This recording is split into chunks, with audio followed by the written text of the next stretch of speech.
I'm back. Let's hope that the controller stays connected. All right.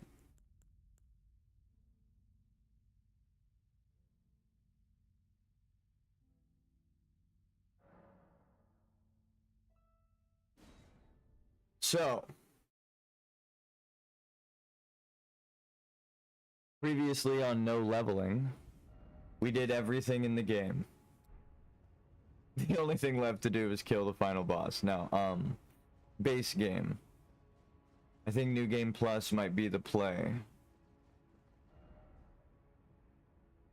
Okay, actually, wait. Yesterday, I kind of slammed out the entire game on my normal character.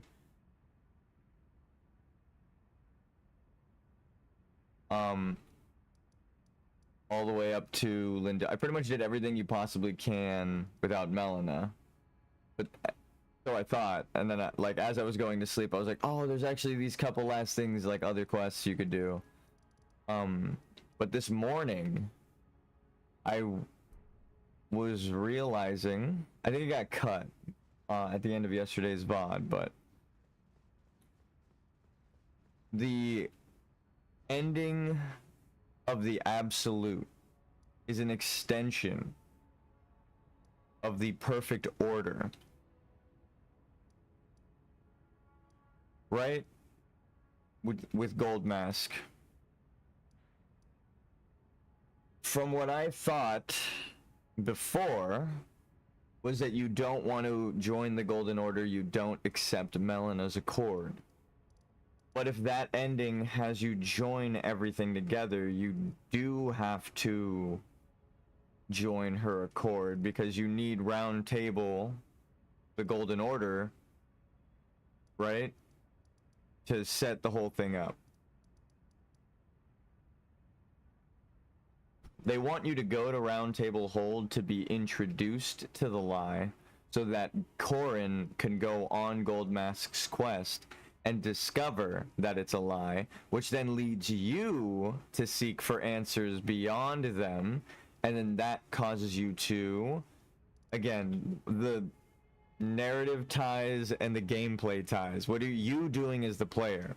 Well, the ending is called the Absolute. It's the perfect order. You are uniting everything. You would have to 100% the game after the correct order of operations. So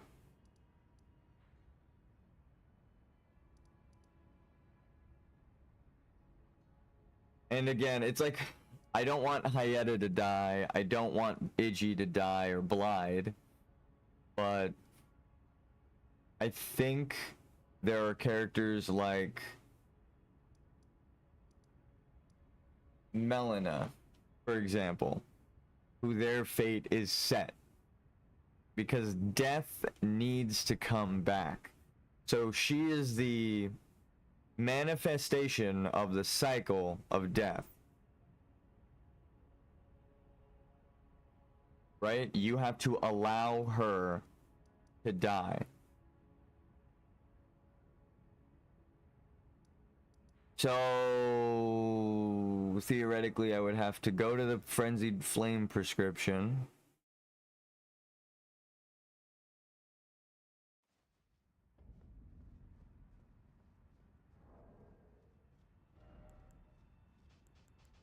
And allow the Frenzied Flame to take me.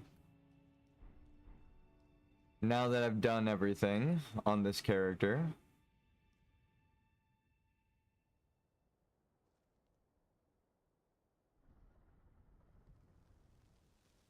because Melina is dead, we've allowed the cycle of death to continue. The natural cycle, the order of things is restored. That's why all the Finger Maidens have aged and died of old age, right? Time is flowing again. They are dying. That's why they're all laying out in the capital dead.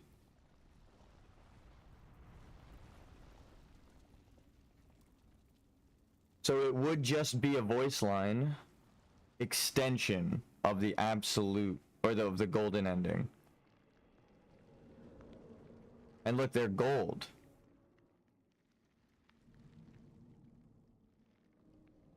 sure the frenzied flame is red, but that was gold right there. So they're definitely connected to...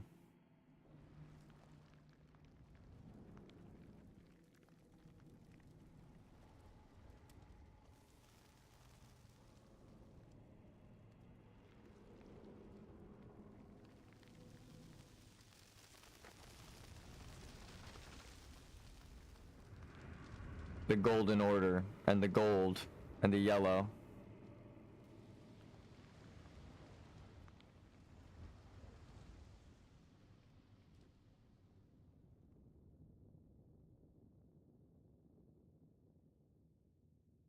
So you would have to be... now, in terms of story...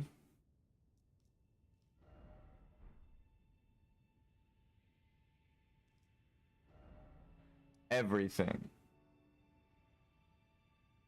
I've joined the Golden Order. I found Corrin's quest as a level 1.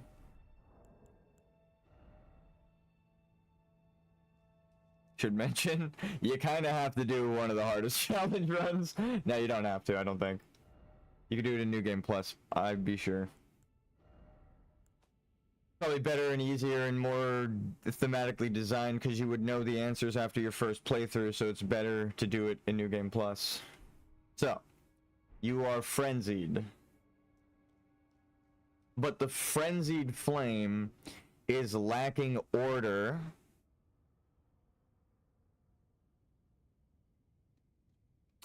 And life.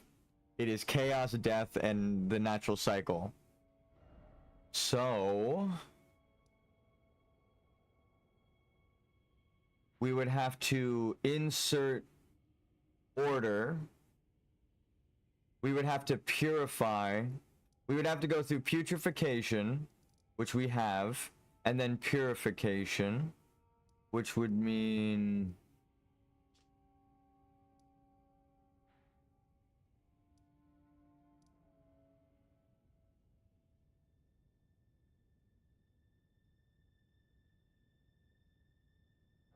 fighting Mikola.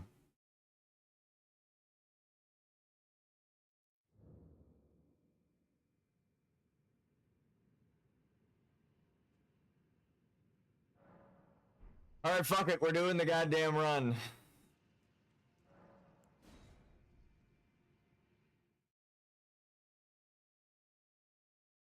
We're doing the DLC. I've extended this playthrough, but I'm changing things up.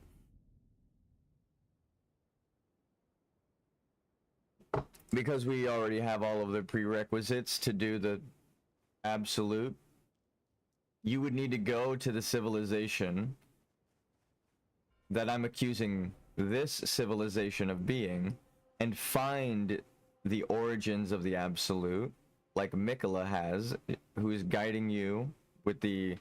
The only thing is, I would say, like, Mikola is a good guy if he was guiding you with the... with, like, his mark, right? The marks of Mikola. And then when you got to him, he was like, oh, you were the strongest. You followed the marks. Like, yeah. You can be the Elden Lord, right? You should be the god. But instead you get there and they're like, what the fuck are you doing here? Over there. That's actually really smart. They distract you from the true ending.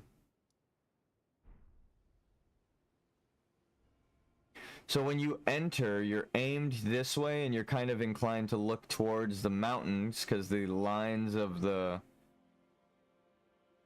environmental storytelling, no, the lines of the terrain go like this.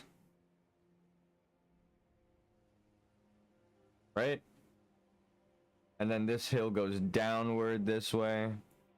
And then these are pointing this way. This is pointing this way. This is pointing this way, right? So when you come out,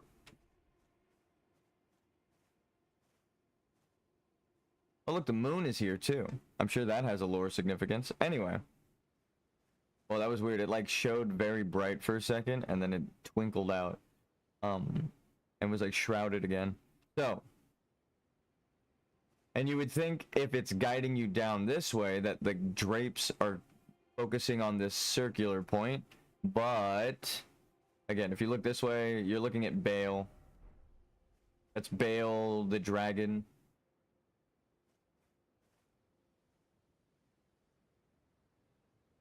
That is the end of the DLC, hidden behind shadow, the veil, some mist, and the mountains that you're coming out of, right? You come out this way. I'm just gonna run up the stairs straight. Boom. Right? And then your character makes a line straight, and then you look to your right. There's a negative space to your left. So what is to your right? A tower. And then when you look at the tower, what's to your right? More arrows drawing your attention this way. So it's trying to hide the end of the DLC, because that's what I experienced the first time I played. We went this way and found the beast guy. And I'm sure that was what a lot of you did, because that is the flow. Even the fucking graves are pointed that way, slightly. Game design. So they would want you to go that way and maybe find your first shadow tree fragment.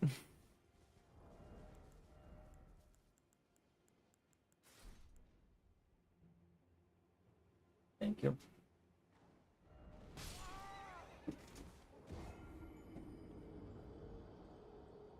I may have been getting dressed. Speaking of which, no camera today because I'm just in my pajamas and in my robe. Alright. But we kind of did everything. We almost beat the final boss. First and second phase. With the camera on. So I'm not tripping anymore. We've proven ourselves. And then with the camera on, I kind of ran through the end. Like the whole game yesterday without accepting Melon as a chord. Oh wait, I don't even need to back out. You just press the right trigger. You switch to the next slot.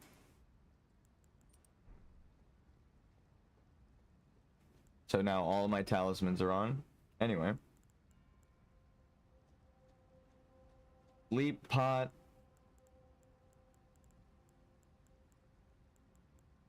Pure blood knight's metal. It explains why you can't get this without talking to Melina. Broken rune. Huh.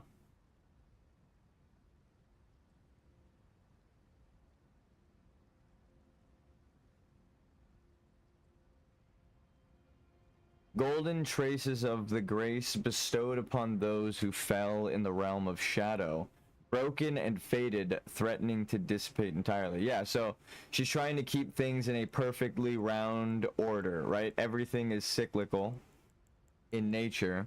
So she's trying to create her own cycle, right? The hero's rune, the lands between. Grace that dwells within the inhabitants of the lands between. The heroes in the eyes of the Golden Order. Again, all of the items are from the perspective of the Golden Order because you are tarnished. You were Horalu's descendant that had the grace stripped from you, and him and his kinfolk left, right? After the long march of the tarnished came to an end, Godfrey divested himself of kingship, right? Oh, here, the one paragraph above that. When Godfrey, first Elden Lord, was robbed of his grace, becoming tarnished, right? So when you were robbed of your grace, you became tarnished as well. He took with him his kinfolk and left the lands between. That means everyone related to him, right? His kin. And they left. The tarnished is who left. The people who still had grace stayed, like Godwyn and his descendants, and the nobles that are subjugating the demi-humans in Castle Morn. Like, again, this isn't speculation. Game tells you. And you know it to be true because this is your player perspective. You spawn in the fog at the beginning cutscene, and then you go through the fog to the graveyard. So it's some sort of like afterlife transition, which again makes me think of the shadowy portal from Dark Souls 2 trailer that no one understood. That's supposed to represent death. If you are allowing death to take hold in the realm of Lordran, right, in Dark Souls, then finally you're really allowing your character to die.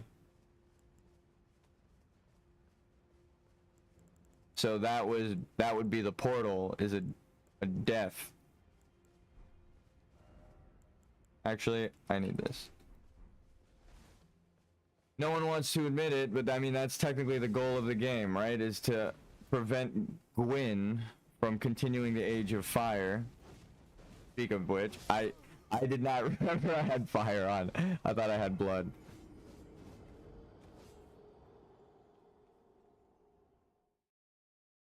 So what would they be weak against story-wise? Sacred Blade? There's no fucking grace here? Oh, great.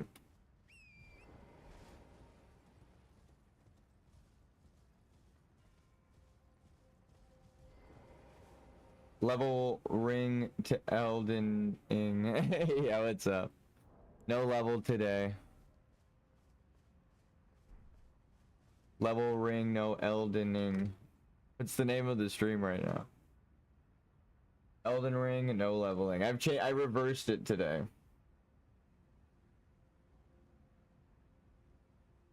It does kind of rhyme. How you doing, Buster? What's up? Instead of Elden Ring, no leveling, we reversed it.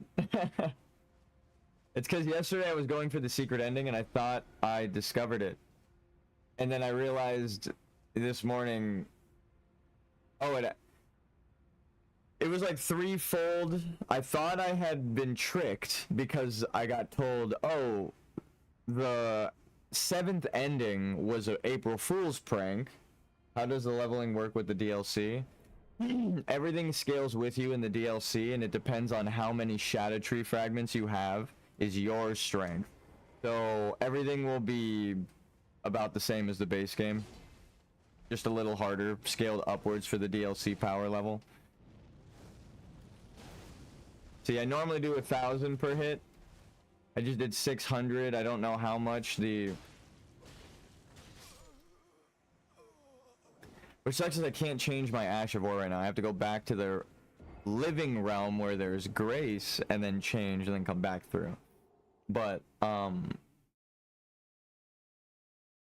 yeah, it's essentially the same, a little harder, because it's a DLC, and they expect you to beat the game and go through the DLC, which is why I think on your second playthrough, you can do it out of order. You don't have to beat the game. So if you beat Mikola, and then go beat the game after divesting yourself of the Frenzied Flame, you've done actually everything. And that should, if you pick the perfect order, give you the Age of Absolution. Or Age of the Absolute. Theoretically, but you have to go and 100% the DLC as well. As I just 100%ed the base game pretty much, right? We did everything but Placidus Axe, but we're gonna go there afterwards. So, where is it? Where are the key items? There we go. We have all three of the Mending Runes, Perfect Order, Death Prince, Fell Curse as a level 1. We didn't mod it, and we didn't cheat. So there is a way to attain them all legitimately. So if you go through and do the DLC, right, and you 100% this, you collect Mikola's Great Rune. And then before you get to the end, you have all of the Great Runes. And then if you have Frenzied Flame within you, you should... Maybe you don't stop it in Placidus Axe's arena. Because the Frenzied Flame is inside of you right now. Melon is gone. So, you see, that's a... ugh. Though the path may be uncertain, you gotta become Elden Lord. No, because it's your order that you are constructing. You don't want the Frenzied Flame to take hold and burn the world down. So you need to cleanse yourself in Placidus Axe's arena. Okay, I got it. There's a lore reason for everything. But I think I found the secret ending that is in the game files that no one knows how to get. I feel crazy saying that, but it was a prank, right? An April Fool's prank that it existed. But they used an actual data mined file that everyone knows is in there. They're like, there is a 7th secret ending. Everyone knows that. It's just, no one knows how to get it. So that guy made a fake way to get it, and everyone gave up because it was like, oh, it's an April Fool's prank by some dipshit. But in the game, I'm like, well, there is a path where you can do everything without leveling up, right? So you can do, you don't even need to not level up, but you can do everything, every mending rune, and then unite all the powers, right? It is possible. But I think that guy fucked over the community because he made a fake version, and now anytime you look into the 7th ending, people go, oh, it was just that guy who made an April Fool's version. But when you look into how he made the April Fool's version, it's because he couldn't find how to get the 7th ending, so he just made up a 7th ending. But it is in the game files. No one knows how to access it. But if you... Now that the DLC, that was like 3 years ago, before the DLC. Now that the DLC is out, the story is whole, and we understand now the context of everything if you know that Marika's lying. So you can create your own order, but that is the premise of Mikola. Mikola found out that Marika is lying and went and became a god. That's the DLC. So if you go and do the DLC, you as a player show the game you know the truth of the story, so that when you go back to the base game and beat the game, you can get the secret ending, theoretically. It's a long process, but you can do it. But you have to go through a lot of... The way that I beat the game on this playthrough, because I should go over... Everyone's still alive, right? Celavis is dead because we turned in the blade, right? With Ronnie. Did you see Switch 2? Yes, I did. I'm so hype. Also, I was right about Silksong. I was like, dude, they can't have a Steam page if Silksong doesn't exist. That's not how game development works. They are showing you footage of a game. They wouldn't scrap the whole game. Maybe rework it a little bit, but scrapping a whole game you know is going to be $1 million success is insane. And then, like, because when I played through it, people were like, Silksong is never coming out. I played through Hollow Knight 1. Another Blood exclusive. Yeah, it breaks my heart. And because of my theory that all of the games are connected, that one is very, very tied to, like, Bloodborne and all that stuff, with blood being the theme. Oh, look, there's the dragon. Yeah, okay. And then that's Greyal's husband, Bale, who had its heart ripped out, and the version that we fight is a human that ate Bale's heart that was eventually turned. That's why it looks like a human. And Bale and his kin look like that. I understand now. Because the whole thing here is you're trying to get the Dragon Communion shit and kill Bale, right? And get the heart, and then she wants you to eat the heart. So she wants you to become the next Bale the Dread. I understand. The lore, again, it all starts to make sense when you see Marika is lying. People are like, I don't understand the point of this big dragon. I'm like, well, I just explained the story, and it's a visual environmental storytelling, direct tie from what the NPCs tell you through their experience and what they have you do. So again, I'm not even speculating. That is a dragon with its heart ripped out. Period. Right? Killed by a giant, and there is a giant that I'm saying ate the heart of Bale and is there in a man form. That would also be towards... I guess it's mountains, so I mean mountaintop of giants, but I'm not even going to go that far. Giants do like to dwell at the top of mountains.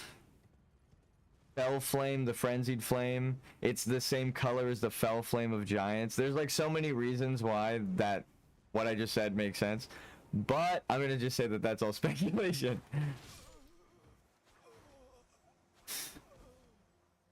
But again, like, that's why I think I know the secret endings path, is because now we can just look at things and go, and we have like the eyes of truth. I'm like, well, that's obviously this now.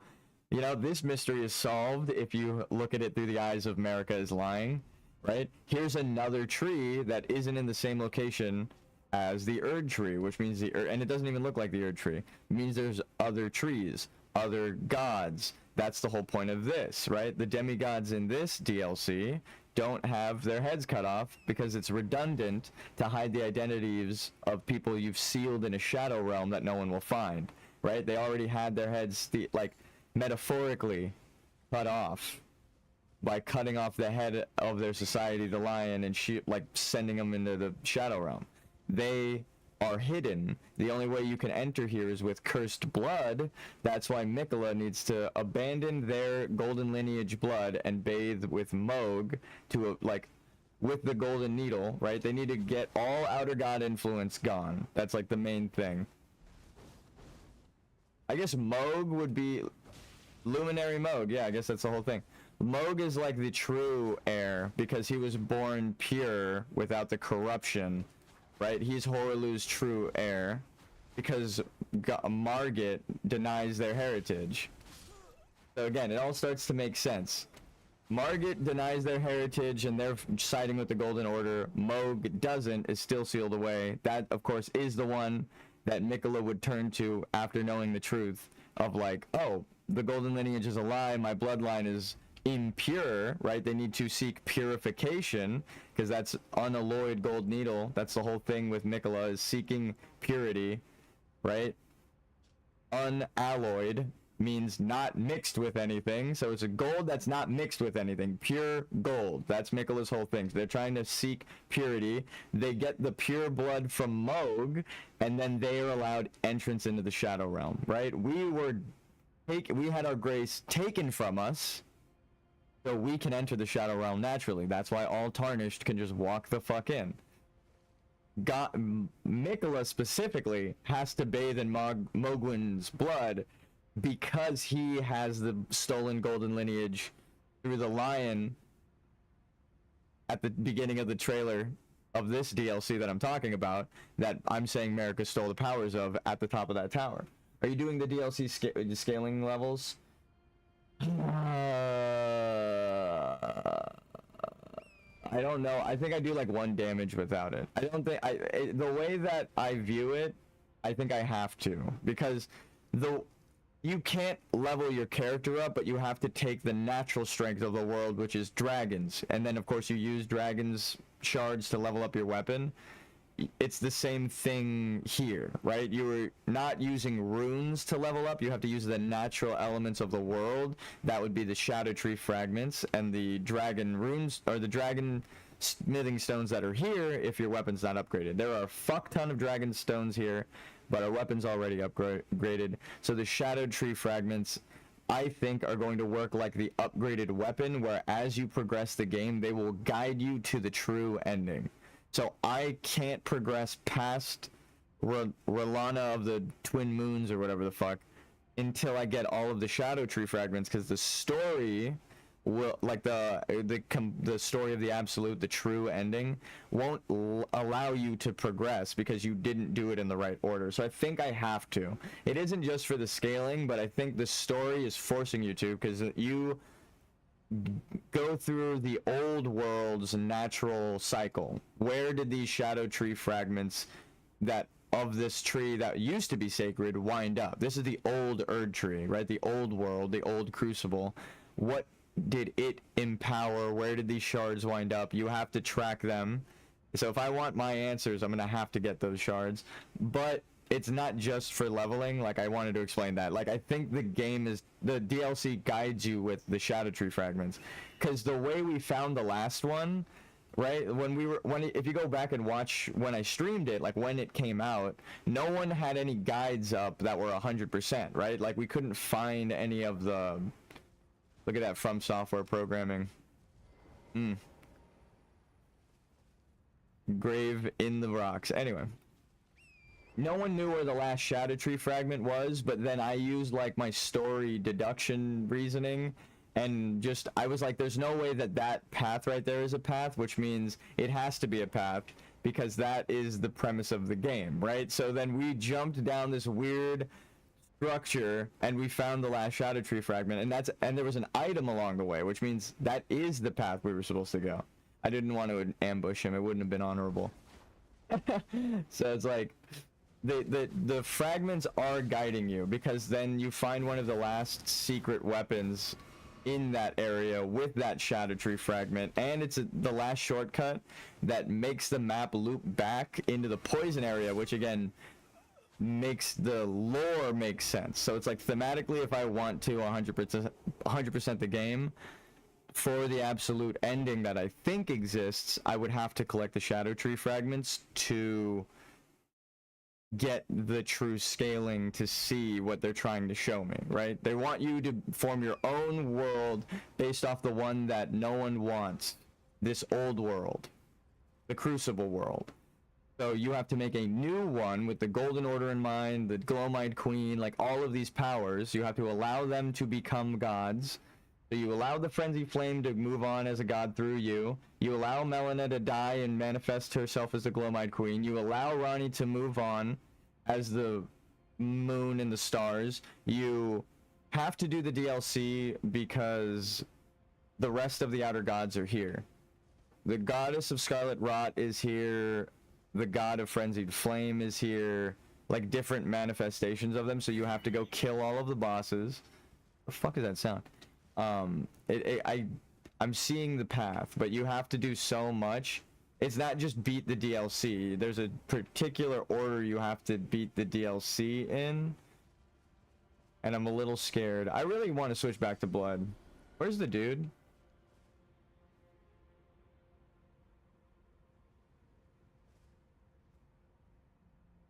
Oh.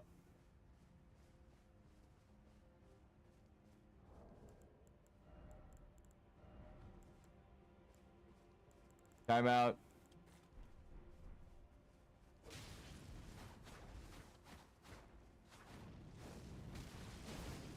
Damn, that's 1,000 damage to the first boss. Ugh.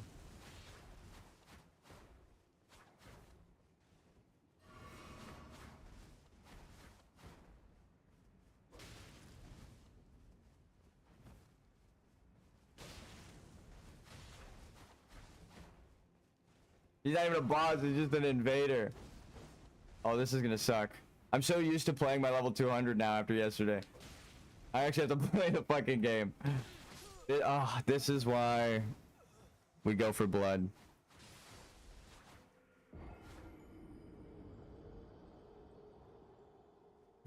But this is why I thought originally, like,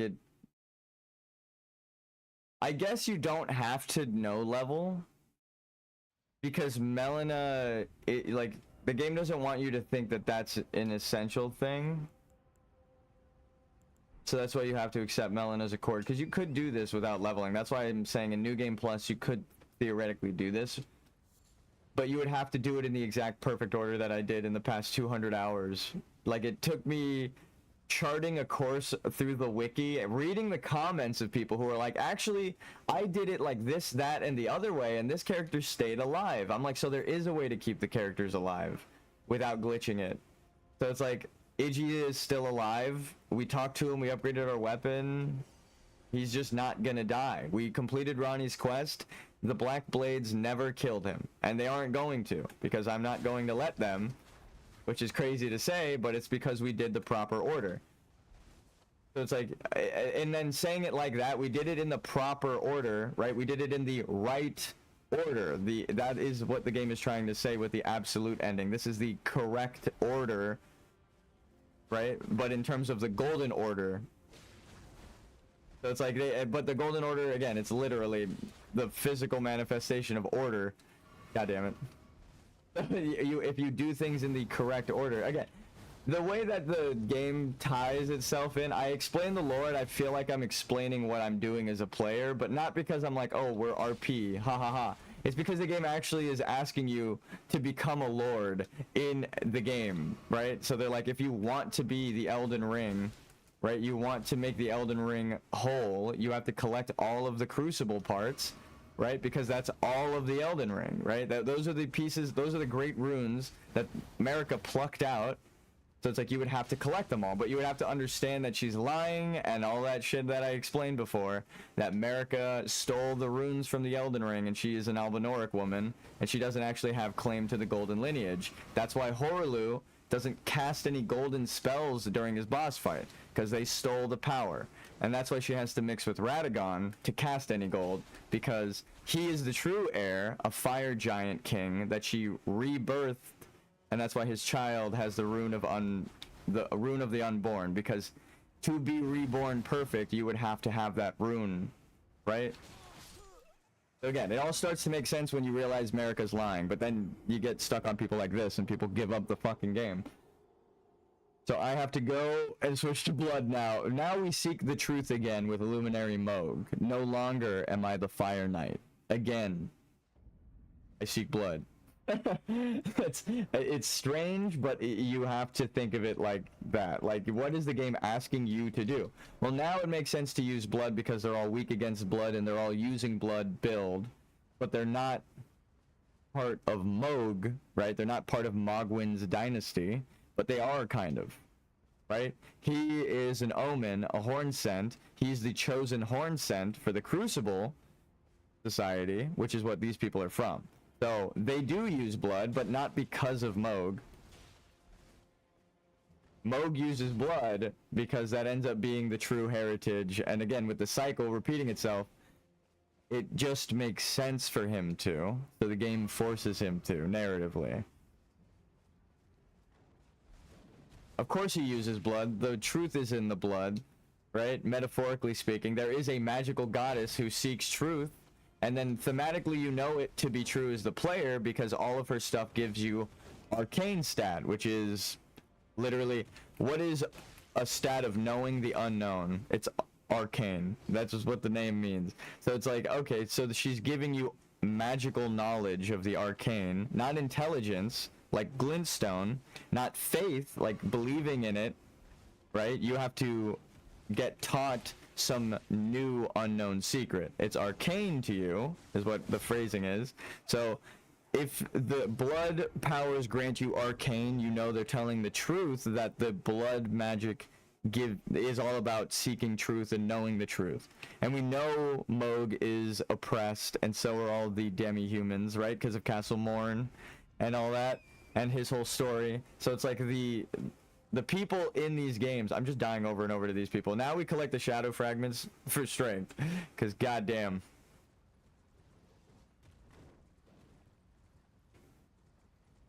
I've learned enough. I'm level 1.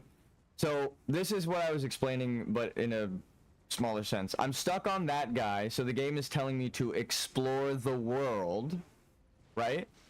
To find power-ups to get stronger. You can cheese the game by leveling up your character, and now the fight doesn't actually change. You got stronger by borrowed power. You didn't learn the fight, which is why the game designers don't like the runes, right? They don't want you to level up. They want you to learn all of the cool fucking animations and see the millions of dollars of work they put into it. So it's better if you don't level up, right? So that's why I feel like the no leveling up part of this playthrough is essential, because it forces you to go, damn, I suck against this guy. I'm going to go find a Shadow Tree fragment that I'm missing, right? Or I'm going to go find his weakness and then learn how to use that and use it against him. What is the Blade of Mercy? We're going to find a lot of answers here, though. Victory lap time. A thin blood-stained dagger, no longer fit for use, raises attack power after each critical hit. Horn Scent employed this to honorably end the suffering of a compatriot. After claiming numerous lives, the dagger is now broken, but has acquired a spectral aura. That explains it, right? They honor each other even at the end of their fight. Right? This is telling you that the Crucible Society isn't as bad as you think it is. The first talisman you find in the Crucible Society. I beat you, but I don't want you to suffer. You fought honorably. You should die honorably. Right? That's, again, the theme is you have to read all the fucking items and learn what the game is trying to tell you. That's why it's so hard for me to like, I want to just succeed through my skill alone, but the skill is like mixed in with gameplay. It's the lore. What do you know is your skill? That's what the game is trying to tell you. So it's like, do you know how to fight this boss, or do you level up and just kill him in 3 shots? Do you hit him for 100,000 damage in 1 hit? It's like that shows me you don't know how to fight the boss, right? So it's telling the game that I don't know when you level up. So it's like when you come across something like this and you keep dying, That's why I think it's not a deathless run, is because it's trying to teach you through death, and they know that there are cheesy ways to die. So I think there's a way to do it, even if you die. Because it's not about being the greatest, it's about learning all of the truths of the game. So that's why I'm here at the end of the game, right? Isn't because I'm so much better than everybody else. It took me days to fight bosses that people could just walk in and kill. I had to learn as a game designer. That's the whole point of I love this shit. But it's like I'm criticizing my past self for leveling up all those times, but also I don't blame myself because I wanted to enjoy the game, and that led me to enjoying it. So again, if you enjoy these games by leveling up, that's fucking awesome. It's not like a get good thing, but the game is telling you to get good. Leveling up isn't part of the theme. Or the part of that theme is Marika stole the runes to get power that she wasn't supposed to. So if you're using runes, right, that's what they are, the souls, they're called runes. If you're using runes to level up, you're stealing power from the dead that isn't yours to kill people that shouldn't be defeated yet. Like this guy I know I'm not supposed to fight because I'm not doing 1,000 damage to him. If I end up beating him, it's through skill, which would be nice, but it's the game telling me, you know how you've been hitting 1,100 damage to everybody? You're not as strong as you were, but it's like, but I'm still level 1. I didn't level up, nothing has changed. And he's using wind powers like the Crucible, and they're more advanced than you would think because they have like a fucking machine gun crossbow. Damn. So I think that the Shadow Tree fragments don't deprive you of the true ending, and they actually are part of the true ending because of all that. I think the game wants you to go and collect them all because of the way we found the last one. We didn't see any guide. I pulled up IGN on stream. I pulled up YouTube. We looked it up. No one could find it. We literally looked up guides on stream at the time. Would you consider a blind level Bloodborne run? Yeah, sure. Like no level Bloodborne run? Is that what you're asking me? Is that what you meant to say? Because I've never played through Sekiro or Bloodborne. Well, I played through like the first bonfire of Bloodborne. I've mentioned this story before. My friend has the game, and then he knows that I love Demon Souls and Dark Souls 1 and stuff. So he then lets me play through his copy while I'm like over at his house, and then I got to the first shortcut, and then when I opened it and I walked up to the first bonfire, I was like, oh, it's Dark Souls. Yeah, this is awesome. And then we just like started talking about it, and I didn't like play past that point. And I think that's all he really wanted me to see, really, was like, look at how it loops back in on itself. I was like, oh, this is just Bloodborne, or this is just Demon Souls and Dark Souls. That's awesome. So I didn't actually play the game, is what I'll say, because I know there are like a bunch of really cool weapons and stuff that you can get, and like the themes are completely different from what people have told me over the years, but I've never watched anyone play through it, and I've never played through it, which is crazy because I love these games. And I think Bloodborne is tied to it through the blood painting, right? Because again, the way I describe all of the games being connected, it ties together through Bloodborne, right? There's a Bloodborne NPC in Dark Souls 1 who's a time traveler, and he's just like, oh, I've been pulled through time. Like, he doesn't even hide it. He tells you, so you got pulled through time too, like me. Like, he just knows what's happening, and he tells you what's up. And he's dressed like a Bloodborne NPC with items around him from an apothecary society that don't exist anywhere in the Dark Souls game. This is the only place that they exist is beside him, the time traveler. So it's like pretty obvious. And then the painting of blood and humanity, like darkness put into the painting to hide away within the abyss and outlast it, is kind of what I think Bloodborne is, right? You are humanity stowed away in a painting to survive the abyss outside, the eternal abyss that eventually a flame will be found and then more light will be, you know, shown. But that's all theory. Again, I don't know. That's just me playing through all the Dark Souls series and going, well, the only thing that ties Demon Souls to Dark Souls is Umbasa, the cut dialogue that I know they cut from the game from Zully the Witch. I never played through it, and I actually didn't even know that like I don't know where that's cut or what the context is, but I know Demon Souls so well that I'm like, oh, that's the god of Demon Souls. So if they included the god of Demon Souls anywhere in a prayer in Bloodborne, right, then they're praying to the god. That's pretty much it. Like they're praying to the god from Demon Souls.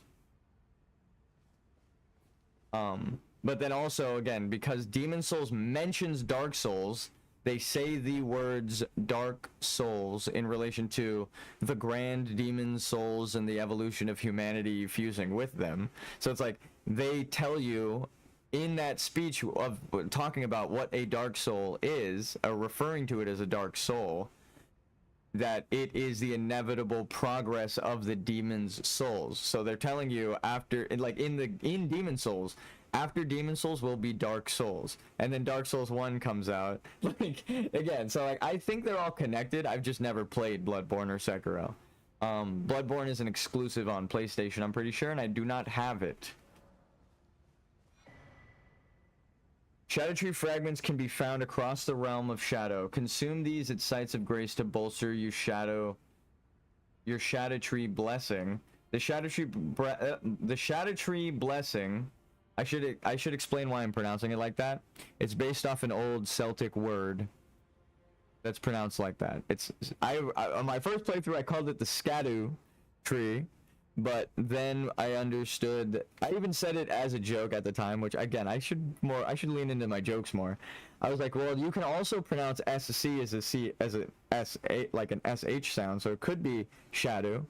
But then I literally never addressed that again and just moved on from that. And then all these people made YouTube videos of like, actually the symbology of the architecture and the Celtic knots means that it is from Celtic pronunciations, which is the SC is pronounced as a C, as a SH. So this is all Nordic themed, and that is a Shadow Tree. So that's why I'm pronouncing it like that.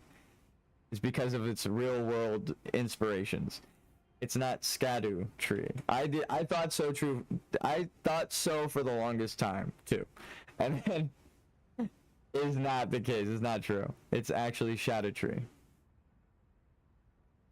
The Shadow Tree blessing bolsters the recipient's abilities to deal and negate damage, but has no influence outside the realm of shadow. And of course, the explanation is all of us, the Tarnished and everyone who's shown up here, we have no idea about this place. We don't know how to pronounce it, right? So anyone referring to the Shadow Tree who isn't native to the land, we don't know what the fuck that is. So that's the funny part, is that it's like everyone pronounces it, all the NPCs pretty much pronounce it different. The whole point is that no one knows, because this world was sealed away from the Tarnished. It's been secret this whole time, right? Mikola found the lie and found this world and guided us here with these. Carved words coalesce. I abandon here the first of the flesh of my body. So when you abandon your flesh, you get tree fragment. A splinter of the Shadow Tree that contains golden brilliance. Acquired at the Church of America. What? And other places in the realm of shadow. We did not get it from any Church of America. Consume these at the sites of grace to bolster your Shadow Tree blessing. Okay, so it did want me to go the other way. That's a Church of America. I bet you. Oh wait, I know. That's where Mesmer's thing is.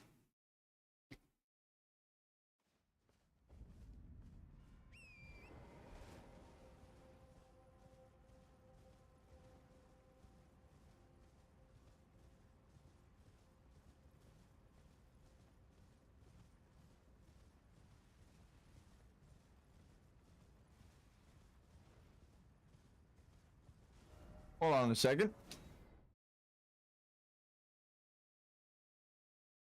A realization has dawned on me. I didn't level up. Well, it's more like upgrading your flask, right?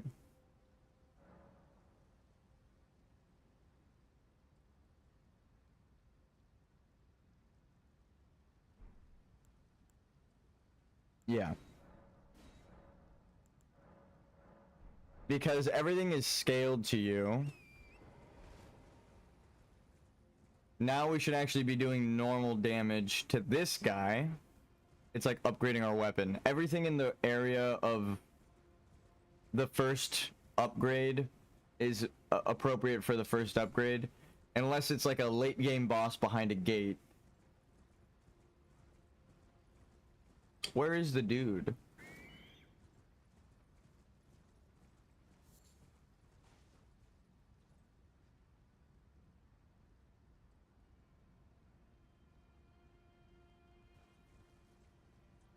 He is a good form of scaling. I need to test this shit.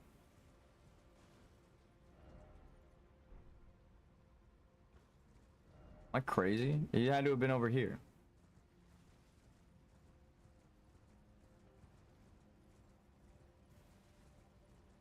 So this is for science. Did someone just attack me?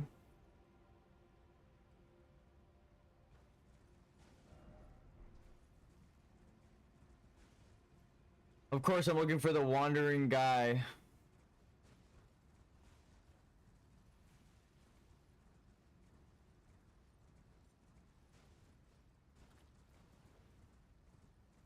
Where's this naked fucking lunatic?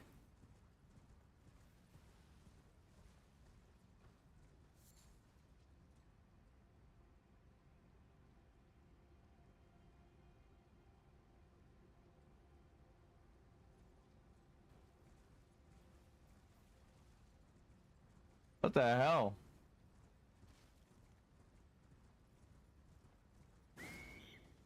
Stop screaming at me.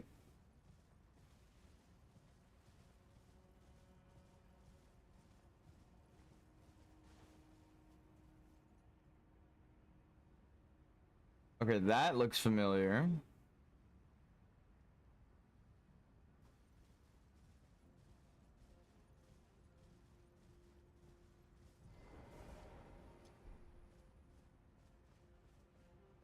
Logur, the Beast Claw. Okay, well, I was just trying to get damage.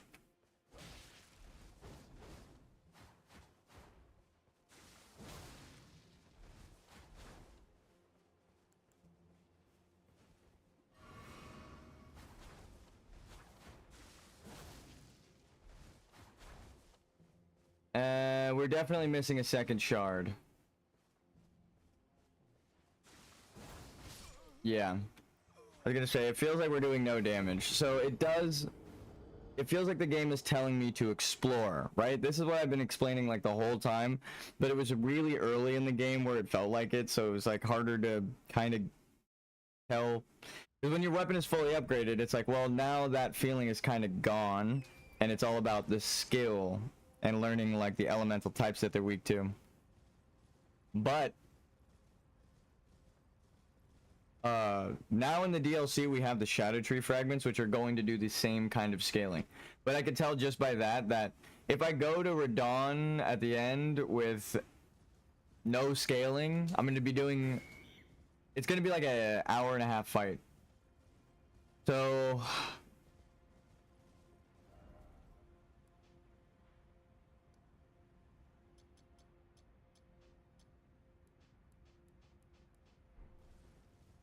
we're gonna have to upgrade. But I think it's part of the game's design, actually. More so now than ever that we fought him again with the upgrade. It's like, okay, the game told us there's an upgrade somewhere else. And also, I feel like I'm missing one. That's double up. It's like, you found it at the Church of America. I, in fact, did not.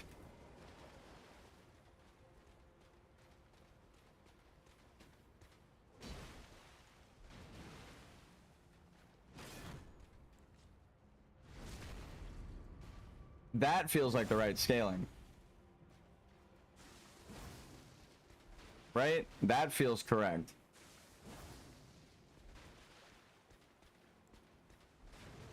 Put your weapon away. Alright, Radon.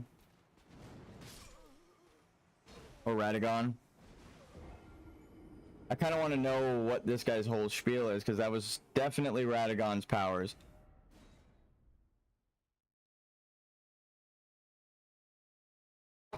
Fuck, I do not miss dying in one shot. After playing all day yesterday as a level 200, it felt so good. We actually walked through the whole game. Like, what the fuck? I think this might be needed, though, for the true ending. If you're supposed to collect all the great runes, then finding Nicholas is important. And we know where it's at now.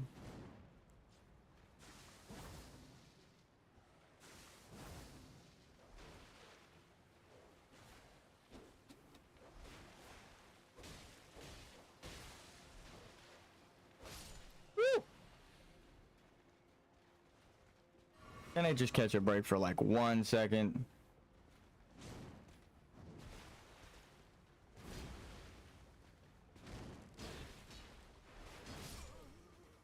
I kicked him and there was no stagger. That's the worst.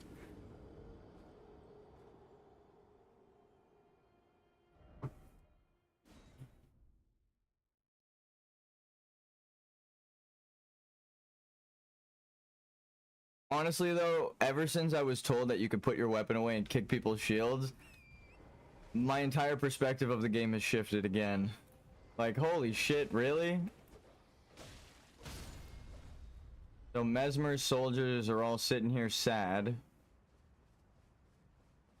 Burnt church. Maybe it's because they were also sealed in the realm of shadows. Actually, I did want to say that Mesmer's knights do look kind of like demi-humans, like more so than the normal Lindell knights.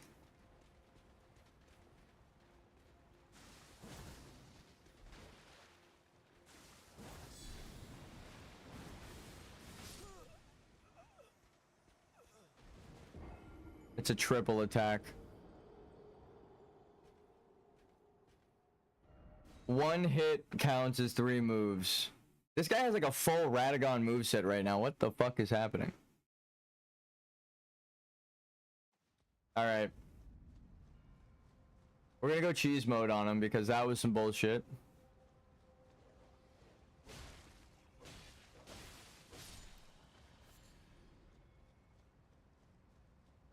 Step 1 to cheese mode. Fight them out solo. Come on. Yeah, man. Step 2. Flask up. So no bullshit. Then get him right here.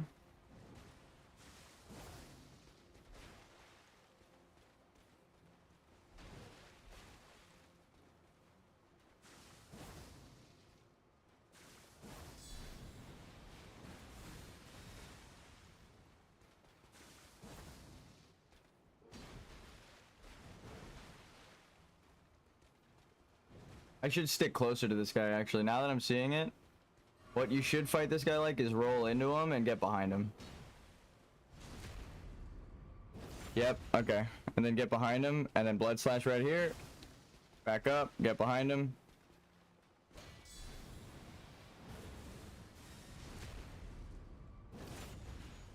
Get right about here. Cheese, bitch. That's 16 years of breaking the AI, so that's a little cheesy. But when you don't want to fight him legitimately, that's how you should do it. Right out the window. Nope.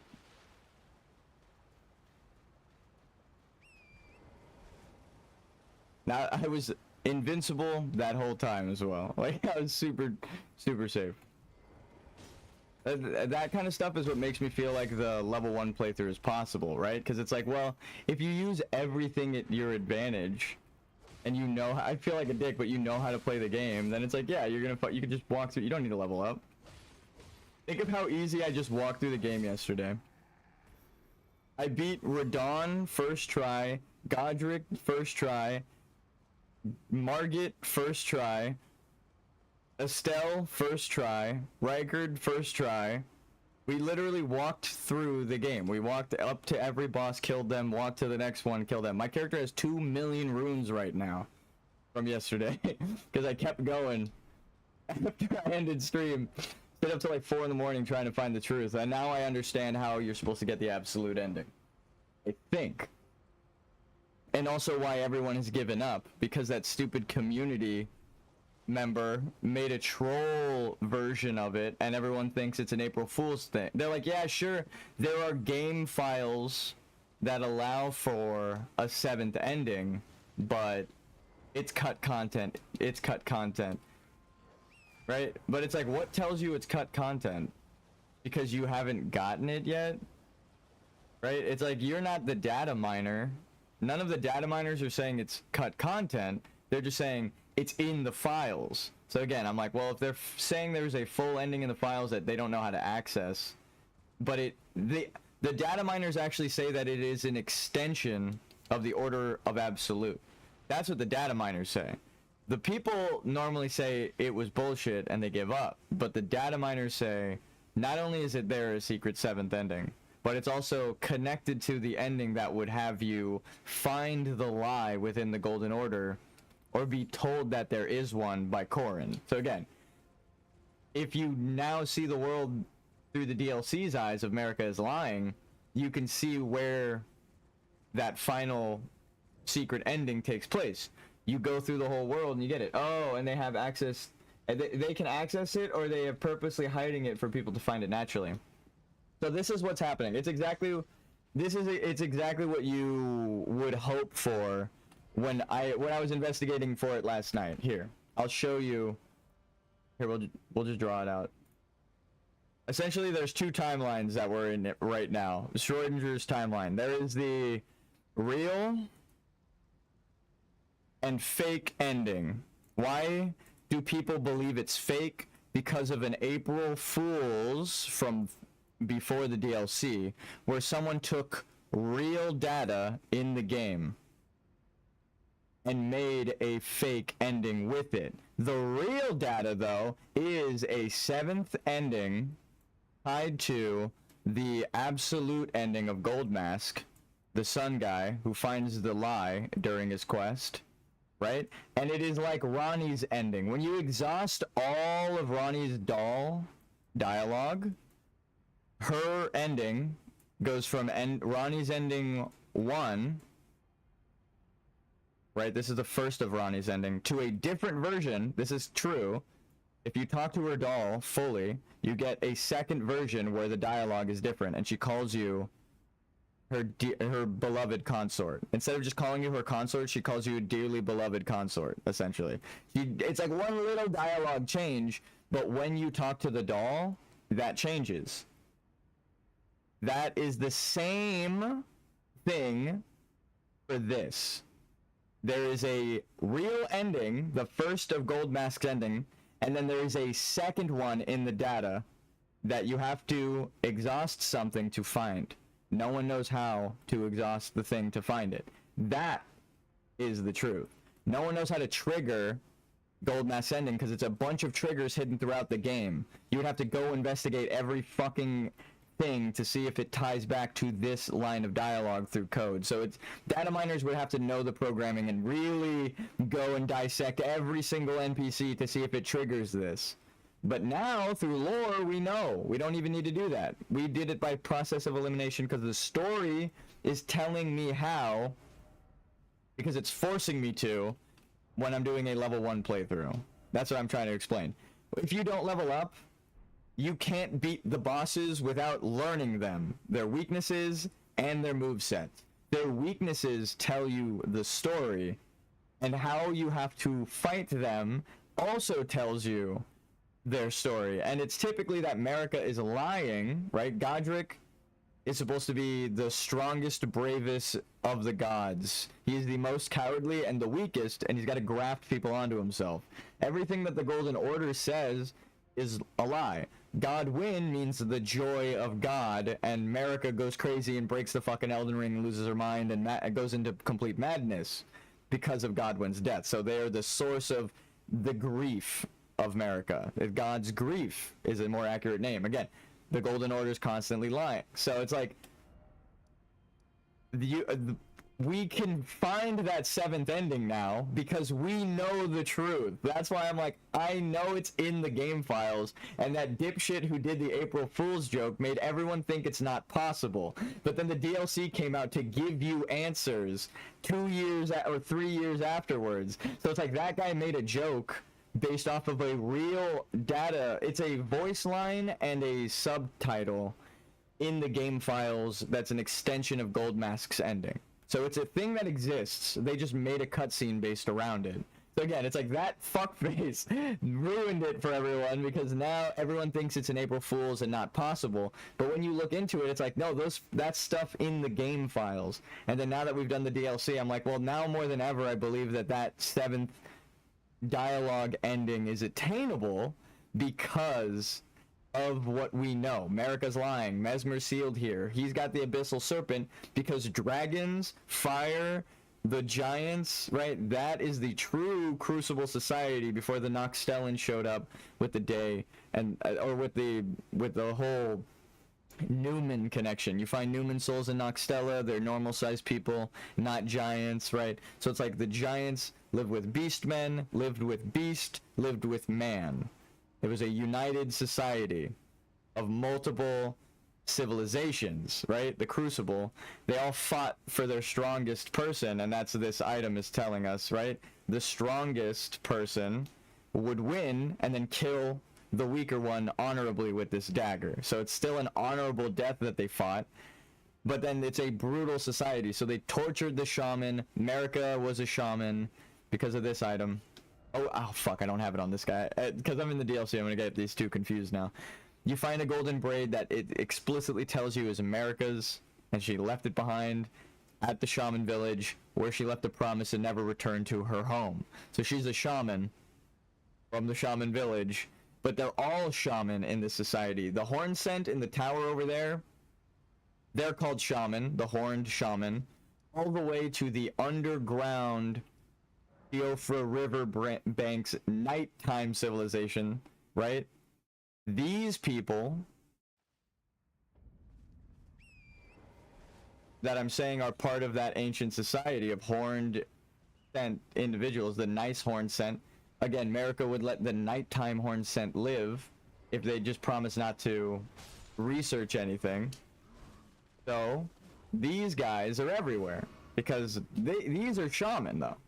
They have shaman in their society too. So calling America's people the shaman doesn't mean anything.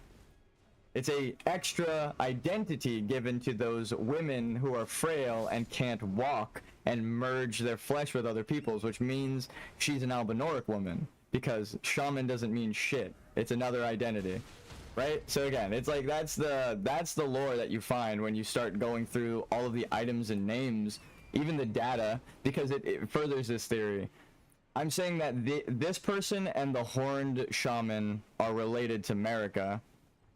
What were the cut names of the people before they were horn sent? It was Empyrean, right? So they're directly tying it through the cut content. If the horn scent are called Empyrean, then anyone would have been able to deduce it, but it's about the alternate identities given by different societies. So in this society of the Crucible, they're horns sent from the gods, horn sent. In the people punished by the Crucible society, the horns are an ill omen, right? That's why they're called omen. So again, they're the two names for the same thing. So you know the truth, you can now find the secret true ending of America's Golden Order is a lie. So Gold Mask's finding of the lie and the true pure order, right? The one ending that is finding the truth would be Gold Mask. So the absolute being an extension of that makes complete sense. You would have to do everything in the game and then pick Gold Mask's ending because he saw through the lie of America through his own past lineage, right? Because he's related. So again, it all starts to tie together, but we have to search for more answers here in the DLC because it's like there's two things that I'm uncertain of that I might have messed up on this playthrough, and it's the order of operations because again, the order It's the name, right? It's not even like trying to tell you the order is important. It is, the order is the most important thing, right? If you fuck up a quest's order, you can get an NPC killed before you can, like, Sellen's glintstone. You miss her glintstone, you let Jaren kill her, her quest is over. You don't get to revive her. You revive her in the puppet, but then you invade Jaren. She becomes the person of Rey Lucaria, sure. But then Renala puts her in a Graven Witch, right? Like a massive other witches. So it's like, if you finish the quest, they get the bad ending. Or like with Kenneth Hyde, or no, best with Siegmeyer in Dark Souls. He's got like 4 endings to his quest. 3 of them end early with him, or 2 of them end early with him alive. 2 of them end with him dying. The ones where he lives, he gives you a worse item, a shitty ring that no one likes, that you can choose at the start of the game as your item. But you get to know that Siegmeyer lives. You get to just go on knowing he survived, right? You got the good ending for that character. His quest ends there, but it's an ending, right? It's not the best item you can get, but again, it's like showing you greed, and are you willing to trade people's lives and meaningful deaths, right? Did they die a good death, or was it sorrow, right? Think of Millicent in the DLC, or not the DLC, think of Millicent in the bonus secret area, right? In the secret area, when you start uncovering secrets, that's the whole point. She allows herself to die because she would rather die living a full life as a warrior who found the truth than allow herself to become an immortal Valkyrie whose will is erased and Melania takes over. So it's like, would you rather live eternally but someone else controls you, or fight, right? Again, it goes back to the exact, I keep saying it, but the Shakespearean quote of, to be or not to be, that is the question. 'Tis nobler in the mind to suffer the slings and arrows of outrageous fortune, or is it nobler to take up arms against the sea of troubles and by opposing end them, right? So it's like, it's asking you, is it better to die by giving up, or die through ritualistic combat and honorable death, which is the whole point of the society, right? Again, you can see why death is significant, and halting death is the bad guy's thing, and why Gwyn was evil in Dark Souls, and why Marika is evil in this game. Everyone is suffering because death is halted. She is putting people to war, her own children, to banish them into a land eternally, right? Fuck their lineage, fuck all of that, fuck the truth. It doesn't matter as long as she is a god and everything makes her feel okay. It's fucked up, but that's literally what's happening. She's okay with banishing Mesmer to the afterlife, burning Melina so she's bodiless, right? Burned and bodiless, as she describes herself. Marika is the most evil, fucking twisted person in the game, and still people are like, oh, well, maybe she's good. It's like, no, she's evil, and Mikola trying to do the same thing, create a golden purified order, but killing everyone who stands against them, right? And getting rid of death. It's like, no, you're just as bad as your mother. You're doing the same exact thing, right? You're guiding people to the truth, but anyone who stands against you, you're fucking murdering them. So again, it's like he's just as bad as Marika. Do the ends justify the means? Marika wanted a good order, right?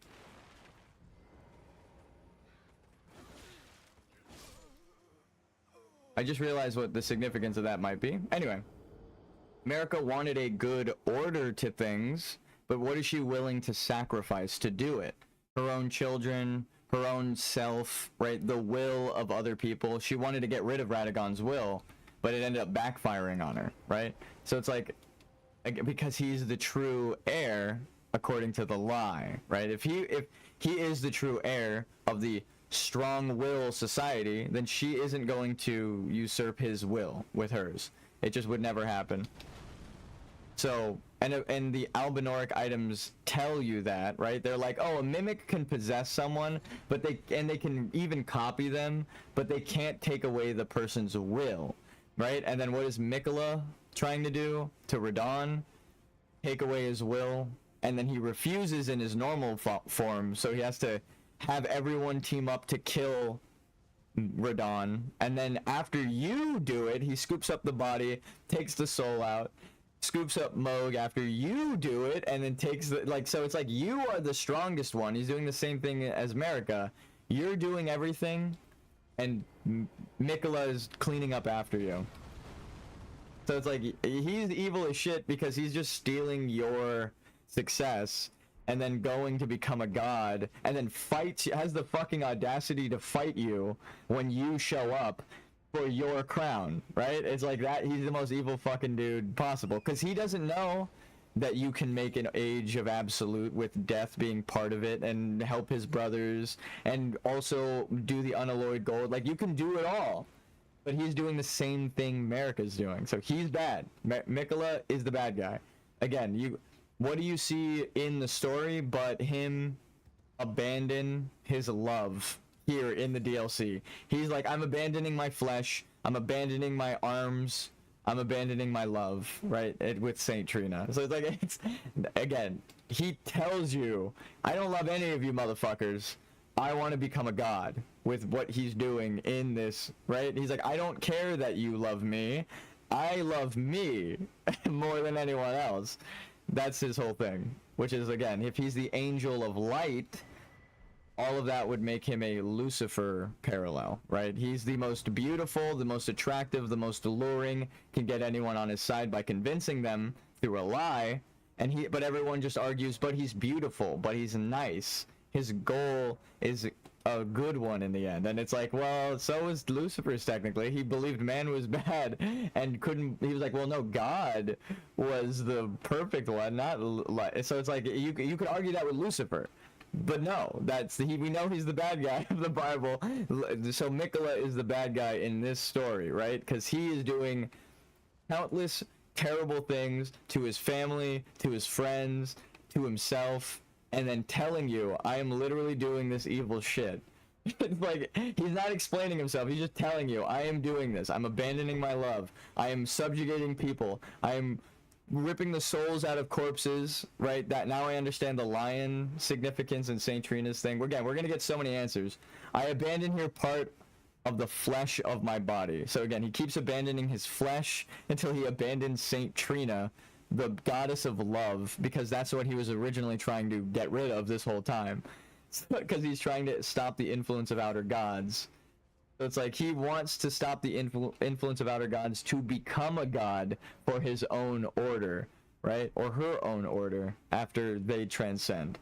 It's a questionable. I don't know how they refer to themselves is the problem. They just say they're getting rid of their flesh and they abandon Saint Trina. So it's like, well, who is the woman part of them, which is also the physical part of them. But again, if Marika is trying to hide their identity and calling them a man, everyone in the Golden Order believes that they're a man, and then Corrin tells you the Golden Order is built on a lie, and then the whole point of the DLC is them abandoning their flesh, and their flesh is a woman at the end of the trail, and their twin sister is a woman, and their spirit can only transcend if it's a woman, and they have to abandon their flesh to transcend. It's pretty obvious what the fuck the problem is here then, right? Mikola is a girl, and she's lied to by the Golden Order. It's the same self-hate that Margit is taught, right? All of the Omen, and that's why they think God, like, death is bad, I need purification. They get rid of their other half, Melania, by abandoning them, right?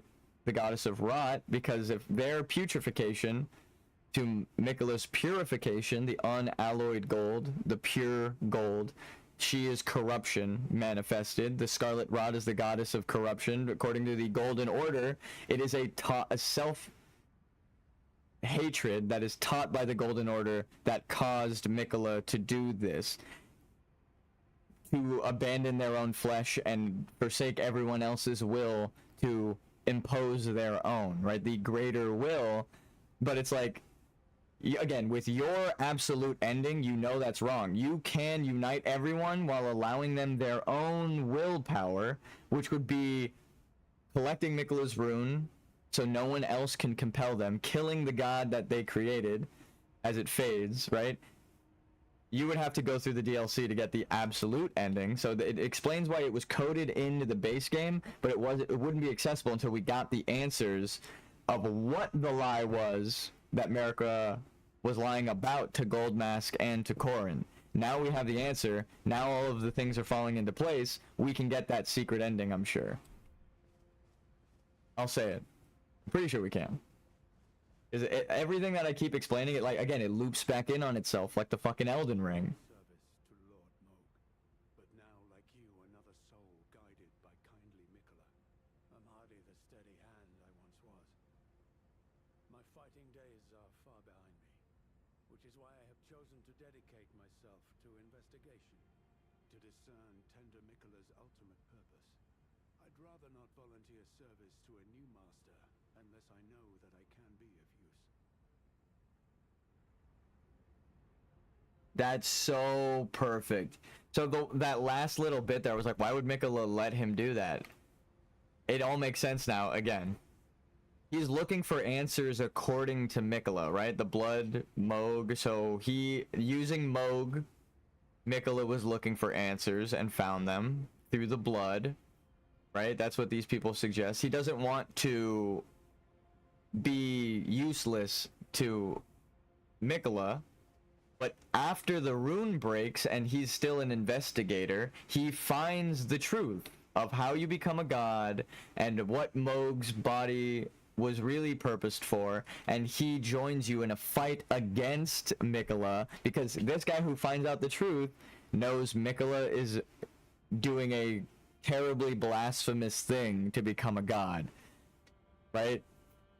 Essentially putting their soul, like America, ripping their own soul out, putting someone else's soul in a really strong body, and then puppeting them, which is what we see them doing with Radagon. You haven't become me yet, O little dog of the Golden Order. Crosses identical to this one have been discovered in these lands. They are akin to tender Mikola's footprints, or gravestones, which mark what he's left behind. Gravestones! Any more crosses, be certain to tell me. I presume you, too, are keen to know just what kind Mikola is doing here. I already know. If you discover any certain, I presume you just what... Together, we work together for Mikola the Kind. Many things we have found. I want to be proven wrong from Mikola being the bad guy, but like every single thing that we find, I'm like, oh, he's evil as shit. Again, the prophecy, the one core thing is the prophecy of the Scarlet Rot. It can only bloom when there's a betrayal. It's a prophecy. We know that in Dark Souls, all of the prophecies are not only true, but they do not give a fuck about human emotion. It's like, yeah, the Earth Tree is going to burn and your order is going to fall. America goes crazy, gouging out people's eyes, doing everything she can to stop that. The prophecy does not fucking care, and it comes to fruition. That's, again, everything. The darkness in humanity will consume the world in Dark Souls. That is the prophetic vision that you help come to pass if you do the dark ending. So that's the whole point of Gwyn stopping humanity from dying. They don't want Age of Darkness to eventually take hold. So yeah, it all is a thematic tie to Mikola has to be the bad guy. Which sucks, because if the prophecy says he betrays his twin, and the goddess can only bloom after Mikola's betrayal, let me put it like this. You don't have to do the DLC in this order. You can kill Mikola before going to the consecrated... You get to the consecrated snowfield, and then there's a fork in the road. You can teleport to Moog's dynasty from there, or you can go to Melania.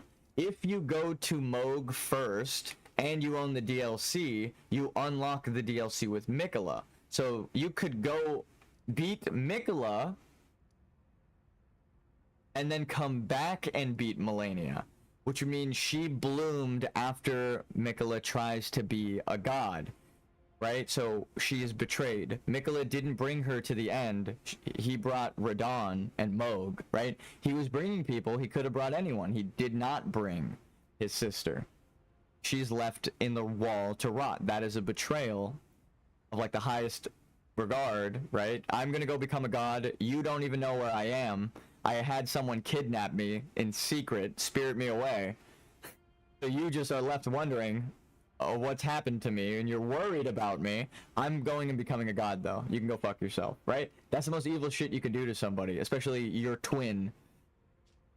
Miquella's evil, right? If that's the prophecy, if she can only sprout during that betrayal, well, then the order you can do the DLC means you would have to also fight Melania after Miquella, because that would make the prophecy true, but then you would unify everything in that order. So that's why I'm a little worried, is because I beat Melania before coming into the DLC.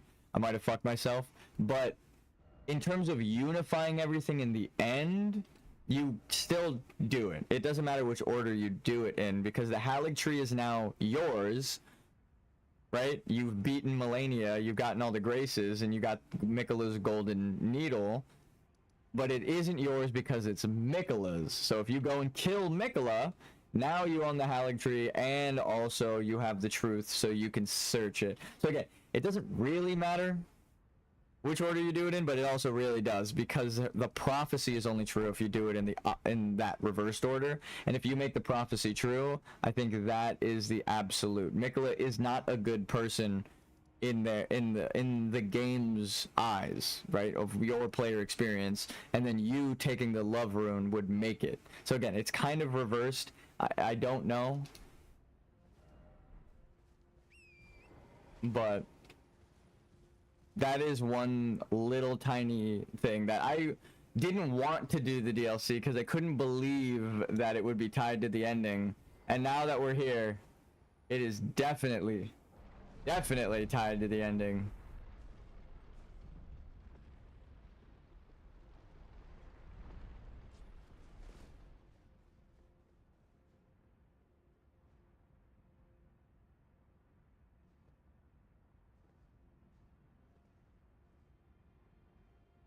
I wish I had a better look at this building.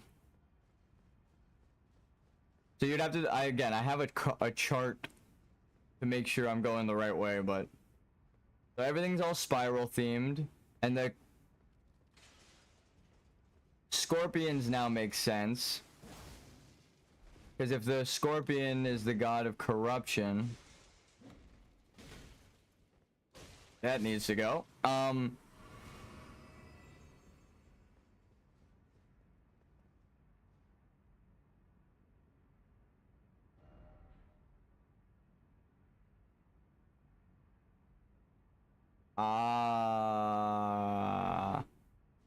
Wow, the way it keeps looping back in here makes way more sense now. Okay, I didn't even realize where we were until that. Scorpion is corruption because that is the local deity of the people that they killed. And now the scorpion stinger weapon in the base game for corruption makes sense. But I think that's gonna help me place this. Wait, watch this. Boom! That was a cleave.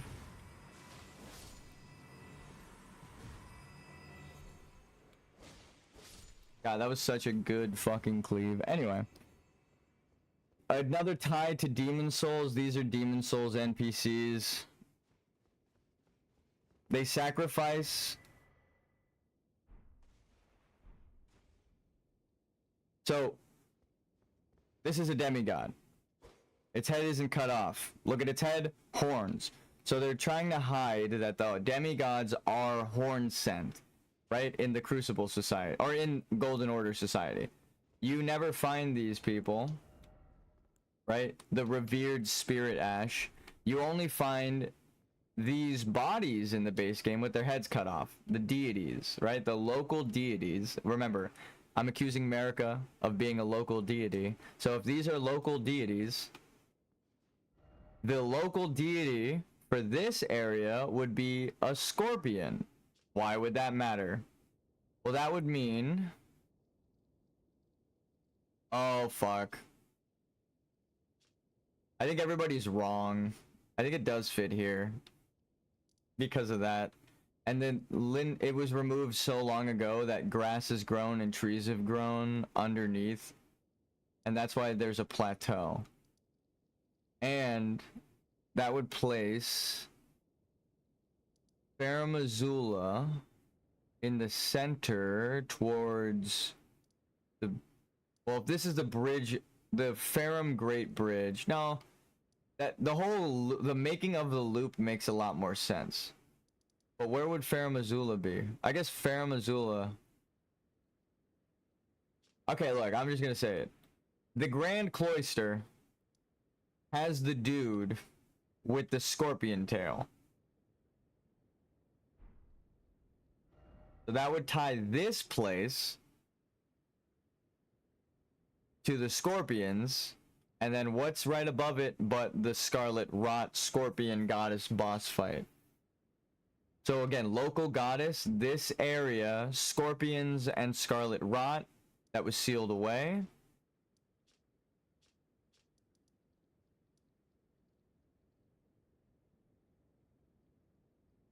The only place where there's scorpions and Scarlet Rot and giant architecture like that is here.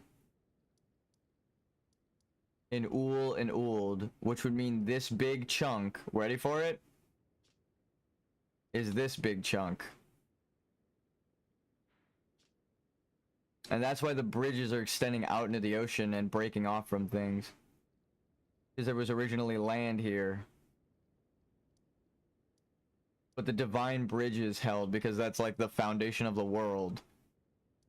The runes are at the top of them, and the runes make up the world.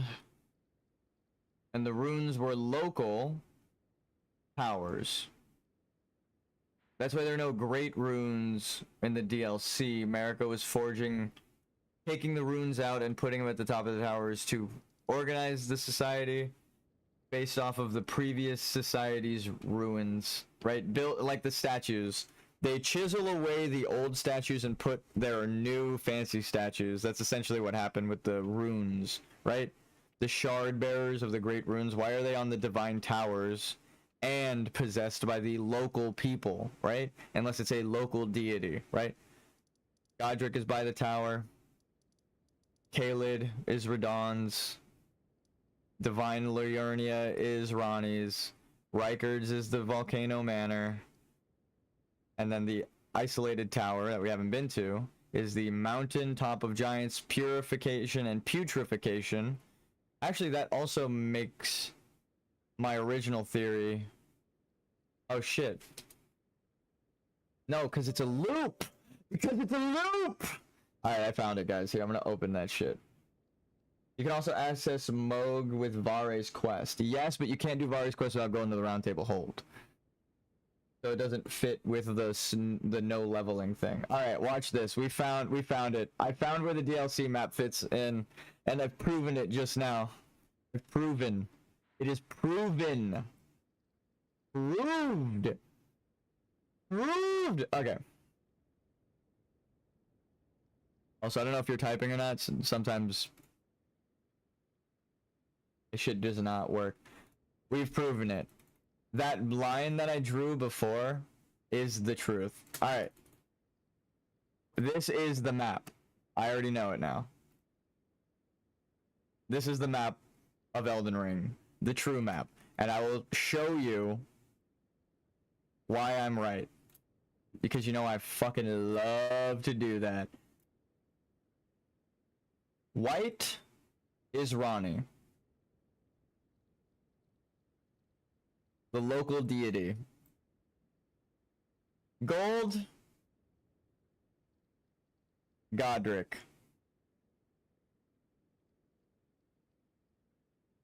Supposedly the center of the lands between, and actually if you look at him, he is towards the center of the ring. So thematically, visually, it makes sense. We'll do for the man who holds back the pitch black night sky, Radahn.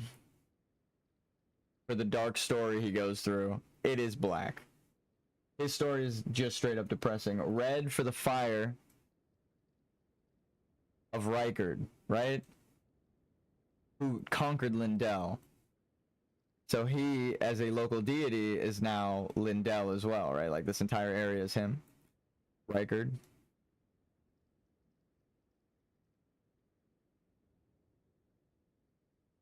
You know what color she's gonna be, so I might as well just do the thing. The Haligtree and putrefaction, right?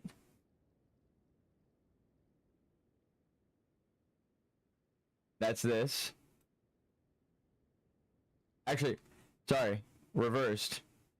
This is the Scarlet Rot. Right? This is why he couldn't bring...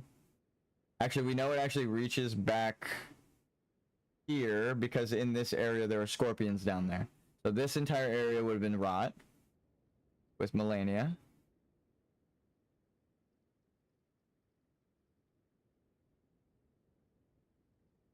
Right?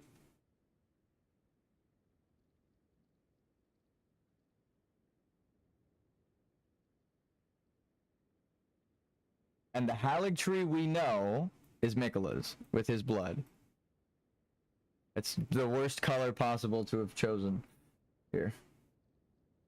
We will do green because he's the true poison one. Why are all these colors shit? Okay. There.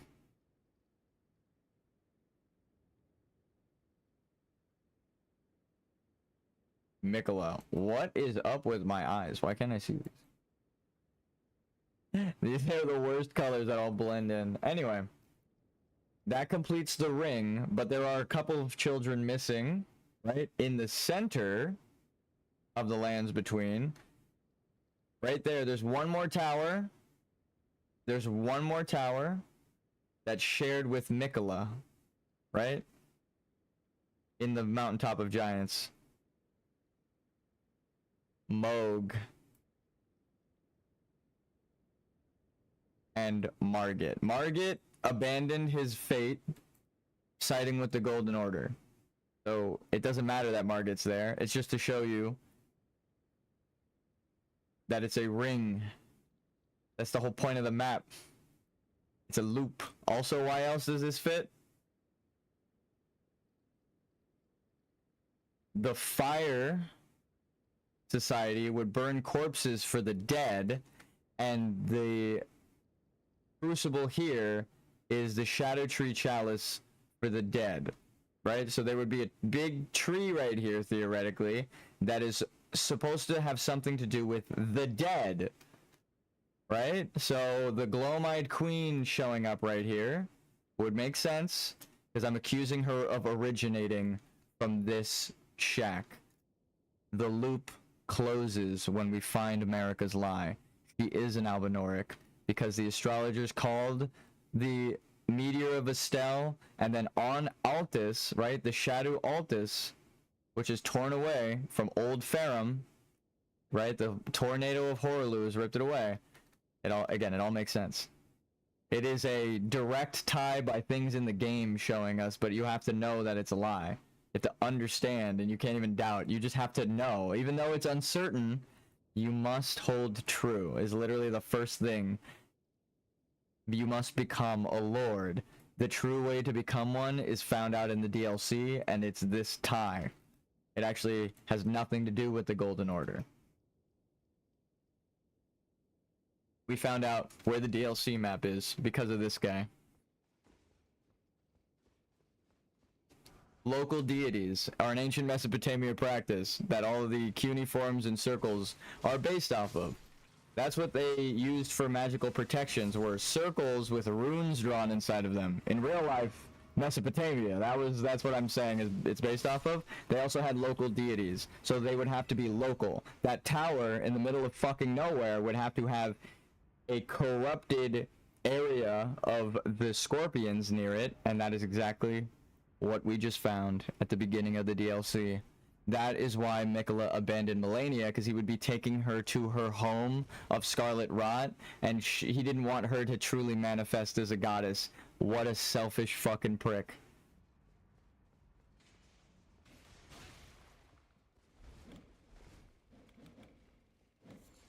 Now we understand why he betrayed Melania, because if he brought her to the source of her power, Mikola didn't stand a chance. She would have gained her own free will because she would have understood her own power as a goddess. She had no choice but to see it with her own eyes, and she, being stronger than him, as we know with Radon, she would have overcome his influence on her.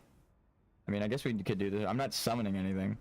I guess that right there kind of proved to me that the shadow fragments don't really matter, because I was like, well, we can't even summon anything. These revered spirit ashes don't help us. And as soon as I thought it doesn't help us, I was like, oh, the shadow tree scaling thing is true. Like, that is exactly what you need. Because it doesn't help you. It just makes you back to normal. It just sets things right in the world. So I'm like, okay, designers, I see you. That's how you're supposed to find the truth. It all makes sense now. Like, they wanted you to say that. This is a shortcut. We got to go open from the other side. Luckily, we actually helped people open this shortcut on stream, too. Like, when we were doing the DLC the first time. So I kind of remember this area. The problem is, I'm a level 1. I don't want to die from those guys up there. So I'm going to take the sewer path real quick.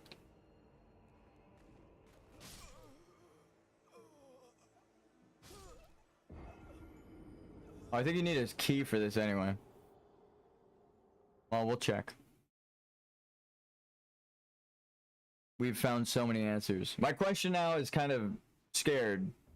It's a scared question. Will it even work in this playthrough?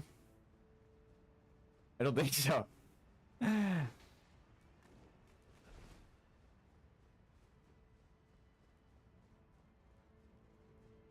Don't kill me. No, that's death drop. I didn't fall, or I didn't go down the ladder normally that time, so I was hoping that the fall would just be fine. Sometimes ladders are like 2 feet, and it's like really there just to fuck you over. You climb down the ladder, and then the enemy just jumps down, and they're waiting for you at the bottom. It's so bad. Okay, the fact that he's not a one-shot means we're still in danger, because we were one-shotting things in the base game, so now we're kind of like, everything's got double health. In terms of scaling, everything's scaled to us, so we're going to be referencing the base game a lot, but at different parts. Yeah, okay, we need a key. That's fine. Corpses in the sewer, Mesmer's fire. So these are the corpses of Mesmer soldiers.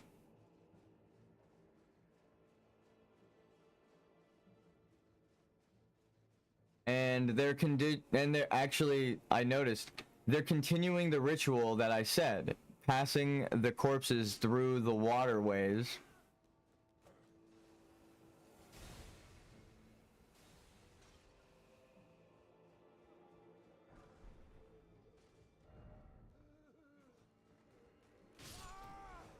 That was the cheesiest jump I've ever seen. He jumped going to his right, came around the corner, and in the air started rotating and turning towards me, and then wound up 90 degrees, turned around, like turned 90 degrees from where he jumped in the air.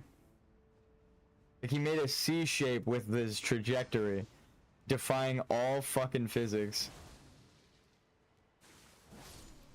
I don't even know what the how do you even explain that? So I think there might be a secret ending.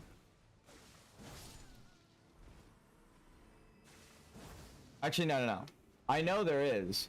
I just think I might be able to get it, which is crazy to say.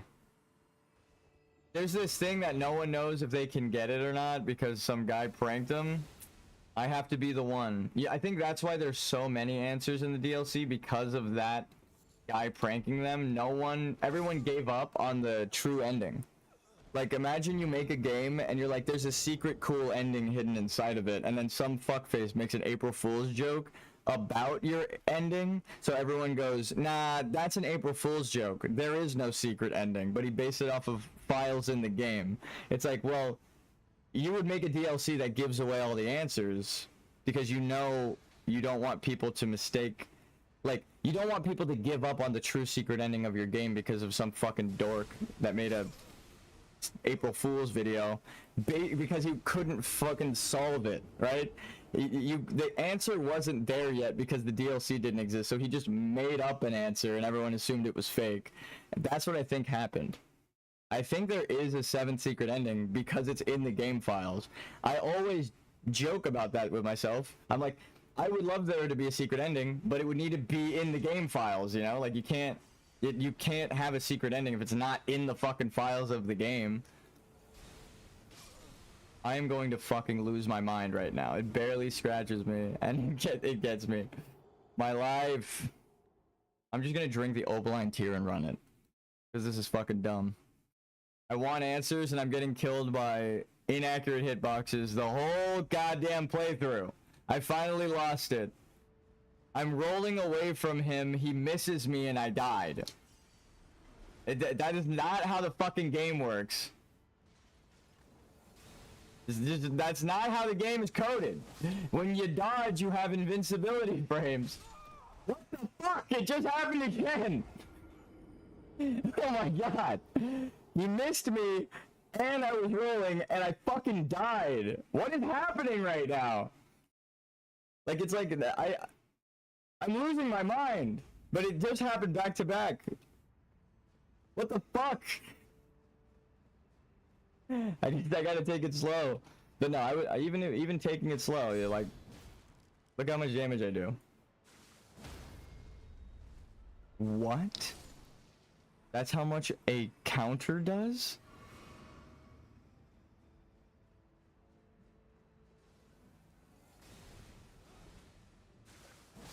I'm just fucking spamming to kill this guy because he can't live. He can't live. That guy needs to die. He cannot go on in this world. That's a DLC hitbox right there.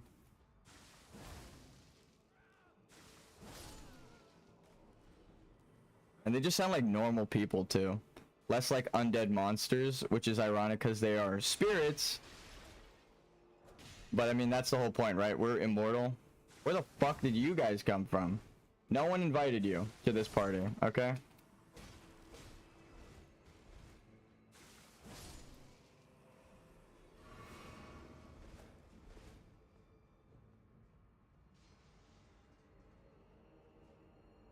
There was 5 of them out there. Because I know there's one sitting down, unless that was one of them sitting down, but 2 of them showed up, so.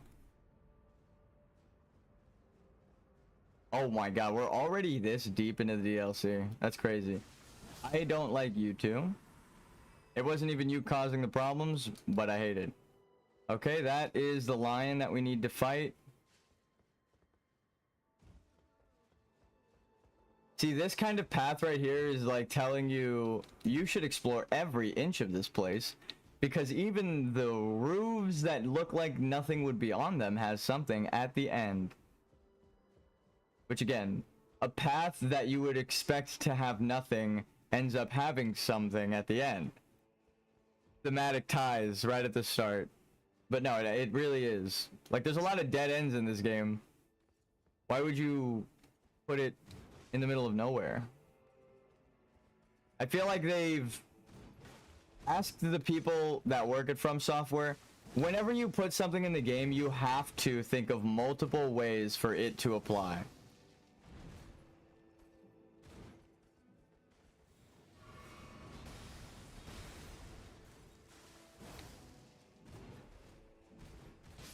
Motherfucker.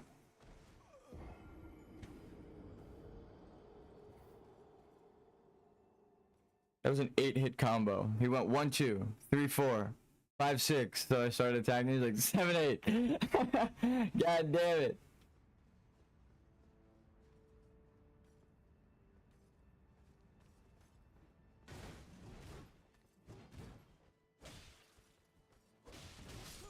You can't backstab him. Actually, that means the best thing to do would be that poise break shit that I did before. You don't have to fight these guys, but I need to know in my heart of hearts that I've beaten them. Because again, it is also game design. I'm not just here looking for a secret ending. I want to learn how to fucking make these games if I ever try. Okay, now I see what they mean by millennial bosses. Everyone has like a 9-hit combo that they just cut off, and they pretend like they have a bunch of different combos, but it's one combo that they're showing you different segments of. Because I'm like, wait, he just did a different attack in the middle of the... Oh no.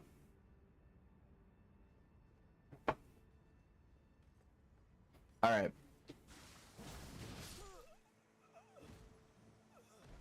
He just ignored me entirely the first time I came up. That time he fucking input read my attack. My life. Finding graces. Finding sites of grace. Okay, this is the last try before I actually push onward.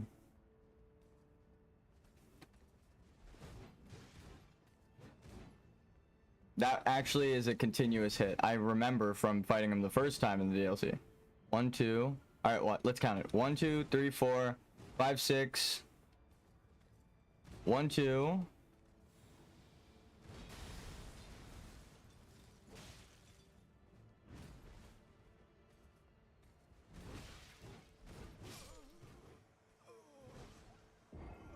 That was an 8-hit combo. 1, 2, 3, 4, 5, 6, 7, 8. God damn it. I'm not even... It sucks that you're not over-exaggerating when you say they have an 8-hit combo and multiple moves beyond that. That's the problem, I think.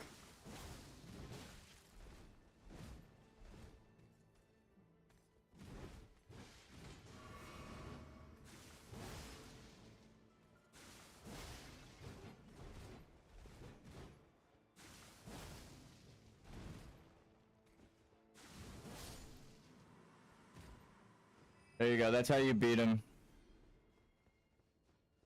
There's a difference between fighting someone and beating them. I think I just made that very evidently clear. Do I know how to play these games? Yes. Do I know how to fight people in these games? Sometimes. It might take a while. This is a ruin of Crucible Society.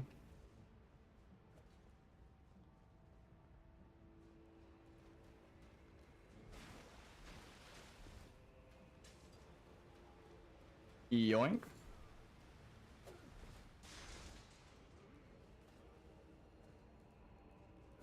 So I'm going to assume the natural life cycle has been stopped. Oh, that's back towards the boss. The natural order of things has been stopped with death. I'm so tired of not being near them and they hit me. Like, God, what the fuck is happening with these hitboxes? I'm on the other side of the staircase. He swiped behind me after I rolled. I'm in the middle of the roll still and I died. What? How the fuck does that make any sense whatsoever?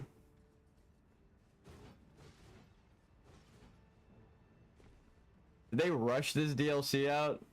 It's like, I'm doing a level 1 playthrough, but I should have iframes.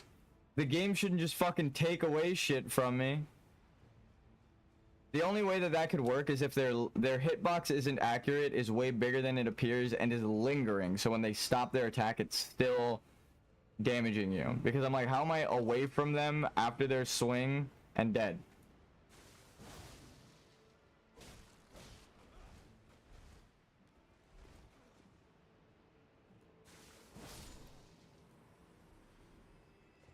I guess just fight smarter, not harder.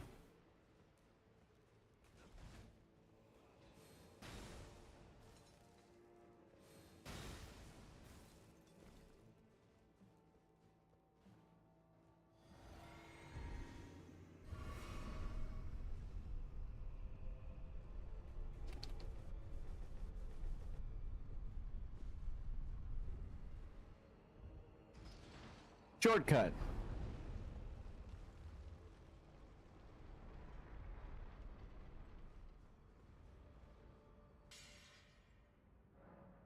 And actually that makes sense because they gave me the storeroom key. This is the looping in on itself that I've been talking about. Ready? They just gave me the storeroom key. So where is it telling me to go? The storeroom. Where is it? Right up ahead. Just spam roll. Just spam roll.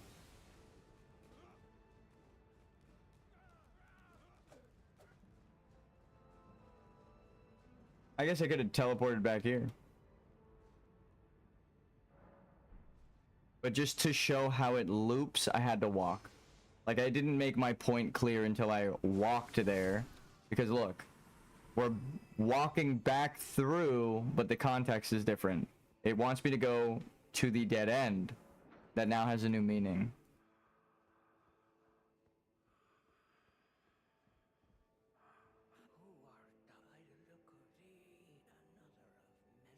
Nope, I'm here for his ass. Tell me, does thy kind never weary grow? How do these old bones fascinate thee yet? Our lands were by thy kind set aflame.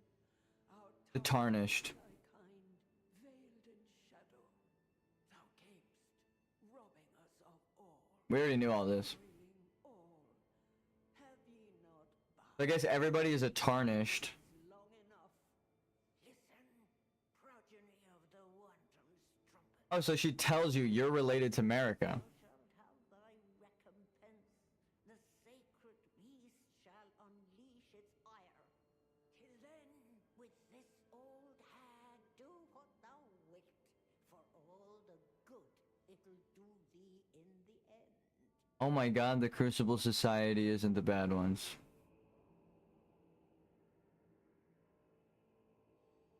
I just thought they were also douchebags. Because of them torturing the shaman and the omen and the horn scent. Now I understand. The horn scent are just the omen in this shamanistic society. They're all related. It's all one thing. Oh my god. So it's like the horn scent are just normal people in this society that are gifted horns, right? So the people in Bonnie Village who are oppressing the others that they don't have horns, right? The potentate, their silky skin or whatever, their smooth skin. That's what the whole Jar Village is trying to tell you, is that they don't have horns. The horn scent weren't just the ones that were punished. It's this entire Crucible society. The horn scent just became the omen for this society. That's why the music is so tense in this room. You're supposed to have this realization here. Oh my god. Reason dost thou I was about to say, she's not gonna say anything super important. Like, oh my god. fullest pride? Else tuck away thy tail and leave for good. Loathsome issue of the rotten's trumpet. So everyone, I was right then with my bloodlines. Since times of old, It's just the strongest of their ancestors. They're all the same people. be gone. These lands were ours. Okay, never mind. The Horn Center are also racist. That's the whole thing. But they have a reason to be against the Tarnished now because, I mean, the Tarnished did all this to them. But it's like, do they really have a reason to be for me? I just showed up here. So it's like, again. So that's why we thought Horn sent bad, because they don't like us, because we're Tarnished. But she tells you, we don't like you because you're one of America's kin, and you did this to us. You sealed our tower in shadow and veiled our lands, right? So they're telling you, you guys did all this shit, right? Because America's fucking crazy. That's why they call her a vile strumpet. Essentially just calling her a hoe. An evil hoe, because she seduced Horulu to betray the Beastmen and the civilization, right? The Birdmen, the Divine Birdmen, Horulu's whole thing is birds. That's in the Divine Tower. So she convinced Horulu, the Divine Bird, to turn against his people. Even though he was a man, it kind of goes back with like the survival of the fittest and smartest and strongest thing. It's now it is no longer who is the one strongest. You needed Horulu and America to achieve it, so you needed two people, right? So the whole thing. The grace of gold shall all meet death in the embrace of Messmer's flame.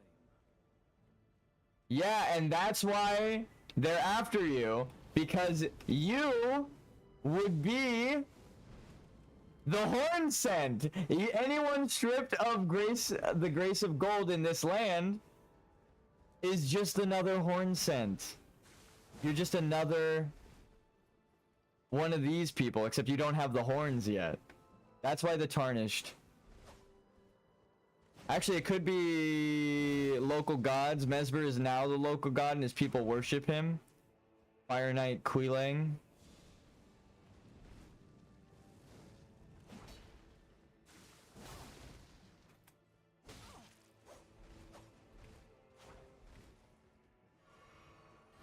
So it's like, now it makes sense why they're after you. I'm like, but you're a tarnished and they're a tarnished. It doesn't make sense why they're after you. But their whole thing is they have been sent to these lands to kill everybody. And they know the truth, that they're all related to them. It doesn't matter. They're here to punish the people of these lands. So it doesn't matter. If you were stripped of gold, you're like the lion who America stripped of its gold in the beginning of the cutscene trailer DLC, right? If you're stripped of gold, you're bad. In the DLC world. So that's why they're hunting those stripped of gold. It's not because you're tarnished. It might actually also be because if they're trying to avenge Mesmer and he's too blinded, like Rykard, right? Their lord is blinded by their love of the power. So Mesmer might not seek any more power because he's already attained it all, but his knights are trying to continuously oppress the horn scent. That's why the horn scent don't like the tarnished, but those tarnished are hunting you, right? Because they're actually just killing everyone. That's what they're here for. Look at this guy. He uses gold, right? So it's like, why would you be hunting those stripped of gold, right? You should be hunting those with gold. But no, that's not the story. They're hunting those stripped of gold because America took the gold from everyone. So now they're trying to kill everybody to cover their tracks. Those stripped of the grace of gold shall all meet death in the embrace of Mesmer's flame. Because they're specifying Mesmer's flame, so I guess maybe it's also the abyssal flame of the serpent that they worship. Like, it could be multiple things. But again, that is the whole point of the Elden Ring thing. It's not that it, of course it's gonna be multiple things. It's a fucking loop. It's a Venn diagram looping back in on itself. It's gonna constantly do that. You just have to find which true connection is the reason that, like, you have to draw the true line for the circle, right? You can draw like half of one circle and then the other half of another, but it doesn't, like, sure they'll kind of fit, but then when you find the full loop and the reasoning, you're like, oh, I get it now. So I see why, because again, if you understand that they're lying, oh, and then all of these twisted trees that are now wilted, they're just crucible powers. I don't suppose they'll beat the shit out of each other, right?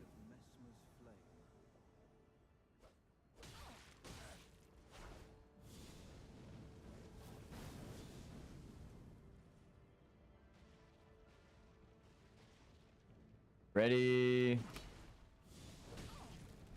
No, I rolled the wrong direction. I didn't know he would have a fast attack that would get me. Yeah, well, he fucking animation canceled to stab me there, but players can do that, so. Just wasn't ready for the spear that big, one-handed, to be fucking, like, the quickest attack weapon. That's like a dagger's swiftness. Alright. So there's a bunch of graves here. So they're burying the, as I'm kicking them all over. So these people are, aw, yeah, okay, so it's their graves because, or it's not their graves. It might be, but it's, like they have a tie to it, not Mesmer. I was gonna say, it could be Mesmer's troops because he's here. But so this guy is killing all of these people who had gold once but don't now, the horn scent spirits.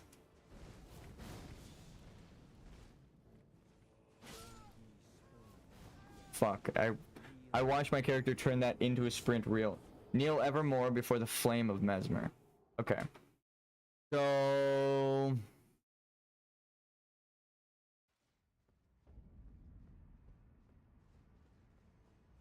All right, I'm gonna go see if there are any more shadow fragments.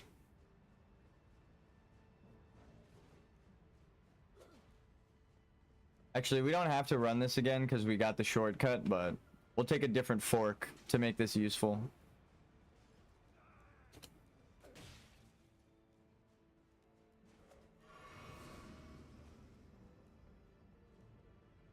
Okay, so now we're back here after the storeroom key. We went that way to open the shortcut to get there. Now we do Deathrite Birds. Deathrite Birds on the Solar Society, right? These are nighttime creatures here with the daytime civilization, further connecting them. Damn, I thought I got him stuck on the other part of the building. Just like I said it would, if Horlu was the Birdman, Harvey Birdman, attorney at law. Now, if Horlu was the Birdman, we can just take the shortcut up now. And Marika was the Death Glomide Queen, then it explains why the area they attacked has death birds, right? Or why they're like, again, with Radagon loving Renala because they're naturally inclined to love each other, Horlu would naturally love Marika because she's an Albinoric and the Beastmen alluring pots, right? The demi-human alluring pots. I'll just read the pot to you. Wait, where the fuck? Okay. You use Albinoric blood for this, and what does it do?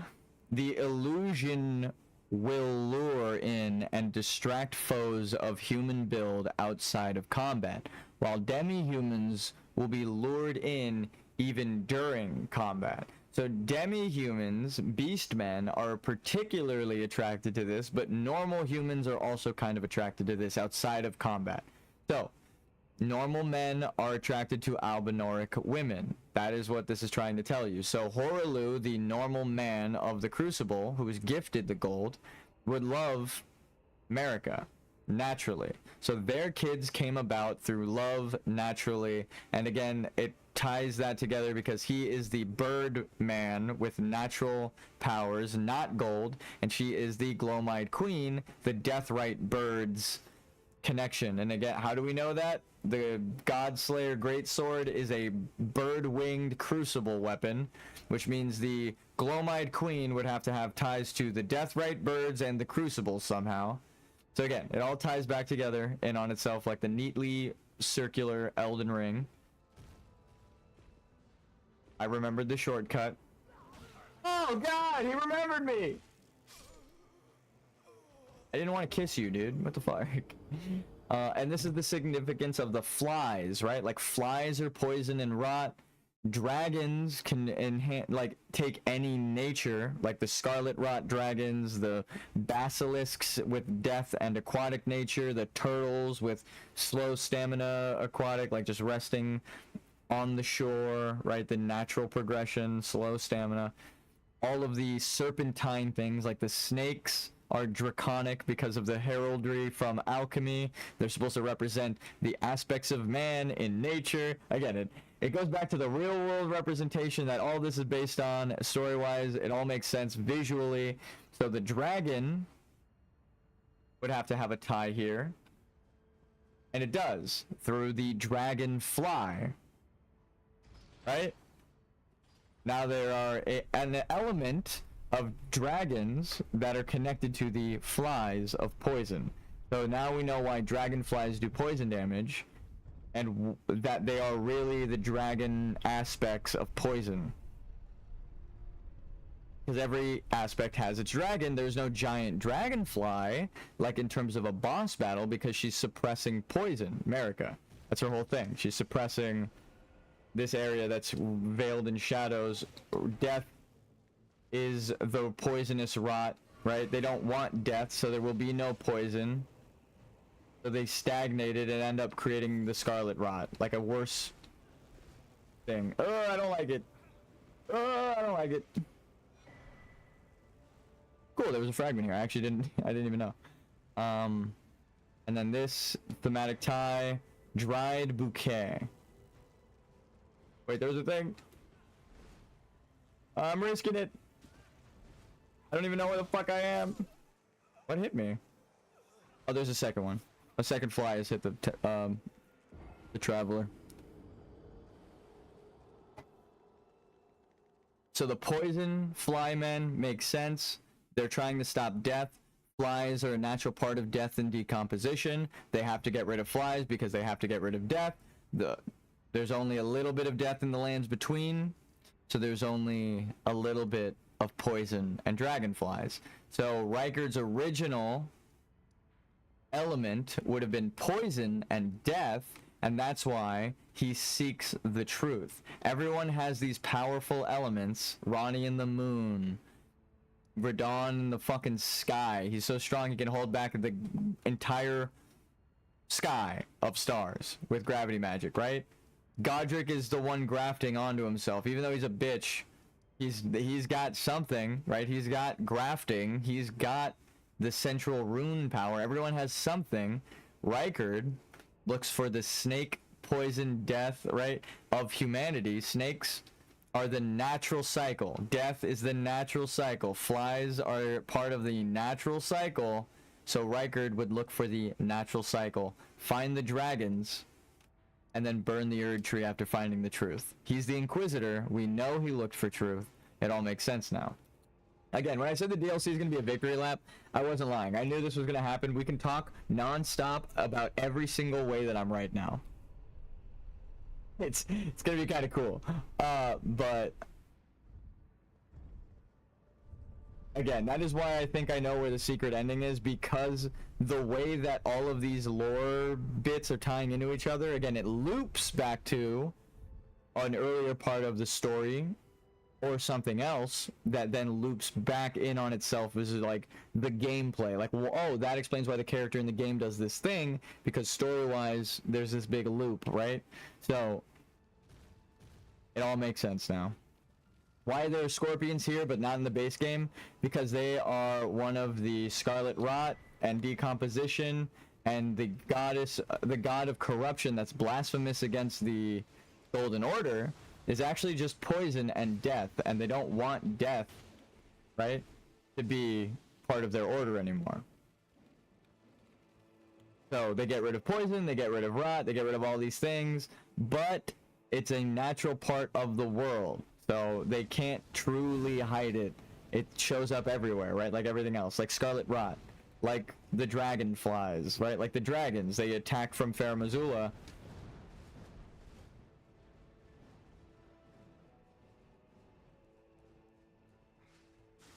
You have a fragment, I'm pretty sure. Oh, it's the wrong one. Gold Horn Tender.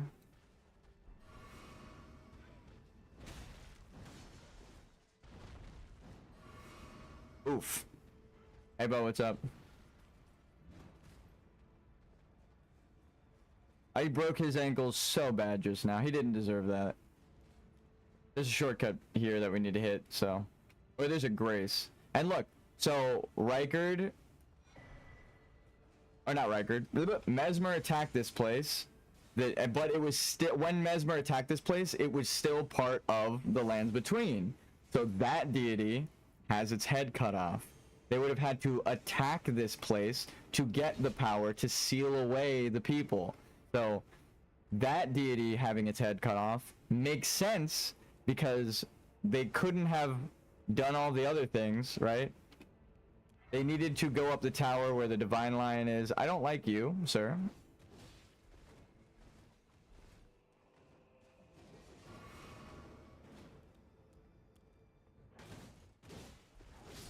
Yeah, I fucked that timing up entirely.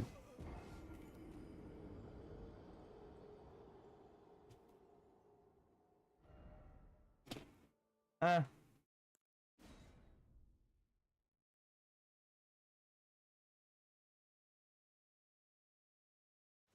got hit, and then I rolled into the next hit. That was dumb. Who are you? Redmane Freya. We haven't even spoken yet.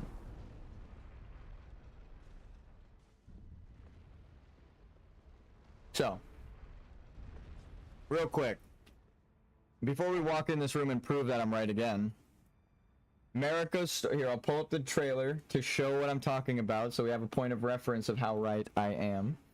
The Elden Ring DLC trailer.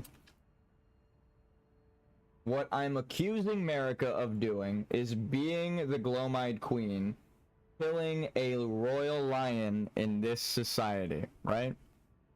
So, Micula the Kind spoke of the beginning, when Marika formed it all, is what we're looking at.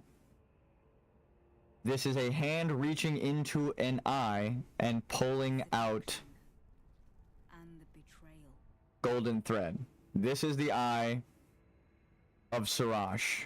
I've explained this before. Actually, I'll prove it. The only other person that could be is Placidusax, right? When you look at Placidusax, look at the eyes, right? Let's get the clearest fucking icon. The eyes have a big brow and no eyelid on the eyes. Dragons don't blink in this. So this big eyelid with no indent at all to the brow, right? This blinking flesh eyelid is not a dragon's feature. We know that. Especially because when you look at the dragons, they have a built-in brow arch, and they don't blink with the top of their brow, right? So that wouldn't move like she is moving this. So, this means there is a white beast creature that is associated with gold. Alright, I'll put it like this. A white beast associated with gold at the top, because we know where she is right now. Let's go a little bit further. The top of this divine tower. Right?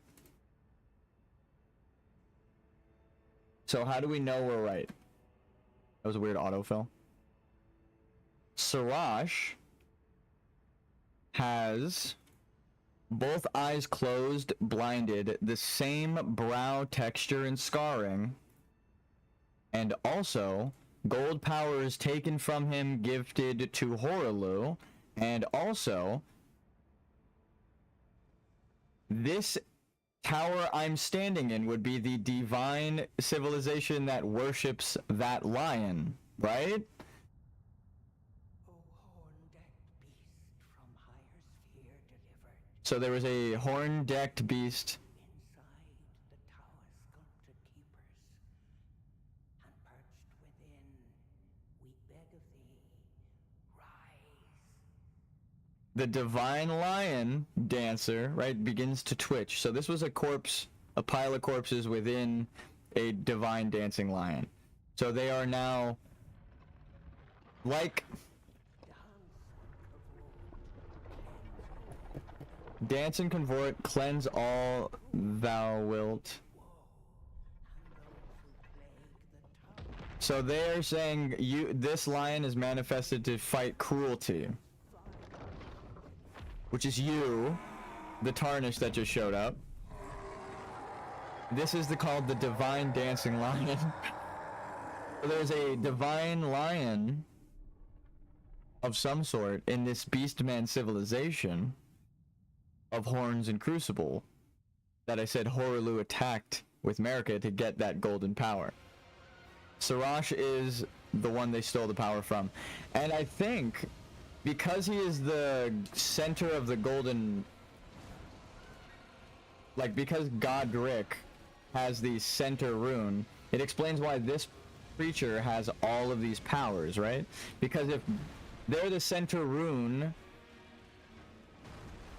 then that means all of the other runes are connected. Corruption, death, lightning, frost, right? They're all connected to the lion. So this dancing lion from higher sphere delivered, the deity possessing this lion, like in this DLC, the frenzied flame possesses the boss, or Baal is possessing that giant, like I'm accusing him of doing.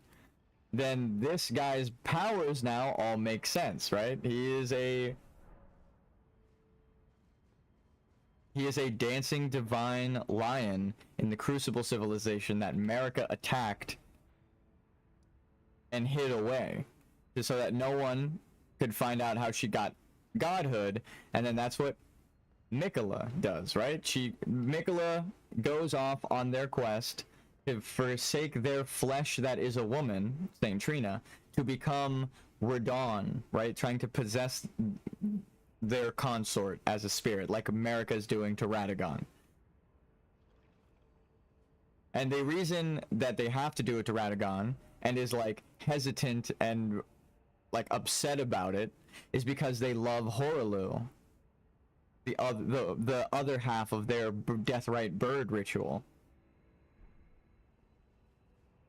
So she's only forced to be with Radagon because he would be the true heir of the fire giants, right? The giants civilization, the Crucible civilization, this civilization. He'd be the true heir.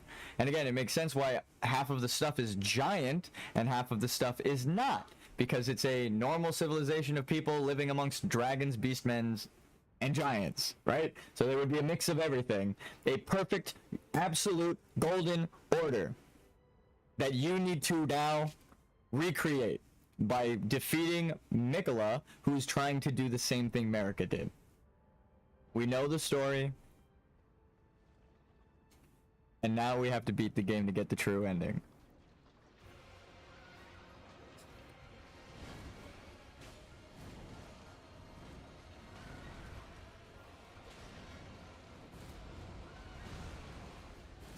I jumped a little too early on that. Actually, this divine beast, just from that attack alone, I know I have to go get Shadow Tree fragments because there's no point in beating them right now. As soon as you beat them, you come up against a gate. So this is the game literally telling you, turn around, there is no point in fighting this, because as soon as you beat it, it goes, turn around, there's no point in coming here. So, we turn around. We'll head back down now that we've reached the boss. I'm gonna go talk to Freya, if she's still there. Hopefully. And we'll progress everyone's quest. Honestly, the only people that I really want to help are Ansbach.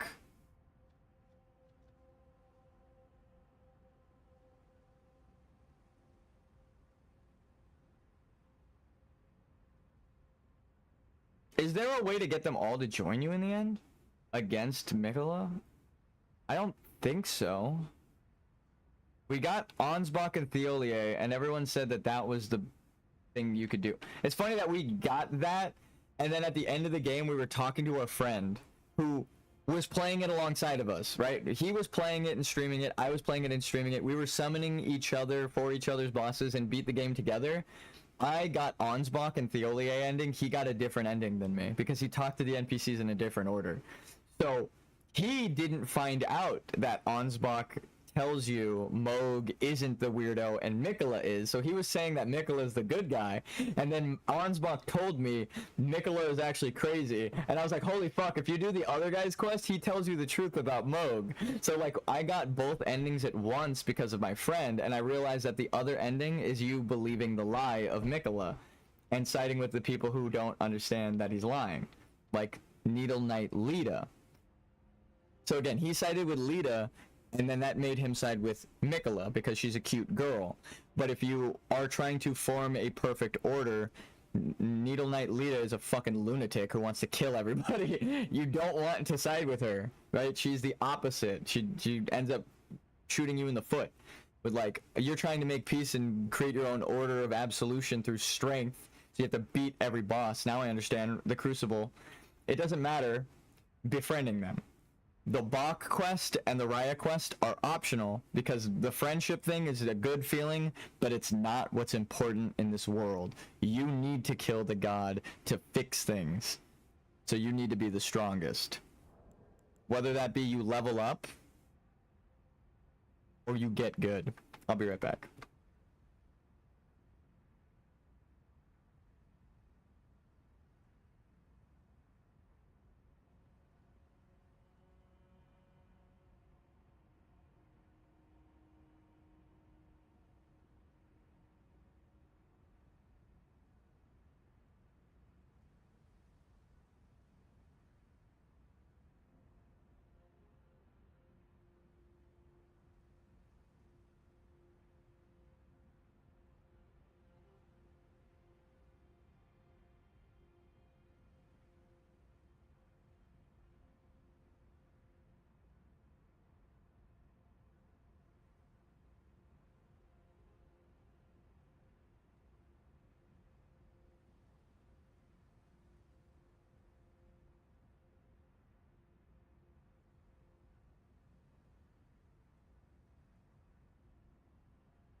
I also realized what day it is, and I would like to mention this is not an elaborate April Fool's joke.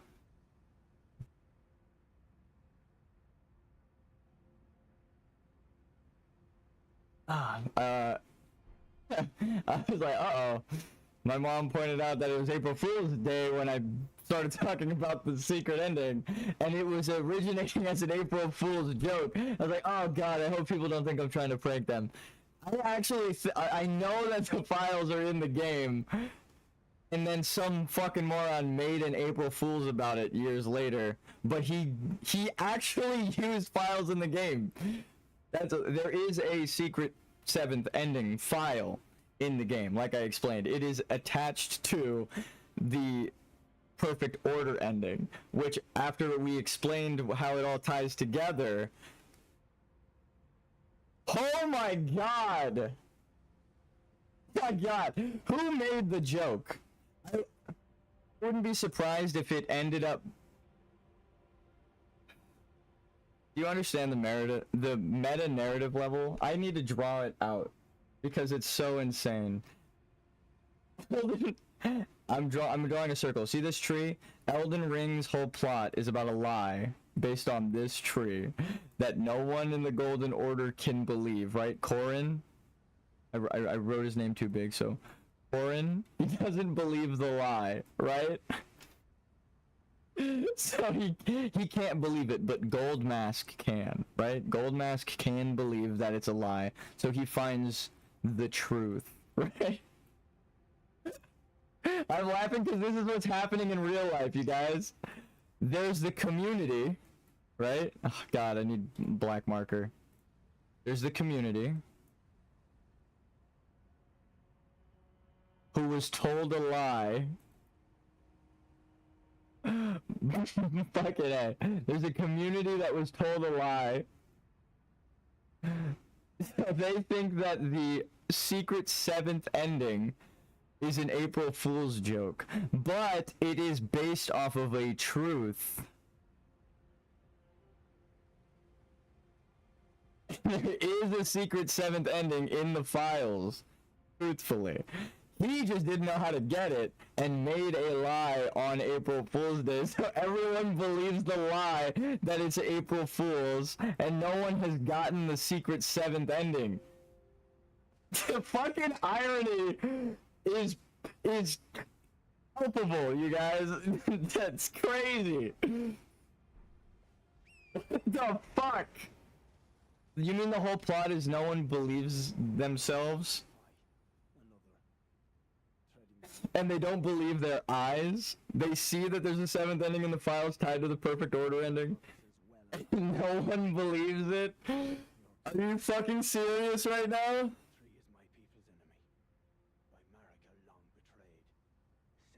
We have to be the Lord of Frenzied Fire IRL. Be the crazy one that pursues unalloyed gold.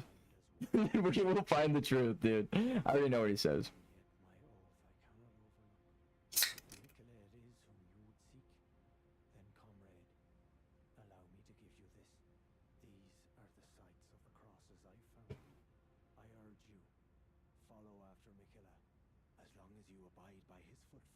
Oh,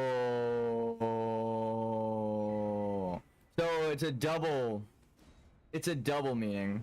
Like Radon, when Radon was alive, like in his normal body, like us, his will can't be replaced. That's why he needs to be killed, right? That's why Miquella sends Malenia to fight him. And she whispers in his ear in the trailer, we get the quote in game, I'm not guessing, that Miquella is waiting for you, O promised consort, right?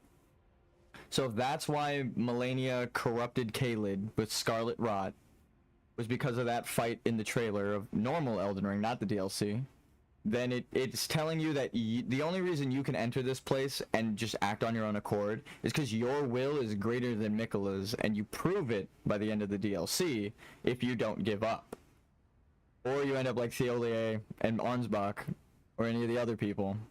But if you, dare I say, like my friend who played it without reading any of the lore or giving a fuck, You follow Mikola because they are the upgrades given you by the markers, and you're like, surely Mikola's good, he's doing good things to me.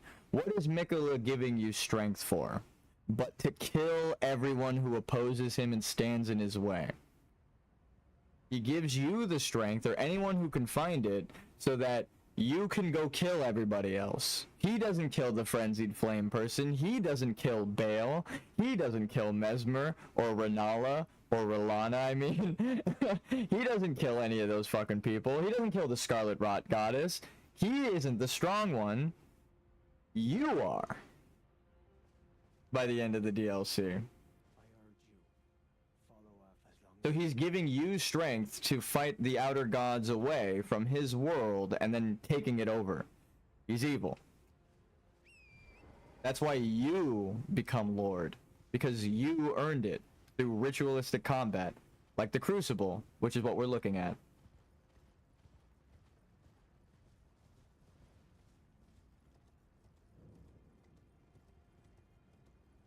Also, I can't believe that I missed the grace like 5 feet. I just needed to walk like 5 feet and there was a grace right there. On this bridge. Whoa, shit. Oh my god. That just knocked something off my desk. I can't believe the trajectory of that arrow hit the camera. It flinched. What the fuck?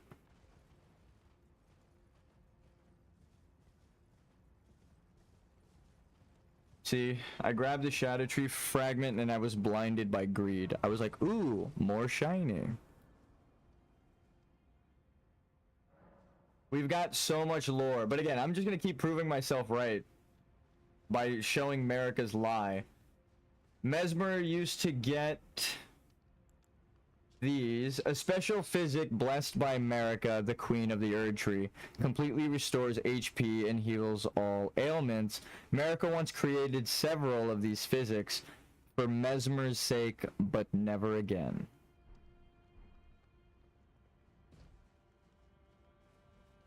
So people assumed you probably had to drink it over here in Mesmer's soldiers camp where there's a golden grace crucible thing. This, now I understand the lore. They're burning their dead who still have the grace of gold. They're conducting the forbidden ritual. That's why they're banished right there. You see that crucible right there? That's why Mesmer is banished. They are burning their dead who still have the grace of gold. It doesn't matter if it's Mesmer's soldiers or the Horn Scent, right? The shaman people of this society who are piked up right here. Notice something missing from these Horn Scent?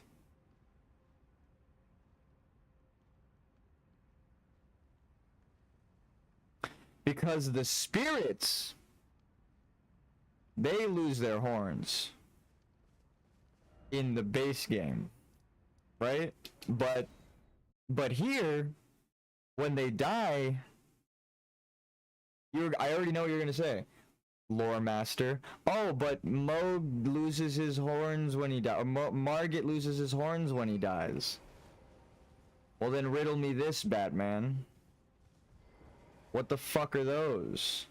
On this guy's ghost dome. Looks an awful lot like a set of crucible horns. So they would have horns. Right? Because it's reversed here for some reason. Margit's ghost in the base game that Horlu is holding in the cutscene, that doesn't have any horns. Why the fuck does this guy have horns as a ghost? Doesn't make any sense. Unless some of these shaman people didn't have horns. Yeah, that's definitely hair and horns. He's got like a layer of flat hair that's not just the ghost, but it's like a layer of cloth on his head, but hair.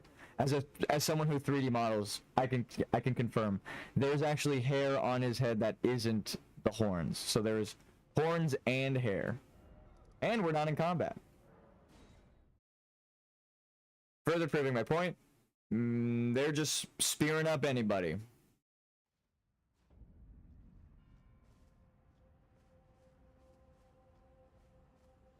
You have horns, but your name is Hornsent, so we know you have horns. I urge you, as long as you... Wait, this isn't the grace I rested at. What the fuck? Why did it teleport me this far? I just unlocked this grace over here. Okay, so maybe the game is trying to tell me don't go to the keep yet, because this is Mesmer towards the end. We collected the shard this way. Let's go back actually and go left instead. We'll let that rest for now and get more answers to show you that Marika's lying. Aside from the NPC who tells you in the DLC Marika's lying, we're gonna show you every bit of evidence that Marika's full of shit. Hello. You don't have a basket. I thought you had a different basket. You find them carrying the vase, they need to go. Oh, actually, that makes sense as well. They're carrying the vase around, the jar, right? The shaman jar, and they give you spirit ash and shadow tree fragments. So the shadow tree fragments are the flesh, because you sow yourself into the trees for burial ritual.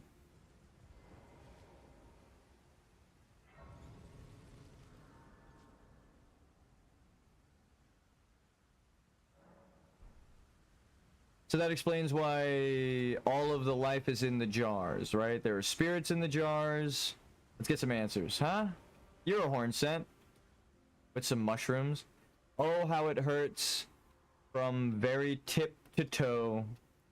Help me. I must ask. Am I human still? Is that the reason I yet suffer so?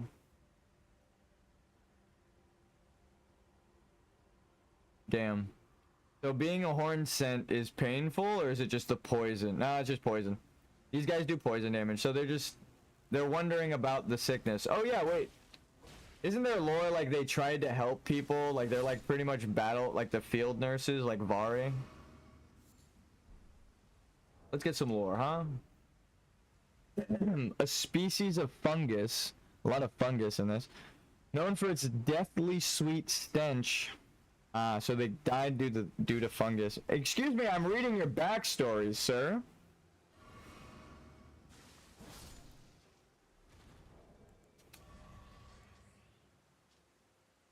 Found by hunting manflies.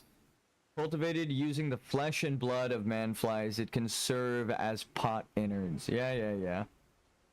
Alright, going through the game fresh with the new eyes of truth. So what, there's poison on the ground if I roll or something? Oh, it's just gotta be consumed to kill you? No, because they spit poison.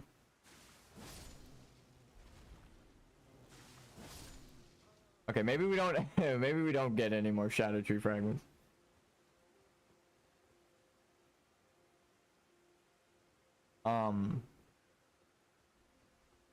Maybe we stop here. I just dealt 1,500 damage in one slot. I've never dealt that much damage ever.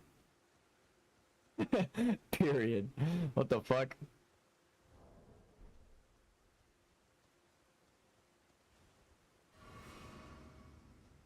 I mean, these guys are supposed to be lore-wise frail. Actually, that's not true. I've dealt 2,000 damage against someone who's weak to blood. But I don't know if these guys are weak to... I guess it's only 100 damage over my usual. 1,400? That is, like, they're weak to blood. Ghosts can't bleed. Oh, fuck me. I can't get eaten. This is gonna be so rough. I can't fuck up once while exploring for lore. Oh. Shit. Grave site plain. So there's a lot of graves. Fungus, grave fungus, death, moss, eating off of corpses definitely will get you sick. Local deity. Revered spirit ash. First off, don't you dare.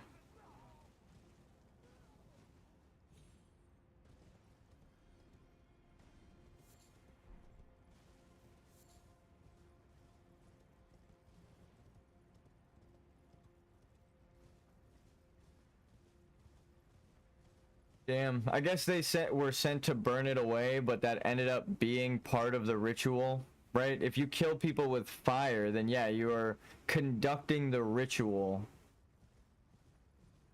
This looks like a trap. Oh.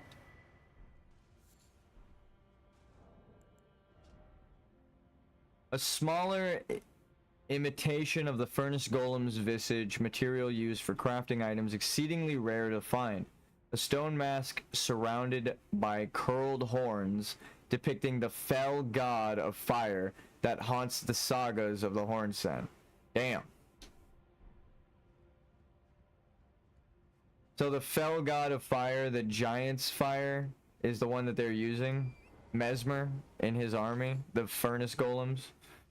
Fueled by giants. Again, that would make sense of the Oh Mother, right? He finds out that he's using his like relatives as furnace golems to fuel his war efforts. Damn. Mesmer's story is sad as fuck. But then again, now Renala or R'Lana of the Full Moon and Mesmer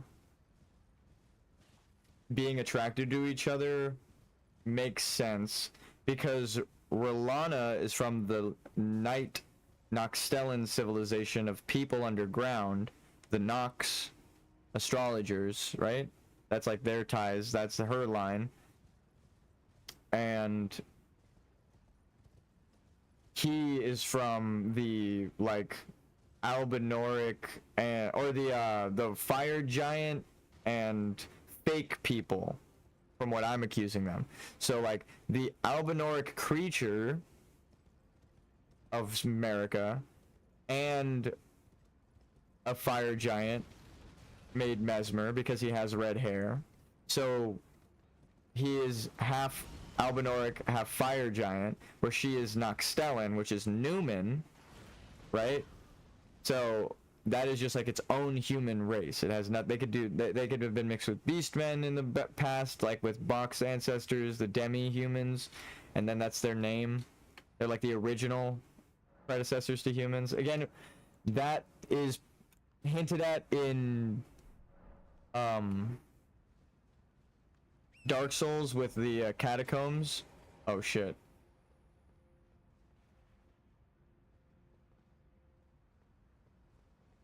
So yeah, it's hinted at with the catacombs in Dark Souls, because you find beastmen, giant skeletons, and then man skeletons,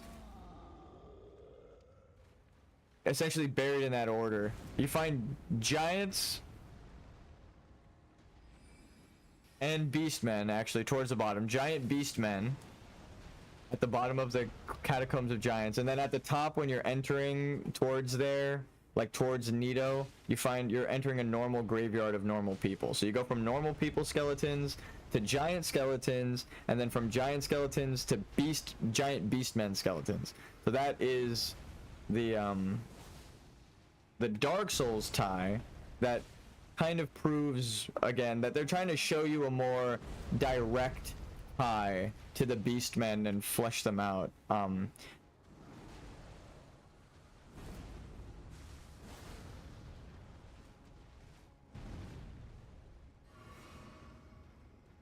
But yeah, that is one section of Dark Souls. It's all one section. Where you're on your way to Nito. You have a giant skeleton and a normal sized skeleton in his boss room. And he's a stack of skeletons at the bottom of the graveyard. Like, he's supposed to be the manifestation of death that existed at the dawn of time with Gwyn. So the fact that there are normal skeletons amongst him, and giant skeletons and beastmen skeletons protecting him, it's telling the same story of like they were all together back in the day. in one related society. But the Albinorics would be a new created bloodline from like another planet, essentially like alien glintstone life, like the glintstone crystal people. Just glintstone is life, like the from beyond the stars, the jellyfish astrologers go beyond the stars after they die. You finally conclude their ghost shit. So again, it's all tying it together. The giant here with the glintstone magic. Again, it now makes sense why the giants are everywhere and the humans are everywhere and the beastmen are everywhere. It was all one holistic society, all unity, an absolute society, if you will. And then America tried to lie and say that they were all different things and everything's separate, and also get rid of the Albinorics because then it would explain away her existence. Everyone would be like, well, you're not fire giant, you're not Beastman, you know, you're not Newman, what are you? And now the thing saying that she's from the same stock as the Newman makes sense. Just saying she's a Newman, right, isn't saying she's from the same stock as the Newman. That means her and the Newman share a bloodline. They aren't the same thing. That's what that line implies. So now it makes more sense, right, that they are from the same stock. The Newman are from beyond the fog, and they eventually take their primeval glintstones out with the Nox and make the puppet people. So she is of the same stock as these fake puppet people, Albinoric nighttime glintstone, night people, the Newman, the Nox. Again, we're told that the Nox and the Newman are one thing by game.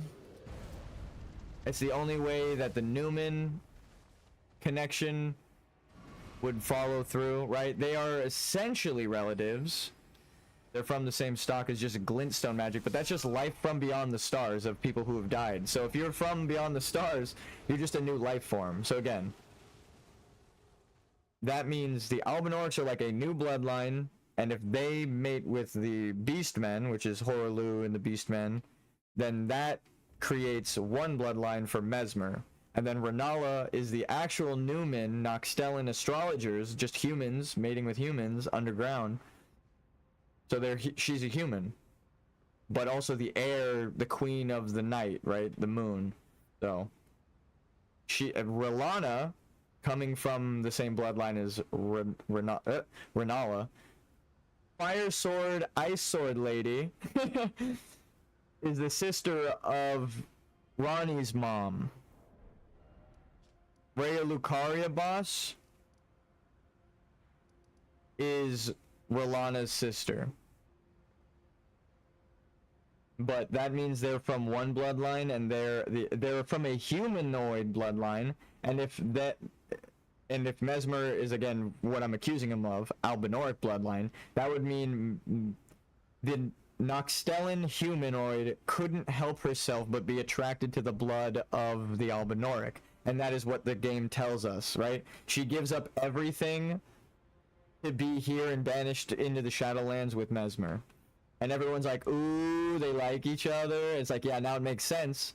She is compelled to because they're two different bloodlines.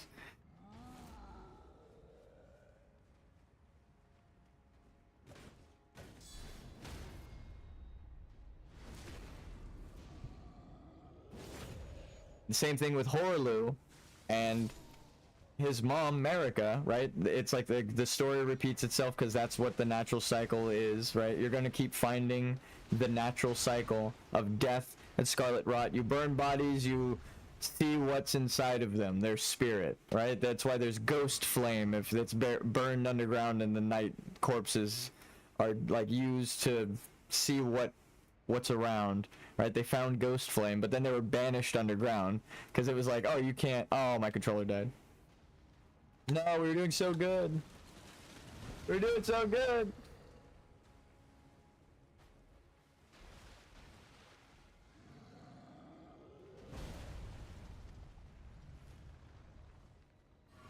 We'll leave him be.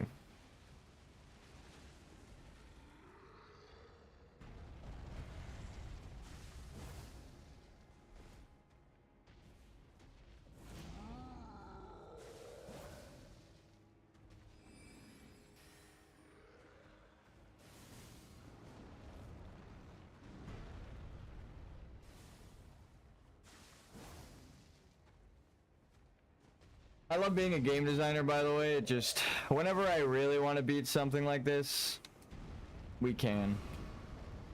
I was like, oh, there's a cliff that's just about head height, huh? It's a good thing he attacks the fucking floor. And also cover? Miyazaki, you treat me well. You treat me nice, Miyazaki.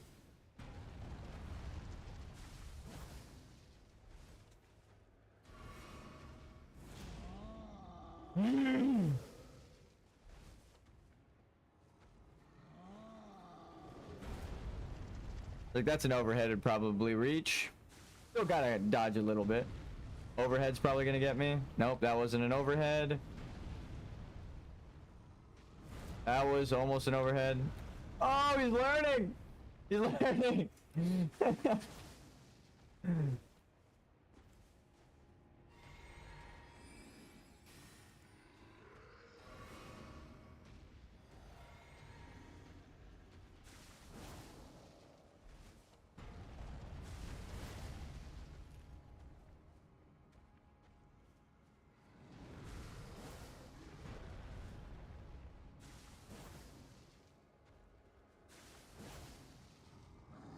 On the top rope! Oh, you know I had to do it to him.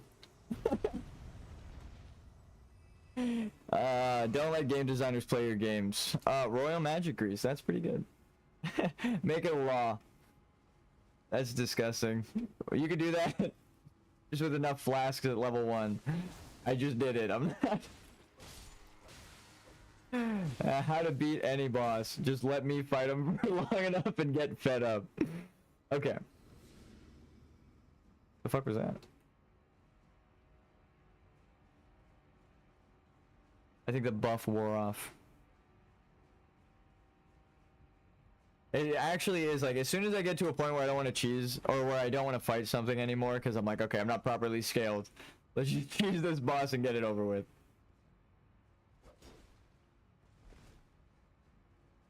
Certain bosses I refuse to cheese, like Melania, because I want to learn the attack pattern, but a giant that I've killed 15 times, but just has 20 times health now. Okay. This guy we can cheese. I've killed this guy like 9 times. We're good. Oh no. Light bird power. Ooh. Treasure chest. Loyal Knight's cookbook. Who is the Loyal Knight? What do you make? What are you making? A record of crafting. Royal Magic Grease. Damn. Oh, so it's Rolana's. She's the Loyal Knight, right? She's the spell blade or whatever. Well, I rolled right onto his weapon.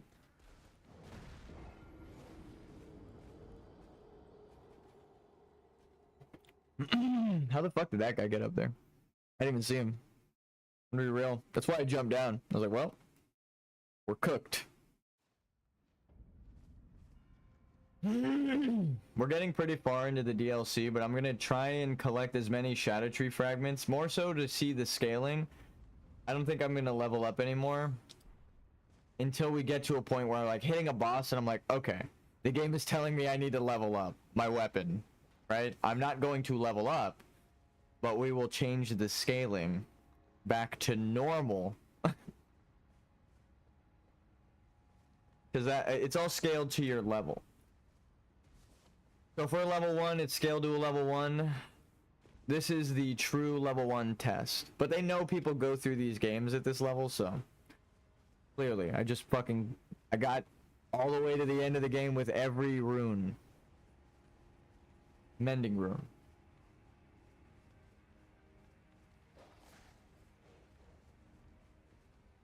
On a fresh, non-New Game Plus account.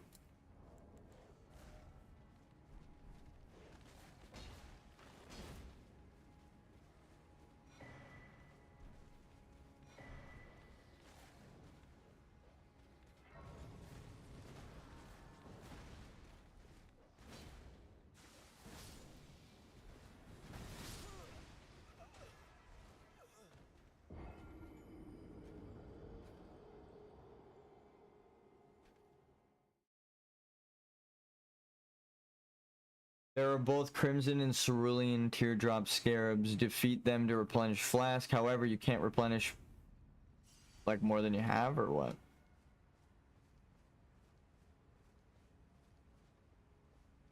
No dog this time.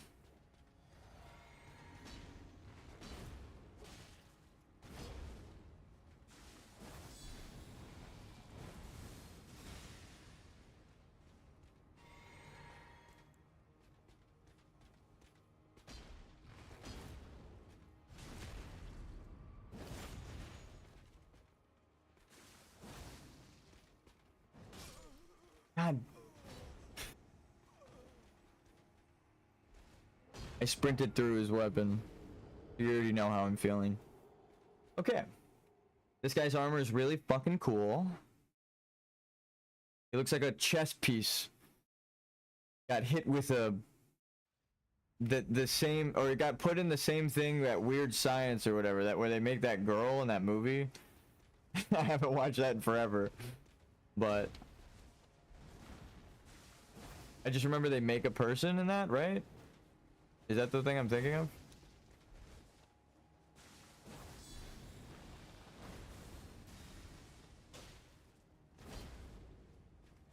That's not a backstab.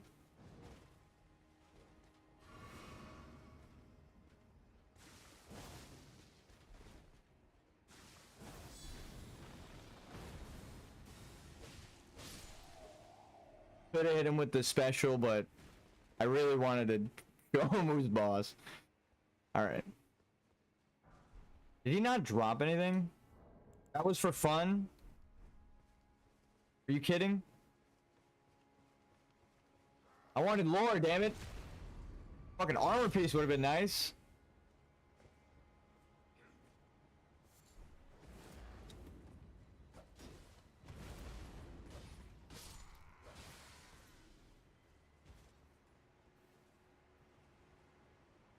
Hold.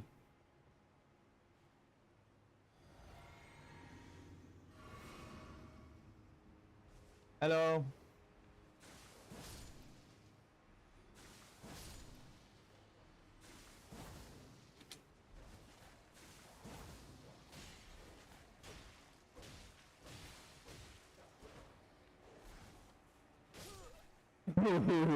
Good dog. Good dog. That was actually cool. I was impressed by the enemy dog just now. That was that sound. I was like, oh, alright. I can't fuck around in this. It's still Dark Souls. God damn, dude. I'd like one-shot everything else. That was like a mini boss fight. What the fuck? You spawn back?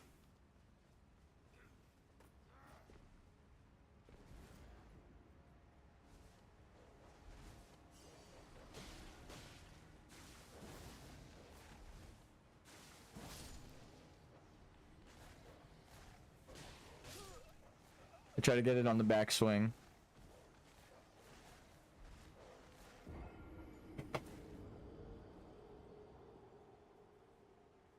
Alright, we're just gonna one-shot the two dogs and then go straight for a shield parry. Alright, actually, maybe we just take the time to show how broken guard countering is. Hit me. Heavy attack after they hit you with your shield up, and then you can send them to the fucking shadow realm.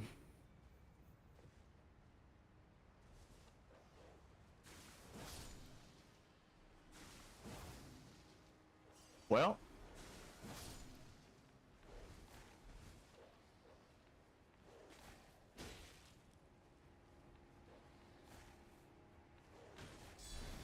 No.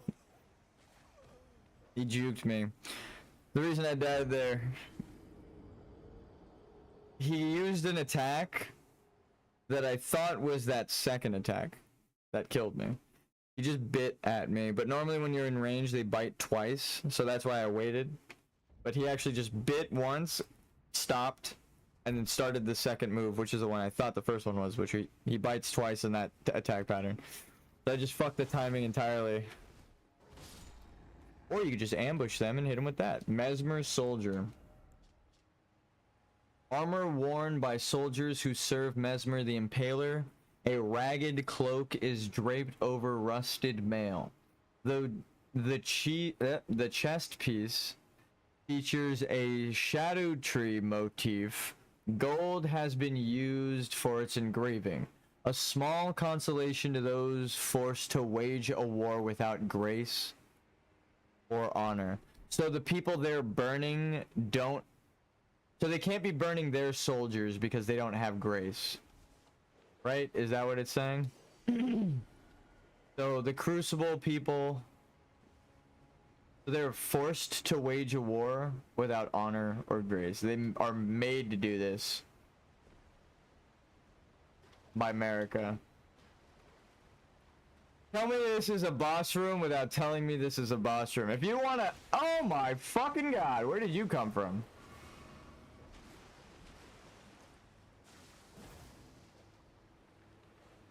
I actually don't think it's a boss room. It looks like the CO for Riverwell. I was like, if you want to make something look like a boss room, put a waterfall in it. I see actually a path behind it, but it might be a death drop. Where the fuck did the dog come from?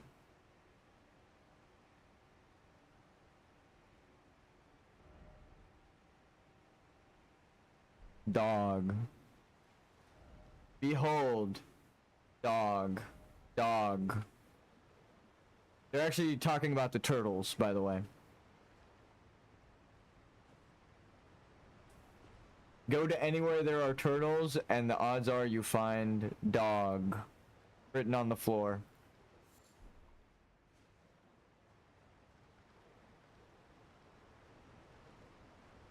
Actually, we know the truth now, because they're an aquatic serpentine... Well, amphibian?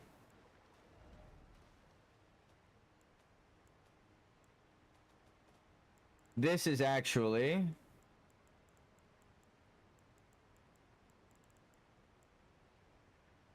Where's the... Okay, here. I'm gonna put the fucking sign writing thing here. I do like trolling with it. You think we'll ever be able to invade another player?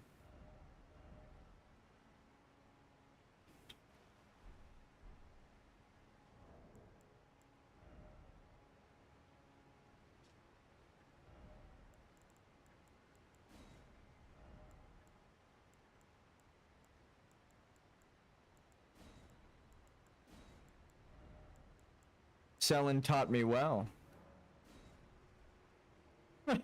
Likely dragon. The fucking turtles. And I'm wearing knight armor. Anything with scales, that's a dragon. Like, someone has claimed to be a dragon hunter this whole time, but to them a dragon is like a lesser drake. And then you're like, cool, a dragon hunter. You hire them, you take them to the dragon, and they're like, what the fuck is that? Like, that's a dragon. Like, no, the fuck it's not. Like, they see a real dragon for the first time, they panic. They're just breathing fire. It's the size of 2 houses in my village. What the fuck? You want me to kill him with a sword? What's wrong with you? I guess, I mean, speaking from experience, it's possible. You don't even need to level up, but goddamn.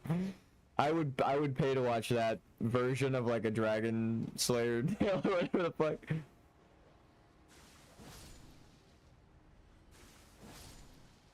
A Knight's Tale? Which one's the one where they're hunting a dragon? I think that's the one with Heath Ledger, and that's just their jousting.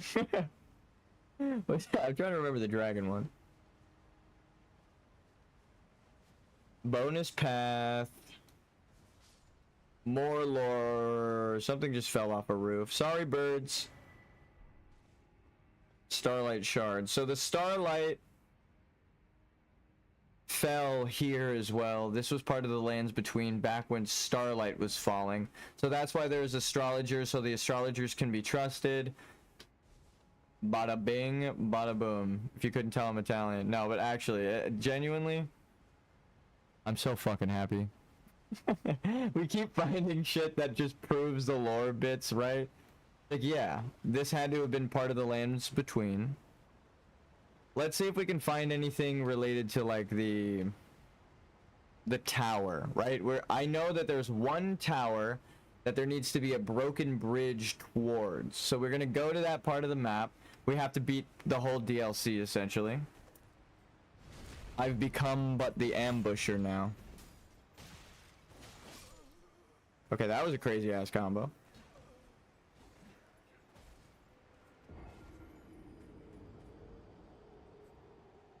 I think there's a grace right up ahead, so I'm just gonna run through.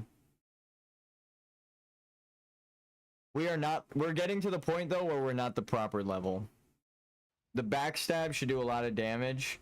That didn't even do half of his fucking health, and he was like a Weenie Hut Junior enemy. We're doing no damage. So yeah, the Shadow Tree fragments are more for scaling to show you where you're supposed to be. Because the fact that we have a couple already and I did no damage to that guy and this is where it wants me to go is scary. It's very scary. It's like, oh, you didn't explore the whole map yet? You're level 1 though. It's gonna get a bit tougher halfway through the DLC when we get to Rolana. Because I remember just the game being harder at that point anyway. So, with like the fucking flower boss and the putrescent knight, right? You have to go through putrescence to become. You need putrefaction and purification. Alright, maybe I'm alright. Maybe I'm skilled alright. Maybe I'm just dumb. I wasn't using the right moves. You don't have the right.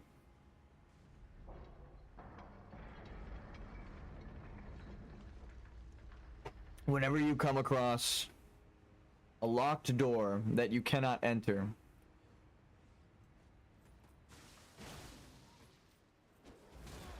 okay.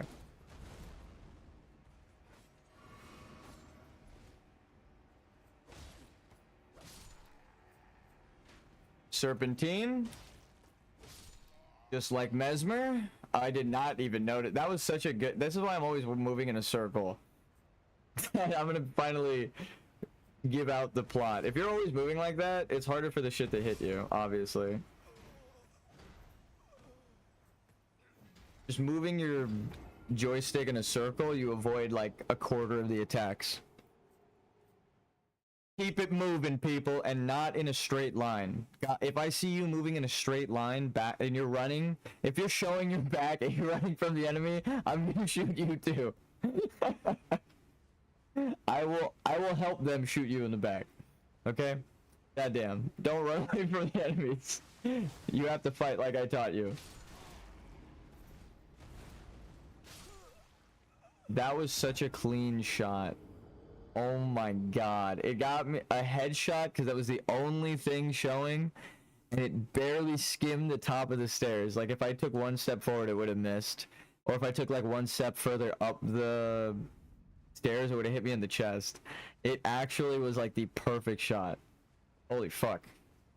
I can't even be mad at that. That was crazy.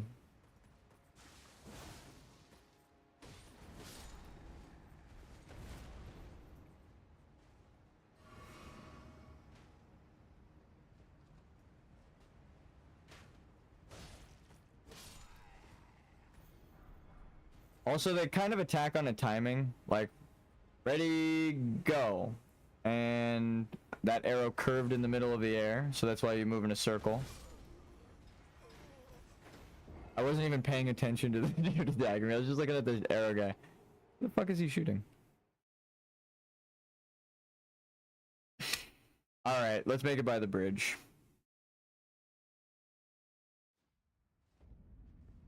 I'm going to tell you what to do through way of writing a message on the floor. And what you want to do is join the group password. Makes it so you can see everyone's stuff, but you're more likely to see your friend's stuff. So like if I put a message down, you are more likely to see my message. So just put group password slime and you're more likely to see my advice if you miss something. I do put not troll messages, but some things that are just funny. But they'll be out of the way, so not to confuse anybody. And very obviously a joke.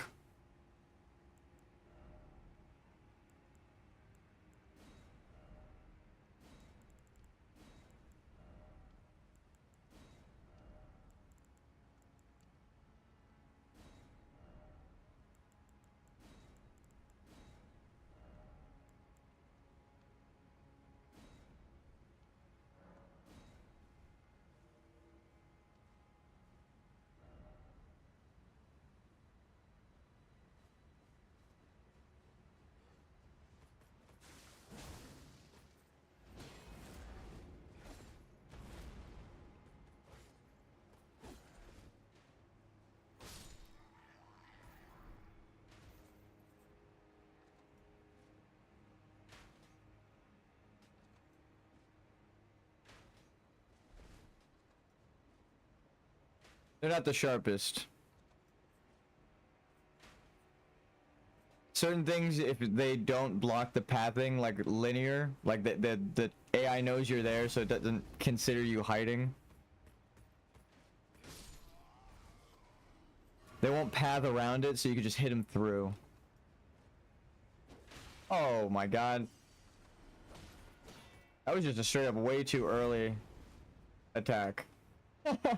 Oh my god. I heard an arrow shoot. I was a little worried.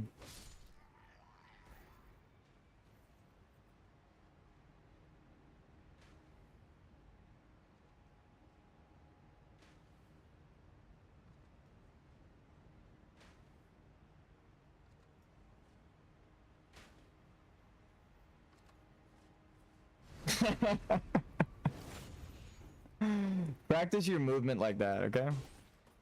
Get like one, dude, not like do the Nazi zombie strat where you get like one weak guy to practice against and just fucking break his ankles, okay? And then you'll learn how to play the game. Make a training room for yourself, and then you'll be like fucking with the enemies. You'll be like, oh, I know how to, like, there'll be like 20 enemies, and you're gonna be like juking people, punking them. People are gonna be like, how the fuck do you know how to play the game so good?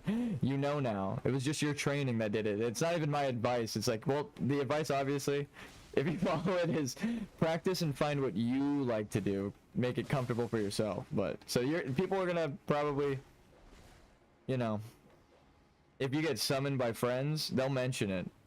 My friends used to be like, damn, you were good. Like, you're really good at fighting bosses and stuff. And that was before I even did this no leveling playthrough. Now I'm like, hand me the controller, I'll do it for you. Like, I wouldn't say that to them, but I'm like that level of good, where like if I'm watching someone, what I do for my nephew is I won't take the controller. He'll ask me, hey, can you do this, right? And I'm like, sure, okay, fine. I love playing games, so why not?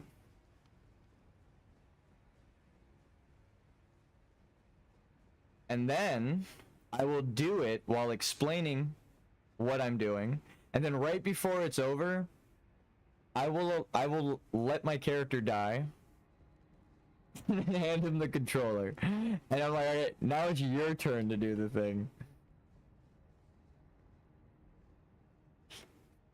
He's gotten used to it. At first it was like a, why the fuck would you do that? But then it's like a, no, you get the gratification of beating the boss and you get taught how to do it, right? Show and tell. You get to see it. That's the shit. I heard someone cast, but I didn't know where they were.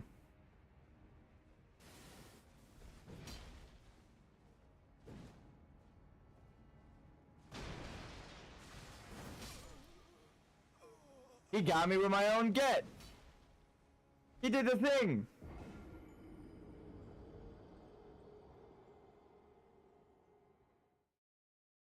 Oh, this is part of Carrion Manor.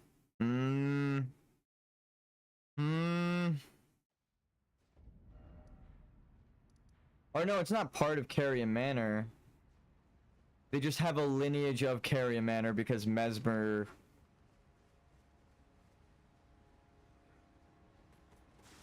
is with Renala, right? Or Relana.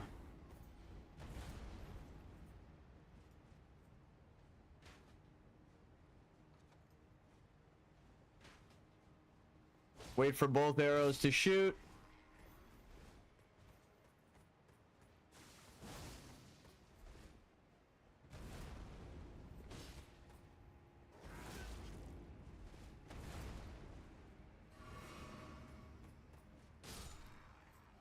Some of it's timing. Like, I know exactly when they're going to get to the point. Whoa. Look at my loot. Where my attack will release. You learn that kind of timing from just like practicing. You're like, wait, I might have been able to get that thing, right? You feel that? It's true. You can. Just try for it. I believe in you. All right, dog. Okay, well.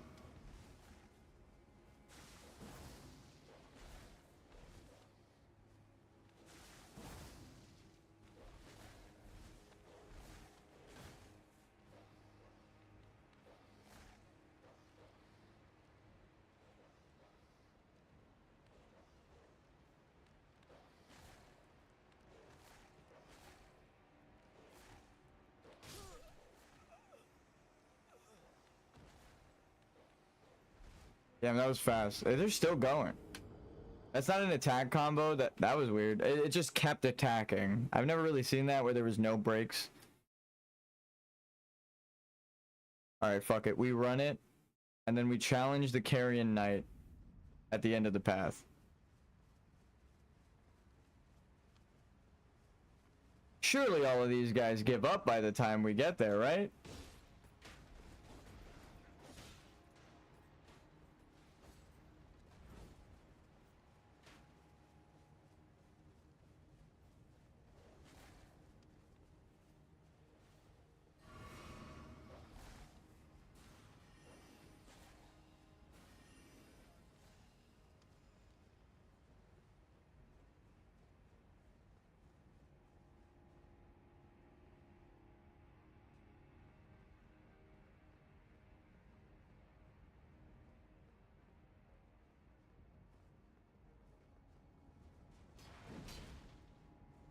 Honorable duel. And here I am without my ritualistic gear. And dodged. That's a fucking pillar.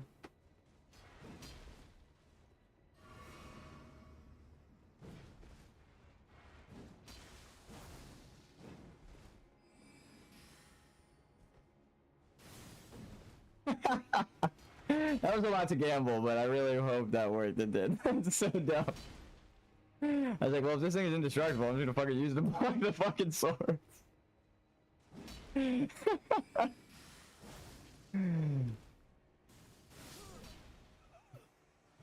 That was cool. So if you run straight here, they all give up chasing you, and then it's just a 1v1. Okay, okay.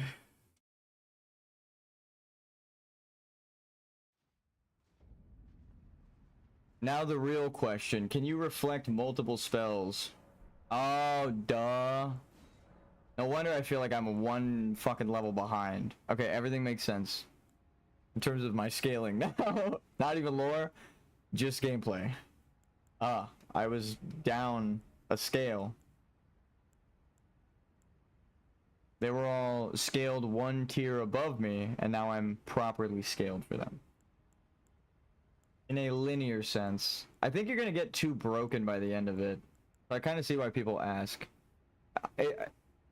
If by the time I get half of the Shadow Tree fragments, I'm like one-shotting the people at the start. Well, I guess that is technically... I have a level 25 weapon. So it's like if they were at the start of the game... I'm hitting him with a level 25 weapon. So it is just scaling going back to normal. We'll see though. Currently they have like double the health that they normally do. But I'm just saying. I don't want to go overboard on it. Because the whole point was I didn't want to level. And I didn't expect... I knew the Shadow Tree fragments are part of scaling. And the way that it maths out is you actually need them. But... I mean, unless you want to do like a 30-minute fight with Radon at the very end. I don't. So, no. Thank you. Okay.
I'm like trying to figure out how to attack them because I don't have my normal attack right now.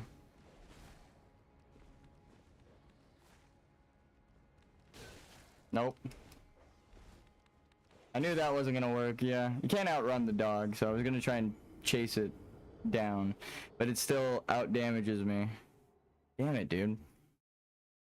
The blood slash. I guess maybe you have to kill just the dog.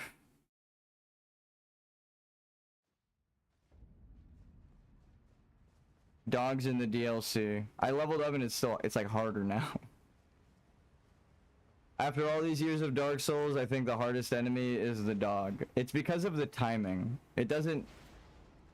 It's like they really said, I don't give a fuck about how you like to play. You have to time it perfectly for the dog.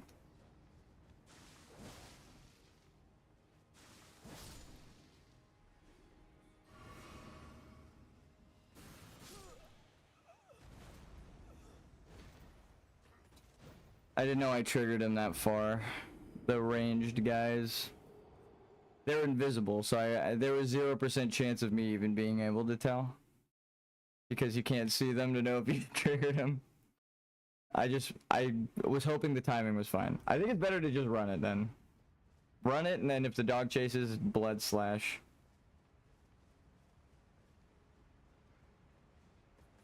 I almost got it with the blood slash, but it turned into a carrion retaliation on accident.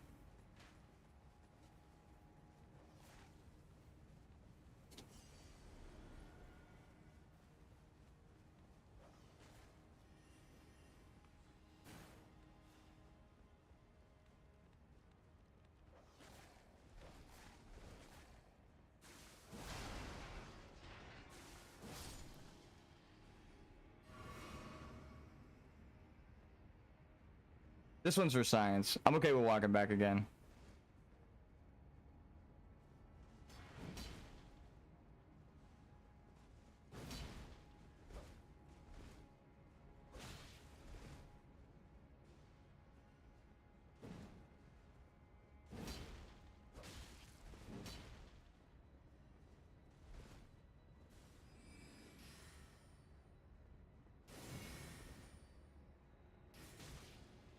Good to know. The game froze. It was like, did you really just hit all three of them at once? They didn't even know what the fuck to do. No, I did it too early. Honestly, that first time it was crazy. The game was like, wait! Okay. I had to load that shit. Like, did it make contact with him? No? Okay. I'm actually really proud of that one. First try. All three. Then immediately die to him.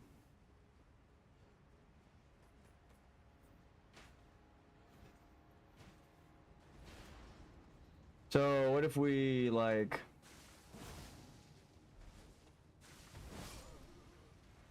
Damn it. Okay. The answer is no. He said no, axe. I could run by this guy, but I can run by all of these guys. I just don't wanna. I wanna actually fight something. I mean, we killed that guy, but he respawned. The one up ahead doesn't, so that's more of the kill I was going after before.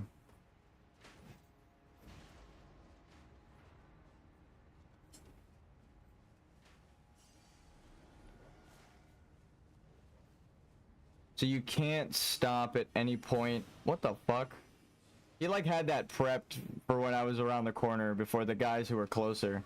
Oh shit.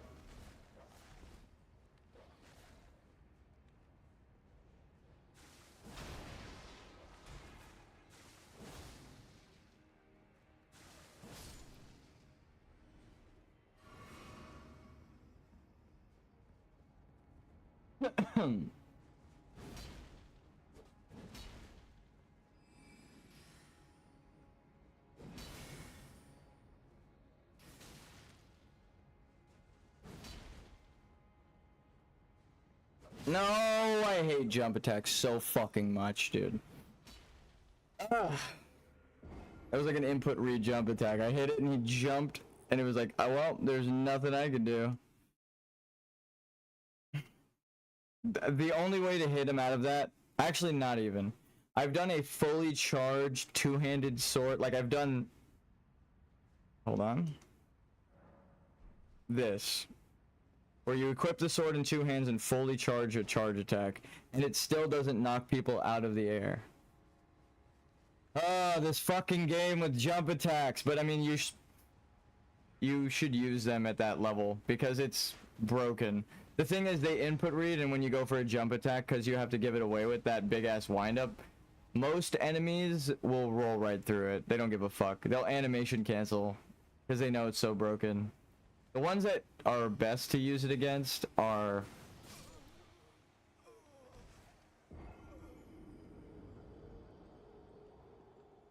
How come sometimes they miss and sometimes they're precision shooters? Now,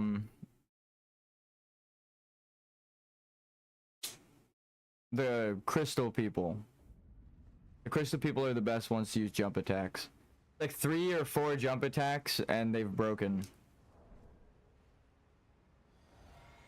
We're using the flask.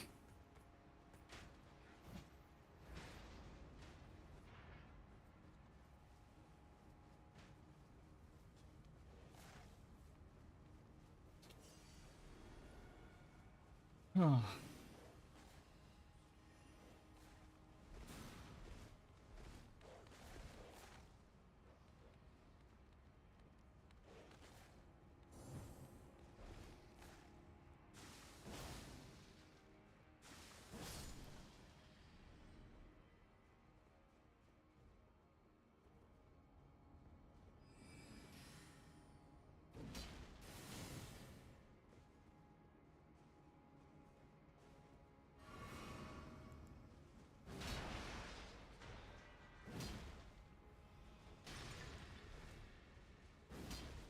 Nap time? No?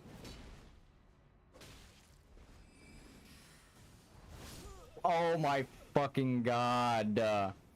My character did like a weird back and forth run animation. I was trying to run to the left and dodge and he completely went to the right. I don't even know how that's possible. I mean, my controller has been dying, but like, that's the opposite direction I input. Normally it's just running forward because that's the last thing I pressed. It's like I'm getting hit by a troll, like inverted controls. Like it's a debuff in a fucking video game. I'm like, why are my controls backwards?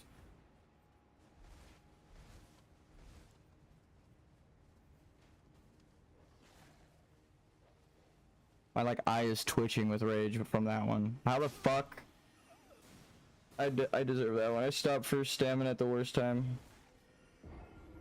Like actually though. Why? Game. Do you do this to me? Normal deaths I'm okay with. It's deaths that I feel like are bugs or broken that upset me the most. It's like, damn it, we're doing fine. Why? I was like, well, I've kited him here into the corner. Like, my thought process was, well, he's like way out of my way. I could just walk through the doorway now. You know, like the one that he's guarding. I could just take off and we're fine. And then my character runs into him. I'm like, that is not even what I was thinking about doing. Not what I was pressing. Like, what the fuck is up with my character? Like, so many layers to that upset me. I'm like, I don't even know.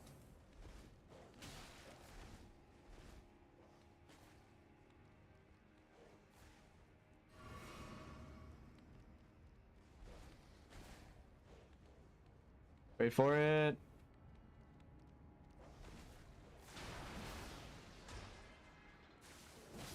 No shot. It animation canceled. It staggered to fucking hit me like that, dude. No. It was like getting up and then it attacked me real quick. I hate animation cancels so much. Those feel like bugs, I'll say it. When it's getting up during a knockback weak point, this is the opening for you to attack it, and it goes like, oh no, you're gonna kill me! I have to attack now, otherwise I can't do damage to you.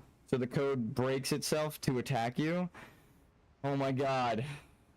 I don't know who coded that into the manager, but I wish they never worked in video games again. I'm like, you're not making the game difficult. You're just a fucking idiot. Like, that ruins all of the timing. There's no way to make that possible, right? You were specifically telling the game, interrupt something that's supposed to happen and make it impossible for the player to do the thing they're trying to do. Like, why the fuck would anyone want to play a game that does that, dude? Come on. I love this game, and I don't think it's intentional sometimes, but then that shit happens, and I'm like, why is it just not happening? What?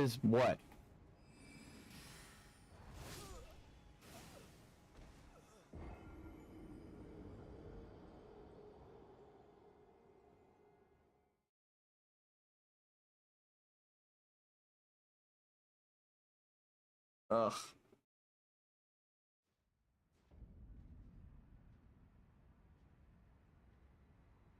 Oh my god, I just need to take a second.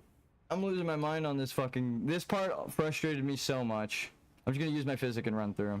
I already know what's through the doors though. You can't run by this part because you have to hit a fucking ladder where there are mages shooting down from the roofs at you. So you cannot do the thing that you would normally do, which is just run by it. Just run by it. It's like you can't as a level 1 because I can't even get tapped. It's so fucking dumb. Also, that guy prepping a shot like half an hour ago still makes less sense the more I see it. How did he shoot me first when he's the furthest one behind the building on a cliff not looking at me? How did he shoot at all? Like, again, the more you look at it, it's like it doesn't make any fucking sense. Stupid goddamn shit. Inconsistent as fuck. No, I think the later parts of this game aren't made by the lead designer, and I can feel it. I can feel it. I don't think I have the key yet. Oh, I do. Now you see what I was talking about. There's way too much happening here. There could be 9 blue swords shot at me at once. All 3 of those guys. Actually, there's 12 because there's a guy on the roof doing it too. But I think he's not gonna do the swords because it's a closer attack. Again, it's just so fucking upsetting to run through it because that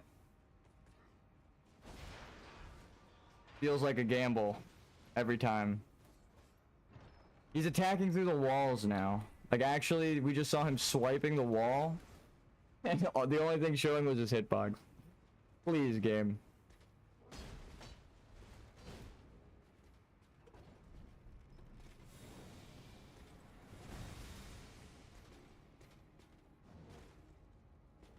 You don't think I'd be able to kick him into there, do you?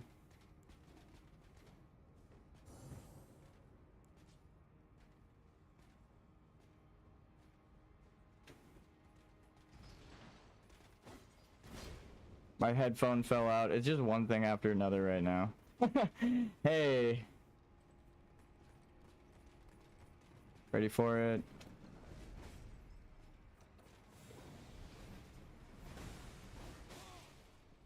No fucking shot, dude. Oh my god. He missed me and then it pushed me anyway. And then I fell off of the thing into the attack again. And it's like visually he was missing me, but he was hitting me with a spear stab. Ugh. Again, this is why if I ever remade these games, I would make the hitboxes accurate. And my controllers needs to be unplugged and plugged back in. It is piss fucking slime off day. I swear to God. Nothing is working. All of the visuals stopped. Like, everything is fucked. Please. Why? Why, controller? There we go. Jesus Christ.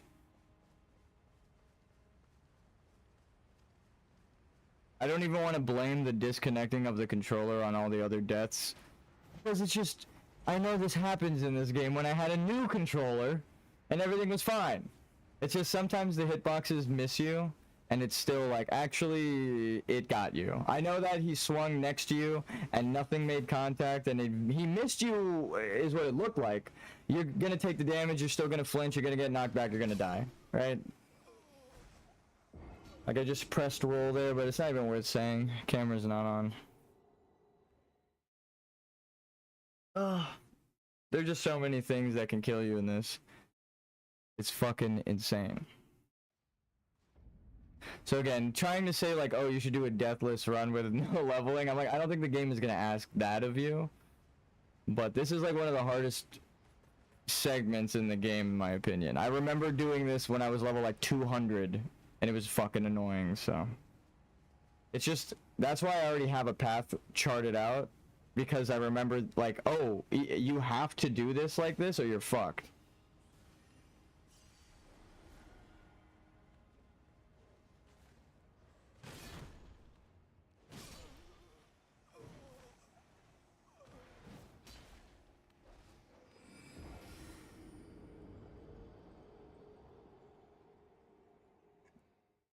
Alright.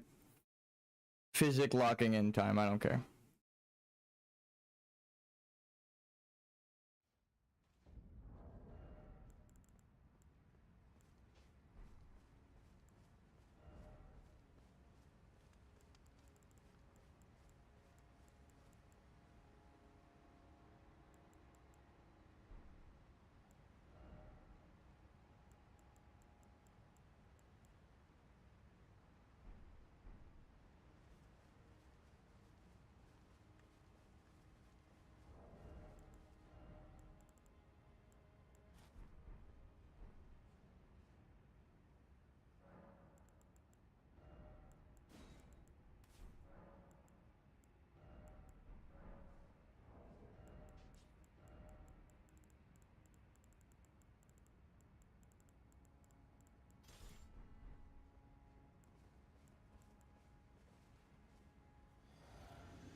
How the fuck did they see me? I am literally invisible. Like, that is the point of this fucking power, is to be invisible. How? How the fuck do you see me, dude? I mean, I'm clearly visible right there. But the whole point of that spell, I've walked up to people, into their goddamn face, and they didn't see me. How the fuck do these all see me? Like, actually. That doesn't make any fucking sense. The point of the spell is that nothing can fucking detect you unless it's fixed to detect you. Right? Like with magic. It's just a dude talking to another dude and he's like, oh, hold on, wait, let me shoot this guy. Fucking god damn it, dude. They knew that this part was gonna be a pain in the ass. They wanted to eat your time with the fucking DLC. This is not Miyazaki. I could tell that Miyazaki did not design this. Because he would not... Again, it's like a Dark Souls 2 type of design philosophy. In Dark Souls and Demon Souls and Dark Souls 3, the games that he was the lead designer, they didn't have shit like this that much, except at the end, where he left the project in the hands of the other people. The DLC is almost always like that. So, this DLC is probably the same. And it's like, I can feel that, because it's not, it feels like it doesn't respect your time. It's like, oh, I know you're running through here. Here, you know, it's not an RPG anymore, right? He wants to make an RPG, Miyazaki, where you can use multiple things and there are multiple problems, or multiple ways to solve a problem. That is not how it's working now. All of a sudden, it's a, you have to do it the way I tell you or you're not gonna get through it kind of design, which is fucking stupid. That is not how the rest of the game is designed, so I can tell it isn't his design philosophy. It's like the difference between railroading somebody, right? This is a linear path right here. It's like it's a railroad. You can't really explore much except go off to get an item. So it's like you can tell this isn't Miyazaki's design because this isn't designed like the rest of the fucking game. It's so goddamn stupid. As a designer, it pisses me the fuck off. And that's why I'm okay with insulting it. I'm like, this shit doesn't work like Miyazaki would want it to. So this goes against the rest of the game design-wise. That's fine. I got pushed off because the thing was like slightly angled. Even though visually it wasn't slightly angled, I landed on a brick. It was a ramp downward and I just slid off into the abyss. I understand. It's because my character is bean-shaped. I've explained this before. I'm about to have a fucking aneurysm because of this shit. I swear to God. Ah! Please! Just let me die! Again, this is a Dark Souls 2 run-through. This reminds me of the Furnace Demon, right? The Fire King in Dark Souls 2. This doesn't remind me of anything in Demon Souls, which I love that game, but again, they cut out the shitty. Everything at the end of the game that wasn't finished, they cut out. There is no frozen giant ending, right? There is no DLC. There's just the missing stone that everyone talks about. There's a missing arc stone, right? There's one that no one got to finish because it didn't exist. They didn't finish it. They cut the content because it didn't get done. So that's why I like Demon Souls. They didn't include shit, right? If it wasn't good, they didn't put it in. So it's like, I like that about Demon Souls. It was a little more simpler, right? Keep it simple, stupid, though, right? It tells you the fucking story, and you know the story by the end of the game. You're like, cool, I get it. That's why I can decipher this lore. But then, again, after 16 years of playing these fucking games, when you finally get to one... Let's kite this guy, like, way over here. Okay, I'm gonna lose my mind. I'm like trying to roll by them. I don't even want to be near him. I would only ever try to roll away from him if I'm that close. My character just walking, no sprint. It's like eating my inputs.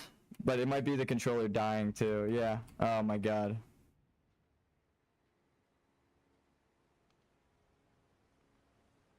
I'm losing my shit here. I'm actually just getting like, it's not even bad luck, it's just a sequence of really shitty design. And I love Elden Ring, and I hate that the DLC is the thing that's making me go, but it was this part the first time I played through this when I was level 200. So it's not even like oh, you're not leveling up. It's like, no, I remember running this path as a level 200. It's scaled to you, right? So it doesn't matter. You're always going to suffer through this unless you come back here at some point.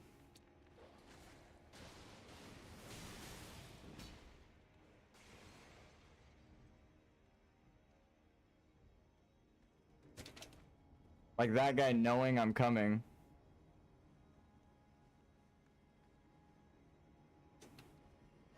And pre-firing an attack, a double swipe. Like shit like that. Miyazaki, when there's an ambush, he'll set up an ambush. But it won't be like an enemy that's inconsistent. It'll be a consistent ambush. So like that shit fucking frustrates me because I'm like, I know this goes against the entire design philosophy. The whole thing I'm pointing out is how well it's designed and how everything is so good. It's like this design is waste the player's fucking time because we want people to stay in the DLC as long as possible. But Miyazaki doesn't really do that, right? So that's why it's frustrating. He's also not really part of the DLC. This is like right at the midpoint too. So it's like this is right when he would leave a project, halfway through the DLC. He set the foundation, set the story up, and then he fucked off, right? Like, ugh. Oh yeah. Of course. I didn't even realize which fucking elevator I was at. This is the point I said like an hour ago that the game was gonna get super hard. And we walked right in. Remember I said everything is gonna get super fucking ridiculous at Relana? Because they said it's designed like Millennia bosses. Like these are all types of bosses designed after Millennia. Yeah, these are gonna be fucking annoying.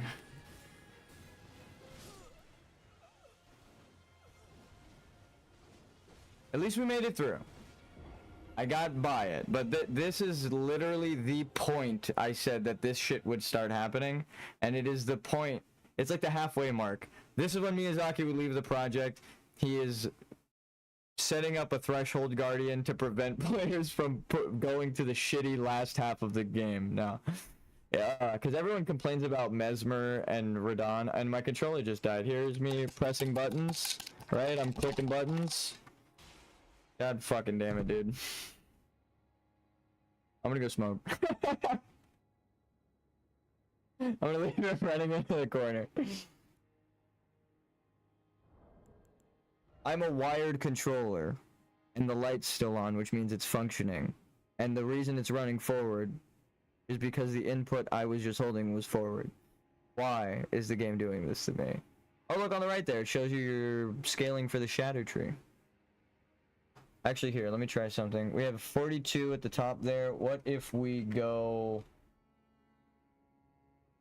unplug that. Out of the shadow realm.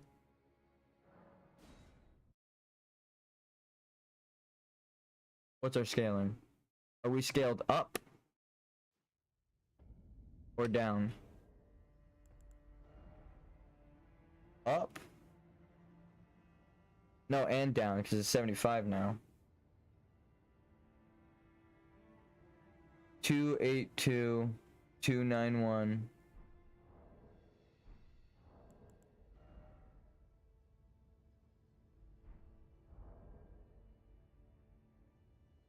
Okay.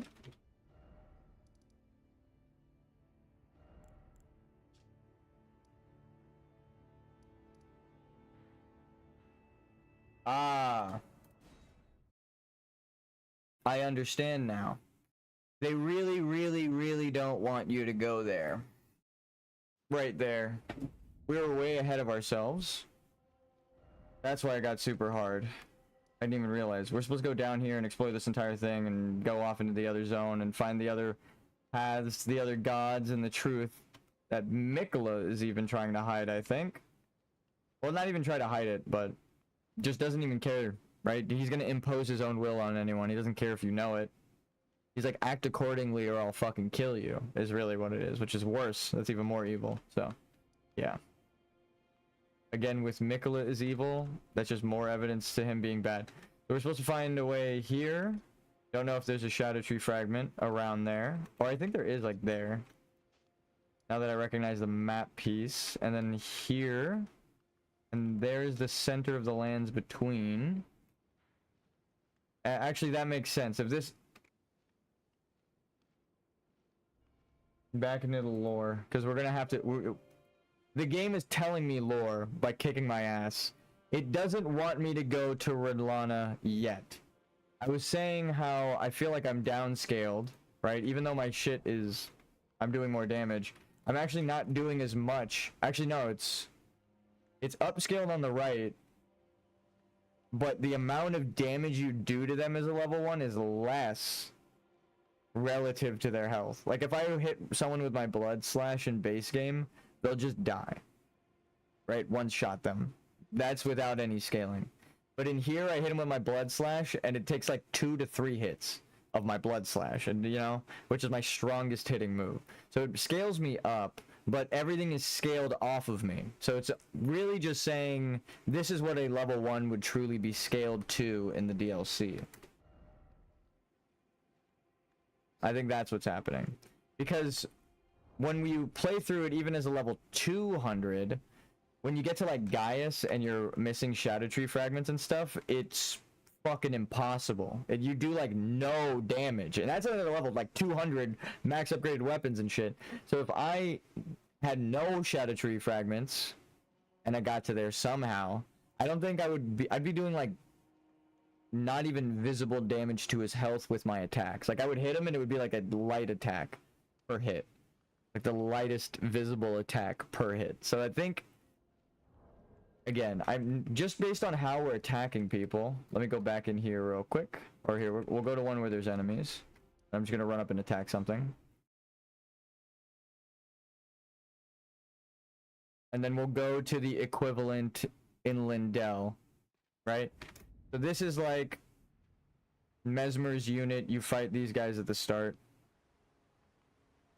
Right, they're sitting at the entrance as well, just depressed. Okay, well. Forgot that I had carrion fucking retaliation equipped.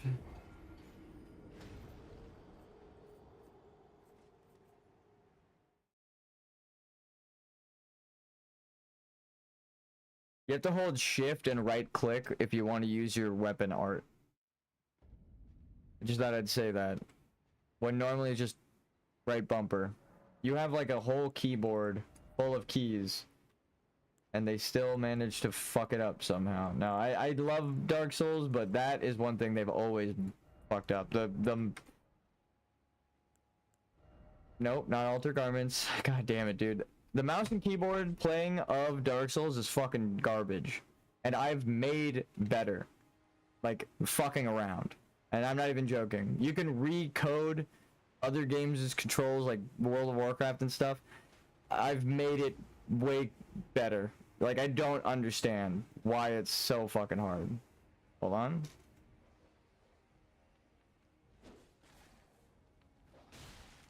They just their mouse and keyboard gameplay is an afterthought. It took them like a year and a half to make it a fucking PC port for Dark Souls originally. And it sucked, famously. Everyone hated the fucking controls and tried to mod it so that you can actually change the controls of the game. So I remember that. As much as I love these series, I'm plugging in a controller now because I do know that they don't give a fuck about mouse and keyboard. They think you should play it on a controller, right? Wait, how did I do 18,000 to the first guy, but only 5,000 or 15? 1,800 to the first guy, 1,500 to the second guy with the same attack at once. One attack hit two people for different amounts. Was it the sword? But you see, he's still alive.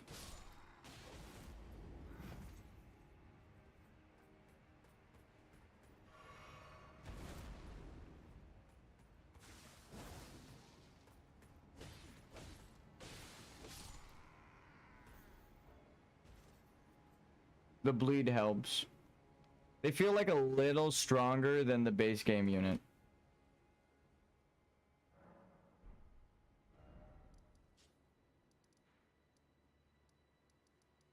Here, Castle Morn, this is kind of like the area where, like,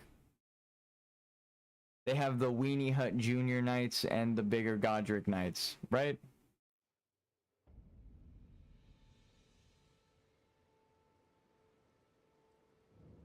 I'm about to, hopefully, fucking delete this guy. See? So, I am stronger in base game. Even though the numbers are higher in the Shadow Realm or whatever, everything's scaled to me. So that guy is the, like, the, hold on.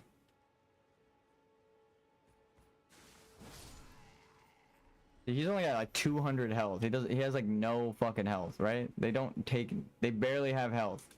You're just heavy attack and they're dead. So that's because my weapon is fully upgraded. Right? I don't have the scaling here in this realm. It's only for the Shadow Realm. Look at the right, 282. So I'm understanding. The Shadow Tree fragments are just to teach you where you're supposed to be properly scaled. Because these guys are like the weakest unit, and I'm fucking fighting for my life out here. But Renala, or Relana, or whatever, names are so fucking similar. The Twin Moon, not the goddess of the moon, but the Twin Moon. Oh.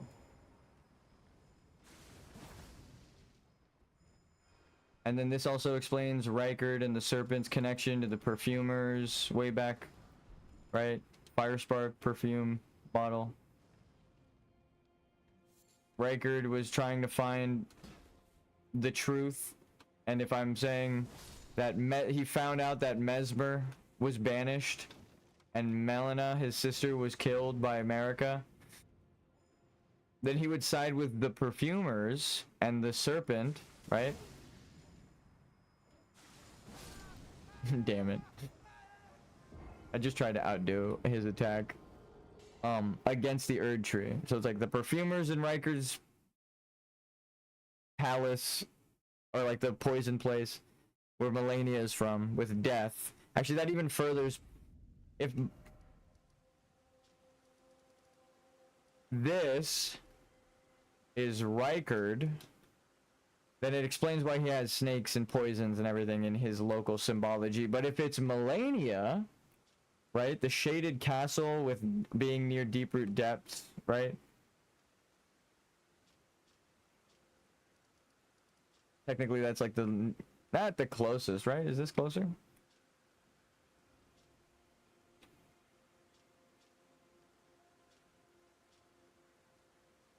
Technically, the map of Deeproot Depths ends here, which is like right at the edge of the castle, and so does this, right here. Actually, no, if you count these dark gray pieces, like the very edge, then the shaded castle is in the map of Deeproot Depths, but it doesn't matter. It still kind of makes sense for either of them, because they have the clean rot knights, right? That's the whole point. They want clean rot, which is putrescence, and the scarlet rot, right? And then they have poison and shit, which is actually what the poison is, like fecal matter. It's a fucking what the hell is it? Gold tinged shit. You literally get shit in the game to throw at people to do poison damage with your grenades. So it's like telling you that like death of shit is poison, right? The flies spit poison damage. They have like a fungus that's deadly for poison. So it makes sense for both of them, because he has the serpent and like the blasphemous whole connection to the snake, right? Which is Baal. It's like snakes are venomous, poisonous snakes, right? It's just a type of snake, but more than that, it's right next door to his house. So it's like it could be Melania's thing, because they all come from Lindell. But again, it also could be Rykard's, because the perfumer are there that are Rykard's knights. And Rykard, it further supports my theory that Mikola helped Rykard and Ronnie on their quest to kill Godwin. Because again, it would make sense if Godwin was brought back, like Mikola was just trying to bring back Godwin, but that's not what was happening. He was bringing Radon. So he did not want Godwin alive, because when he had the chance to bring him back alive, he did not pick, or bring somebody back to life, he didn't pick Godwin. He brought Radon back to life, and himself. He gave away all of his flesh and then manifested physically. And then this is telling you that giants made constructs too. Actually, this is like the giants that guard Lindell in this area, this forge, are the same kind of constructs, right? They're made from the same material, powered by the same kind of fire. Actually, I think it's a different power source. Hit them where they're weakest. These are like the oldest white messages with the white fingers.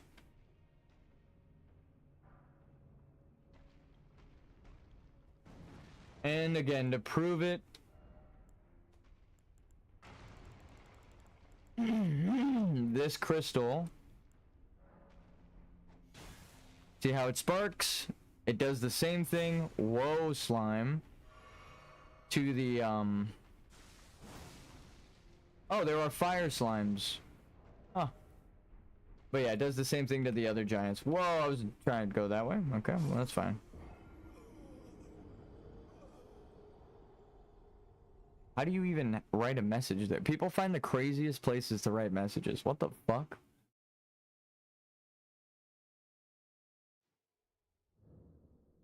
That has to be like they let the fucking lava down and stood on something, because that's crazy.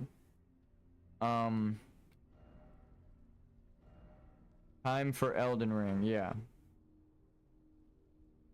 I don't want to accuse the giants and the Albinaurics of making false life with slimes both in the same society right here, because this kind of ties my whole point together. I don't want to assume that the slime is what I think it is. The same, it's like the opposite of the Albinauric silver slime. This is the giants slime, primordial life.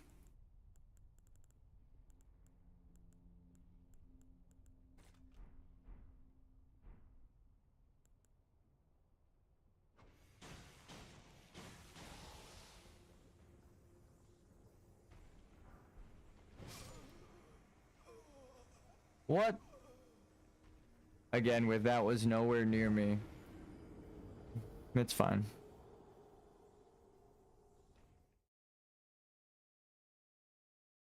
I hate when an attack misses you and you still fucking die. That's like, what am I supposed to learn here? Right? Just avoid you entirely. I can't be hit if I'm not anywhere in the same fucking area code as you. It's like, that's not, you know, that's not fun to learn.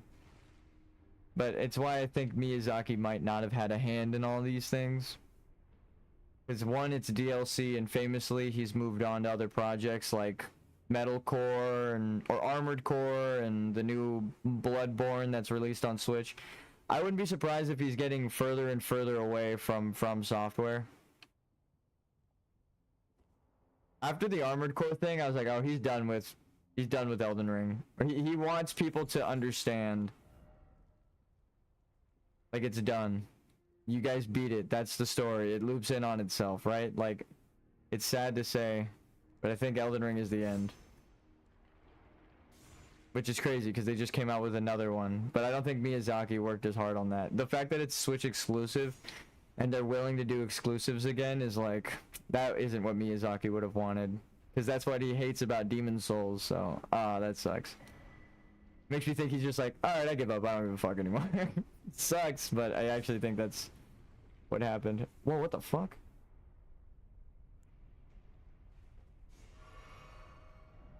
No horse ahead.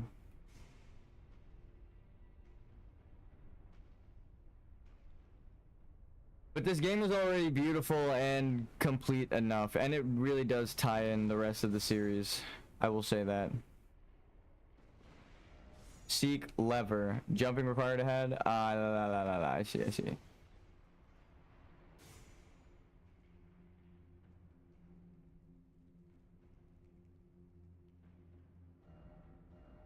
No necessary item.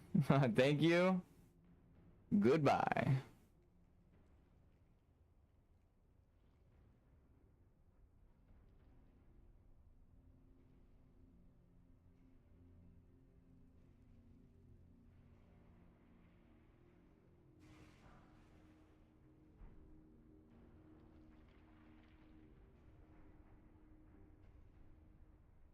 It's funny that I keep calling the play style and gameplay. I'm like, this is gonna happen. It's gonna upset me. Like at this point in the game, we're enjoying ourselves. We get to that point in the game, and I'm like, motherfucker! I knew this was gonna upset me.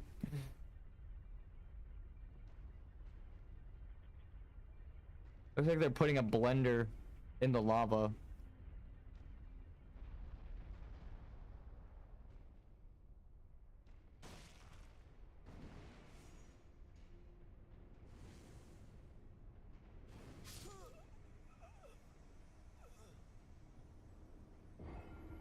We slid off of it. Obviously.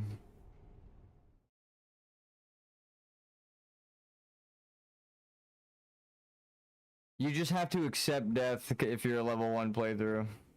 It's not even that you're gonna die because you're gonna get out-skilled, which is sad because I want that to be the case more than anything. It's like, shit's just gonna kill you. That's why I don't think it's a deathless run that the game is asking of you, because there's so much shit that can kill you randomly that's a glitch. It's not really like a matter of skill, and I don't think From Software would make players do something like that where they're like, oh, this isn't a skill challenge, You just have to throw yourselves at it until you get lucky enough. I would say that, but based on all of the bosses, it feels like that. And then there's like, okay, here's the attack pattern that you can learn. Again, it's easier if you level up, obviously, but you don't have to.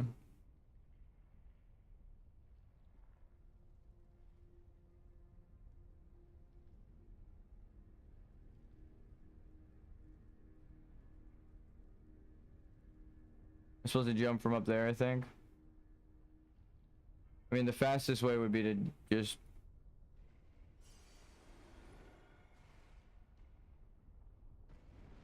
I don't think you can make this, but... Oh my god, you barely do. Though the path may be uncertain or whatever.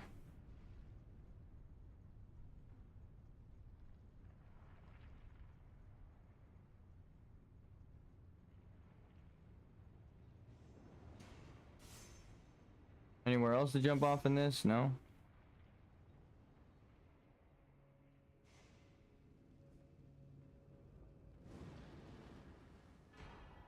Anvil, hammer. No, not just yet. Is this the entrance? Nope.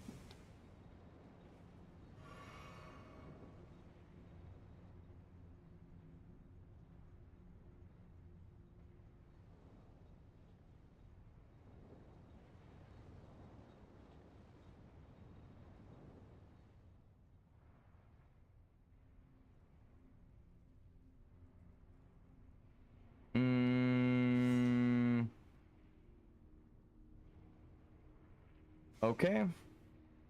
That actually should give us lore. One of the treasures of the ruined forges, a tremendous hammer that incorporates as its head the red-hot anvil of the forge. It is said that the anvil shape is inspired by that of an altar, and that long ago it was indeed used as such in rite and ritual. Alright, what does the altar look like? Because they're kind of concealing it.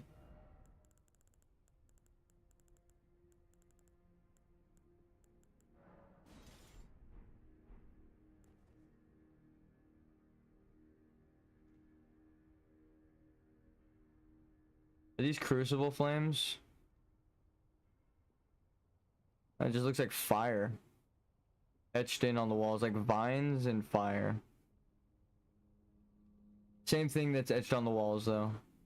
Oh, it really does look like the furnace.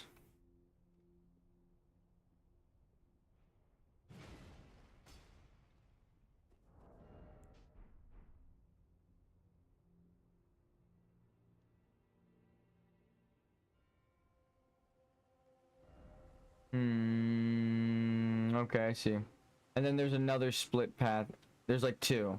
There's one down here. One going up here. And is this a way back down to this?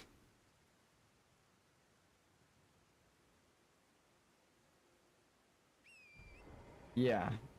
There's graves. So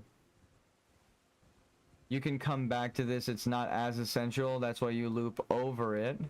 Liar ahead. So we should go up.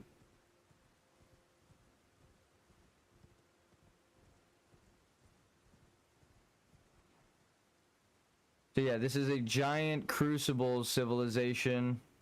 Crucible is something where you melt metals together in a forge.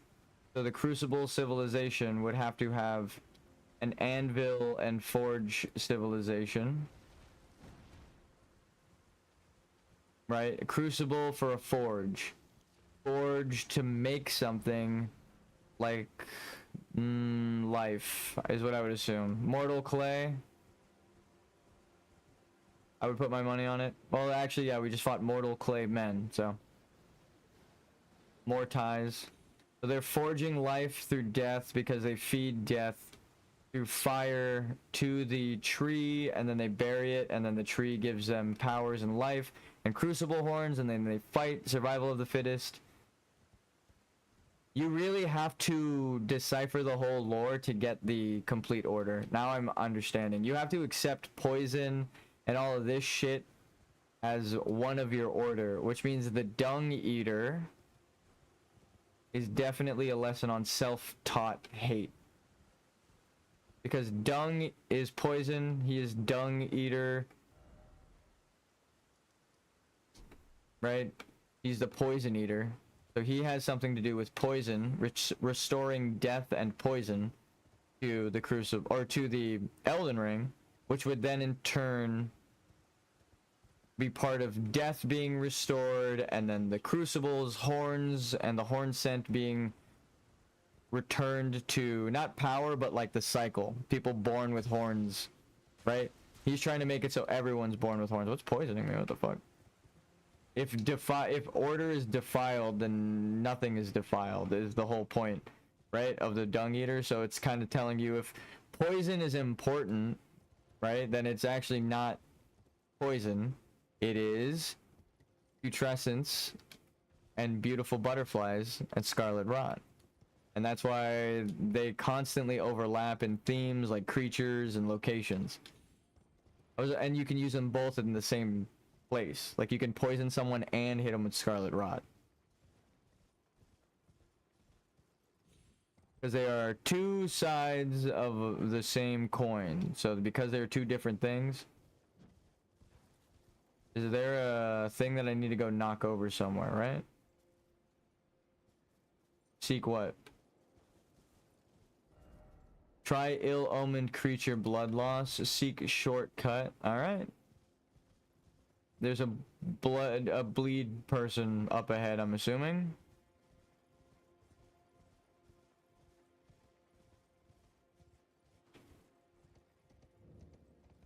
Elder's Hovel. So what do we learn from the Elder? The Elder to who? The flymen who were poisoned? Talisman of Dread. Damn.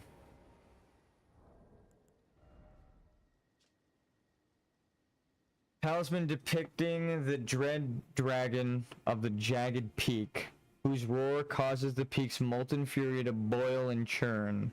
Raises potency of magma. Baal was the foul dragon's name, a terrible harbinger of destruction, whose challenge to the ancient dragon lord ended in grievous mortal injury.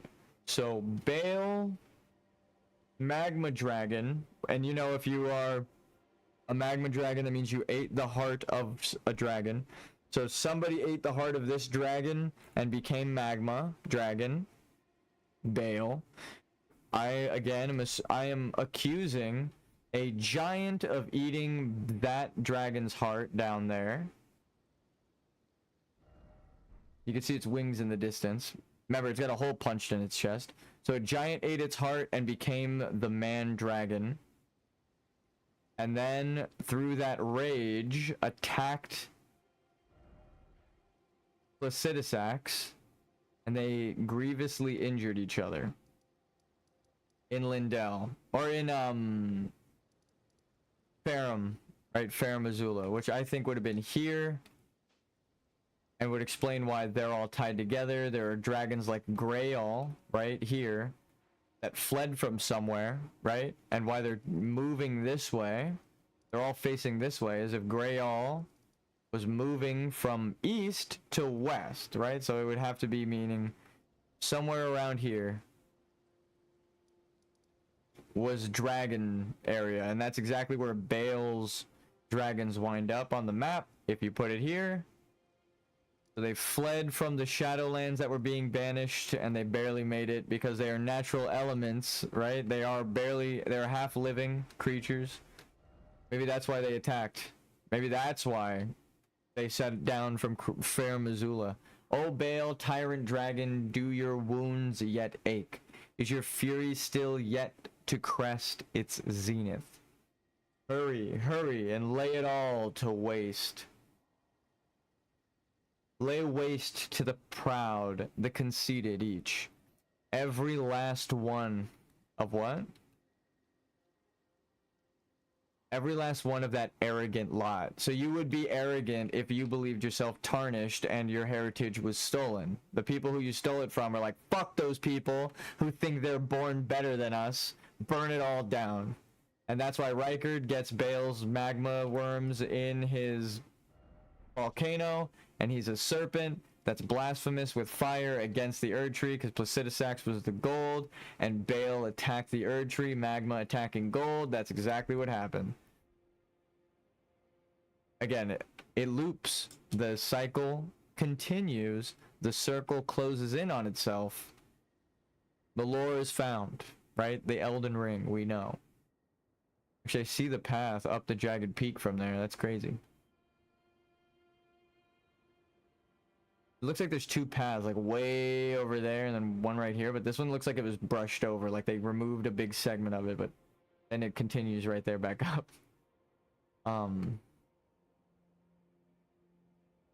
Oh, what the fuck?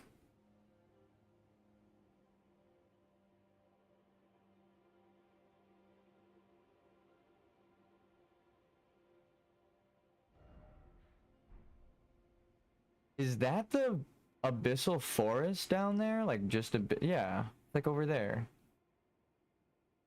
Right, it's this way.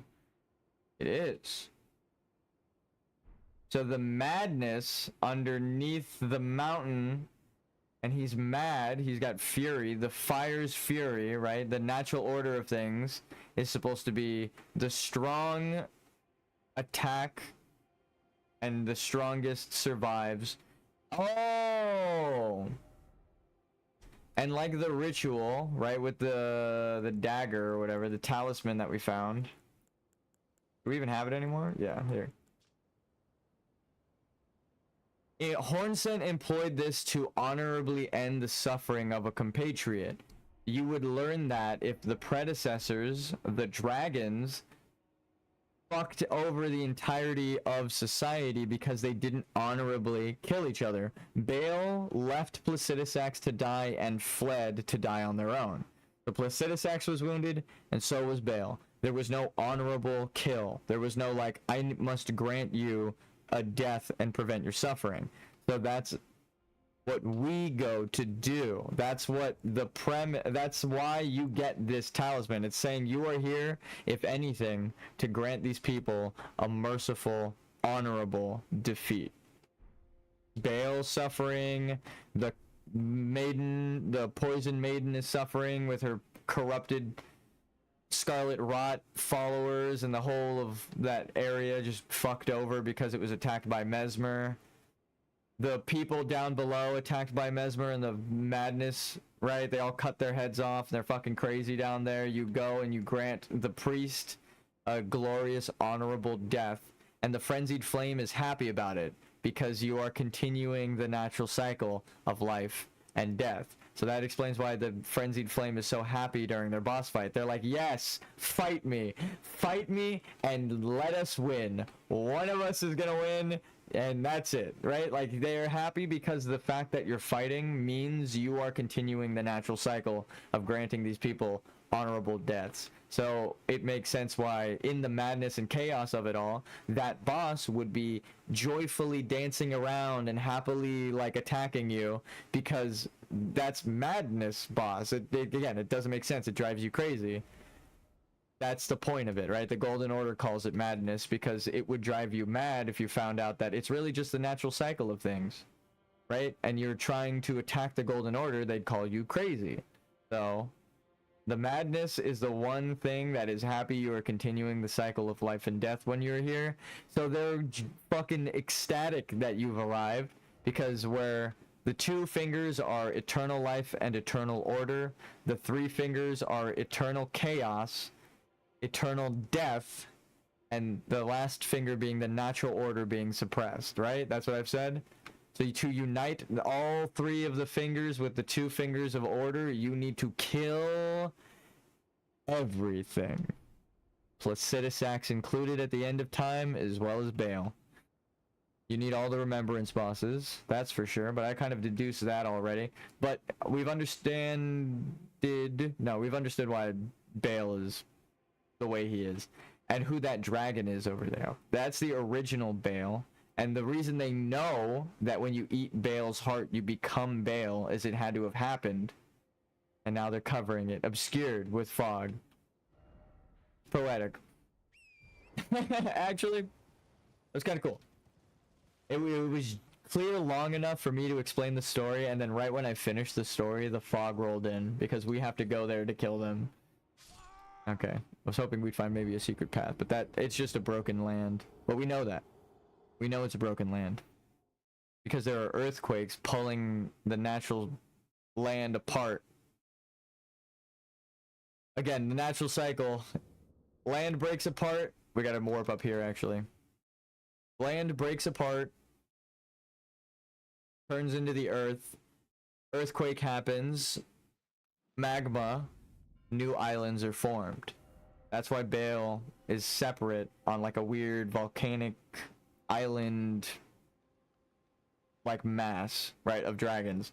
Because it's a newly formed island, potentially. So that also explains why Rykard's whole thing is all fucked up, because he now is calling the earth from inside, right? He's turning the natural cycle, and to do so you would have to you'd have to defeat the Golden Order, right, to make it. And that's why they all consider him blasphemous, right? He's turned into this giant snake because now he's trying to kill everything. He wants everything to die. So everyone that's immortal is like, whoa, that's too far, you're crazy, he's got to go, right? But you would have to find the truth in the DLC to know he's actually not crazy. And that Ronnie is also in that same boat, right? And Ronnie and Rykard helped each other. So Rykard knows that death needs to take hold, and he helps Ronnie kill Godwyn. Ronnie knows death needs to take hold, so she goes beyond the stars and allows she allows herself to die a physical death and moves on as a spirit, and then learns the truth and comes back and guides you, right? So she knows the truth, she's already died. So the two people who would know the truth are trying to restore death, the thing that America is trying to prevent from happening. You go to the land of death to learn the truth of it, and then you can now unite all of the fingers, life, death, order, chaos, natural cycle, in one playthrough. You have to get everything. And then then you use the Golden Order, perfect order ending, and then you've united the world. You've allowed the mortal, you've shown to the aspects of these outer gods that you were stronger than them.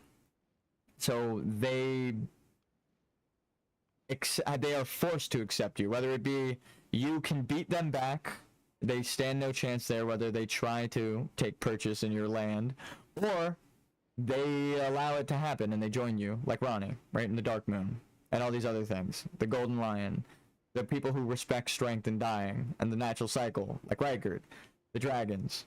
They all can have a seat at your table when you find the truth, and then you have to, though, go kill everyone for the items to find it. You have to, in multiple ways, prove your strength by beating all of the game. You have to, like, 100% the game.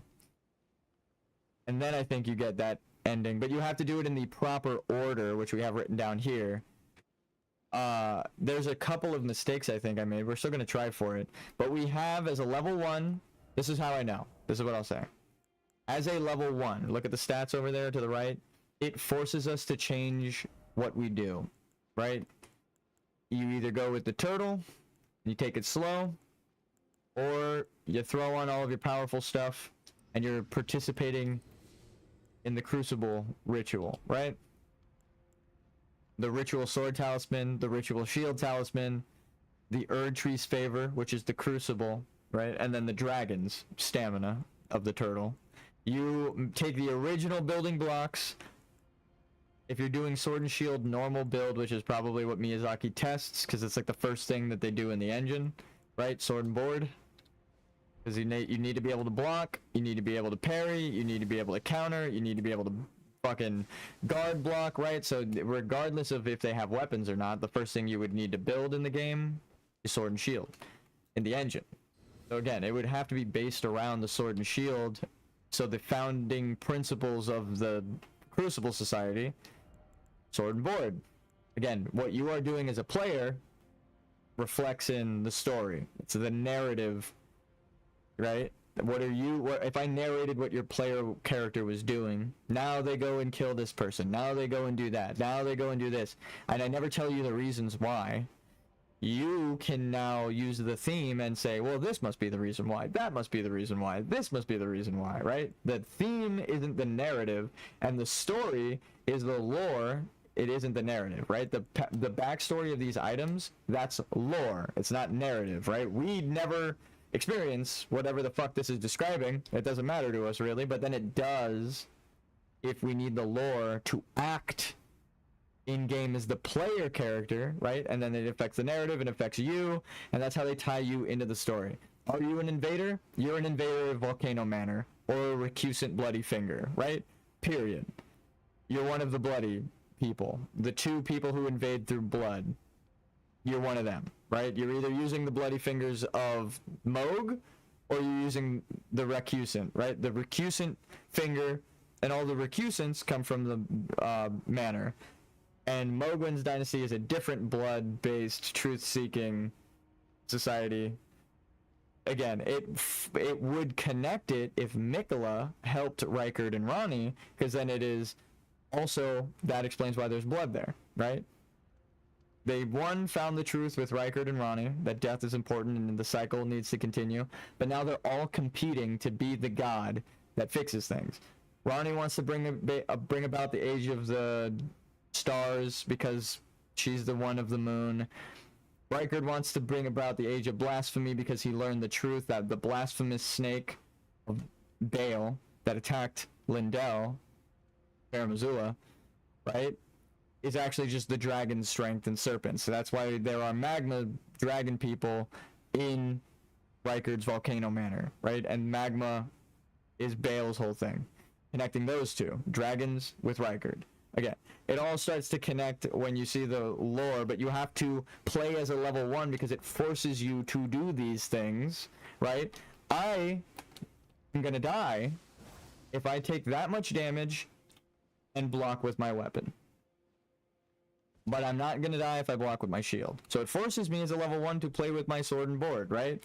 So weapon's cool. I can use both. I can learn the shield, then swap, and then use a slash, and swap back, right? If I need to block. You don't need your shield on all the time, but I needed to learn that it's different than Dark Souls. So it's like there's so many things that it teaches you, but it forces you to learn them. And then those things end up tying back into the lore, which ties into the story, right? Like what ties the old story to the narrative of what if I just narrated what you were doing in the current game of Elden Ring. Not anything that happened before to explain, and nothing that goes after. Just what is your player character doing? You show up from the fog because you were dead. You go through the fog because you were tarnished. You were called to the lands between. All of the people who had tarnished gold lives now have the grace of gold in them again, right? They were spurned by gold, the grace of gold. They see the gold. You're looking at it right now. My character's looking at the gold. So if you see the grace, you are guided by grace. You are a tarnished. You are related to Marika. Why are they tarnished? Because it was all a ruse and a lie. And the main thing that can be tarnished is silver, not so much gold. So calling everybody tarnished is also a secret way of calling everyone the heirs of the true silver lineage. Glowmide Queen, they say you're Marika's vile progeny in the DLC. We were just told that by the person who recognizes us. She's like, oh, you're one of the tarnished. Didn't you fuck us up enough? You and your kin of Marika, right? She like just tells it to you flat out. She's the one who you tortured, her people, so she just doesn't like you and calls it as she sees it. She's like, well, fuck you, fuck Marika, fuck the tarnished, right? Because it's all built on the lie. You stole our lion heritage. She would know that. It's her lion heritage. You go into the next boss room, and then she wakens the divine lion to fight you. She would only be able to call it if it was her heritage, and there would only be a divine lion there if they worshipped it, right? So again, it all starts looping back in on itself. You are the heir of silver, but not through the Noxtellan Nox people. You are Albinoric life, right? That is why if we beat R'Lana, there's a thing up the hill that I want to show you so bad that confirms it, but the shaman people who worship life find larval tears at night. So of course they would know about the whole burgeoning at nighttime Noxtellan life thing. That's where they found it. That's why they were punished. Again, it all cycles back in on itself. We're gonna head up this way. We're gonna make sure the house isn't on fire. We're like halfway through the DLC and we're halfway through stream. If I beat it all today, I just sit down and beat the DLC, that would be insane. But this is like the halfway mark. You do this, see, maybe it's like a 25% of the way mark, but you get up to the halfway mark with the Castle Lord's Chambers, but then it sends you to do the other 25%, and then you come back and beat her, and then it opens the other 50% of the game. You do up to Mesmer, and then up to Mikola, right? So the first quarter is done, and then we go do Bale, then we go up, and then we do the rest. So yeah, it's like, we've reached the halfway mark early. We're actually only 25% done, but I think that's what they wanted you to do. They wanted you to face this boss until you get fucking so red at the face you just go and turn to do something else, but I've learned from base game that I'm just going to save us a day and a half. I'm going to go explore until I get the upgrades, then we're going to just walk in and beat the boss, right? Easy. Again, I'm a learned man. We're doing it different now, and that's why we're already halfway done with the DLC. Because I'm going to go run to Bale, where we just saw, get all of our stuff, and then we're going to get the fuck out of here. We're going to be done with this. We're going to kill Mikola, maybe, and then we could just move on, finish the game. And I will have completed the game as a level 1 with the absolute order.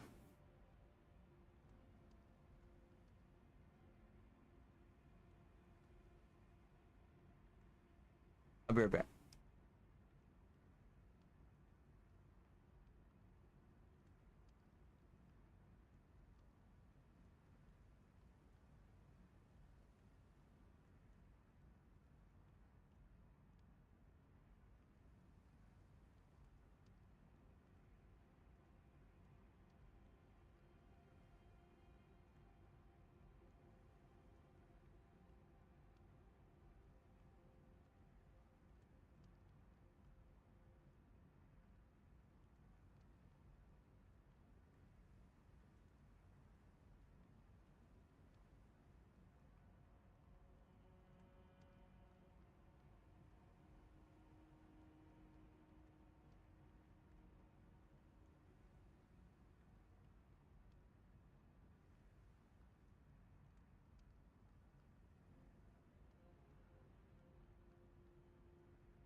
And we're back. I've been thinking about it. I always step away and then realize something. We'll hit the dead end first because that's probably where they want us to go. We're gonna go this way first. The other way has multiple paths. It's a bit less straightforward. This is a single path to a dead end that I think there's an upgrade here. So we'll grab this. I think whoever made that April Fool's joke for the 7th ending, you upset Miyazaki so much that he made the entire DLC to tell people what the fuck to do to get the 7th ending. Because it's so clear. It's like you just listen to what the game is expressly telling you. It's not even like a, you have to listen to like the lore and you got to read all these items. It's like, no, they tell you. If you just do the quest, Anbach tells you Moog was like used by Mikola against his will, right?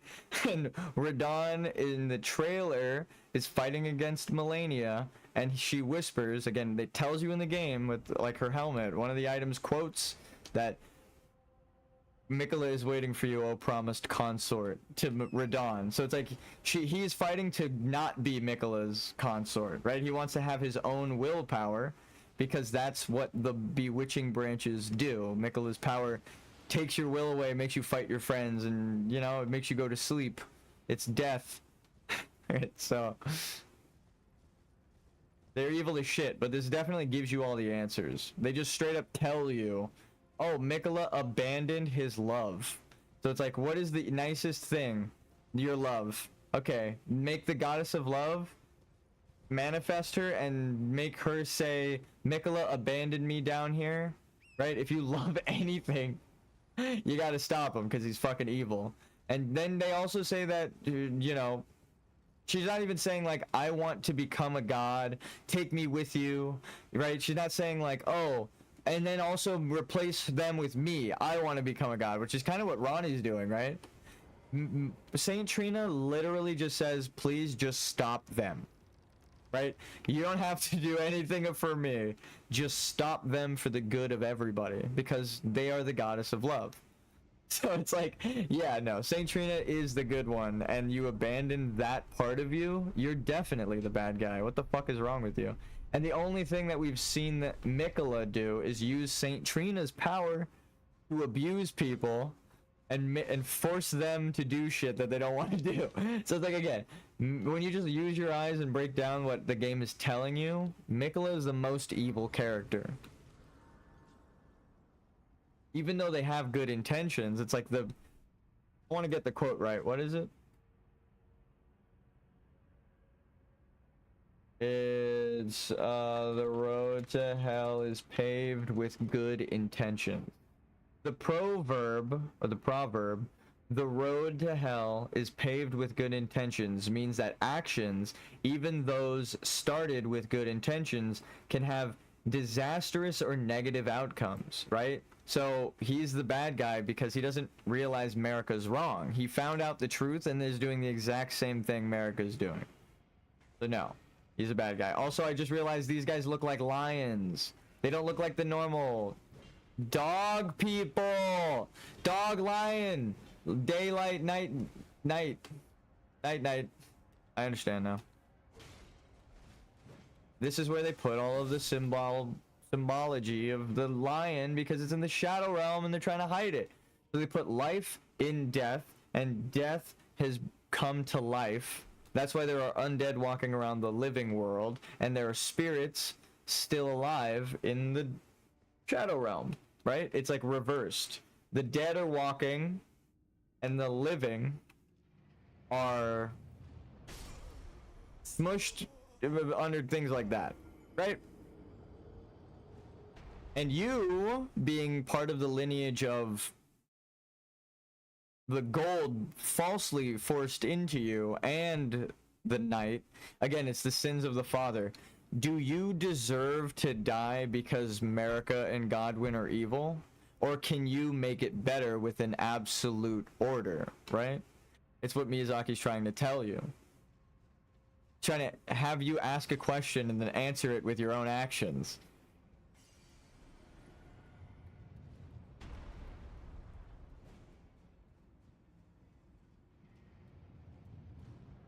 To take up arms against this sea of trouble and by opposing end them.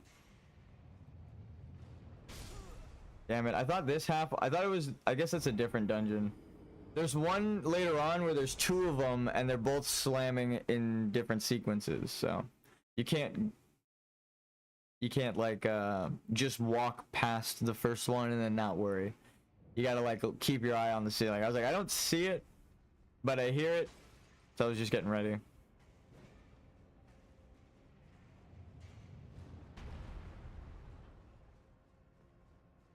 You gotta fucking commit to the bit, dude. Run. Try a ranged battle.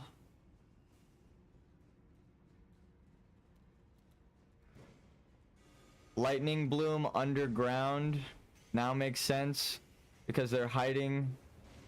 Okay.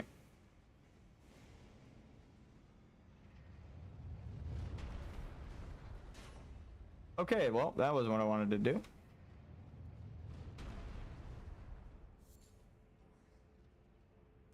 Just let me go, please.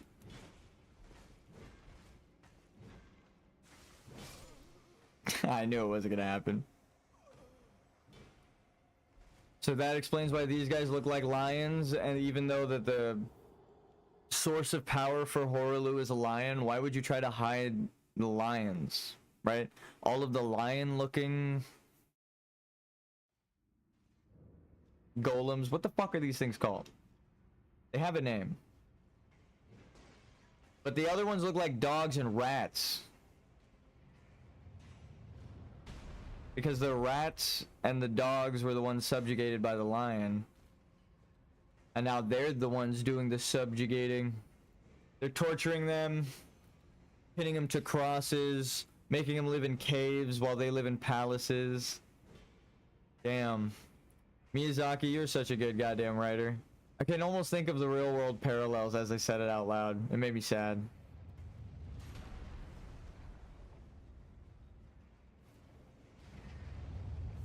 Let him eat cake.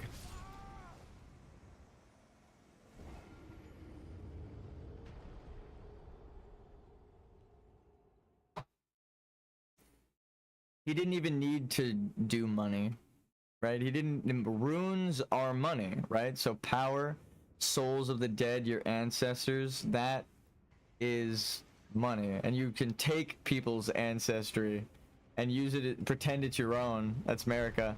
She's a colonizer. Actually, though, that's what Mesmer's whole thing is. He went and colonized this place, and then they sealed it in the Shadow Realm. They didn't want anyone finding it. Destroyed their ruin, or destroyed their home and made it ruins in the lands between. And then the source of their power, they fucking sent it to a different dimension, the land of death.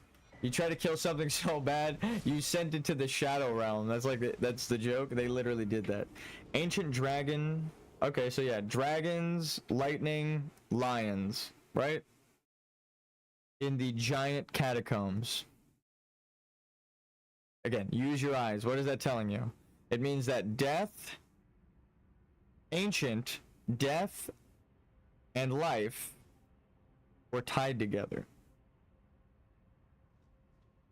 You know that based on all of the dungeons you played in base game. The reason these things would be changed now, based on what we just explained. Nothing happened. Oh shit. No, I'm just kidding. We're fine. We got spiked in the head and somehow survived. But yeah, all of the symbolism now being reversed in the Shadow Realm makes, like, again, double sense. It's what they're trying to hide. This is the original one. They tried to overwrite it.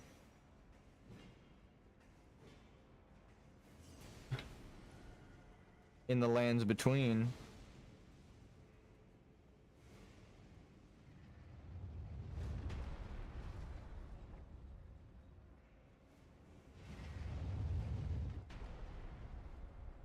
I'm not taking the chance, buddy. Death flame. It's like glintstone mixed with death magic. What the fuck was that? Looks like death flame, but then it's a stone.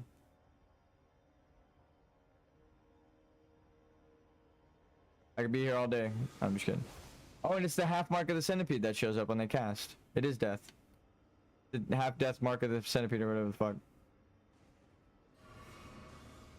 Damn it, of course I block it with a pillar. The worst possible time. Come on, shoot me again, dude, look. You see it? You see it? You see it? See it? Okay, let's do it again. Everyone casts and they summon like a rune, right? Like a very complex rune. These guys are ancient, so they're using simple runes. The rune of death.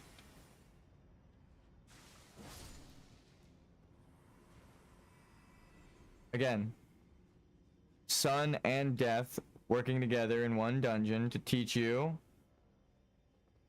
It was all one society. How about we talk this out, you guys, potentially.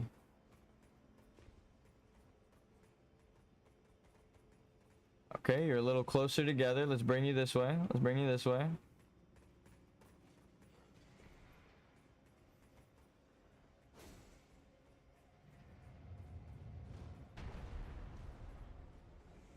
I'm so fucking glad I remembered.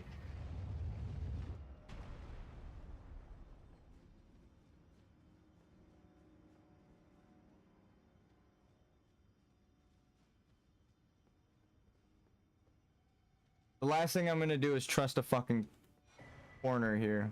Black Knight Commander. So the Black Knight...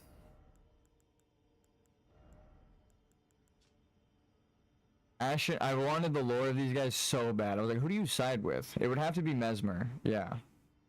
Because he's like surrounded by Mesmer's knights. Ashen remains in which spirits yet dwell. Used to summon the spirit ash, or the spirit of Andrea, Knight Commander of the Black Knights. The Black Knights were the primary force of... Look at this big ass paragraph. These two paragraphs, that's what I want for lore. Give me that. Were the primary force of Mesmer's army. Their first leader was Andreas, a man endowed with great strength and command over the power of the Crucible, and whose spirit in these ashes dwell. Though he remains a devout follower of Mesmer after his flight from the Erd Tree, he would rebel after learning of his liege's serpentine nature. His righteous stand was rewarded with imprisonment in an underground tomb. So everyone is learning the truth about humanity and Rykard and all of them. And then the one leading the Black Knights rebels against Mesmer, which again would suggest that Mesmer's lineage is a lie. And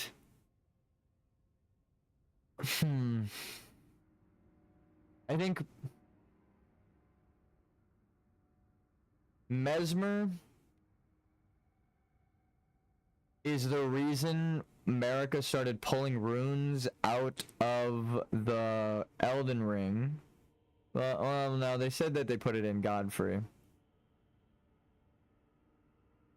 But I think to like wind up within the children might have been her plan, because Mesmer, without the runes, gets the Abyssal Serpent, which again, we know magma, immortal, serpent, right? Even if it's not Baal, which I don't think they're all Baal, I should say that out loud because I've been tying them all to Baal. It's like the same thing with the man serpent ashes, right? Spirit of a deformed man serpent that wields a whip of magma. So these guys are magma. It is said that long ago the elder serpent that dwelled on Mount Gelmir devoured a demigod, and the birth of the man serpents followed. Whoa, so that maybe that's what it is. The elder serpent that dwelled on Mount Gelmir, say that's the big drake, because the dragons are the serpents, because the magma worms are man who ate dragon hearts. They become these magma snake people, a lizard man. So, magma, and also they're in Mount Gelmir, exactly what we're talking about. That's why I keep relating it. So Mount Gelmir's dragon was Baal. He maybe, instead of what I thought of, the heart was eaten out of the dragon, right? Maybe it's the opposite of what I thought. The dragon ate a giant, because the giants are demigods. They're all related, right? The demigod thing is pretty much all bullshit. It's local demigods based on just their inherent strength. That's it. Like, how strong are you? That's essentially it. In the Empyrean age of the Crucible, the Empyrean is, again, a lie. They are a real thing that the Golden Order references, but what their true identity ends up being is just the strongest local people, which we see replicated again. That's how we identified the map location. It's just a local deity of the Tower's rune, right? So the snake rune person, it doesn't matter who the fuck it was. It could have been known as Baal at the time. It could be just a Mount Gelmir serpent, right? There are a bunch of man serpents running around. It doesn't matter which one it is. We know that the magma serpents are on Mount Gelmir. These snake men wield magma, and Baal has a talisman. Raises potency of magma. They are connected in the game. So I'm not just making that shit up. Right? It is a direct connection, but I think it's the same thing like Rykard. Rykard had to let the snake eat him to become the Snake Man. If the giant dragon ate a demigod, then the snake, the dragon would become a demigod dragon snake man. And it would probably, like Rykard, all of these fleshy arm bits ripping out of him. It would rip out of his fucking chest. Like Beowulf, right? Maybe that. Oh, I would put money on it that's Radagon. How you doing? Because I was like, there's a giant now in the story that is doing legendary shit, right? Killing dragons and doing all these things. Not the one that ended up being not the one that was eaten and then broke out, but like I was gonna say, I should have phrased that better. The one that stabbed that dragon in the head, because there was a bolt of like giant metal in the back of that dragon's head. Whatever giant killed that dragon is probably Radagon, not the one it ate. But whatever giant that thing ate eventually became it, I think, and that's the Baal we're fighting, missing its limbs, that attacked Placidusax in ancient times, when Radagon was still a giant.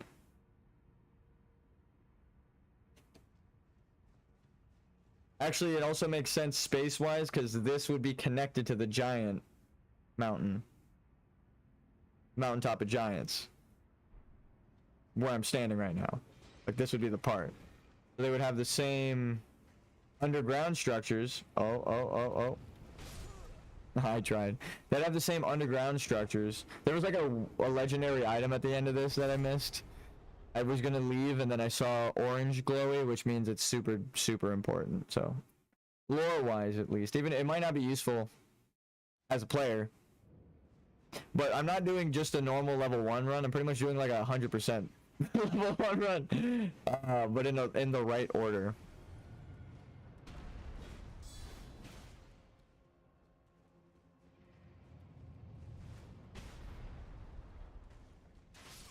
What? You have a gun blade? That's the coolest fucking thing that they could have gave these guys. It's a snake that shoots its tongue out. Like it's spitting. Poison. Just saying.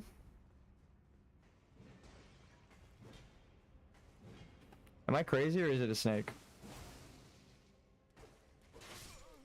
You gotta be fucking kidding me. It definitely looks like it's got legs, so it's not a snake. It is a lizard. Magma lizard, probably. No. So they knew about the magma lizards and the Gelmir. Yeah, everything was one giant civilization before Mariko ripped it apart and hid the identity. That's kind of the Tower of Babylon, like I mentioned. Wait there. Thank you.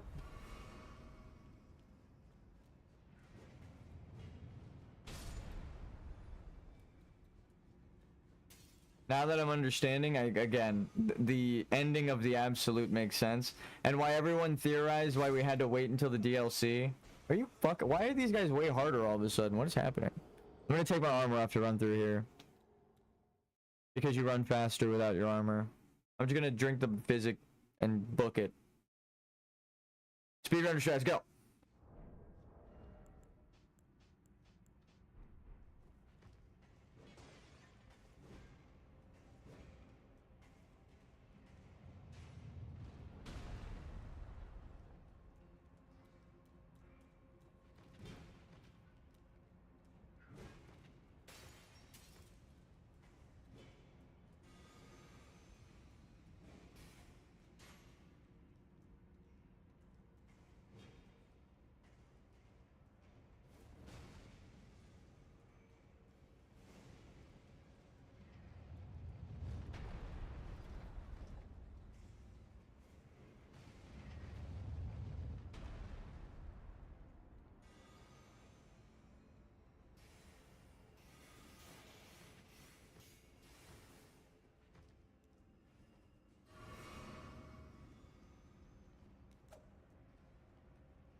That's it. That's all I needed.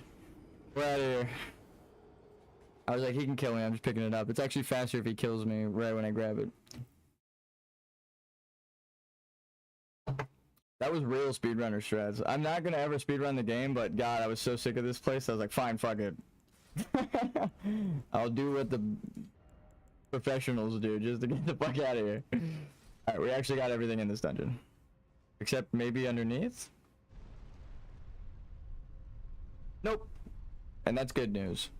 I didn't want there to be a secret on top of a secret on top of a secret on top of a secret.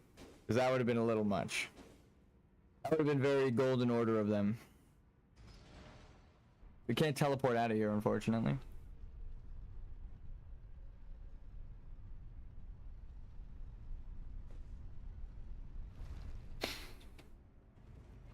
Now we get more lore. Oh yeah, duh.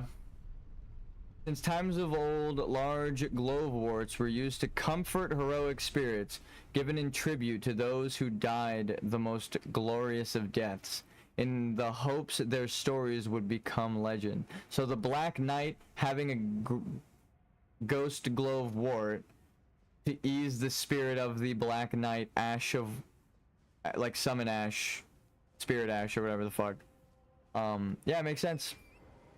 It makes sense.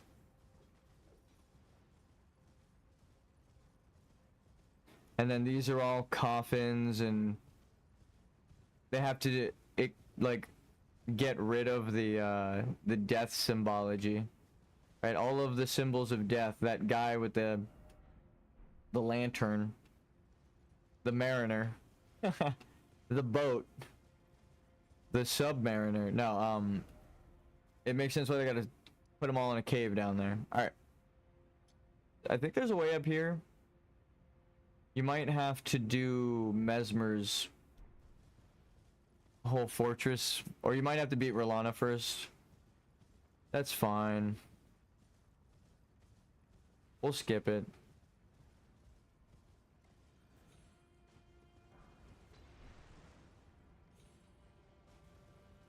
Yeah, if they're giving you smithing stones level 3, they expect you to come here like early on at some point. Like, who the fuck needs that when you've got the bell bearings in the base game, right?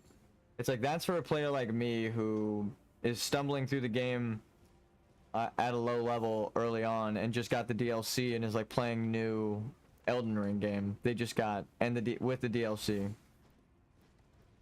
Where the fuck is this?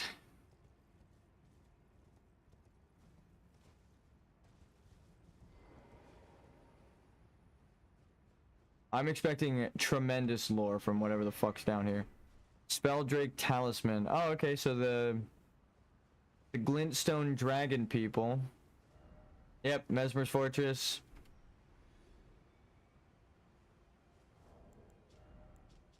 The ancient dragons who ruled in the prehistoric era before the Erd Tree, the Crucible, would protect their lord as a wall of living rock. Remember when I said they're supposed to be like living elementals? And so it is that the shape of the dragon has become symbolic of all manners of protection.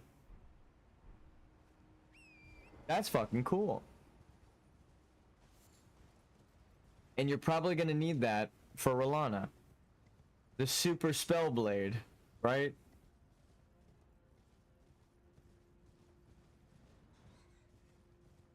Who uses fire and ice magic. Glintstone as well. It's like the main ice. It's Glintstone, it's the moon.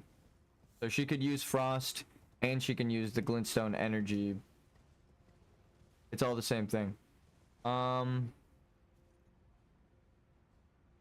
That's death, right?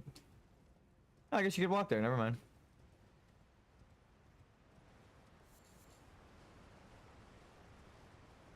What's the point?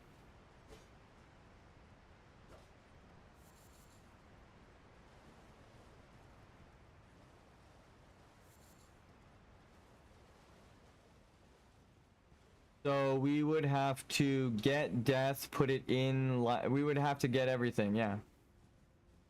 We would have to do what I did this level. Like, I would have to be level 1 and get all of the mending runes by doing all of the quests in the right order, and do the DLC correctly, and all this other fucking shit. Again, it takes like an hour to explain all of the stuff you would need to do to get the secret ending. And that's why it feels like it's the most accurate. I'm like, you can't even explain it. If you, as soon as you discover it, it's like, fuck, how do you even do that except for doing it, right? It's like, what the fuck? How do I explain this to people?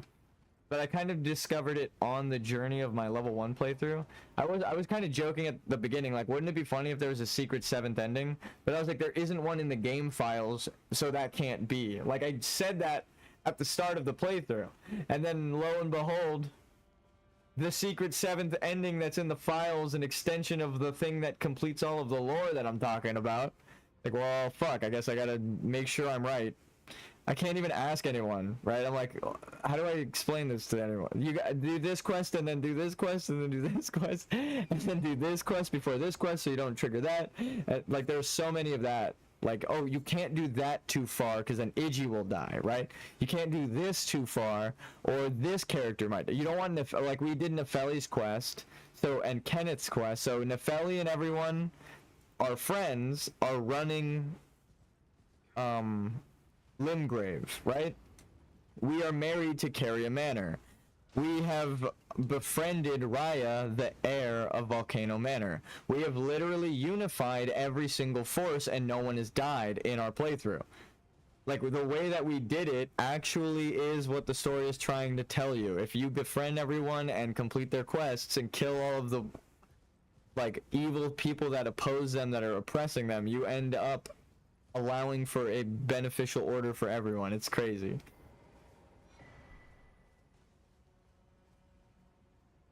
Like, you have to kill Radon because he is a mindless warrior. All of his warriors that loved him and respected him in life want to give him an honorable death, right? And we just found that whole thing. I'm gonna pull it back up. But they want to give him, that's the point of the Radon Festival. They want to employ an honorable death. And they don't care how. Any single person that can fight him and beat him and grant him death, that's the person that it's worth all of us tarnished going and fighting at the Radon Festival. After claiming numerous lives, this dagger is now broken, but has acquired a spectral aura. So that's why it can't really be used, but they have to explain that, like, this, all of the ghost people here, the specter people, are tied to the Crucible Society that's a ghost now, right? The big Crucible Tower is a phantom tower you have to unveil, and then who goes to beat you at the top and try to snake your victory but Mikola. Snake it. Almost respectable. If we couldn't just work together, if my goal wasn't can we all just get along? Can't we all just get along is what my Tarnish is trying to say with this playthrough. And then Mikola is saying, no, I betrayed my sister, I betrayed my brother because they didn't want to listen to me and join me, right? So Radahn has to die, and Melania has to be the one to do it because he's betraying both of them. So when Melania returns home, Mikola is not there because he didn't care if she returned or died in the fight, and Radahn was supposed to die so that he can take over Radahn. It's the most evil shit that you could think of, but that's what happens. Because that's what he's doing with Marika and Radagon and Horlu and all these people, like, or it's like he's not doing it with them. It's mirrored in them. Did we just miss Theolia? Isn't he over there? Wait a minute.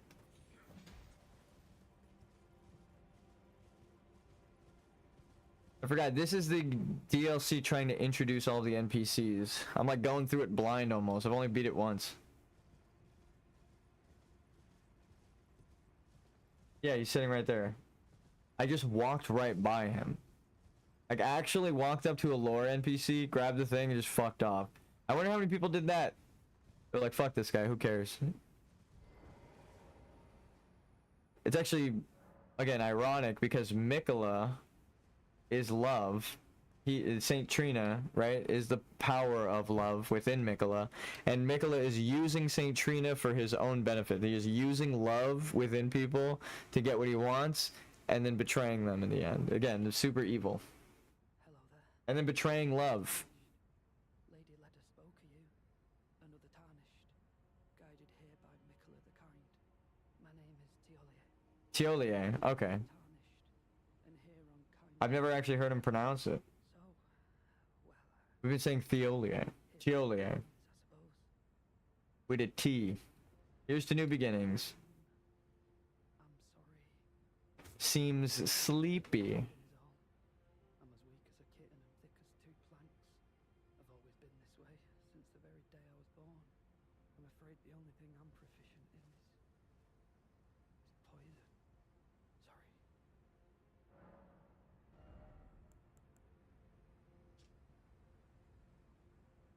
Perfume bottle customized by Teolia.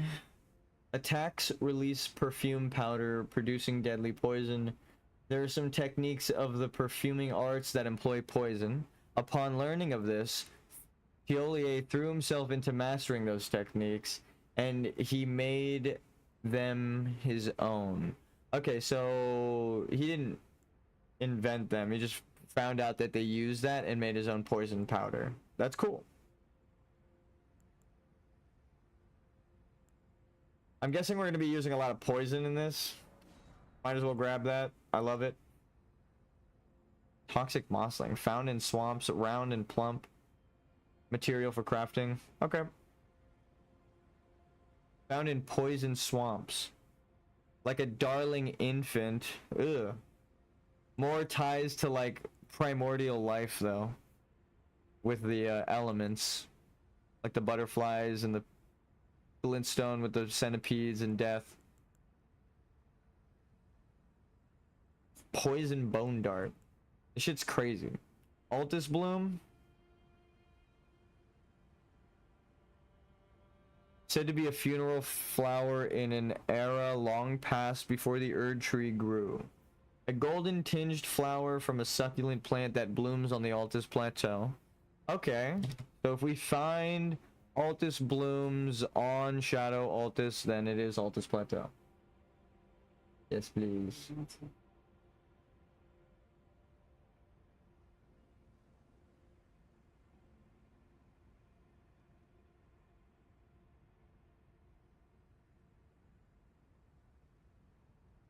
I'll get some soup.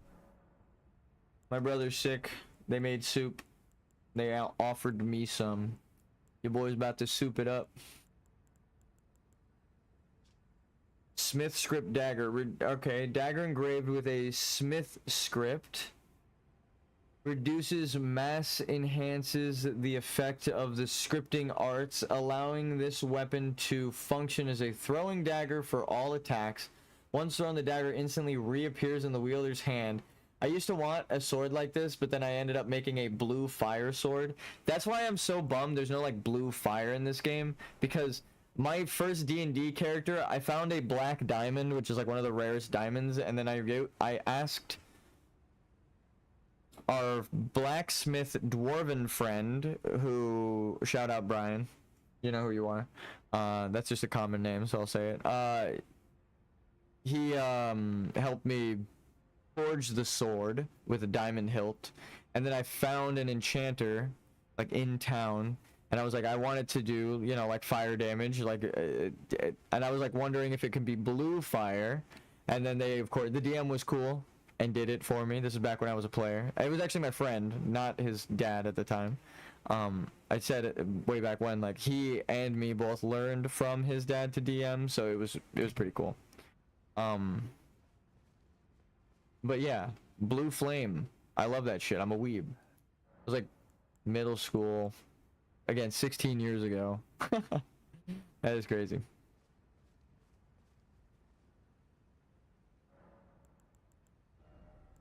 I've had the wrong physic on this whole fucking time.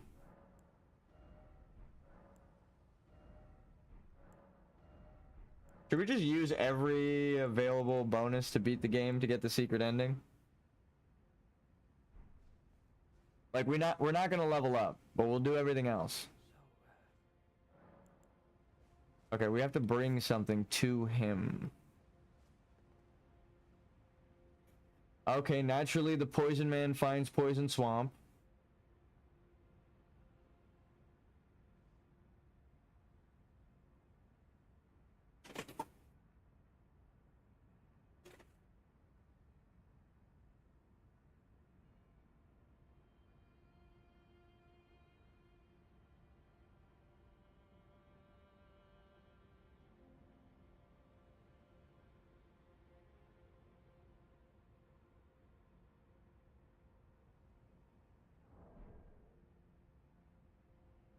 All right, we got soup.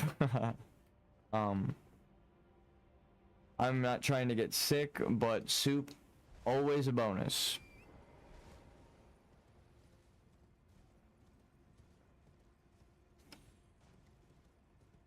Oh, there's a path down to the swampy bits. Tiolier, make sure to shower. After trudging around in a swamp. Tiolier is Sir Swamp Ass from now on.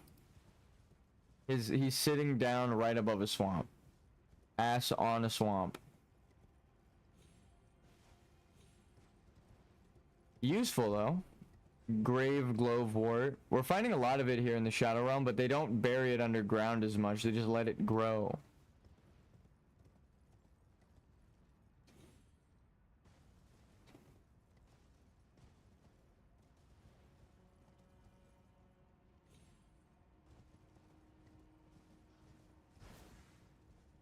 And then the birds and bats. This kind of ties it to Horaloo, Nefelilu.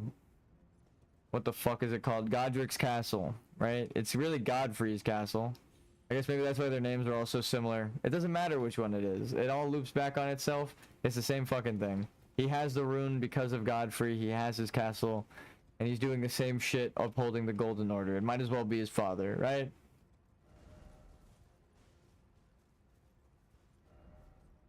Tarnished liar ahead, liar ahead.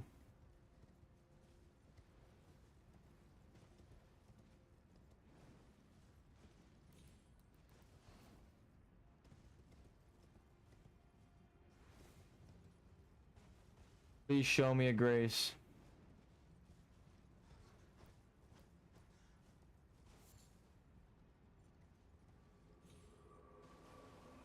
I'm so glad on my first playthrough I explored like a lunatic.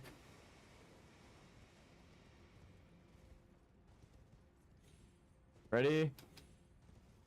I bet it was gonna say dead end. Hold on, let's see. Why is it always dead end? Why is it always dead end? Because you gave up. Moral of the story.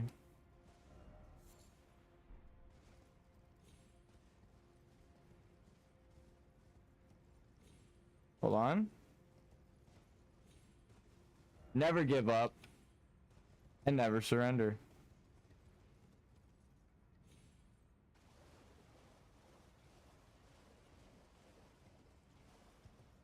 Another local deity.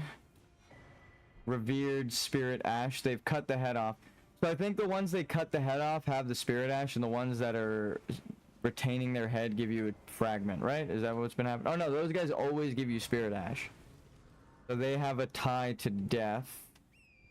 But they just happen to have their heads cut off. Super close to Mesmer. It would have been more symbolic if they were impaled. Then you'd be like, oh, Mesmer's forces were through here. They should have done that. But they already had the beheaded model. But we know that they didn't like the horn scent, so cutting off their horned heads, yeah, it makes sense.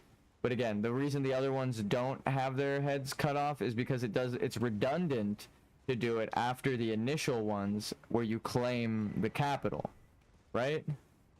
Oh, okay, greater potentate. So now we can find who the fuck the potentate is. What do you craft with this? Hefty rock. Great, nothing. Oh wait, no, that's like Alexander. He's just a rock man. A record of crafting techniques of the greater potentate who roamed lands near and far. Haunted by the grotesque practice of his village of birth, he stuffed great pots with all manner of things. So people would assume it's the Bonnie village, but I think people would assume Jarburg until they get to Bonnie village and discover the secret there. So that's smart. I like how they phrased it, because you would know the vague story of it, so you wouldn't know, and you would just be thinking of, like, you're tarnished. Oh, it's kind of like that one thing. But actually, when you find it, it contextualizes the note with a dual identity. I love it. So fucking good. Oh, and we got one of the rocks for the things. Oh. There's like a bunch of them over here. Is there another one? I need 3, I think. What I was seeing online. The word on the street is I need 3 to craft it. Was that? Okay, I thought that was Reichard's torture chamber for a second, and my brain fried. Like, what the fuck are you doing here? I was like, huh? That changes the arrows a bit. I mean, it could be here. They could have the construct. But then it's like Mesmer's a lunatic, too. So, fly sick people spit poison. That's what that was. I don't know where that third rock is. You're just gonna have to trust me that I can throw things. Oh, lobster from Ray Lucaria. Is this it's really giving me Horaloo vibes. It might be the center area. Well, no, because then it would be really close to them, yeah. That scared me.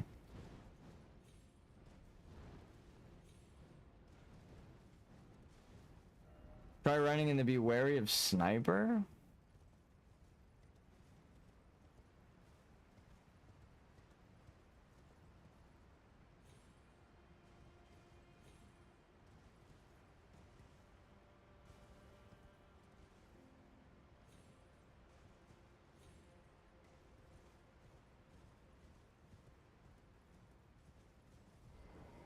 Where the fuck am I? I'm gonna take a bite of my soup now that I'm sick. There was no grace that whole time. I was waiting for a place to take a bite. I'm like smelling the soup. It's so good. What the fuck?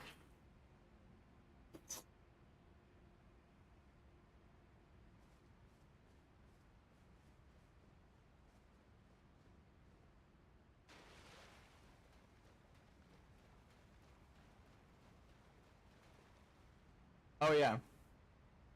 The like rock pillars up there made the water stagnant. That's why it was poisonous. And then down the river where it's flowing, it's clean. I see you, Miyazaki. Environmental storytelling. Trying to teach with the flow of death again. There's the third rock. I knew you, game designers. You're so smart. You're so smart.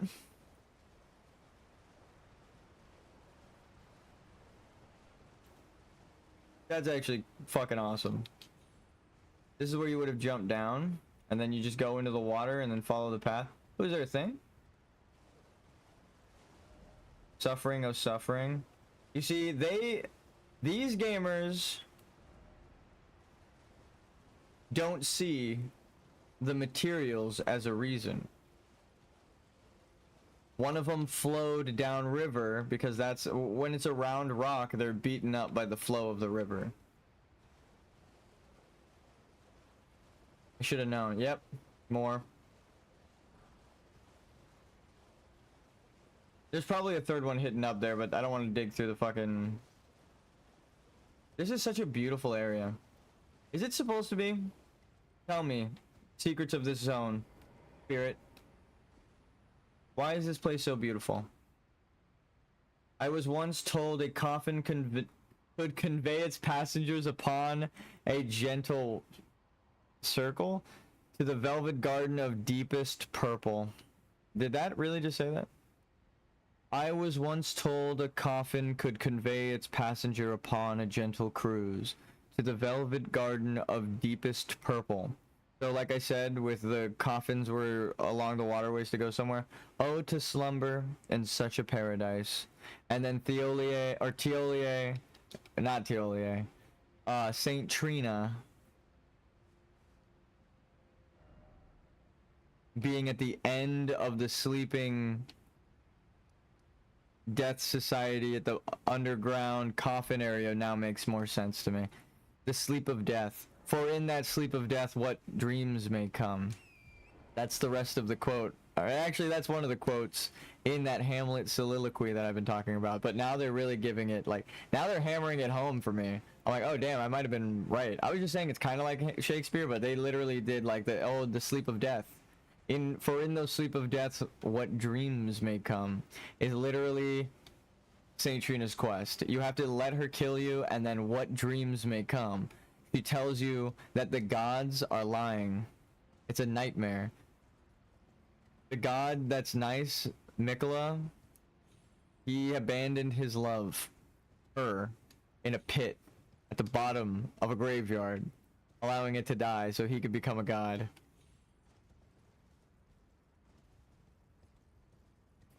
That's insane.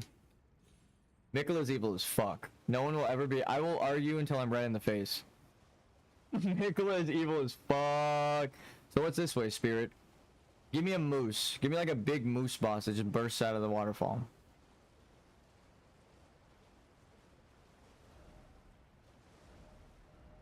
Mushrooms. Let there be mushrooms.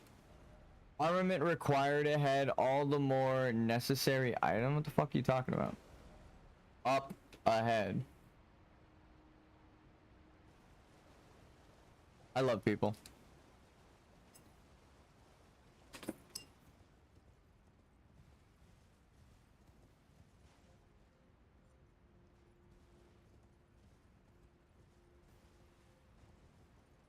Not up ahead, but up ahead. You have to be good at reading.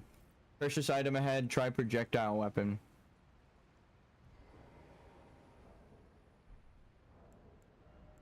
I guess I am gonna need these.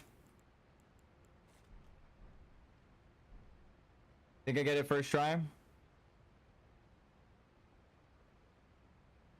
I'll narrate what I'm doing so you know it's skill. I'm lining my helmet up with the jar and centering it, right? And then you push up as close as you can, and then you give it a little bit of arc, so you want to go above it. The only thing I can really hit, but don't overstep, is the rope. Right? No. Let's see, can I just put it on with the mouse? Goddamn, I'm good. I hadn't thrown one of those in so long, and you can't lock on, I don't think.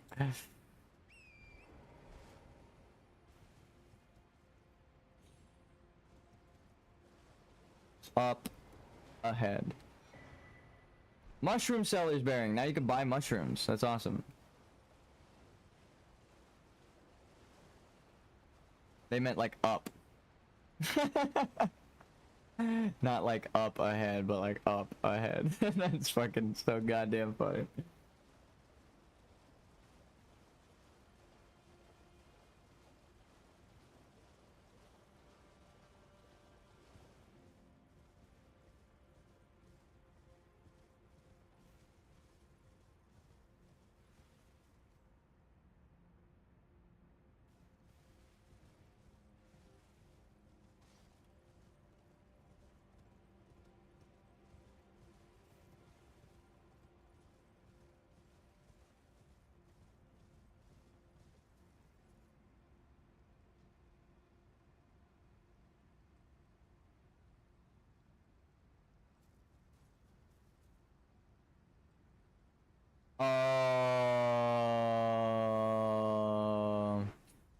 They eat the Fergal bloom.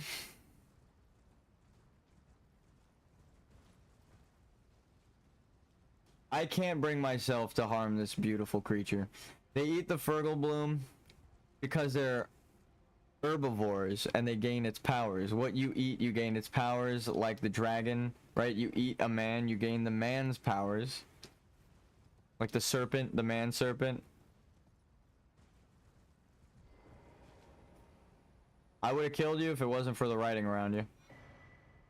Forager Brood Cookbook. Thank you. And now I feel bad about killing your kind before. Could this be friend? Friend ahead.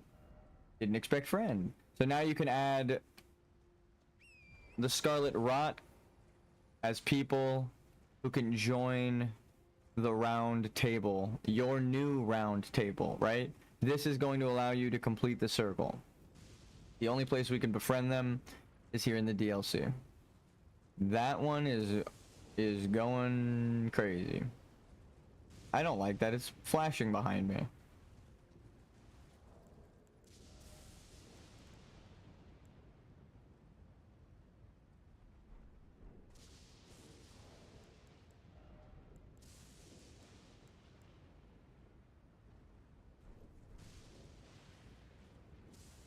We'll leave it be for now, but I'm pretty sure we can one-shot that guy.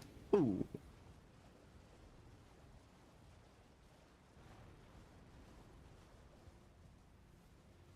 He can shoot like a torrent of fire at us. That's the move we really gotta watch out for.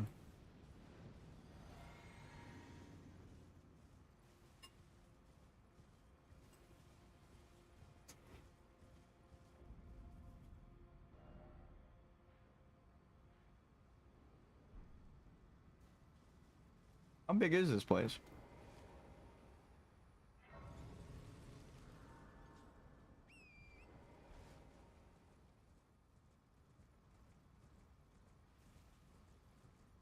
The giant graves of Castle Morn. Lions underground in the graveyard in the DLC now explain why there are lion beastmen underground. Because the societies were once together. So they would all be everywhere. Grave Glowwort.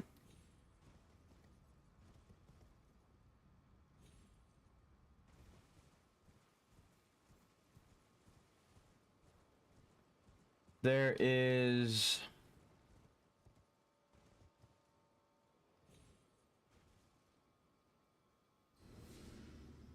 like a way to one of those islands. I don't know how. It's an underground spot. Ooh, I don't like that guy. Nope.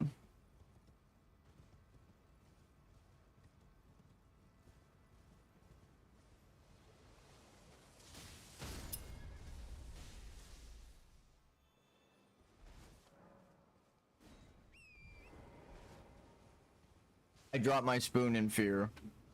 Genuine terror. How many of these guys are there? Give me. Gravekeeper's Cookbook.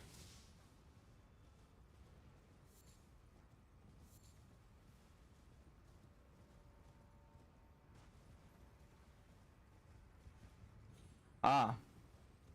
An underground. Protected by the worst enemy. No.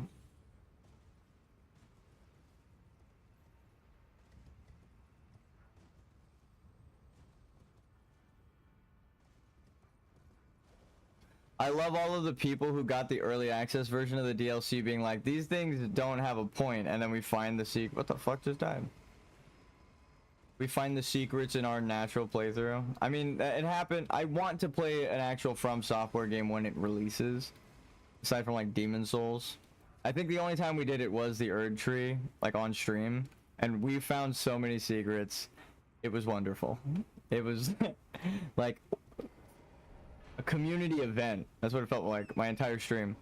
So this is another great grave glowwort.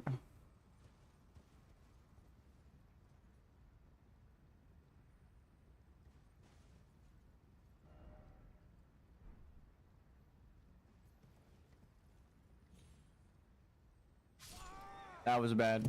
That was a bad idea. I could have jumped off on the other side, so I just assumed I could on this one.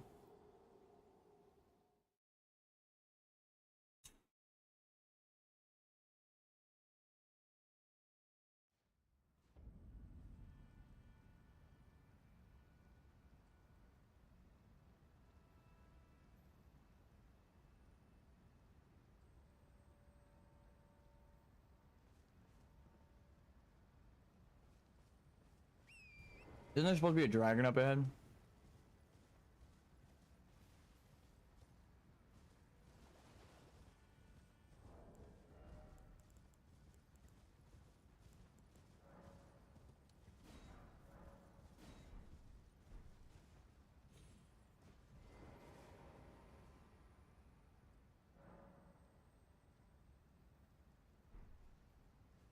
Hmm.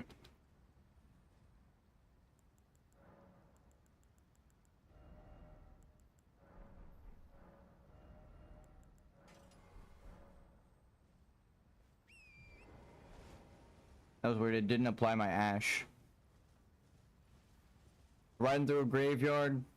Should probably put on Sacred Blade. And a bonus of not leveling up is you can kind of try whatever the fuck you want. You're not like forced into glintstone sorceries because you built your character that way. Oh shit! Okay.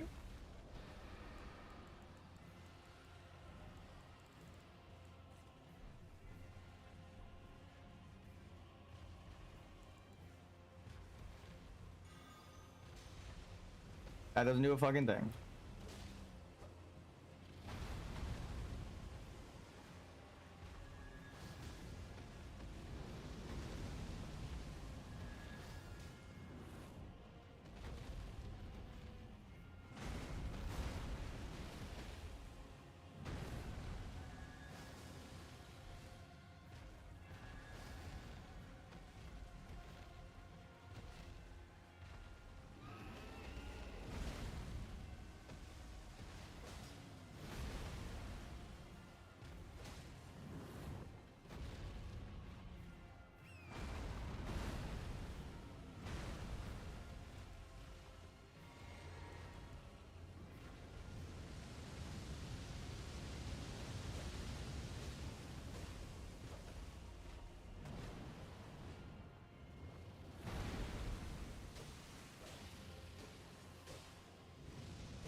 No.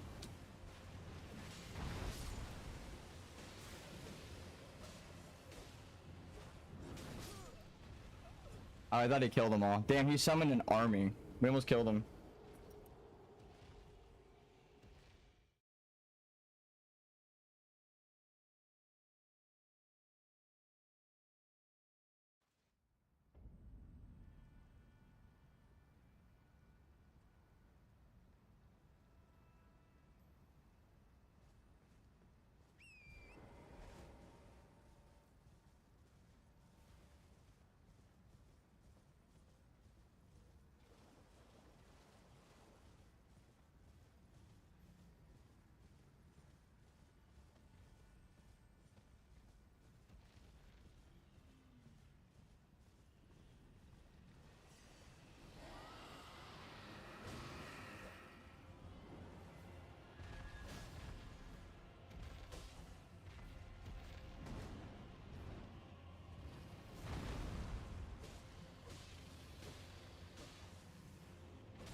Can I pet that dog? Can I pet that dog?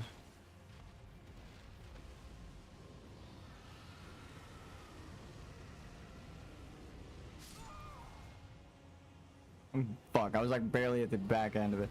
That went way further than I thought backwards. I thought it was gonna be like in a circle around him wingspan wise, but it was like the edge of his wings all the way around him. That was cool. That's a big ass explosion. Also, damn, the fact that I dodged that before. I got risky just now, but like I was really close to him when he started.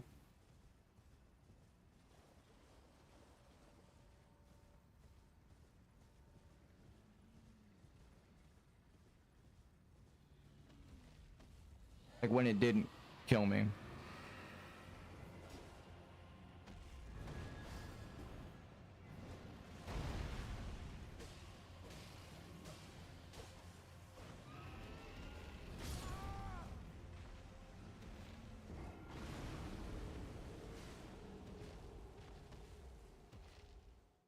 I need to lock in.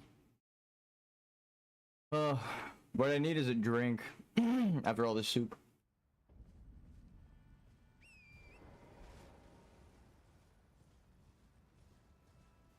Like a sweet treat. No, a good drink though. Like something old as fuck to counterbalance the savory warmth of the soup.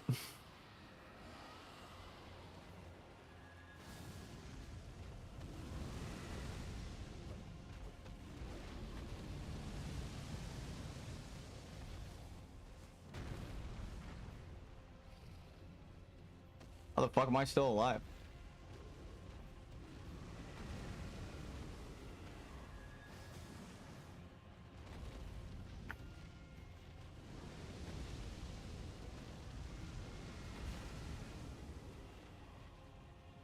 That's a cool trick.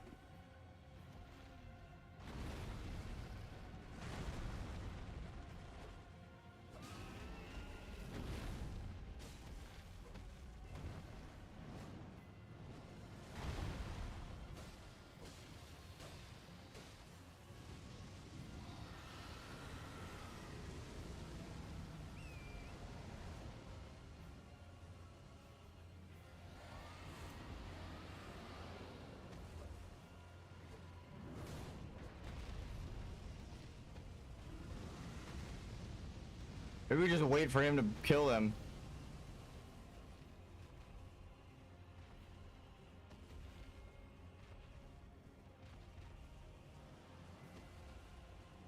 We could just ride away from them. Damn, they're fast as fuck, actually.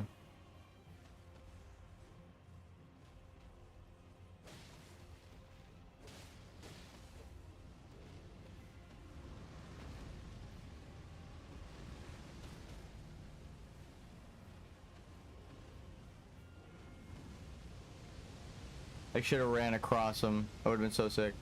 Alright, let's get him to breathe fire on his friends.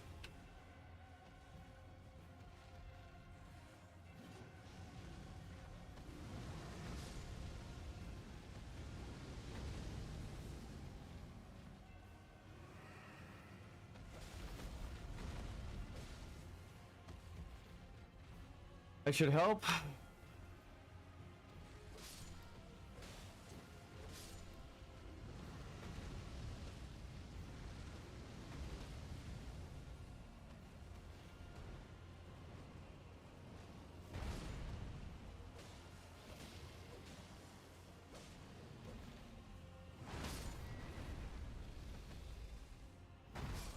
What the hell?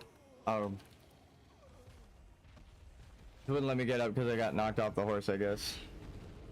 I was spamming roll, but my character just wouldn't move. Sometimes it does delay like that if you get knocked down, so.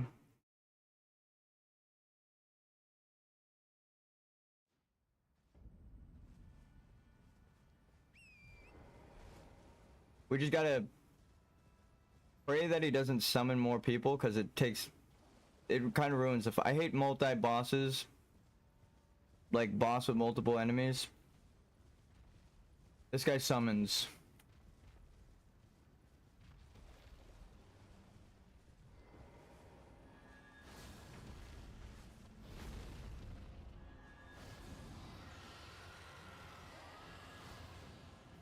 Here, have some Sunny D.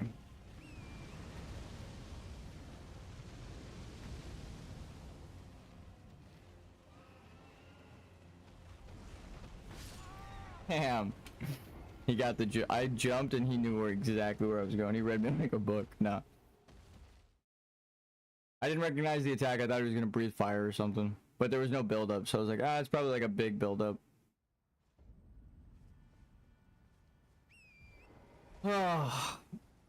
We almost killed him.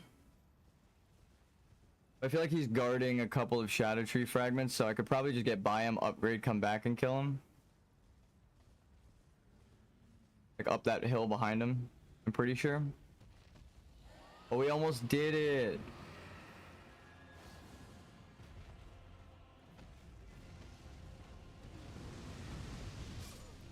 Okay, my character's just sprinting.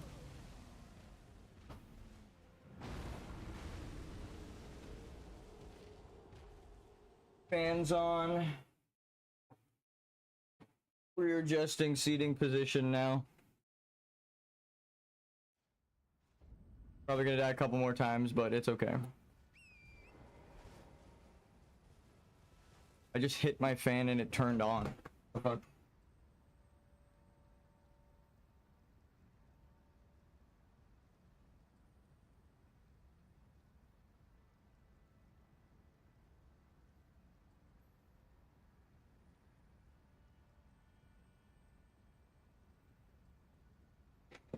Oh, it just blew dust everywhere because I never turned that. It was like the ceiling fan. That was weird. And now the controller's not working. I knew that was the fucking problem. Whenever I move the mouse and then I try to move on the controller and it doesn't work, I know I've locked myself out.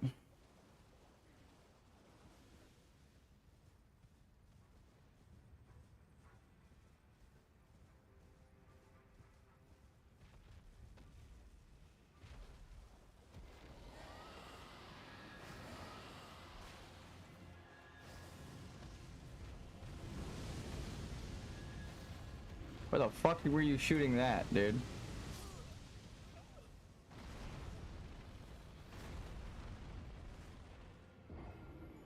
I was distracted a little bit by my character deciding to shoot in the one open space. I was under the dragon, surrounded on all sides by hitbox. I could have literally shot it in any direction but that direction, and that wasn't even forward. Like, it wasn't any direction that I could have been inputting. He shot it like up to the left. What the fuck was that? So I was a little distracted. I was like, how does that happen? I think it might have been a lock-on thing. Like, I was inputting a direction and he said, no, actually I want to shoot it there where nothing is.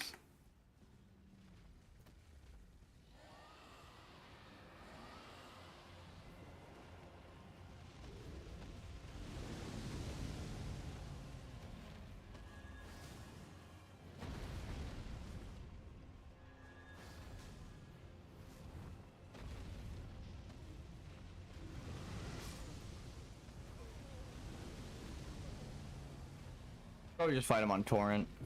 It's way easier, but it's a little slower, so he's gonna probably just summon the ads halfway through. I'm so bummed that we almost killed him. And then he summoned like a fucking Legion of Doom. Killed half of them, and I was like, well, he killed like 5 people. Surely that was all he summoned. And then there was like 6 more people that he summoned. God damn. As if this big dragon wasn't bad enough. Here's 12 minions to fight at the same time. Don't worry, he could attack them theoretically. He doesn't, but he could.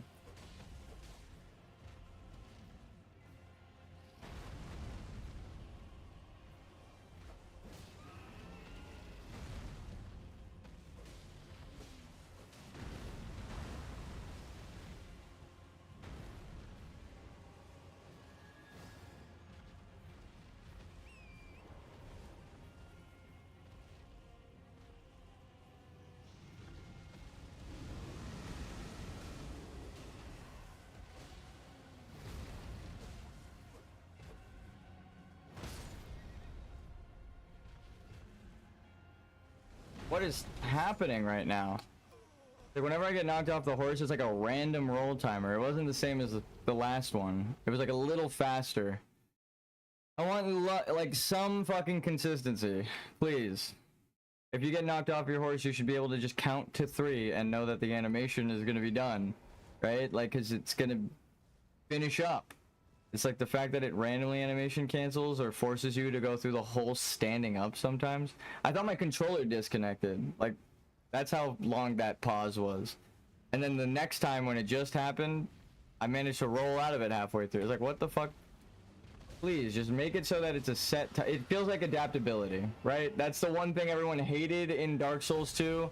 It feels like that's what's happening here. It's like there's a adjustable variable time frame, so it's not based on skill. You have to level up your stat, and again, it's like I don't want to level up, right? Because it's a no leveling playthrough game. So it's like trying to make it like, oh, you should level up your poise and robust and all that shit. Infuriates me. How about you just design something that people can actually play against?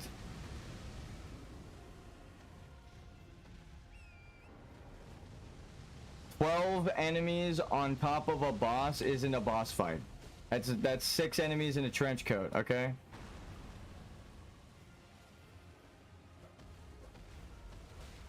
You just got a dragon, and then the original dudes from the... It's like this dragon would have been so much cooler if he didn't summon people.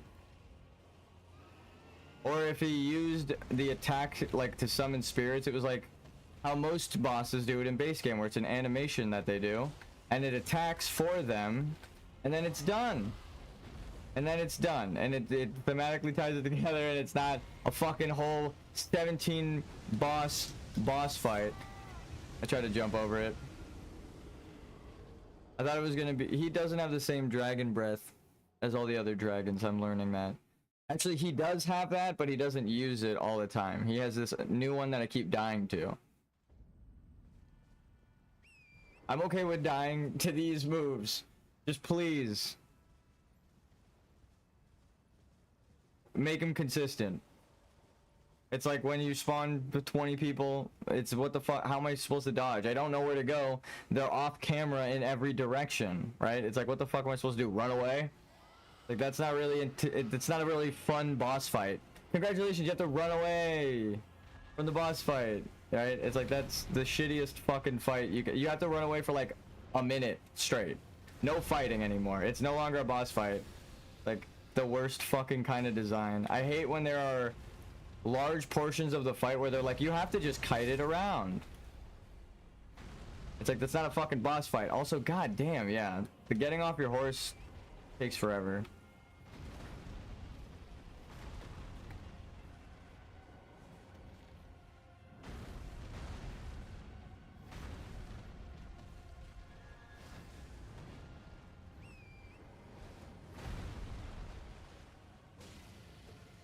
I remember that there's like a ton of iframes when you're getting off your horse. Oh, great. We're dead.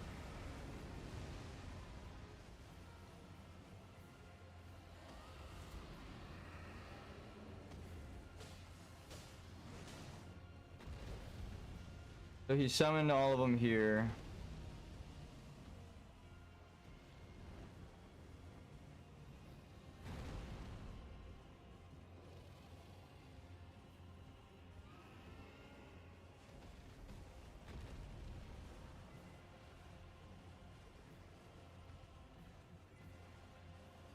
Do they go away at any point?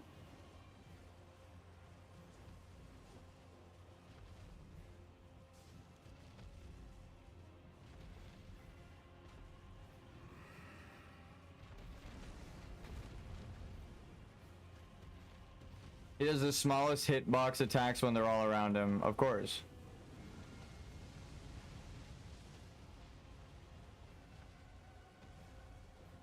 Okay, they all just took like 1,000 damage. They all died. You can wait them out. Wait, no, that one's still alive. What the fuck? I guess he just dealt damage to ones that weren't visibly in his hitbox. And when he dealt damage, he did a lot of damage. Okay, yeah.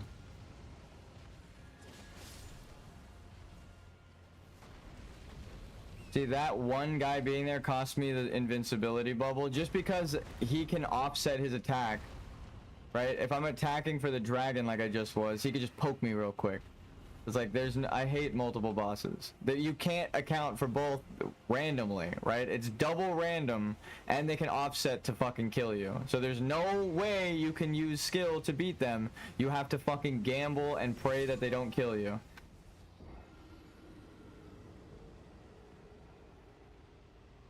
Like that. Across the goddamn world, and the fire rushed towards me.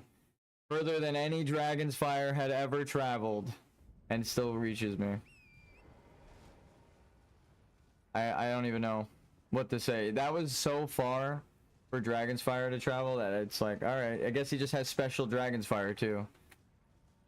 Some of his fire goes only 2 feet, and then some of it goes double the distance of every other fucking dragon. Because that, I was nowhere near him. Because I fought a bunch of dragons, I know how far you can go. And that was just... like, it zoomed towards me too, so it moved faster based on the distance it went. See how, like, those are going like that distance, right? So, like, that's halfway to a quarter now of where I am from him. So think of me being this far, and then the fire hits me. How the fuck does that make sense? Right? Even if I'm closer. Right? Look at that. That's what he got me with. So one attack can only go 5 feet, and then the other one shoots across the fucking world and back again. It might as well zoom around the entire planet. Like, what?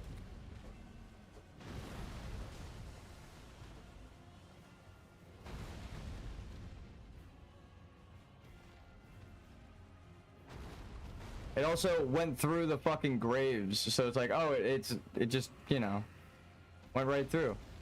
It's not actually fire.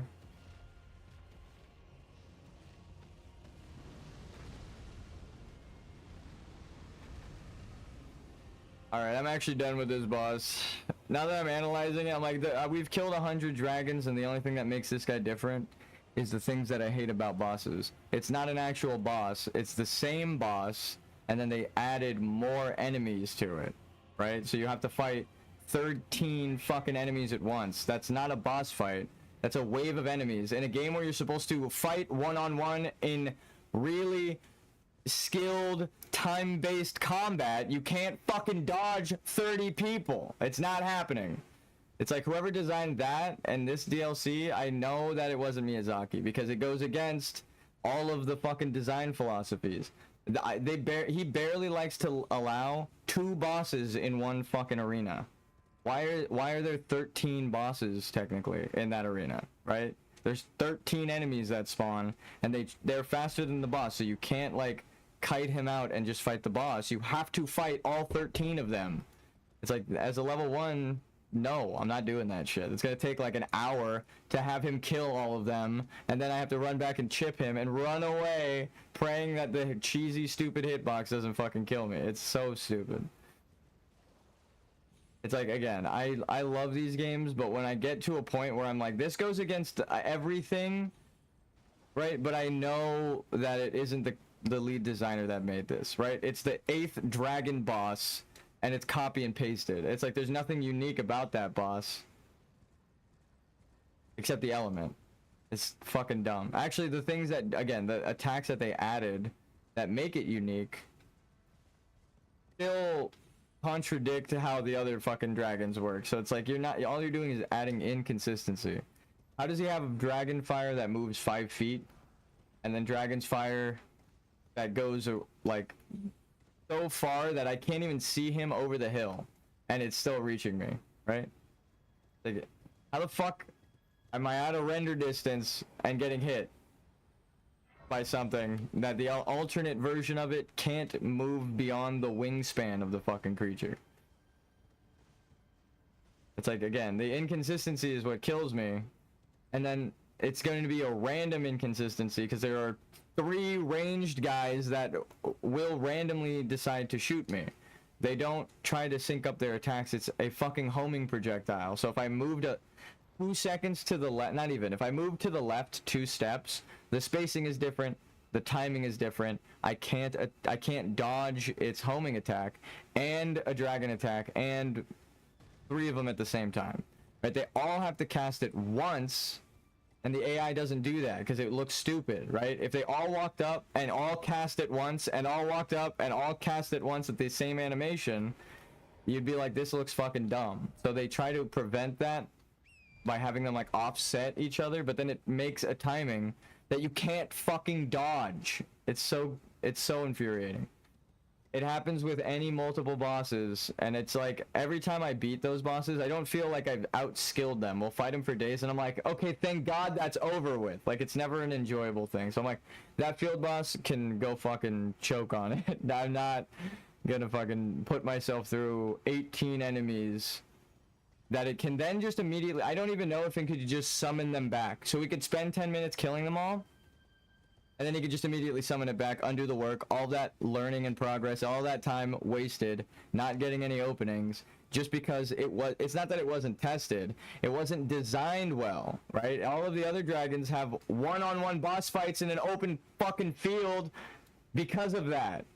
You don't want to fight them with 20 enemies. So it's like, god damn, dude. That's my rant for the dragon boss.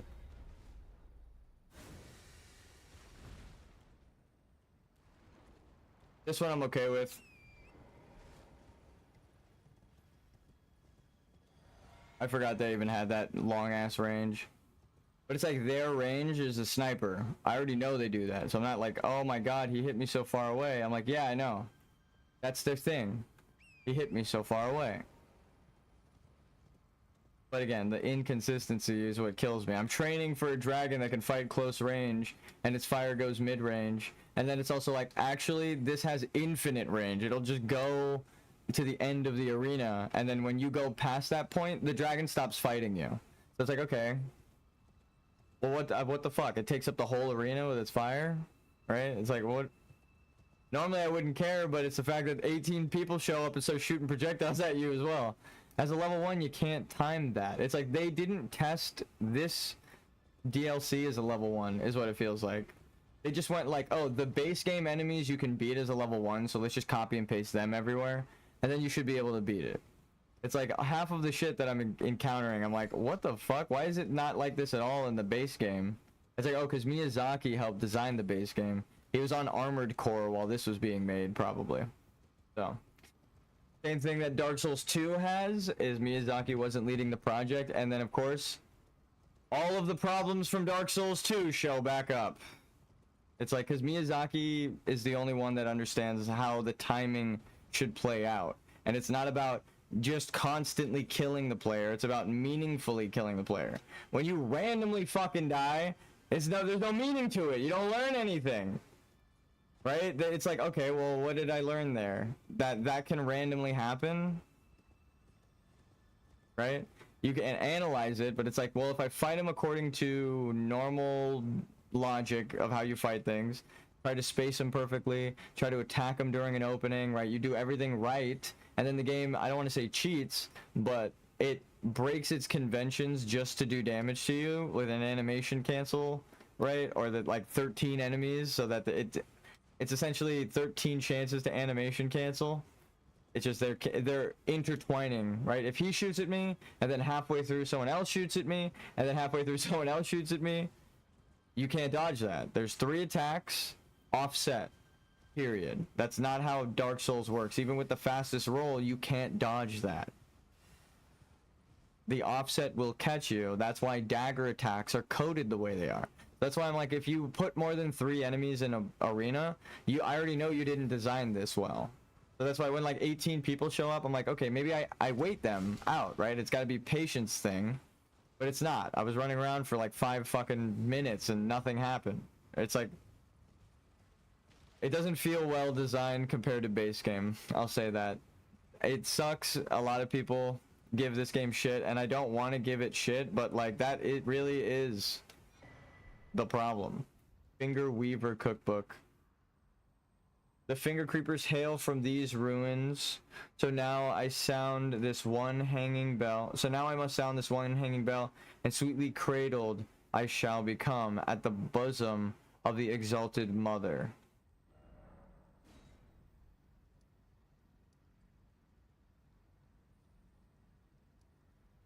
Okay, so we're gonna go to the Church of Manus hopefully after this. No,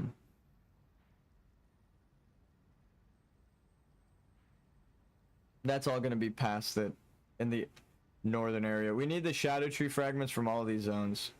I could feel it. Now the guide should exist though.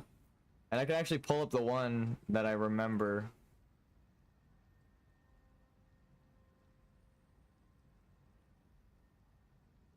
Scadu tree fragment locations. This will help us map out. I don't like... It's not that Polygon is bad, it's just their fucking maps suck. They have you scroll through like 15 ads for a shitty map.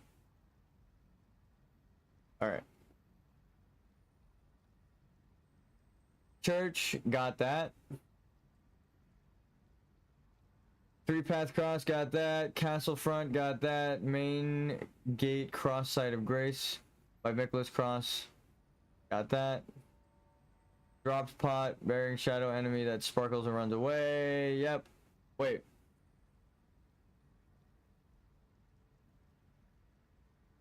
That's right. Back here. Oh my god, the controller just fucking died again. I'm being tortured. I think that's also infuriating me. Like, I got a new controller and it's broken right at the end of the game. Oh my god, are you fucking serious? I just unplugged it, plugged it back in, and then it broke again. What is my life?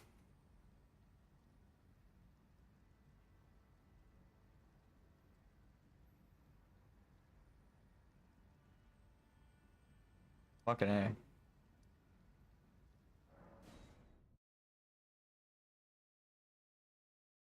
I'm understanding the lore, and the gameplay is not even that bad. It's the fucking bugginess and the shit that's inconsistent. I keep saying it, but it's like, if you're trying to train people to dodge a square, right, and then you throw a circle at them when the square is supposed to be coming, or you throw a square at them and then it turns into a circle halfway through the trajectory, right, defying all logic and physics, then yeah, people are gonna probably be fucking upset at that. God. Bothersome. I'm like, okay, I'm learning, I'm trying my best to outskill the game, and it feels like a bad dungeon master. Like, you're beating the game, and I don't want you to, so I'm gonna punish you by animation canceling, and then you had the perfect timing with your attack, but now it is turned into bad timing because of something you couldn't have foreseen, right? Something just changing midway through. Again, defying logic. It's like I jump and then all of a sudden I'm back here, and instead of landing where I was, I'm back here and I'm running at you. You're gonna look up because I'm in the fucking sky, and then I snap out of the sky and I'm back on the ground. It's like, of course that's gonna be infuriating. What the fuck? Are you dumb? That's annoying as shit. It's not even a skill. Like, you're not outclassing the player. It's not like, oh fuck dude, you got him good. Right? It's like, this is fucking annoying because I'm learning well and I am punished for learning the fucking game. Right? It's like, oh, congratulations, you're doing well. Here's a mace to the face.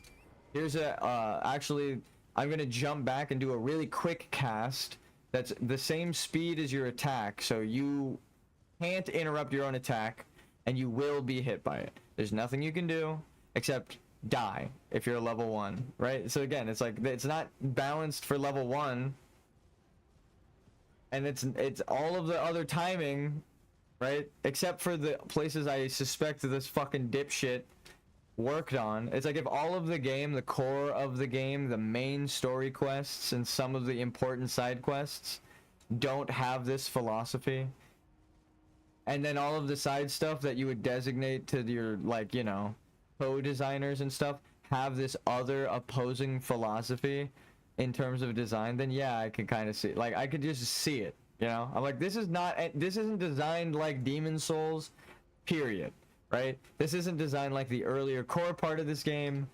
period. And it's not like the thing that makes it different makes it unique and cool. The thing that makes it different breaks what came before it and is infuriating. It has no fucking use to make the game enjoyable. It just is oh, they're getting through it too fast. We need to extend the time, right? It's like some greedy dipshit asked them to put that in. It's like, oh, they're beating my game. Make it so they can't. Animation cancel. Like, ugh. That's why it's so infuriating. It feels like it doesn't respect your time in the way that dying over and over again to the same boss does. Because when I die and it's my fault and I have to go like, oh fuck, like I dodged too early or I dodged too late, then it's my fault and I have to get better at that. But when I try to dodge earlier, right, and then it's like, this is the timing that the last death taught me, and then it goes, actually no, here's an animation cancel, I stab you. Then it's like, okay, so there's no timing for that. I have to run the whole time. I just gotta back away and let them do their thing and let them calm down like a tantrum toddler. Then you attack once and then book it, right? You're not fighting anything, you're just running from it the whole time. And then you go back to my fight with Horalu, right? When you go back and watch how I fought Horalu, it was, I'm attacking in between his attacks, he attacks, I dodge, I'm jumping over his explosions, I'm attacking him and rolling out of the way, right? In between every single fucking attack is the perfect timing to roll and dodge, right? Because it's well designed, but it's also one of the final mandatory bosses of the game. I know Miyazaki designed it. So it's like that design, well put together. The animation cancels he has are on his quick attacks, and they are meant to like catch you off guard. Even as a level 1, they won't one-shot you, but that's what I had to learn with the shield ritual talisman. I was like, oh, okay, I actually am surviving now, right? I had to rebuild my character, but you can't rebuild your character to take 19 projectiles that one-shot you as a level 1, except leveling up. So again, that takes away the RPG element that Miyazaki is trying to core, like the core design philosophy, how I fought Horalu and how I got through everyone. It contradicts the main fucking design, right? You're supposed to be able to outskill things and learn them and fight them. If it's random, you cannot, period. You have to just gamble on the randomness. So it's like, it's not enjoyable for me. I don't know. Maybe some people like that, but it goes against the reasons I play this game, which is also the core design philosophy of the game. If you fight all the main bosses, they're not that random. Again, if you just watch how I fight Horalu or Melania, I'm like, at this point, you're gonna do this. At this point, you're gonna do this. I need to learn to dodge it. I can't dodge it, right? The things that are random kind of like set you back on track to fight it. But some of the bosses, like the twin gargoyles, if you're not leveled up and you just kill the gargoyle like I did, it's random. Sometimes the second gargoyle joins earlier, and sometimes he decides to attack randomly. It's a random number that is decided by the computer and goes yes or no. Yes, okay, he's gonna attack this time, right? So sometimes he joins the fight, runs at you, and then leaps from halfway across the arena and fucking hits you, right? And then other times he sits back and watches and circles around and lets you fight the other thing. And he never has a consistent pattern. Like the gargoyles are like a perfect example of why 2 bosses in one room fucking suck.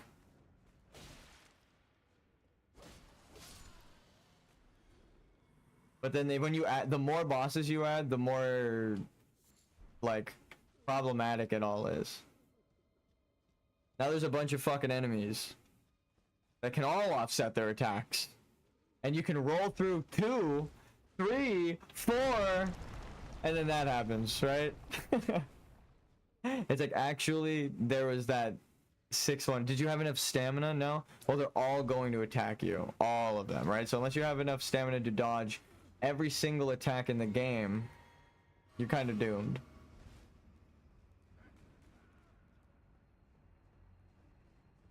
Like, again, he summoned like at least 10 people. Even if I'm not over exaggerating, he killed like 5 and there's 5 there, right? Let's go with bare minimum. I know there was more, but I'm just gonna say bare minimum. That is way too many attacks that can offset.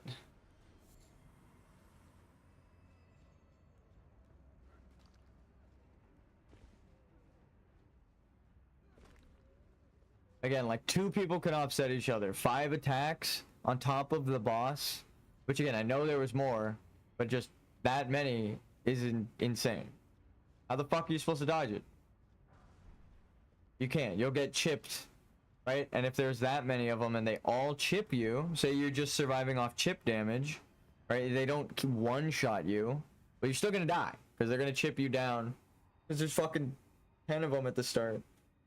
I promise I won't ever do it again, I swear. A living saint I'll surely be.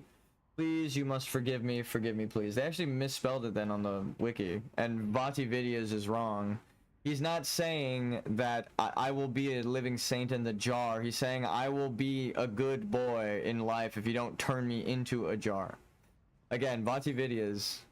I'm glad that I'm going through this because I'm finding a lot of things he got wrong, but there are so many things I can't, like, you know, expect one person to keep track of all the items and all the lore and everything that everyone says, but the way he misquoted it, it kind of changes it, right? If they're saying they become living saints, then Marika is a goddess. But if they're saying, I will be a living saint, don't turn me into a jar, that changes the context of the living saint line entirely, Vati Vidyas. He's not saying I don't want to be a living saint in the jar. He's saying, I will literally do anything as long as you don't put me in one of those fucking jars. As in, it's a punishment for people.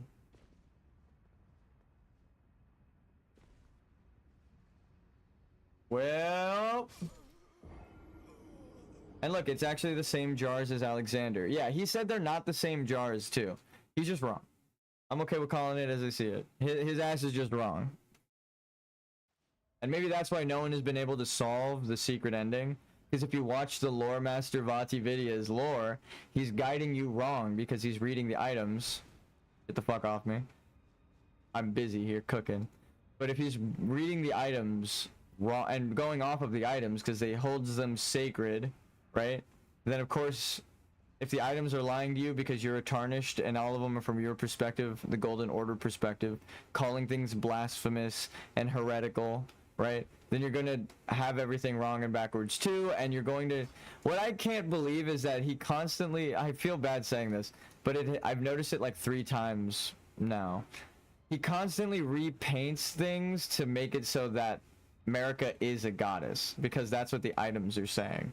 But the game is telling you the same as Gwyn. Marika is not a god. Anyone can become a god, right? Bear communion. That's the point of these games. So it's like you misunderstand the core of these games, Vati. They're telling you anyone can become a god with a strong enough will. That's why you don't need to level up to beat the game, right? You need to understand the lore and see that it's a lie that Marika's saying, right? She's not a goddess. Anyone can be a god if they fight hard enough.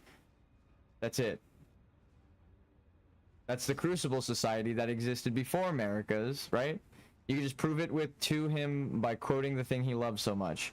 The contradiction in the items, right, is that the Crucible, they make gods, right? That's the whole thing. So it's like, okay, what is the godly thing that they made? The lion god, the divine lion. So if the lion is divine and godly, what's the closest thing we've seen to the god? Mikola, right? It's and then so Marika had to have stolen the lion's power and given it to Horaloo. And then we were told that that's what happened. He is given that after their conquest. So it's like, it keeps... I mean... The only thing that would make her a god is if she had the dragon and didn't need to merge with Radagon. There's no need for it, right? It's, again, a redundancy. Why would you merge with anyone if you're already perfectly made a god? You already can do everything with the Elden Ring. Right? It's all your power. You don't need to merge with anyone if what you're saying is true. So again, it doesn't make sense what you're saying unless it's a fucking lie. We're gonna have to jump off and die, hopefully. Thank God. I jumped on the right one before and I thought it was wrong. But it's like multiple ways you can prove that she's lying, aside from characters and items saying it.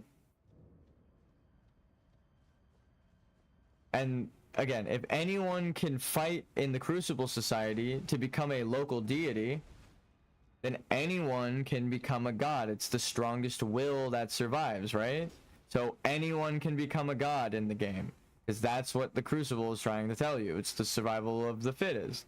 So it's like your items, the only contradiction is the thing that tells you Marika is lying, right? You know how someone becomes a god in the DLC with Mikola, so the Crucible people aren't lying on how they become gods.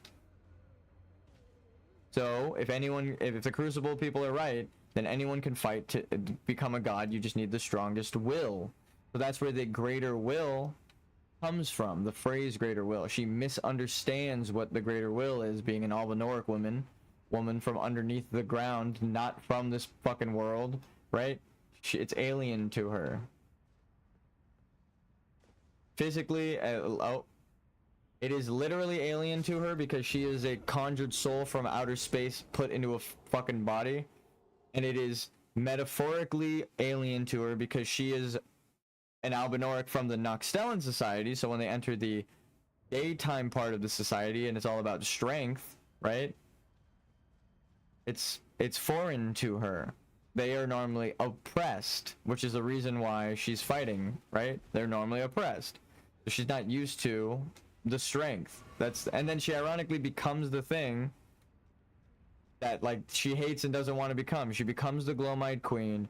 She kills something, a god. She wants to stop death, but she has to kill something to do it. Hypocritical, right? She kills the god with the God Slayer sword herself, with your items, right? It's her sword, is what I'm saying.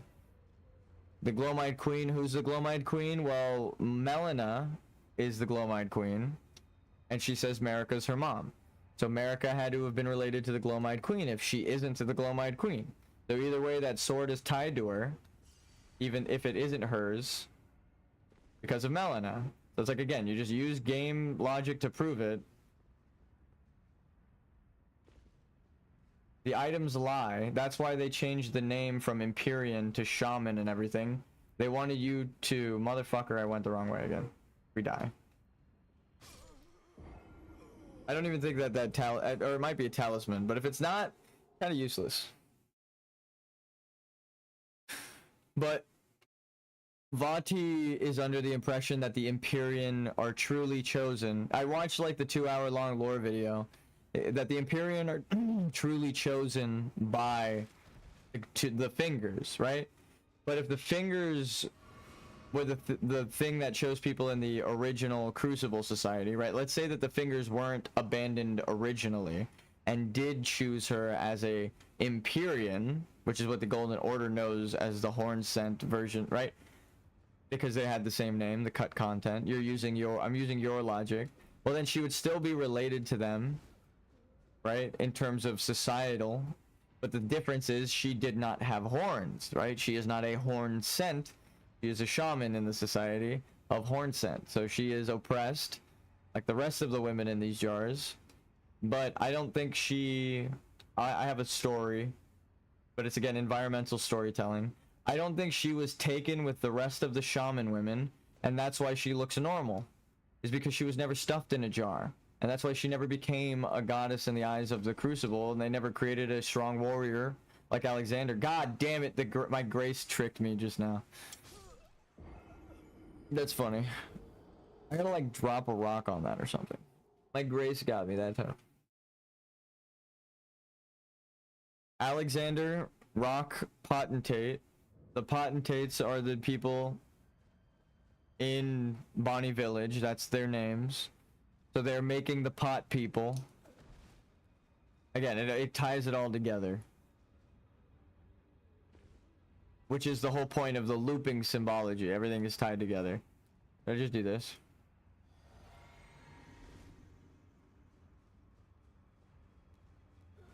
Well, no, that doesn't help me. It's the falling puzzle. I just gotta look down.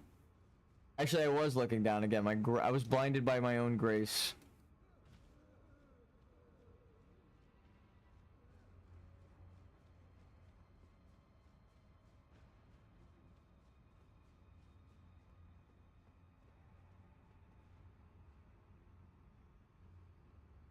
I wanted that to be a dungeon so bad. Kind of looks like it over there. You can get to that point, but this like walkable looking pillar area, I wanted that to be a walkway. Actually, it has railing. I just noticed. It is a walkway. Cool.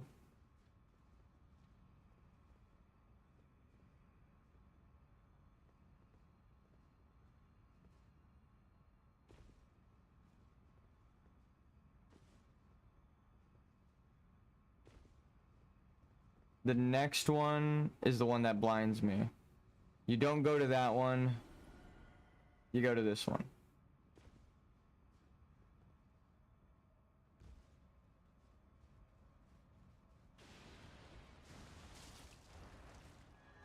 Ew.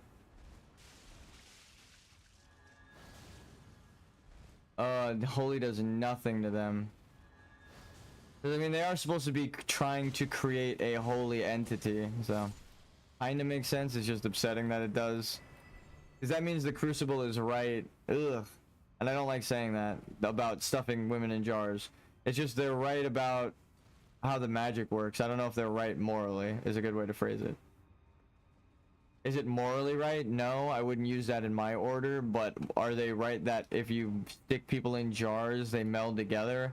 Unfortunately, it looks like they are right, because a big fucking mass of women just come... Look at that. Look at it.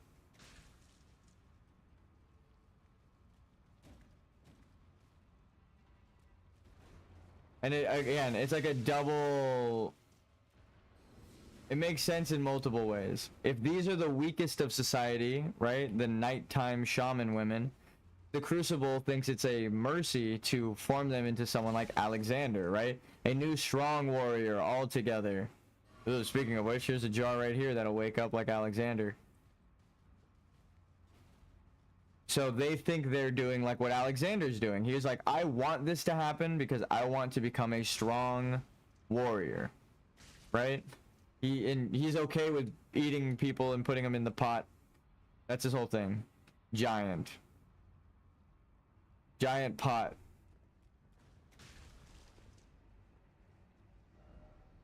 Crab ahead, therefore praise the message. Crab ahead.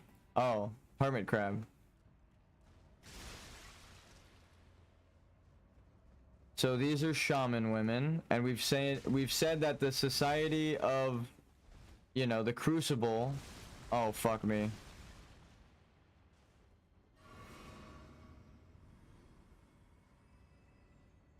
Refers to everyone as shaman. They're a shamanistic society. The paganism, the pagan shamans.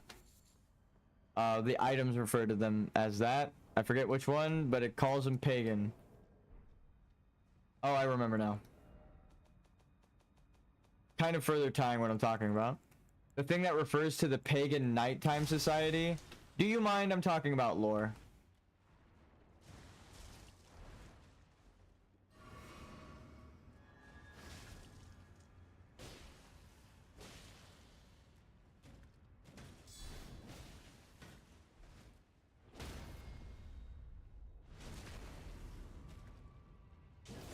Ew, do they have an eye on their forehead?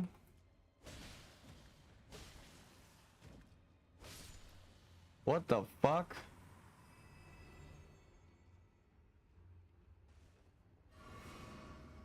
Are you fucking serious? I can't even take a second. At least we survived. Why is my brain like this? Where I remember the point... Do I even have the weapon? According to pagan belief. There you go. No, I'll read the actual item. Sacred scythe resembling a pair of white wings, remember Deathbird, deals holy damage.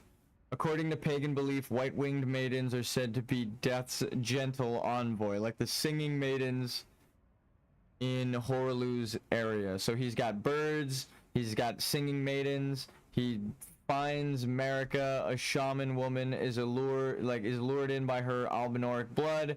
He can't help himself, Mr. Harvey Birdman, attorney at law, Horlu. Before he gets the other power, he's Birdman. Remember that? That scared me.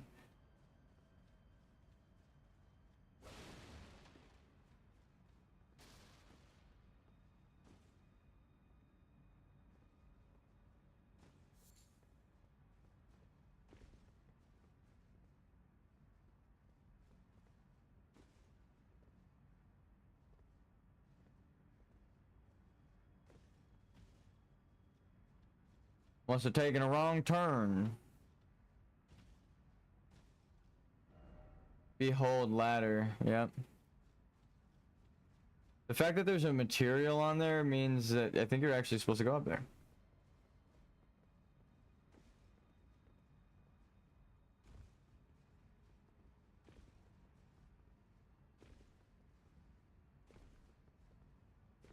Nope. Yep.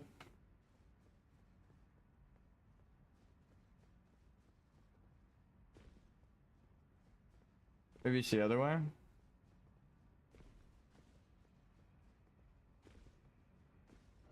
Try jumping.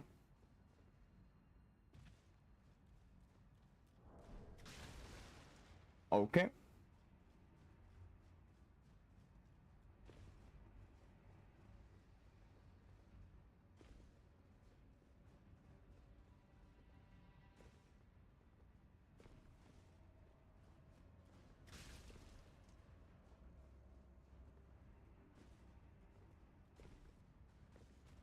I see the staircase behind.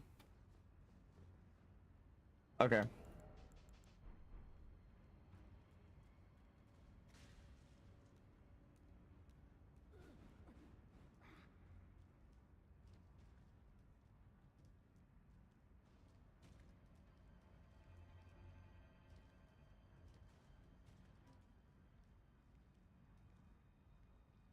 Dude,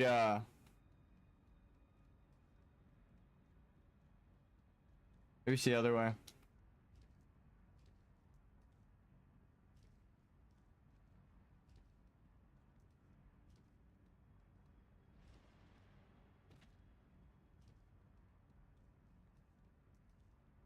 Hell yeah, that's not supposed to happen.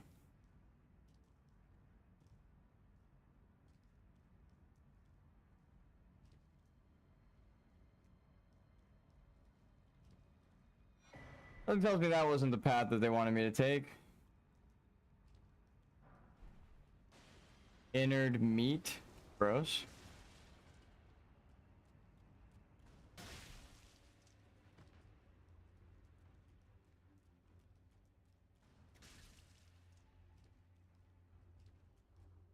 I want to get to the top of the jars, though.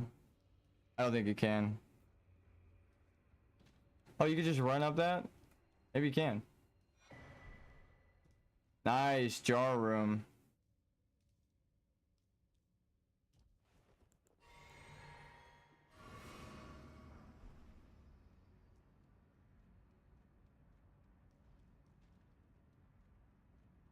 Oh, and that further ties it with Alexander, because what do you get here but an Ash of War item, right?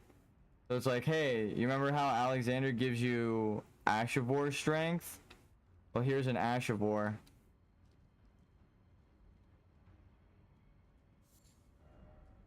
Monstrosity ahead.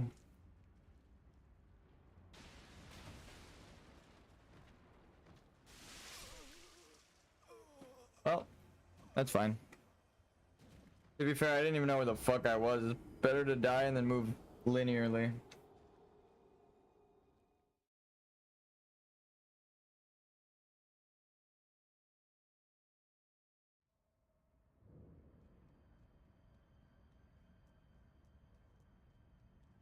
Fuck.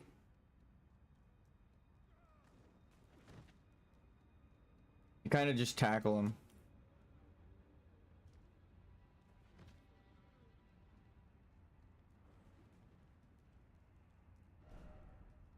No bridge ahead.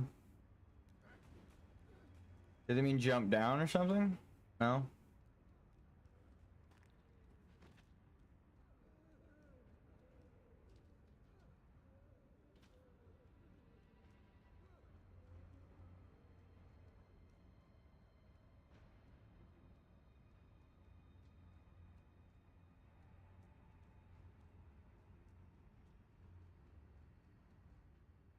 Do you have horns?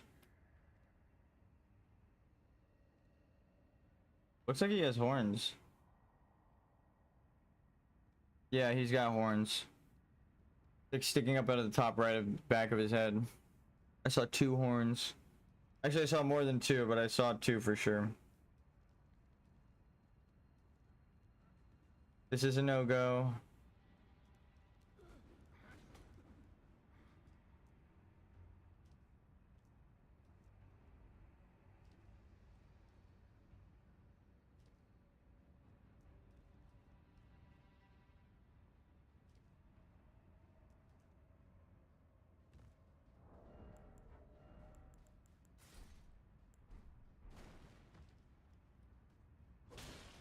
I feel bad.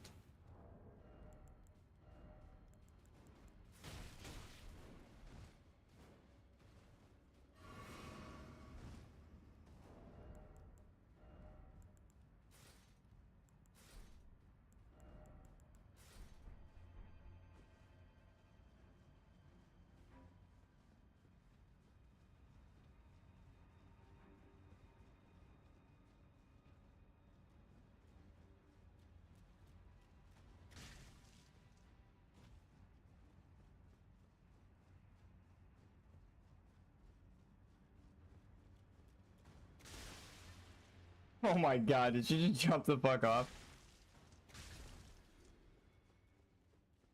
I think so. I think it's a death drop now. Well, for them. Oh, so there was no coming back the way I came from. And I see the path is now blocked before, that's why it was... That jar is blocking me, I didn't notice. Probably have to go that way, but... We'll look around. It's just a loop around. Yeah. It was blocking my exit.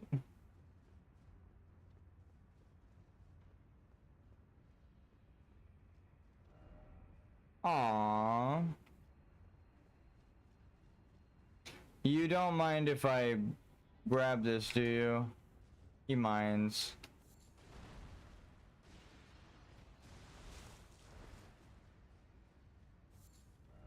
Could this be a lift?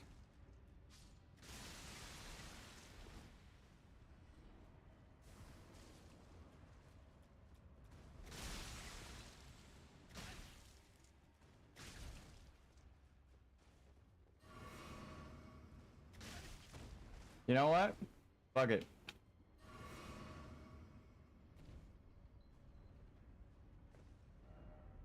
Grass.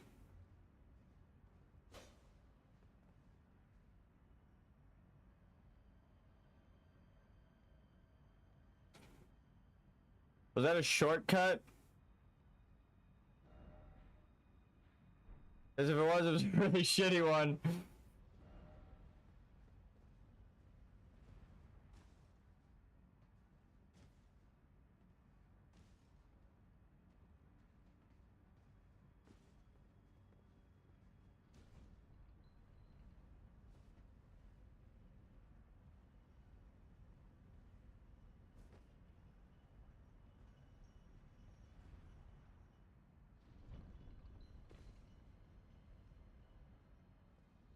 What do you do?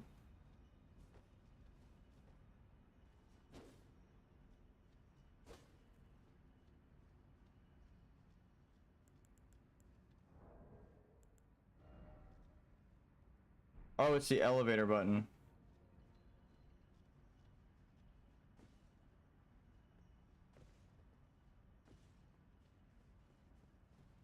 We just bumped into something. Praise the research. Oh, fuck.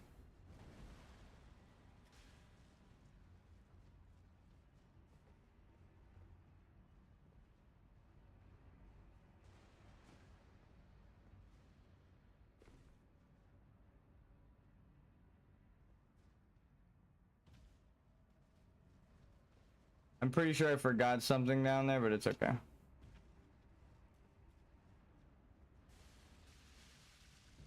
Now they're kited away from where I need to be, so I could just go back and look.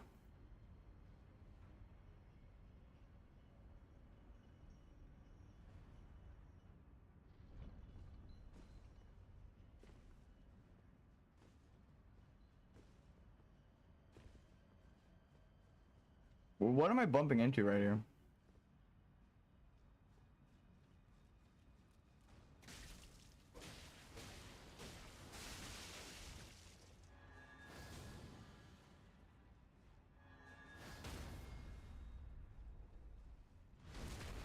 That doesn't. That can't be. That can't.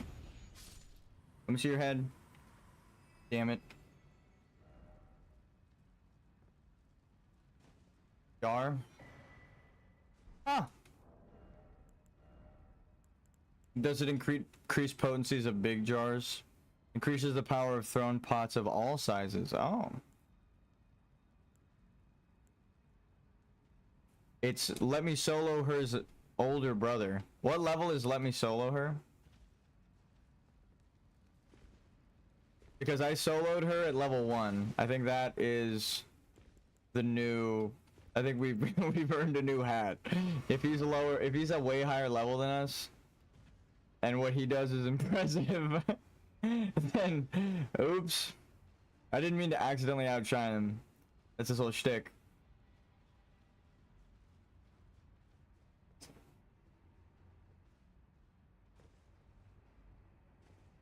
Alright, so we got the jar hat. I'm glad we went back. I can read that for lore when we get out of this fucking godforsaken place. Get away from me, lady! What the fuck? I don't want to hug. Jump off before it makes me slide off. Take cover.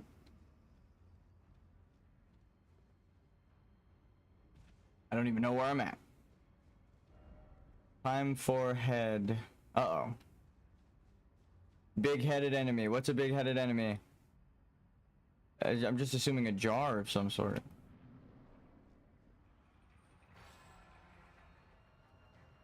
I didn't know this is where he is. This confirms my fucking theory like 90 different ways. So they punished the nighttime society, the weaklings, right? By putting them in jars. And they worship the night underground, the demi-humans. That's what I've been accusing them of for this reason. I've been waiting for some sort of tie to that. And we found it. This fucking guy. Bella rat. It actually is a rat. The demi-human rats. Yeah!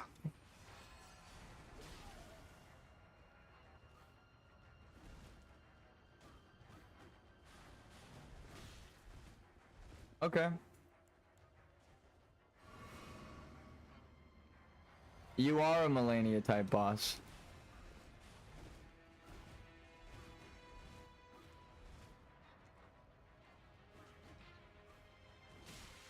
He literally used Melania's attack just there. That's so funny.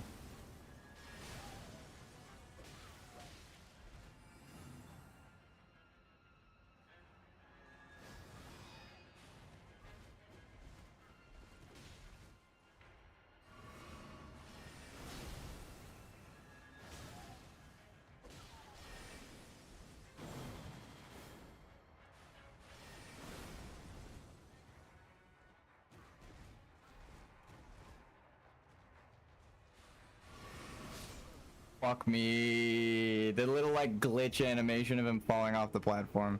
Normally it helps me though. You know what? I feel like we could beat this guy. It is gonna be a maybe it'll take days.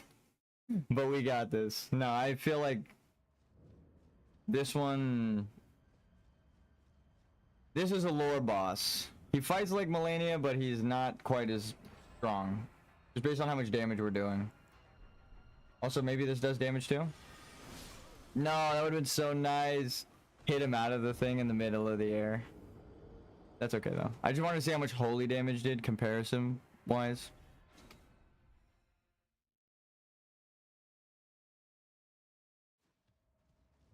I think bleed is fine for glintstone. Blood kind of works with everything. I think that's the whole point of this, right? Except for constructs.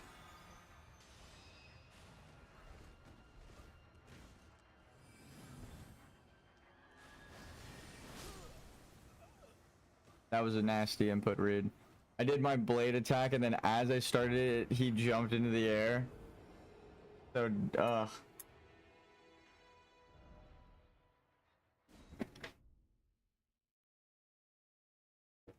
I will say this. They copy paste this enemy a couple places, but they wouldn't do that to Melania. This boss is a little easier because it doesn't have as many attack moves, but it is still a fucking samurai. It's gonna be hard.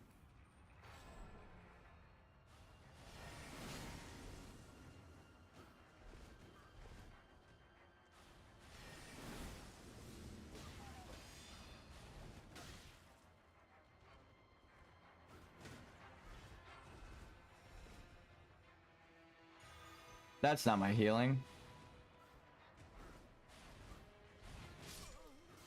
Fucking walls. I do not like the camera angles in this room.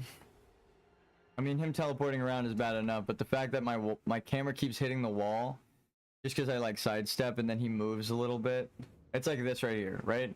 If I move forward and then go through, my camera angle now becomes clipped by the wall. There's a lot of that happening because it's like a V-shaped room with like stuff piled, right?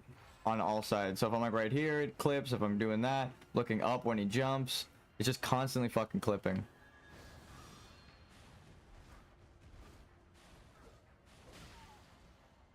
Alright, aggro.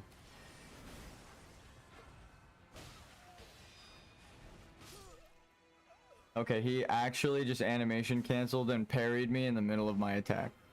I keep saying animation cancel, but like when you hit someone, they go like, oh, and they're staggered, right? Like they have like a second of being hit stun, right? Stunned by the hit. He just didn't even do that, and then the next hit, he just blocked it. Or like he got hit and staggered and did the hit stun, and then the next hit, he just wasn't even staggered anymore. He just fucking blocked it.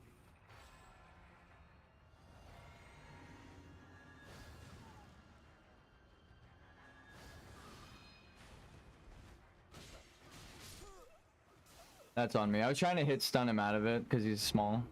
That might be the play here. Even though I have a basic bitch weapon. He also does frost. Originally I was thinking, oh, it's crazy that a joke made me realize the lore of this. I was like, oh, there's no lions. I thought there were no beast men. Oh, hell yeah. That's all you needed to tell me. What the fuck?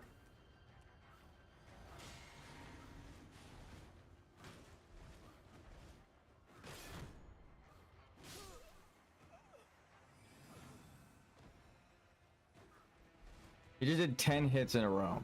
And that's not even a joke. He went like 1, 1, 2, 3, 4. 1, 1, 2, 3, 4. In like a combo with no breaks in between.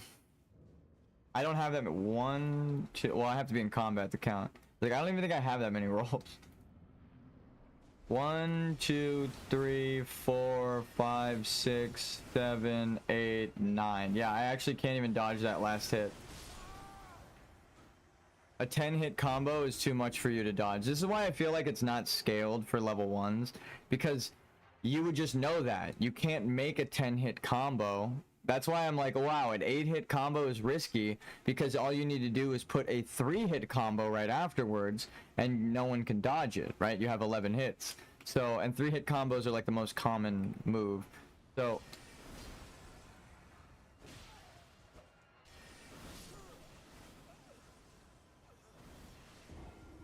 Again, that's why it feels like it doesn't get tested after Miyazaki leaves for level 1s. Actually, what it feels like is whoever is there testing is very bitter that gamers are beating their challenges, so they want to make stuff that defies gamers, right? Like they want to be known as like, oh, I'm good like Miyazaki, right? Like, but the problem is their design philosophy is what makes them different from Miyazaki, and that's why no one likes them, right? If you made Dark Souls 2, like you worked on Dark Souls 2, and then everyone in the community is like, Dark Souls 2 fucking sucks because of adaptability, right? And adaptability was like your idea. Of course, it's gonna be worse for you when the community is like, fuck adaptability. You're gonna be mad at them, right? You're gonna be like, that was my idea, fuck them. Even if you still work at From Software and they're like, hey, no hard feelings, right? That guy is who I think is doing all of this shit, because it feels like a bitter game developer where it's like, why is it so much different than all of the other characters, right? Even Melania, she hits you a bunch of times, but there are breaks in between her combo. It goes like 1 2 3 4 jump, 1 2 3 4 1 2 3 4 boom, right? Like that. There are pauses. Those pauses are part of the combo. That's when you get your stamina back to fight them. When it's just swipe, swipe, swipe, swipe, swipe, swipe, swipe, swipe, swipe, swipe, swipe, swipe. You would have to level up to beat that. You can't do that as a level 1, speaking from experience. It's just not possible. I just showed you. You have 8 rolls. So if they have a fucking 10-hit combo, you're getting hit by the last 2. And if you can only survive 1 hit, what's gonna happen? You're gonna die, right? So it's not about, oh, you didn't dodge it all. It's like you could dodge everything perfectly. You run out of stamina by the end. It's not made for you to do it level 1, which doesn't make sense. You have to gamble until you do it. I'm praying to God that he didn't just do a 10-hit combo. That's literally the only redeeming factor. As I'm like, maybe he didn't, right? Maybe it wasn't 10 hits. And now he's just animation canceling entirely to kill me. Like every time I throw an attack at him, he jumps away to attack. Melania doesn't even do that, right? Like she at least gets chipped once before attacking. So again, it feels like a bitter game developer who's upset that people like disrespected his game design philosophy, because this is the one that is in Dark Souls 2, right? Why is there adaptable timing? What the fuck? It's adaptability. That's the premise of adaptability, is adaptable timing. It's in the name. So it's like if you have more adaptability, that's their stat. They want you to level up because they probably, dare I say, were not good enough, and Miyazaki can beat these games in the office. So imagine if you're not good at the games that you work on, and also players say you're designing is shit. I would understand that person being bitter. But then that right there is actually what happened. Unless they fired everyone that worked on Dark Souls 2, the people are still there who everyone said, your fucking game sucks, right? So there's a bunch of people bitter, whoever worked on Dark Souls 2, because the community as a whole kind of agrees adaptability was fucking garbage, right? It's the reason why is because it makes it so you can't learn the game at level 1. You have to base yourself on the random timing of the hitboxes that glitch, right? It's a game. There are some random glitchy hitboxes. They're not perfect. So again, it goes back to like a non-humble game developer who's like, oh, the players are beating my stuff and they said my thing is bad. Rather than listening to the community feedback, no one likes adaptability. You make all of your bosses have adaptability to like try to prove your point, but then they're the bosses that everyone complains about. So then you end up proving their point because everyone complains about it all the time, and they're like, God, this sucks. Why is it like this every now and then? And you know it's you, right, doing the adaptability thing. Of course it's gonna keep fucking happening. So it's like a self-fulfilling prophecy because they refuse to listen to the community. And you know that there's, out of like hundreds of people that work at the studio, there's bound to be one who definitely programs these games and takes it personally that people don't like Dark Souls 2. Am I gonna say it's the co-director who I really suspect it is? Probably, yeah, I'll just say that. God damn it. Because he would be able to have the say to do it, like to impose that over the DLC in the end game. The co-director is left in charge when the director leaves to make a game like Armored Core, right? Which we know they did. So again, it's like things we know. I'm not just like guessing. It's like, oh yeah, that's logical right there. Is out of hundreds of people that worked on Dark Souls 2, somebody's still there from Software that's salty about it. And then every now and then a boss shows up who feels that way, right? I'm like, why do you have adaptability in Elden Ring? Hey, right now it's the sun versus the moon. Right? Like they just got up and they're supposed to be getting up. In the get up began the spin around for their swipe. So there was no way I could have healed there during an opening move, right? That's supposed to be the opening when you stab them in the fucking back and pin them to the floor and tell them don't get the fuck up, right? That's supposed to be your opening. So the fact that that isn't an opening anymore means they made it adaptability based, and there is not an opening where there should be because they want you to level up to have the dexterity to make that window. Again, fucking stupid. It doesn't feel good as a level 1. It feels like they're going against the entire fun design philosophy of Horaloo, right? Like if you go back to me fighting Horaloo, I was like playing music, I was like, this is awesome, we're gonna beat him one day, we're gonna learn how to fight it, right? This is like, okay, well, is he gonna do that attack in the opening, or is he gonna delay it, right? Is he just gonna keep walking to me? Can I just kill him with this, right? Can I just do this the whole time?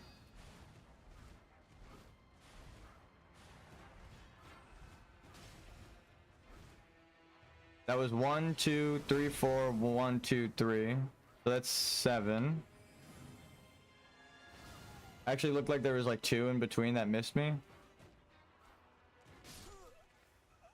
That right there was fucking stupid. He like jumped over one direction, so I moved the opposite direction, and then he snapped to me and hit. It's like that visually didn't make sense, right? He defied all logic. Even someone who can fucking use telekinesis, it's like he was moving in one trajectory and then, again, snapped to me. With the timing that you have to roll, that snap is impossible. You can't roll in the time that you notice them snapping towards you. Right, you have to pre-bake a roll for that. So again, it feels like I'm just dodging and running the whole time.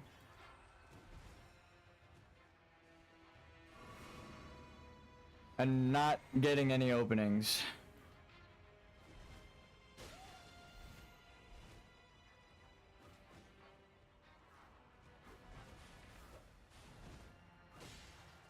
See, the problem is it's not a teleport. He becomes like incorporeal. I can't even fucking hit him. So there's no damage that we're doing. I ran out of stamina. You see, like there's nothing I could have done to avoid that combo in the end. I rolled perfectly, and the last roll I ran out of stamina was a double swipe, so I had to double roll when I was out of stamina. It's exactly as I just described. You can't fucking dodge it. There are too many attacks. It doesn't feel like they tested this. I hit him with a poise breaking move that knocks knights to the ground. And it did nothing. See what I mean with like inconsistency? Why is it like this? I know I should probably go get Shadow Tree fragments, but it's like it doesn't feel like a skill fight at that point, because it's like, oh, go level up, right? That's what the game is essentially saying. It's not, oh damn, this boss is hard because I'm not learning the abilities. It's like that. He's just walking towards me now and I get fucking multiple openings, and he didn't do the opening move, right? So who knows? Get your stamina back. We did a quarter of his health, and he wasn't near us this time. Right? It doesn't make sense. And then running from him now is working. There's the opener. Hit him. It staggered this time. He snapped to me.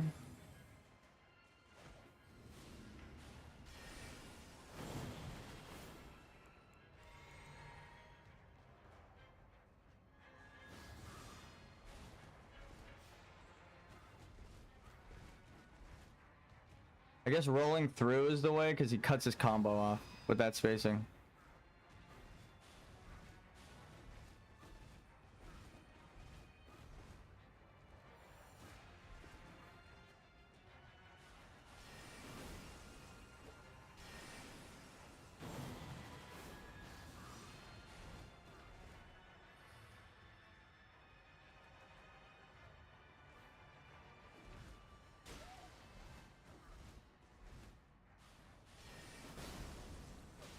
It also feels like sometimes he's like really close to me when he does that. Oh, I'm dead. Woo!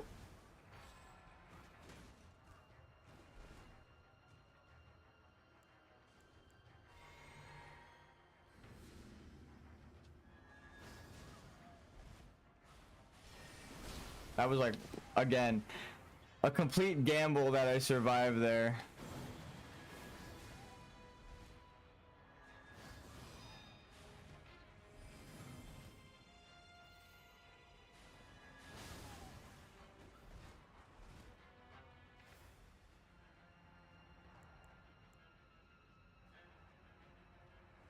Get him out into the open. Wait for an opening.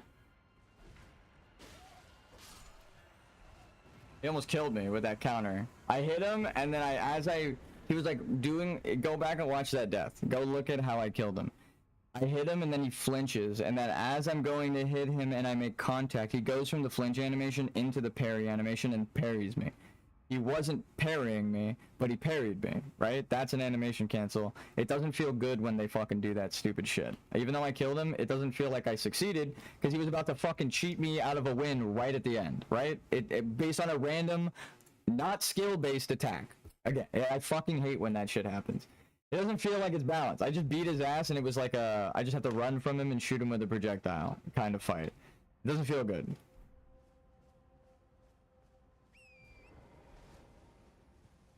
Certain bosses, I'm glad lore-wise that guy proves me right, but it's not fun to fight a boss that randomizes their attack pattern, right? Because like that opener right there, it was kind of like Millennia.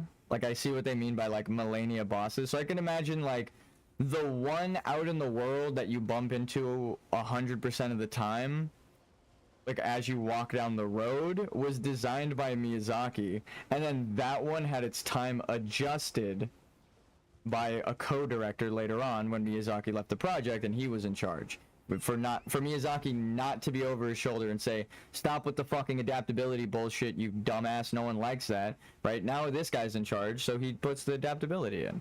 It's like, I feel it as someone who even can beat the bosses. It's like, it's not like oh, you can't beat it, so you're complaining about it. No, I beat the boss. I fucking still don't like that shit. It sucks. It's a bad design philosophy. Contradicts the rest of the game. It just is not fun.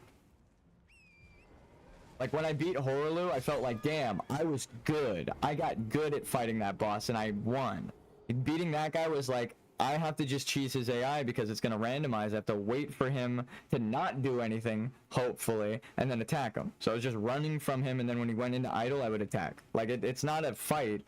You're fleeing the whole time. Again, if you go back and watch how I fight Horolu, it's like, attack, dodge, dodge, attack, dodge, attack, attack, dodge, dodge, jump, attack, dodge, dodge, attack. Like the whole time it's a sequence. Wait for stamina, rinse and repeat. It's a fight when you're fighting like that and you're learning the timing. When it's random and they can animation cancel and parry you in the middle of you hitting them when they weren't doing that, you can't do a cool fight like that, like Horolu. You can't. Here.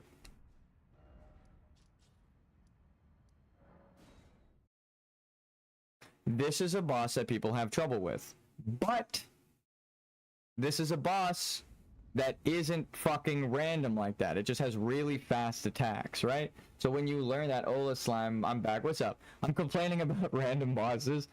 We're going to beat the game maybe right now, but then we can leave, we don't actually have to beat it, and then we can go fight Mikola and then maybe come back. But I'm just gonna give it one try to show what I'm talking about. I run up. I blood slash. I don't have blood slash. They hit. I dodge. I dodge. I hit. They hit. I shouldn't have hit, actually. I heal. Right, he's doing the idle thing, but watch. Dodge, dodge, dodge, dodge, hit, dodge, dodge. That was a hit. They miss. And then this is an opener, right? They don't animation cancel that ever. That's an opener through and through. You now have a way to beat the boss. Dodge, attack, right? Dodge, wait, dodge, power, right? Dodge, dodge. You can block too if you know it's going to be the, I kind of threw myself off there mentioning the block, but you can block if you know it's going to be the final hit of the combo, like that was, and then you can counter, right? You can guard counter when you learn their moves. When they can cancel the fucking combo, throw another 8-hit combo at you, and explode, it's not fun. Yeah, consistency is key. Exactly. The random bosses who can animation cancel, where they're like, oh, just kidding, I'm not doing that, and they like completely fuck with you visually, and if they cut you off in an animation, preventing you from attacking them there, it's not fun. It does not feel good, right? I could die to Radagon hundreds of times. I've died to him for days, but I feel like I'm learning the fucking boss. I don't feel like, oh, you know, this is random bullshit, right? It's like, no, I learned him. You can dodge backwards for that move, right? That one's gonna go down and explode. We back up, we dodge into it. That one's glowing, so we dodge behind him. That's an opener in the first phase, right? You could still, while he's turning, go for it. Boom, boom. I should have dodged twice because I know that that's a thing. And he more prevalently does that in phase 2. I just let him grab me because I'm gonna go back into the DLC. But yeah, it's like you can. I know how to roll versus his attacks, but it's because I learned. It's not fucking random. Also, damn, that shit goes far as hell. But when you have a stupid character, like if I hit Radagon and then instead of the attack he was gonna do, he stomps, right? And he does a quick stomp like he does at the end of his combo. There is absolutely no way I can animation cancel myself to roll out of that. If in the middle of me attacking him, he parries, he animation cancels, poises through my attack and stomps, I can't dodge, right? It's an input read that becomes an unblockable attack, impossible to dodge randomly, and you die. That goes against the antithesis of this game. That's why Radagon does not do that. Other bosses do. Again, if you play through the core of the game, you can learn how to play it. 1, 2, 3. He attacks now. Ready, go. It's an opening. 1, 2, 3. 3 is typically an opening. 1, 2. That's a, you know, starter combo for phase 1. Boom. An opening. 1, 2, 3. Right? He stomps. That's an opening. 1, but it's not a true opening, so you only get 1 attack. So you get 1 jump, 2, 3. Right? 1, 2, 3, because this is a true opening. See, that's what I mean by, like, I know the timing and I can narrate and explain it to you. And different bosses look different, but their timings are typically the same. So after 16 years of playing this shit and practicing, when one boss goes, just kidding, I'm gonna animation cancel and you can suck my dick, I'm like, I notice it. Right? It's so fucking obvious because it doesn't make sense. Everything else has a flow to it. Dodge, dodge, dodge, attack, dodge, attack, dodge, attack, attack. Wait. Because of that timing, right? He could have actually thrown a quick attack there and interrupted me in my third attack. So it's only 1, dodge, 1, 2 for that, right? Again, the timing, you can learn it. It's possible. You roll towards him because he shoots it out most of the way in a wave, right? You want to wind up behind him for this, so you do that. You parry him. Okay, I messed up my poise. I actually needed to step a little bit behind myself to the left there, but it's like I wouldn't have known that if I didn't understand how to stand behind motherfuckers after 16 years. So it's like the fact that I knew I needed to step 1 pixel to the left there, that you can trust me that I know that the timing is a little off. A couple fucking frames, right? If I can tell you that I am 1 pixel off of a left step from surviving or from getting the back step there, you can trust me that I know that like 20 frames of an opening disappearing and then the animation cancels and throws something else, the most blatant thing anyone can see. It's like, you can trust me that that's happening because you can just rewind it and see when I point it out. So again, fucking frustrating. Even though I'm dying to Radagon, I'm dying because I'm fucking up the timing. He throws something a little different at me, but it's a combo that I can learn. At the set health, right? At about like 75%, like about 25% down, 33% down, he does the stomp, enters phase 2, and now all of his moves explode, and you could probably poise break him if you don't stop attacking, like you just saw. It's like a scripted fight. You can learn the timing and beat the fucking fight. It's hard to consistently do the timing, which is my problem, right? For like 16 minutes straight. Like Melania's boss fight was actually 16 minutes, right? So fighting a boss straight for 16 minutes, yeah, that's tough, but I understand that that's hard. Giving me a boss that I can kill quickly, but it's random, that's not fun, and it's not rewarding. For me, at least. Again, that's why I'm upset. Is because the DLC, the early part of the DLC didn't seem to have that, and then as soon as we get to like the halfway mark, which is the Castle Lord's Chamber, again, you could do this entire like quarter, you could do half of it, you could do all the way up to Bale without going to Rolana. Then you could go up to do Gaius, the Sunflower Seed, Mikola, and the Fingers, right? So there's like half of the bosses here, and then half of the bosses at the first half. So far, it was alright, and then we got to the first half threshold, and then literally just a little bit outside of here was so goddamn frustrating. And again, I think the game is just telling you, hey, go level up.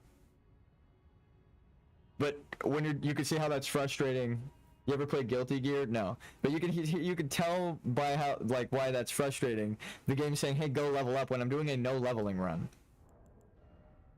It's I want to be like, no, I'm not gonna level. In fact, fuck you. Is what I want to say. It's like it's not about the levels. That's again why Miyazaki. But I wanna honestly, I've only heard good things about Guilty Gear on Blue Sky. Now that you mention it, let's get into the positive. I've only heard good things, and I love good theories where you only hear good things, right? I love Dark Souls, but that is a constant complaint again, like from everyone in the community. Dark Souls 1, the Bed of Chaos, and the last Izalith copy pasta dragon area fucking sucks. I agree. It's stupid and lame and boring. They copy and pasted the same dragon 19 times and thought it was a tough zone. Of course, but Miyazaki went on to do Dark Souls 2, and then when he saw people didn't like it, so they made it, in the early Guilty Gear games, people exploited animation canceling, so they made it a mechanic. In Smash Bros, if you press the left trigger before you land, you animation cancel your attack. Your landing is faster, and then you can attack faster. So that's why pros press the left trigger, like real quick, right before they land. Like they jump, and then they do that. Like look, I jump and I'm shielding, right? I jump and I shield right there. I jump, shield, jump, shield. Like right when you're about to land, jump, shield. And then you let go before it. You actually animation cancel. They made it a mechanic in Smash Bros. too. I love when they do that, but it's not. The boss is doing it. When the boss's whole theme is learn my animations because the timing is based on the length of the animations.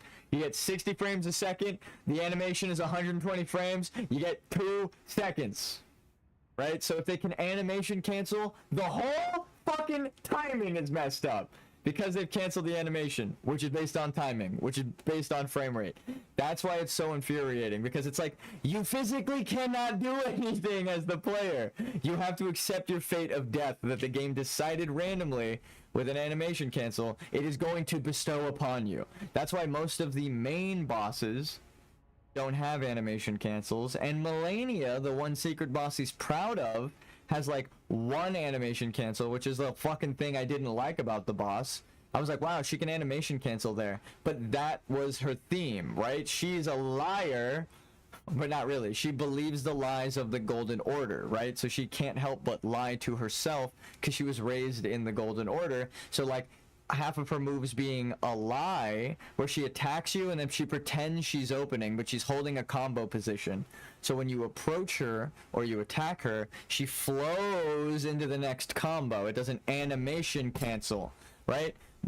But she has like one attack where she'll like roll, and then it's like the click, click, and then like her hands spark, and then she does that twice, right? Click, click.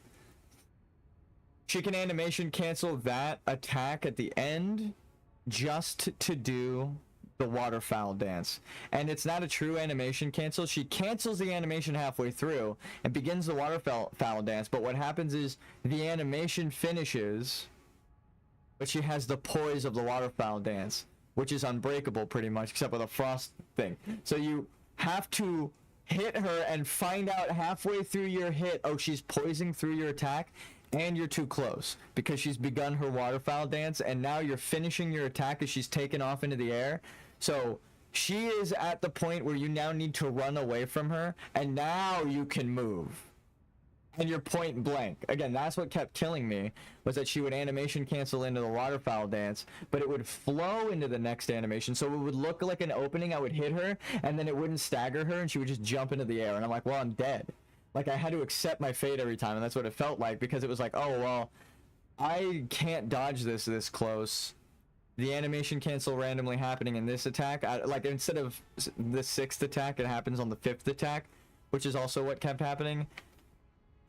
It was the animation cancels were the hardest part to learn about her, because it wasn't an animation cancel. She would stop and flow into the next attack, which would give her power armor from that next attack. That's why sometimes you can stagger her in an attack, and then sometimes you can't, because it's actually borrowing armor from the next attack.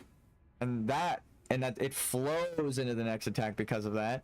And that's why her whole thing is the waterfowl dance. Nothing is flowing, the stagnance. She is allowing putrefaction to happen in a world where there's no death, so she is allowing the flow. She has taught the samurai art of the waterfowl dance from someone who sailed here from overseas, right? So someone who came from overseas, the water, taught her a dance of water, right, to keep the flow in this stagnant world. Again, it kind of makes sense thematically for her, so the only reason I kind of give her a pass, but it still was fucking annoying. So giving a boss like that katana guy we were fighting a Melania mechanic, which again, we were told that they designed a lot of these bosses off of Melania. I can see where that Melania mechanic is, but it's fucking infuriating when it doesn't work like Melania. I'm hitting him in the face, and then his sword is there all of a sudden. It's like one frame his face is there, the next frame his sword is there with no delay in between. That's an animation cancel. You cannot, unless you're a fucking clairvoyant, know that they're going to animation cancel, because you would need to know what their random next move that grants this first one power armor is. Again, it's driving me crazy, because the more I explain it, I'm like, it's not possible. It's random. We just killed the boss, but again, the last hit, he was about to kill me. I hit him in the face, and he poise broke it with a fucking parry as he was like open-armed for a hug as I slashed him in the face, and right when my sword made contact, he changed positions. Instead of being open-armed, he just had his sword in the parry stance and parried me. So it was like one frame difference. That's what I'm trying to explain. It is impossible to know that the attack he was going to do as a follow-up would grant that hit there, right, in the middle of my combo, poise, because he's getting hit in the middle of my fucking combo. So again, it's like, the animation cancel for that guy didn't feel like Melania because the timing was like a dagger rather than a two-handed sword. So when you do it with katanas and a two-handed sword, you give the player like a microsecond to react, but when you do it with a fucking rat and a very small katana dagger and like really quick timing, I understand making the smaller animals faster, but then you fuck the timing entirely, right? Like, as a game designer, I would never do that. You're insane for that. I just beat the boss. So it's not like I'm complaining because I can't beat it. It's like, no, I'm complaining because it's fucking stupid, okay? I already beat the boss. It's just infuriating. I can be like, oh, wow, I did it, and I overcame it, and I can make an excuse like, you guys can do it too. No, that shit was annoying. If you're having trouble with that, I feel bad for you too. I'm sorry. I had to suffer through it. I believe in you. We'll get some water. This shit's pissing me off. We had such a great lore exploration, and then it was like, oh, by the way, get ready for some horse shit. Animation cancels galore.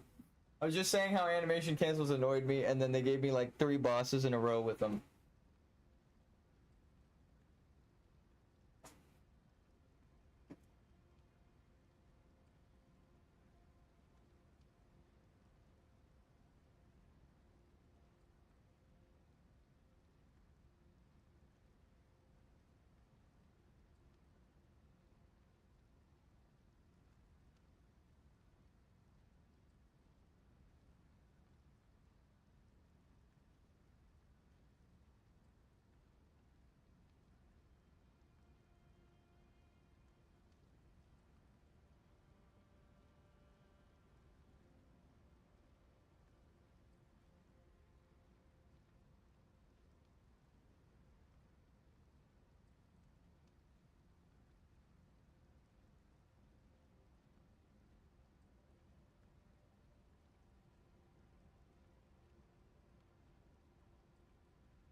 Oh wait, like the pizza mercenaries scene?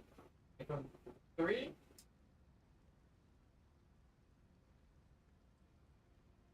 But it's that scene, like 3? Like when he like, I'm gonna eat the pizza and he kicked everyone down? Like, we love that scene. Like, of course they're gonna redo that. That's the sick.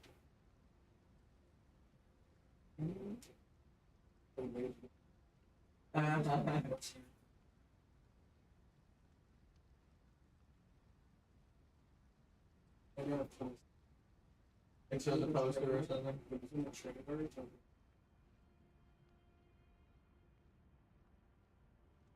Yeah.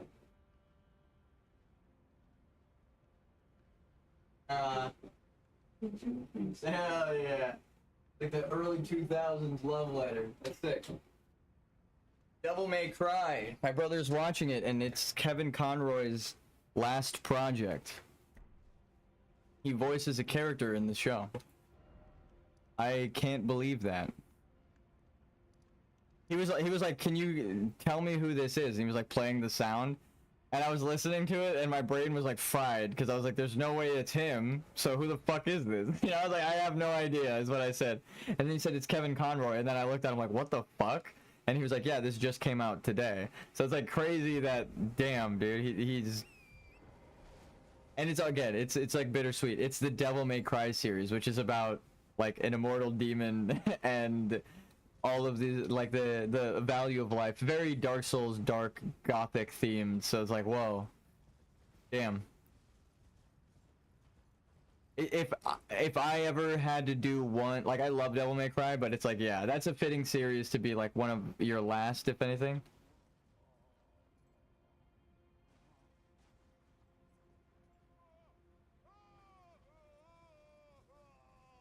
Wow, this is Bale? We're already at Egon? Bale! Vile Bale! Oh, terror incarnate! There is life in me yet! I will soon feast upon your heart! Oh, no. Mark my words! You too shall know fear! Is there a way to give him Bale's heart? The exquisite pain. So Dragon Communion is what he's partaking in, I'm assuming?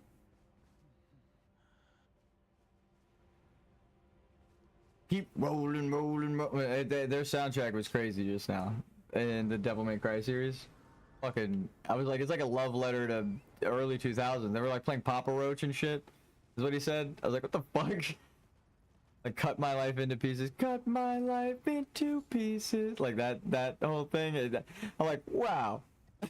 They're going old school, but also like that's what we grew up on. It's not like super old. It's just like, yeah, like early 2000s fucking like music. It's awesome. But that's like when the originals came out and stuff, like for PlayStation, so it is fitting. I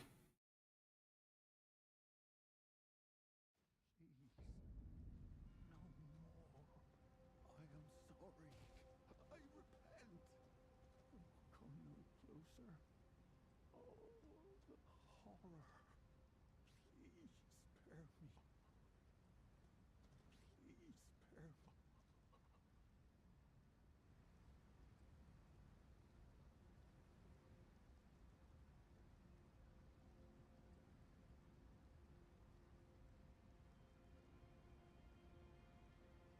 It is unclear why the ancient dragons descended from crumbling Fair Missoula.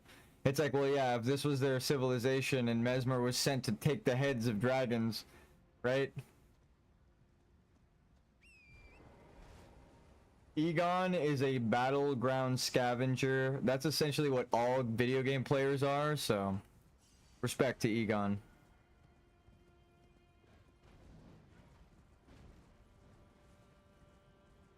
Deathrite birds.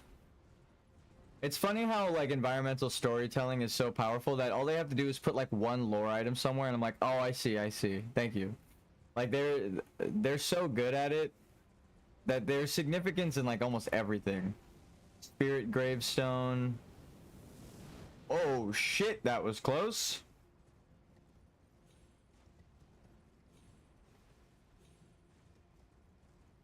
Where am I?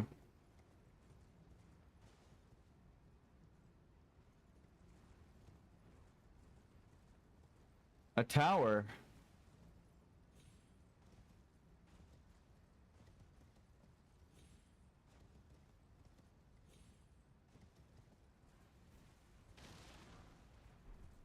Smithing stone level 2. Whoa, what the fuck?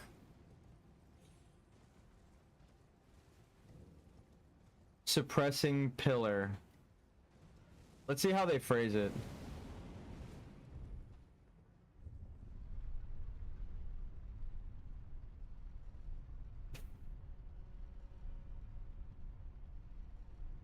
Because, I mean, there is multiple ways that this could tie in with the way that the crabs were around there. It could be by Ray of Lucaria.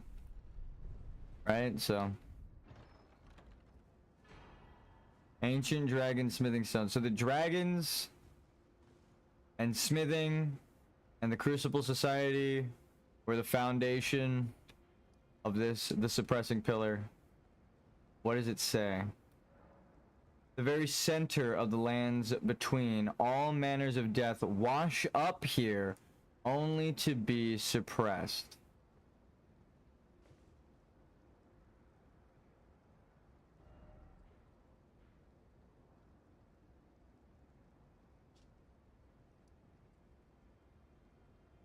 So theoretically there should be a big flat drop off down this way, even though the ground is shown. It should just be a sheer drop to our right. Right? If this is the Crucible, there should be nothing this way. It should be a mountain range. It should be fucking flat down.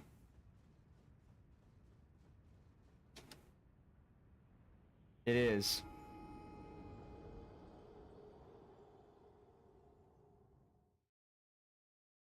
Huh. Because I saw the bottom of the fucking Limgrave Tower, so it's just like flat that way. I don't know if it's showing up on stream, but here. To my right, there's the tower, right? It's this.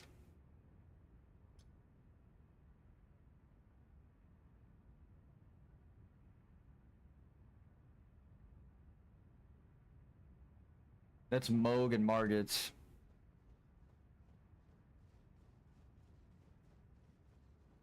Oh fuck, do I have to empower all the runes? God damn it. Are you serious? Fuck me. I'm glad I remembered. That would have been a lot of shit for nothing.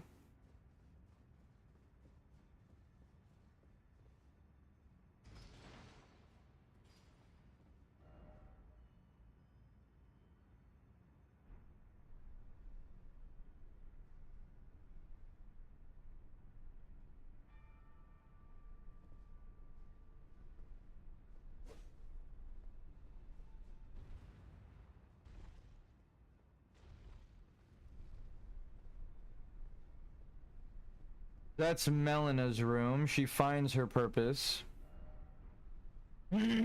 Presumably there, which then understandably leads her to the mountaintop of giants and wanting to be burned.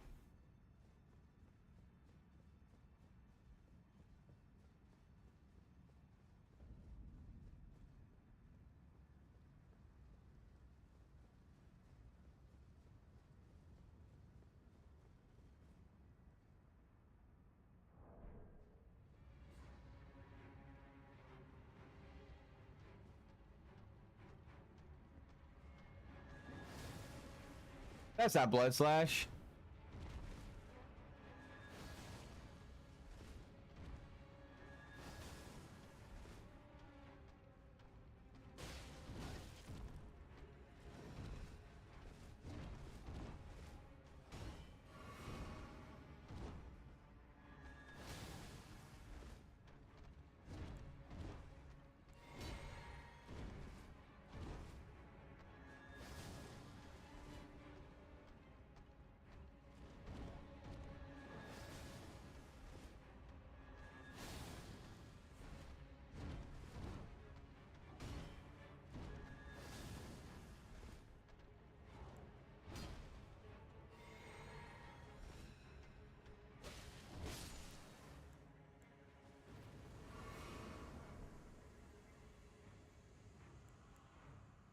The Fell Twin.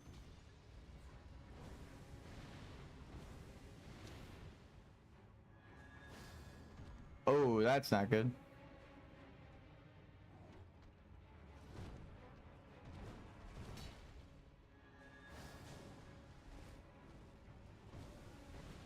Oh, because he's not blood, it doesn't do as much damage to him.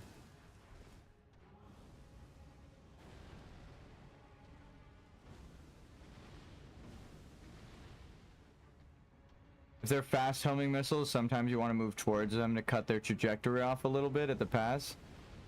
That's why I moved diagonal like that time.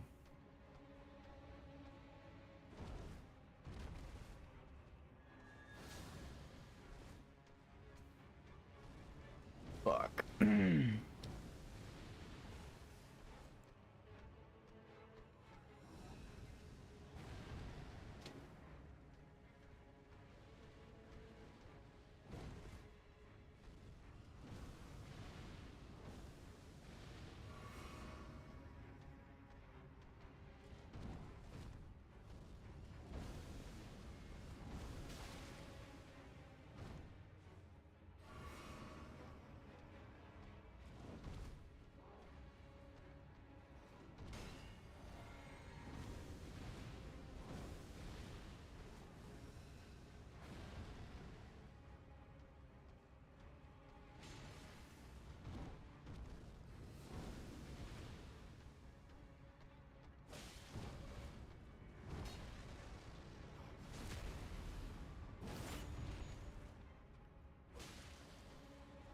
No.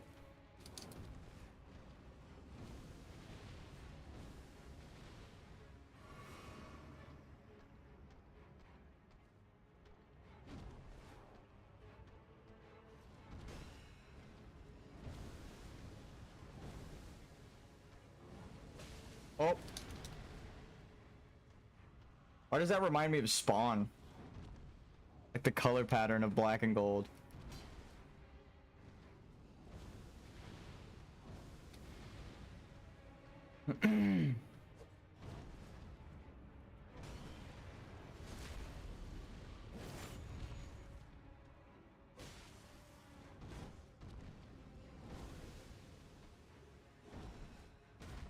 Woo!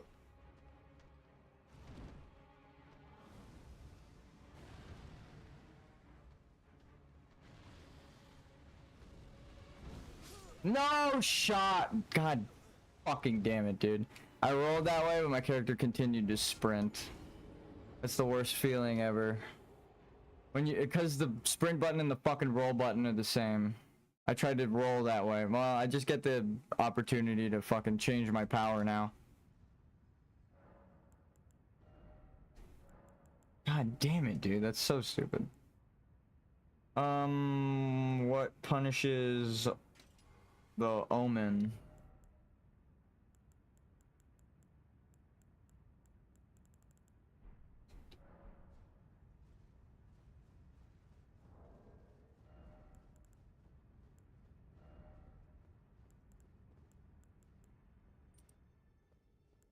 It's not gonna help. My fucking mimic tier is useless. Unfortunately, it is fucking useless. I love that everyone's like, mimic tier is so busted. Like, you have clearly not done a level 1 playthrough. My mimic tier gets 2 shot. I do love that though. That means Miyazaki probably played through the game as a level 1. Because if he knew how broken that shit would be, it trivializes everything. Right? I think that's why he liked it. Or actually the opposite. I don't think he actually played through it as a level 1, because it would have meant he would have probably upscaled it. He said he loved his mimic tier, and I'm like, my mimic tier doesn't do a fucking thing, so.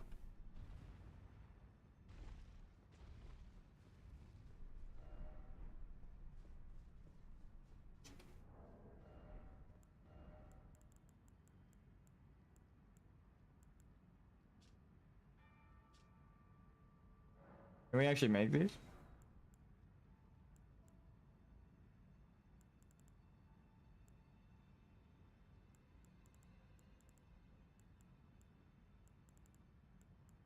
Kind of want to just try this stuff.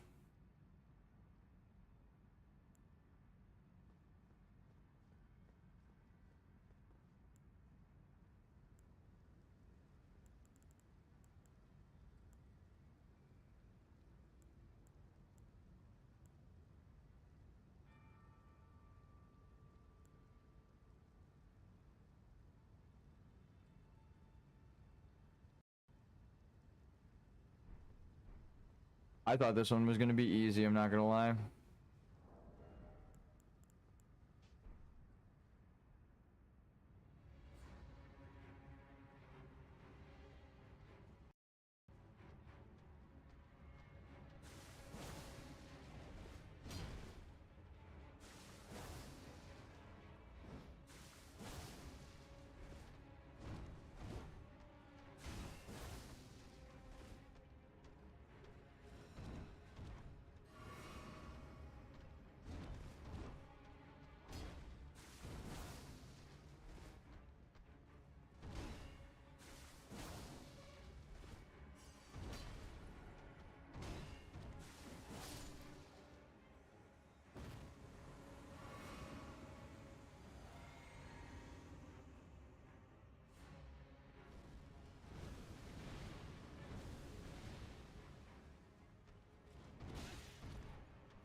I was hoping to get the backstab. I'm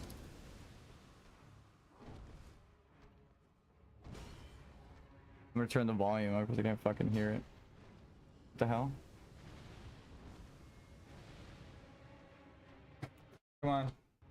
There we go. I had to like tap my headphone case so that it would fall back into the fucking charging port inside and then it would connect. It was disconnecting. Or it was connecting inside the case, so I had no sound.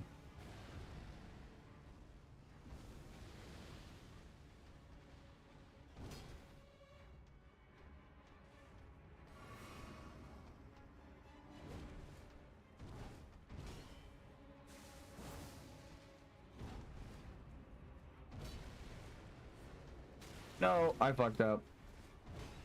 I hit him. Actually, I didn't really fuck up. You're supposed to stand behind him and press that button to do a back attack. I got behind him, I pressed the button. It just didn't back attack. So I didn't fuck up. The game just didn't do what it's coded to do, but it's okay. It fucked up is a better way to phrase it. I should try that again.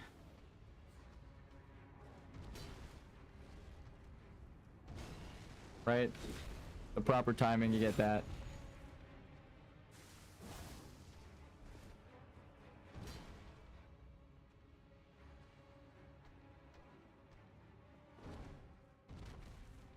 Fuck. I hit the attack button, but he just walked forward for like 3 steps. I had to press it again.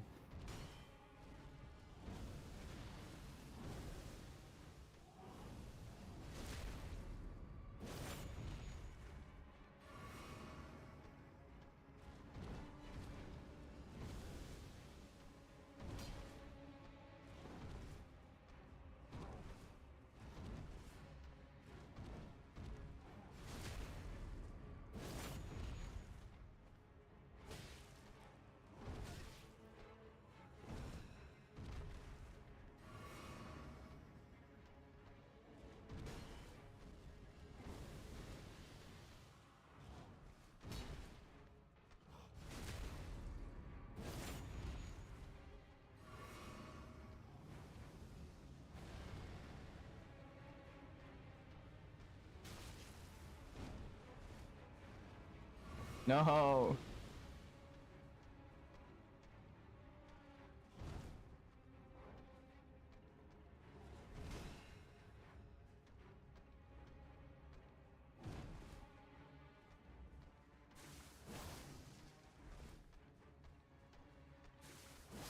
He walked into that one. Out of healing, but not out of options, you know? Omen Killer Rolo.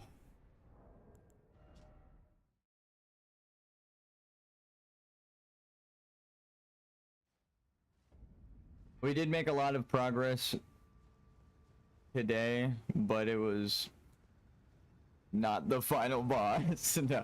It's sad to admit to myself that I think I might be able to get the secret ending in this because that means 2 things. 1, we actually might not be able to, and I might be doing all this for nothing. But 2, we were right at the end and we're extending it. The end was in sight. I think I think I fucked up one thing. If I messed up anything in my whole lore analysis, it was the order of operations of the very last 25% of the game.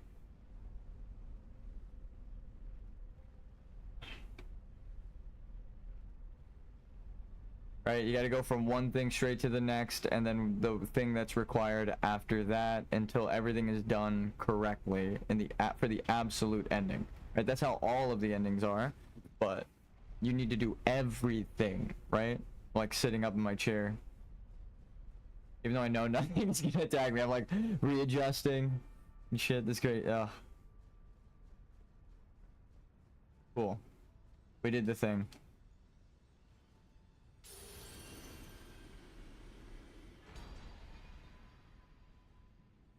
Morgoth's Great Rune and Moog.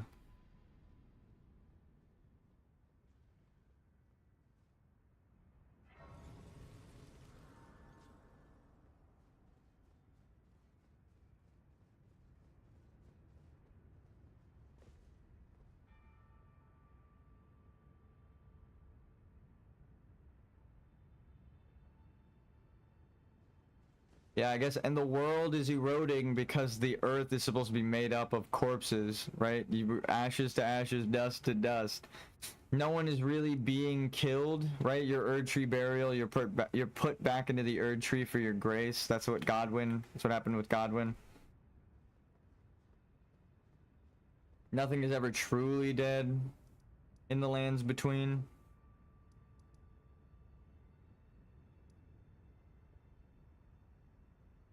So, by this logic, we've gotten everyone's runes now. Yep. Godric, Radon, Morgoth, Mogs, and the Rune of the Unborn.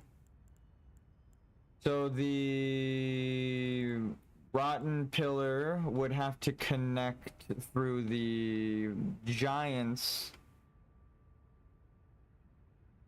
How do you get here? If you get here by the Consecrated Snowfield or the Giants, the mountaintop of the Giants, then again my lore analysis is right because they took away the world, but they needed a way to get here. So how do you get to the isolated divine tower in Elden Ring? Because I remember that's its name. It's obviously the only isolated one. So reach the site of grace can be done by two ways: via the chest found in Tower of Return. Wait, what?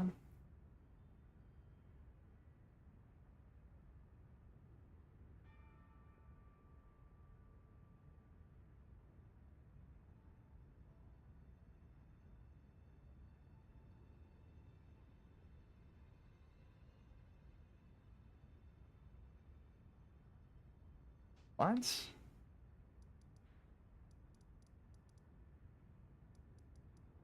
I almost ended the game and ran onto my other player character.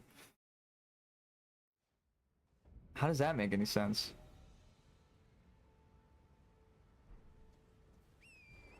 Pretty sure that right there is the Tower of Return.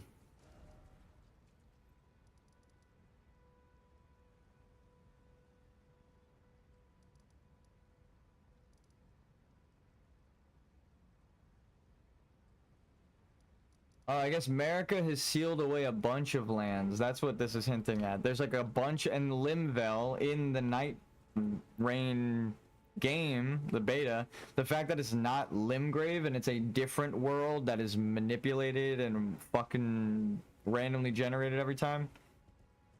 It means that there are pieces of this world out there in the fog that are moving about. So it's like a storm. But it's a night storm, right? It's caused by the night rain, the rain of night, which I think is Ronnie. I think you and Ronnie are the cause of night rain. Because Ronnie's whole thing is like she's okay with everyone dying and the world recycling and all that, right? That makes sense for Elden Ring. And if Miyazaki's done with it all, he's like, cool, yeah, make a multiplayer game out of it. I don't care.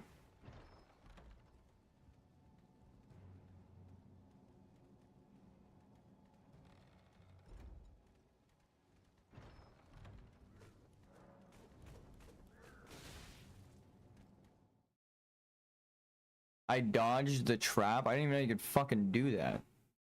That means I'm gonna open every chest and just roll away from now on. Okay, so does this work? No.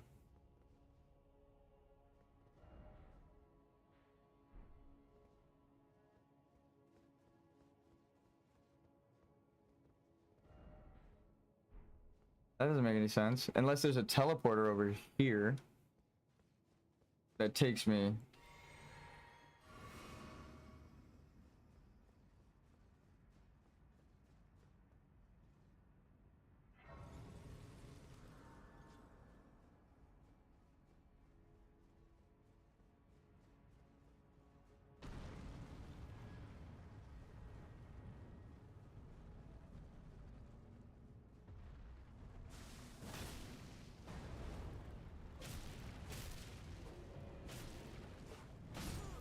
Ah, damn it.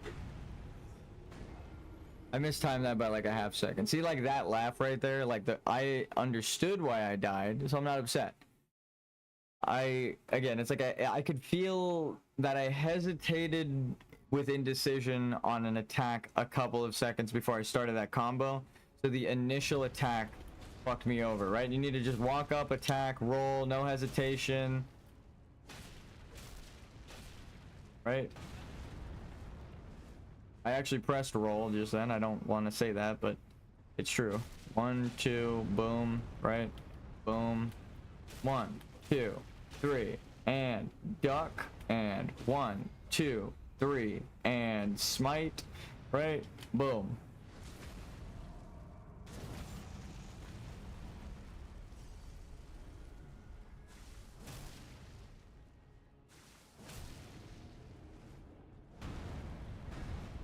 The animation canceled, but I saw that snap. I know that's what just happened.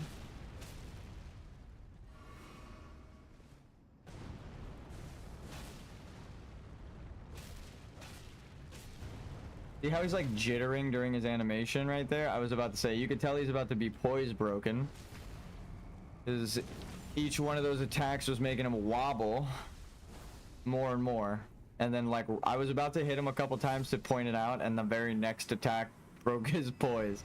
So if you rewind and look at the first attacks that I showed up and hit him with, right?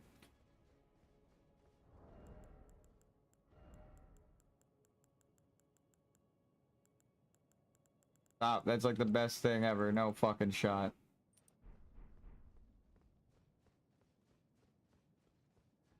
That's fantastic. Anyway, and then you look at the last attack right before I broke his like his ankles. You could see that the first attack when I hit him, he doesn't move at all, maybe like a pixel to the left and right real quick, and then that's it. And then that last one I hit him, he just straight up shakes like left and right with each one of the hits. Like he goes back and forth twice, which each one in like a quick ass little shake. That is how you know you're breaking it.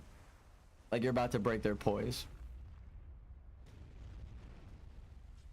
Also, if you just don't stop hitting them, obviously you're gonna break their poise, but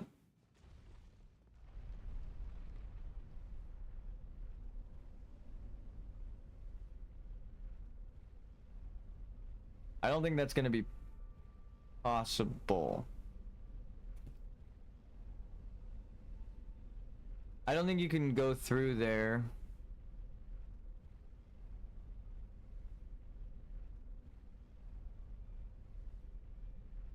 Until you kill Melania, because that's what Margit and Mogs and Reichard's all work like. So as much as I want to come here on my other level 1 playthrough that I was doing the other day, or not level 1, the no leveling level like 200,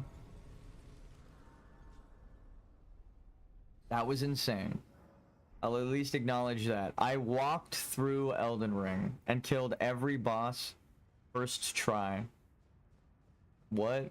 I should say not every boss, just the important ones. Reichard, Radon, Estelle, Margit the Fell at the very beginning of the game, Godric at the beginning of the game. We just walked in and we killed them all first try. All of them. Yesterday we streamed that shit. I couldn't believe my eyes with how bad we beat the fuck out of some of those bosses. I was like, damn, I even said with Radon, I'm gonna turn the camera on because this one's gonna be hard to explain. And then I fucking one-shot him. I was like, I know that beating all these bosses is gonna seem pretty easy, but Radon is where everyone complains about the difficulty spiking. So if I just walk in there and kill him, it's gonna look so fucking fake. So I was like, I'm gonna put my camera on so you can see me do it, and then we beat him first try. So I'm glad I went like super focus mode on that first one, but I had the camera on. It's not even like today where I had the camera off. I showed like, no, I know what the fuck I'm doing. So it is funny. I love that shit.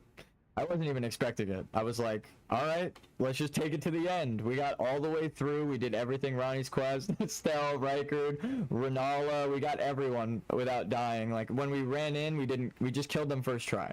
Right? That's a better way to put it. My character has 2 million runes right now because I haven't really died, but I did everything. I even got some optional bosses for fun, which is wild. I could do a deathless run if I was the proper level. It was also New Game Plus, so. I killed them all first try, New Game Plus. We're just built different now. This training arc of going through the game as a level 1 has made me into a different entity than I was when I started this. When I first started the game, my level 200 character barely seemed like enough, and now my level 200 character seems like overkill. Oof. That's a big I didn't die. Like, I literally ran through everything laughing, like, holy shit, you guys, I'm not dying. Like, I can take more than one hit? It's insane. So it is funny. It changes the game entirely if you do a level 1 run, because every subsequent run after that is going to be a fucking joke. You're just going to kill everything, because you're forced to learn to play. Again, if you were going to try and analyze the design and not cheese the bosses, and you didn't cheat, right? Because we didn't cheat. I just ran in and fucking beat them old school style with my sword and blood slash. I was proud of that run. It was like 11 hours of just like, how far can we take this run? Almost all the way to the end. We hit the brick wall, and it was like, you can't go any further. And then I went back and cleaned up after like all of the other shit I missed. So that was easy and fun. Oh, you can see Fair Missoula from here. Well,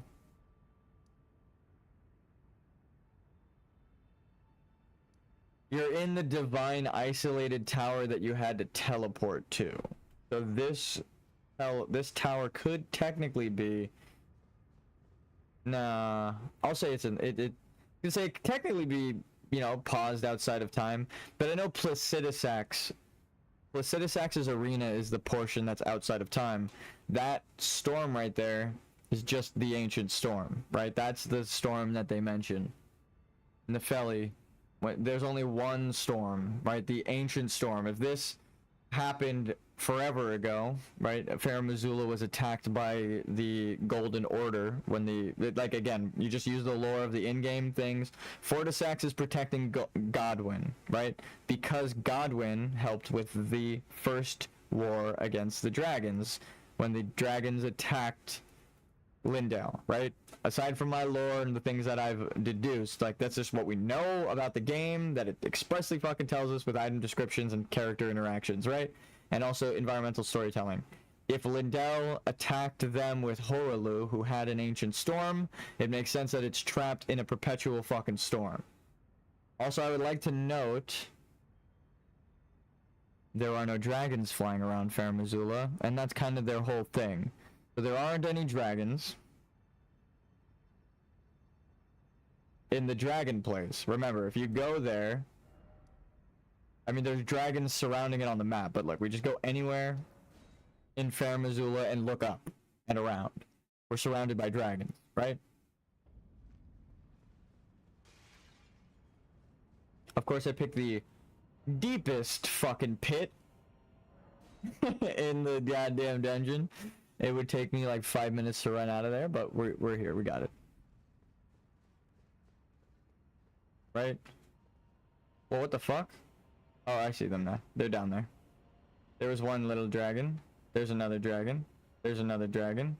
They're like invisible here. Oh, there they are in the distance. I was like, they're like invisible right now. I don't know if the particle effect is going to take a second, but you can kind of see them not underneath in the clouds, but here. this window right here. You can see them. There's a dragon, there's a dragon, there's a dragon down there now.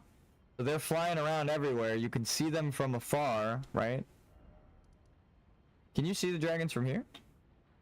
This is literally called Farum Great Bridge. If you can't see Farum Azula from Farum Great Bridge, but you can see it from the Divine Tower, that'd be a little bit of a giveaway. Okay, we need to wait out the storm.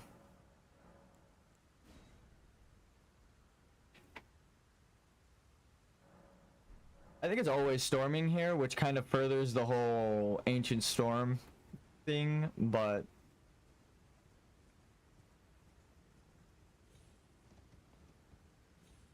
I can't tell. Hold on.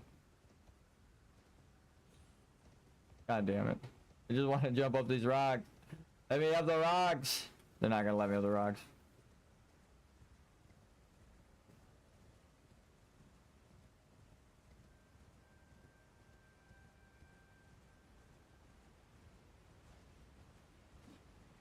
The furtive pygmy so easily forgotten. Oh, they're beastmen. They're like rat claw beastmen.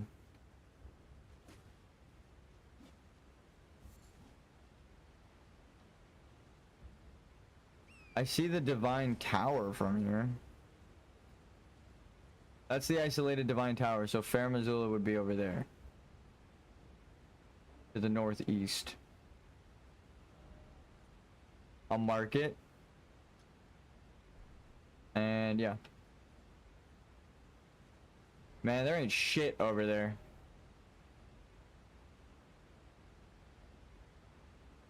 There's not a fucking thing. It was so clear. It was like clear as night and day. Can you see it from the Forge of Giants above? Because you can see the tower, or from the tower you can see this position. So if you could see the tower from here. No, Farum's just not there. Let me put the marker behind it. Can we see the marker still? Yeah, no. There is nothing in the way of the markers. If you can see them without anything blocking the render, this is 3D modeling 101. You're aimed at the thing, so if you put things behind it, you shouldn't be able to see them. You can't see Farum Azula from here. Confirmed. Because you wouldn't be able to see those. We would see an outline within that. I will show you what I'm talking about. I mean, it'll be pretty fucking obvious when I do it from here, because it's fucking clear as hell, but I still just want to show you what I'm talking about.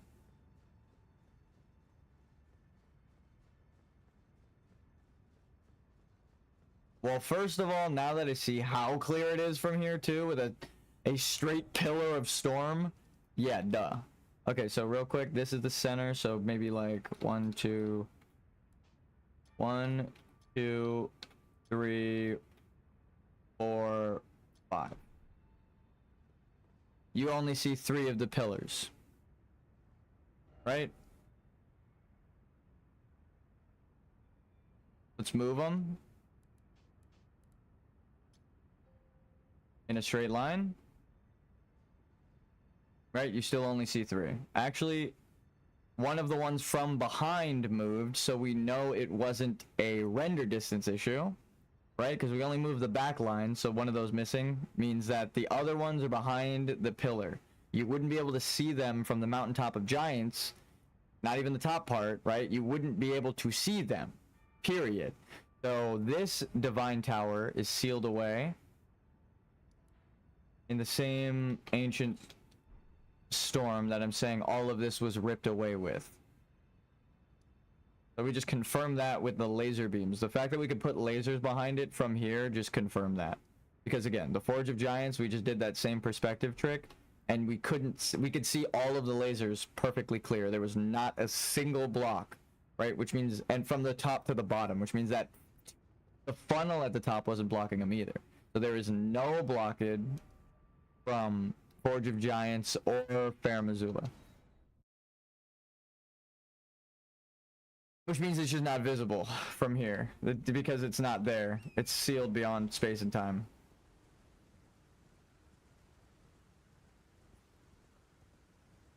Lore.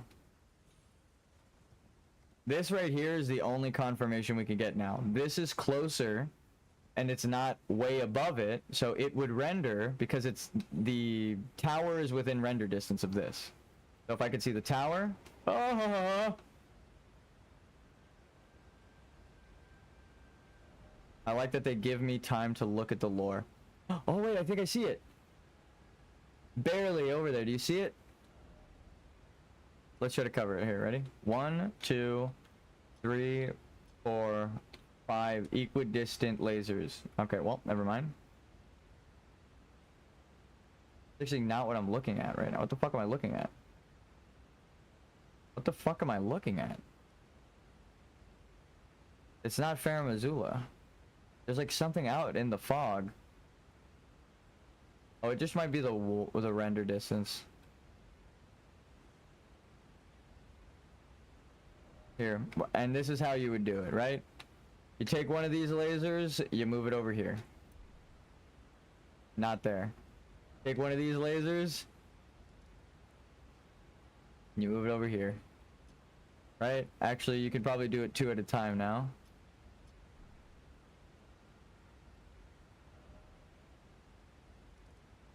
So now we're getting to the point where you would see Farum, or you would see nothing.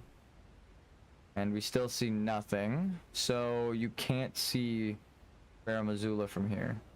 Actually, we just got a block of something. Hold on, let's go the other way.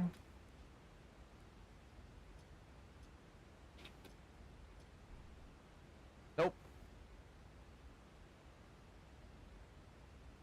Yeah, you can't see Farum Azula from here. I'm gonna try and make the lasers a little tighter, because maybe it's a distance thing. We're gonna zoom in.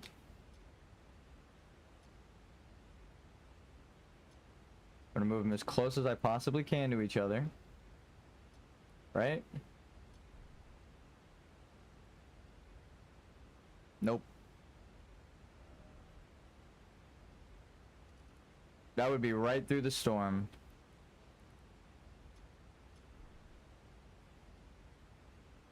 Yeah, Farum Azula's not over there.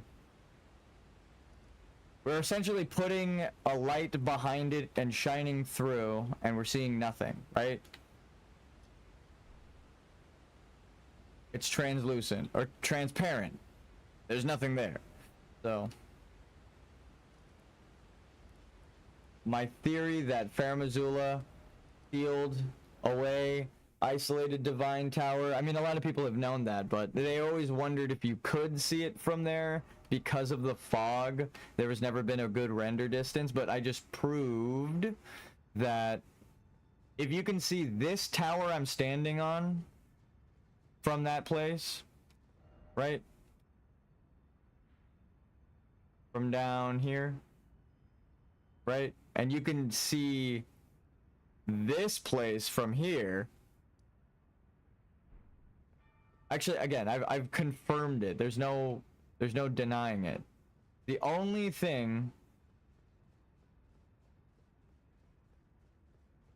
that confirms it is it's the same distance. It's actually further from here because you're moving back, right?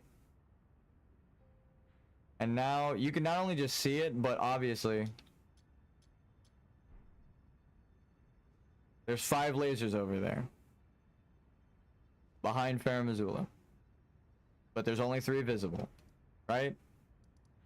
1, 2, 3, 4, 5, which means it blocks things, so it's just not visible. And the fact that it's not visible from Mountaintop of Giants and Farum Great Bridge means that when you're outside of the Divine Tower, it isn't there. When you're in the lands between, Crumbling Farum Azula isn't there, but you had to teleport to here through a gateway. That's the only thing. Those little gateways can teleport you through dimensions, is essentially why I'm tripping on that. Because that means it teleported you, even though the Erd Tree is visible, so is Farum Azula. It's on like the very edge of the time-stopped world and the real world.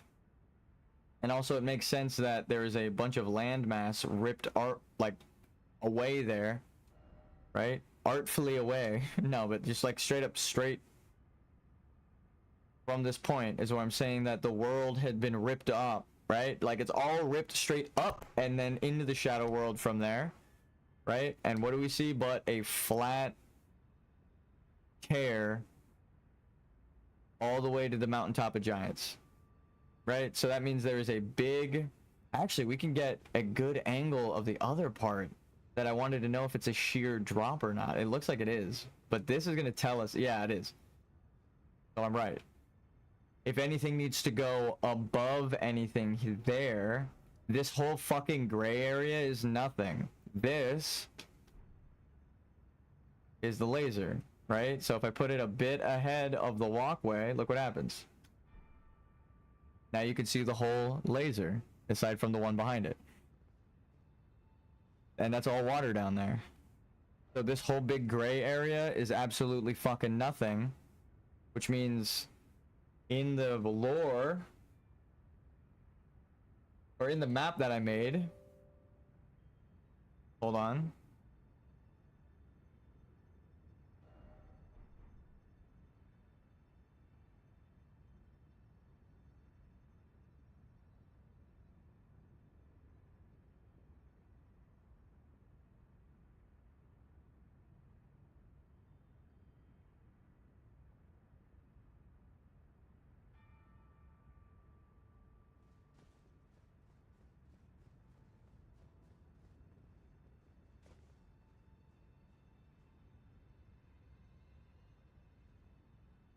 Oh my god!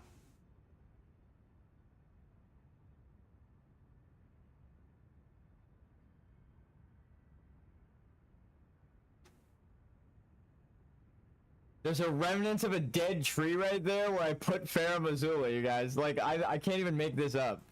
I put... Look at this. This is where we're standing. This is the collier shot of the century. This is where we're standing. Right? Right here. I'm so right, it's painful. I didn't even know this was here. I'm about to fucking confirm it. We're standing on X marks the spot, right? And we're looking this way at crumbling Farah Missoula, right? But I said with this map, Farah Missoula is on a storm that's been moving from the left. It probably came from right about here, where there's a marking on the map.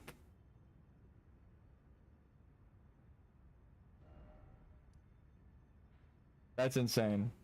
So this is Farah Missoula. And now I know this entire area is empty. There's nothing here because of the visuals. That's the fucking core of the earth down there. You can see the water is actually touching where that laser is. So it is a sheer drop like I thought it would be. Oh, and I'm not aimed at the thing. Hold on, let's aim straight at the thing. Where do we go? So right about here. Here. Trying to put a laser on that tree trunk. It looks like it's like right about here. A little less. A little smaller.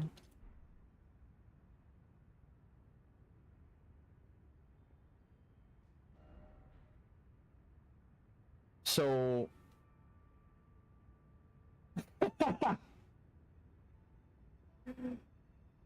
let's put the shadow tree there real quick. Hold on. I think I might be onto something, guys. Hold on. Where's the shadow tree? No, that's too big. But if you take that fits so perfectly. Hold on.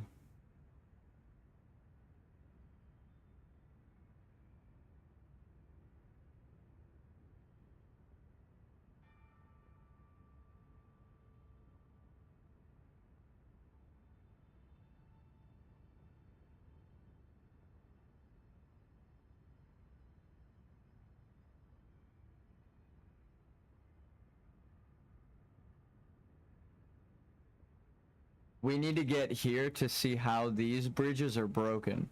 If they're going upwards, they are going upwards. I do know this spot of the map. They are going upwards. If they're going up, these are supposed to be ramps going up. They fell off to the right, which means they're supposed to be going about this way, right? So these broken parts, probably from Bale and an earthquake. Let's say, go back to lines.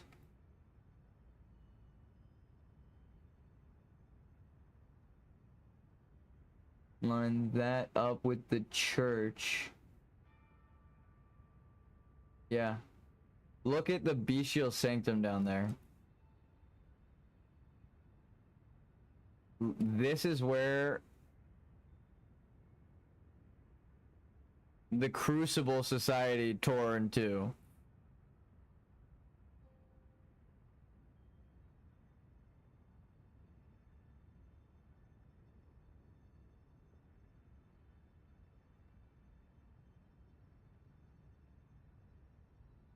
And then that suppressing pillar now makes sense. Let's put it like right here, right? Let's say it just like, I just want to line up that little bit at the bottom there. See this part right here? Like a puzzle piece. Ready? Or maybe this?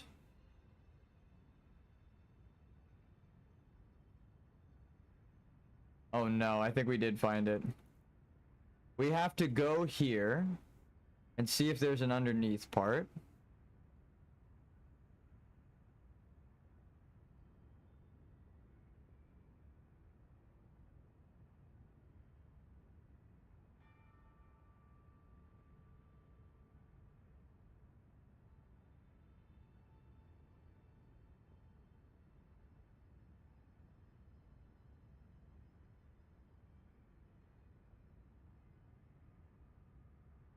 I'm like moving it in and out of place. Okay. The trippy part is how straight of a line it is over here too. Hold on. Remember that this right here is a straight drop. Right? It's a straight line. Look how smoothly that straight line fits right the fuck there, dude. Look how that straight line on the top north of the map, right? And then this city that's built right here. Look at this straight fucking line. Perfectly fitting right there. And then you just keep going a little bit. You go up north, right? What do you have? This you could technically put up here in terms of spacing, because we know that this walkway.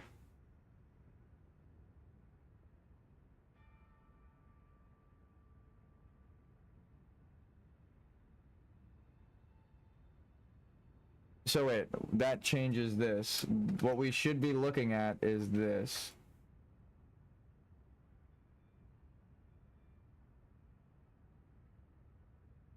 Right? This is all water. Or here, we'll make a new one for it.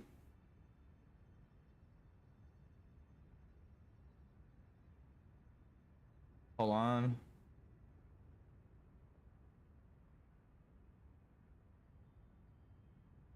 Look how I almost did that perfect.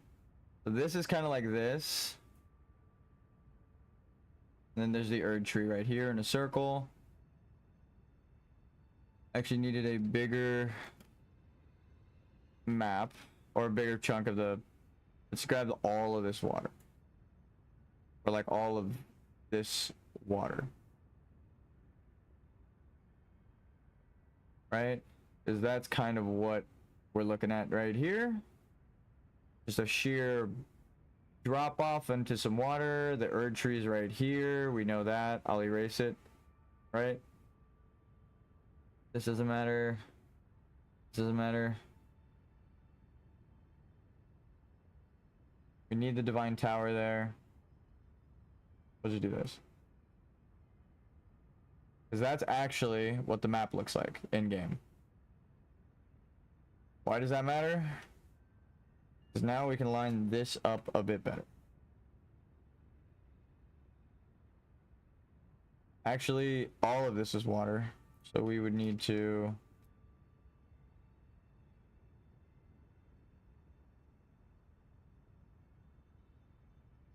Grab like all of this.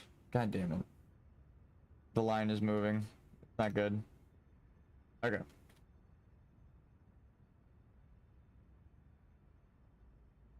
All of that just to say, I'm pretty sure this map goes right here.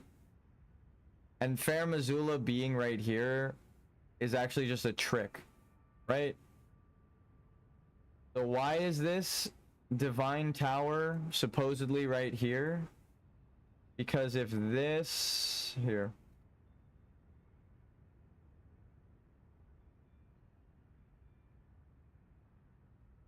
We'll erase this for cleaner lines. If this is the rot area, which it is, right? This is where you find the scarlet rot underneath. Or not up there. Right about... We'll just make it pink. This is actually going into the secret ending. If this is the pink area, then this up here would be Melania's rune. And it is. Right, so the isolated divine tower from the Lion Society of Dragons, right, that was banished away, the only thing kept from it was the dog people.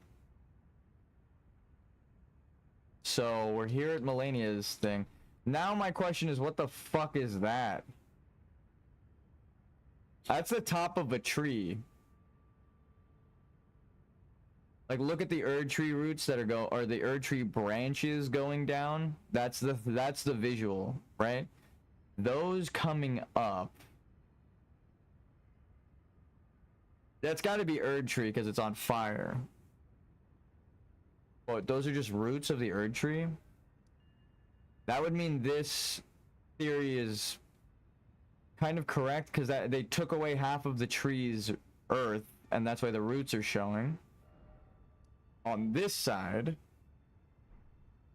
and I was saying that the Altus Plateau is connected. That's why this is the Shadow Altus. This is called Shadow Altus. So if we can get up here and find an Altus Plateau leaf to connect, that means there was land here that Marika got rid of, right? Behind the Erd tree that connects these two things. Which I'm saying is the old castle of Fair Missoula, right? They descended from Lindell and attacked. Explains why Placidusax or Grand Sax's body is on this side of the thing, but then again, what if we just take it and what if we take it and move it here?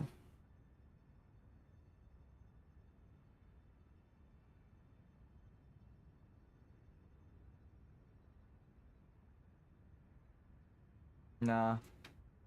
The problem with that is the higher part of Altus Plateau goes into Lindell, right? Because these are all...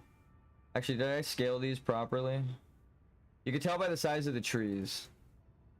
Yeah, these are scaled properly. You see how this tree looks like this tree? Like, you can almost argue that this one's smaller, so this map is a little smaller than it needs to be. Which actually might... What if we make it like 1% bigger? Like 0.1% bigger.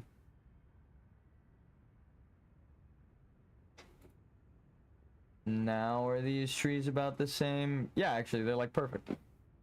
Yeah. Wow. Okay, so it was like 1% off. Does that change the positioning? Everything's a little bit bigger now. So this goes here.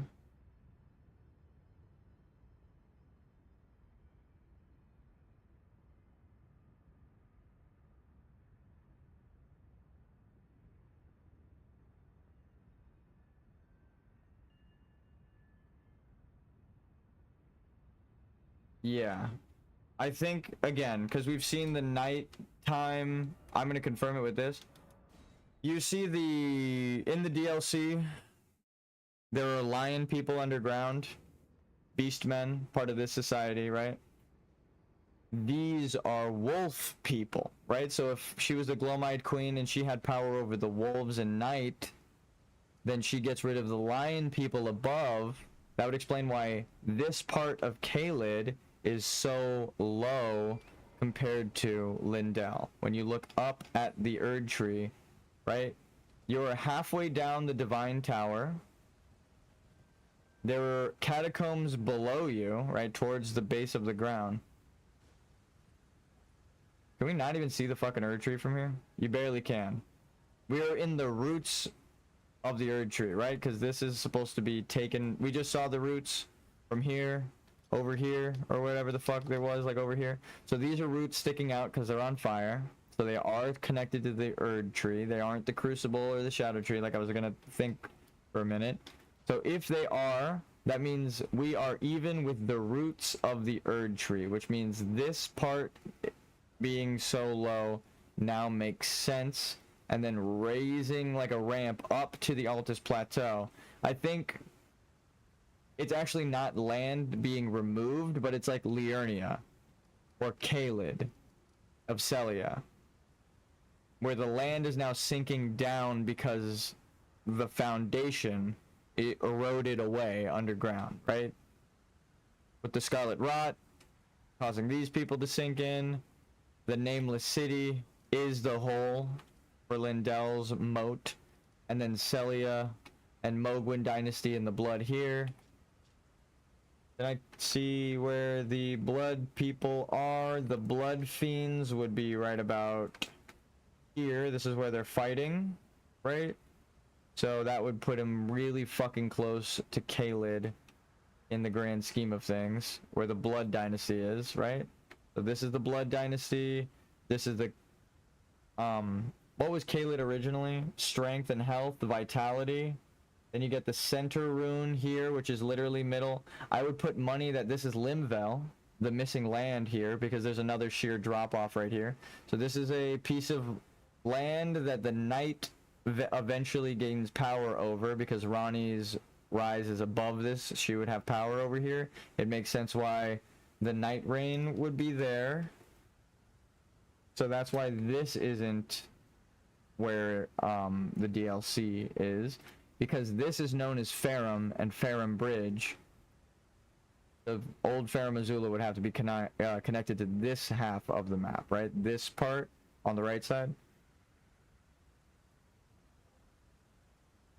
So you would have to start here and go all the way around, essentially. Originally, right? And now, in the grand scheme of things, hold on. Let's draw an X from the top, or here. This is the tallest point in the middle. Right? Let's draw a bigger X. Well, actually, it's here from the Halig tree. Right down to the Limgrave. And then from there, cut it in half.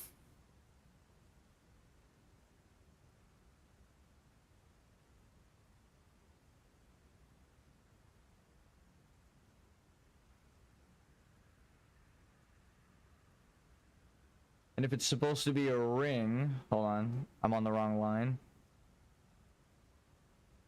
Then maybe it goes boom, boom, boom. No, wait.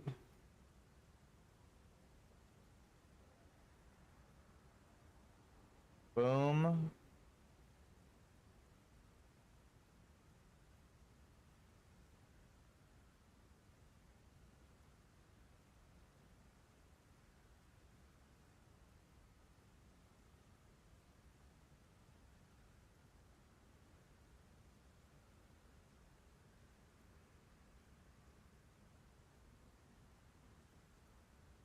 So if you draw a circle halfway through that, I see where you wind up.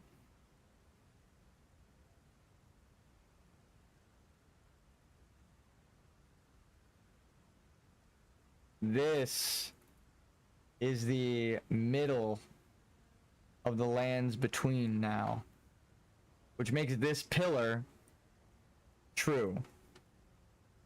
This is the middle of the lands between, not because this is the middle, because there's nothing in the middle, right? They have trees and stuff here. The true land between is a bar like this, right? So if you cut that here, let's see if we can draw it a little clearer.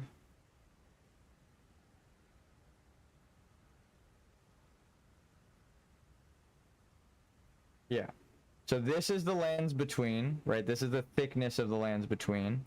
And then the middle of that, right?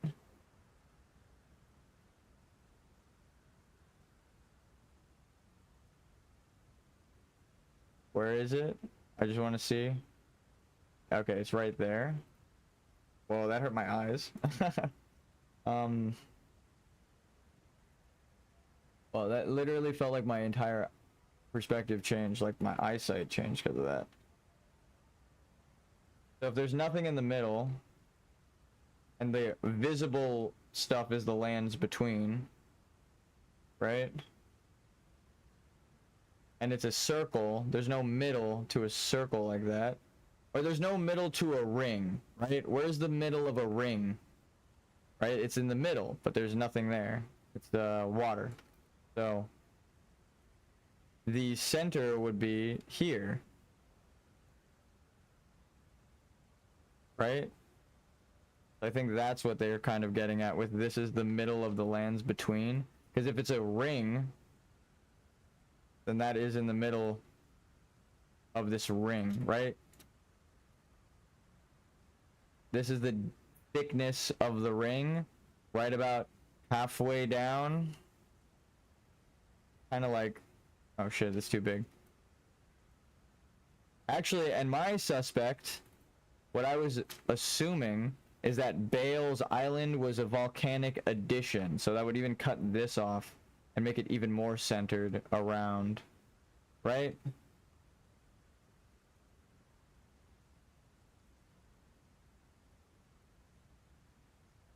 This side and this side is kind of what it's going for. But that's more of a theory. I'll say that. But if it's a cycle of life and death, then it explains why it's a circle for the DLC map. This right here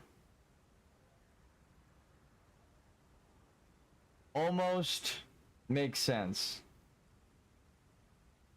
Almost.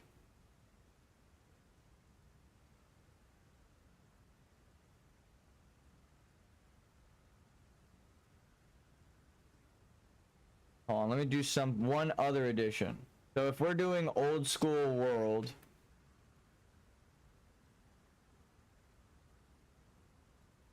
so this is erased because it's added on, and this is underneath. We can erase that. Would it actually fit there though? Doesn't really fit anywhere.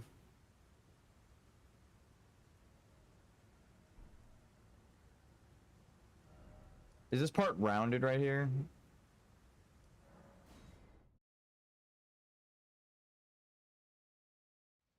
It fits, but only barely. But I guess that's the point, because like thousands of years have passed and eroded it with a volcanic,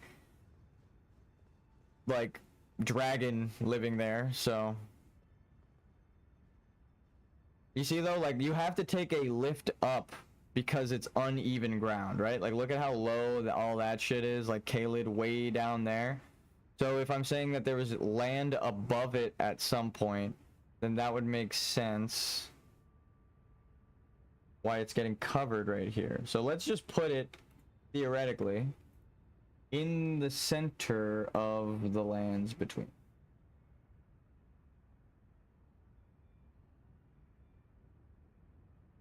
And hide this map. Or no, we want to delete this one. And we say this is the center. Okay. Of the lands between. So this to this, right? This to this. This would be in the middle.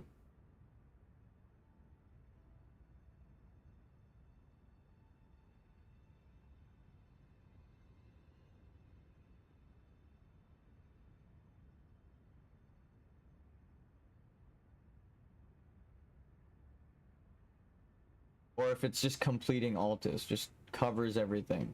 Put the Shadow Tree where the Erd Tree is, like I said. Well, then this isn't in the middle of the lands between. It would need to be like here.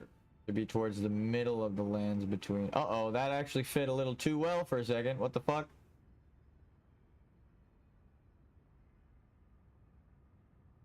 Uh-oh.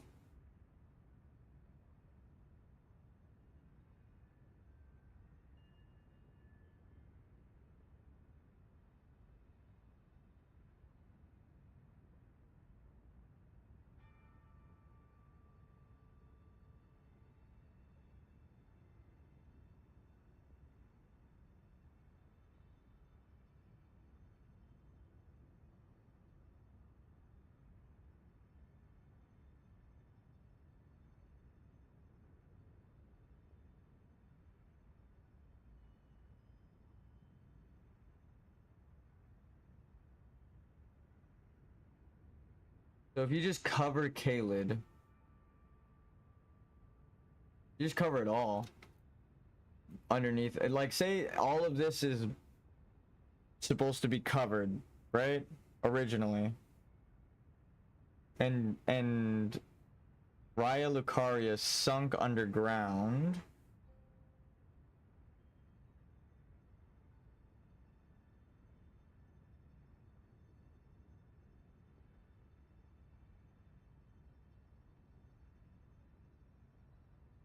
This doesn't make as much sense thematically.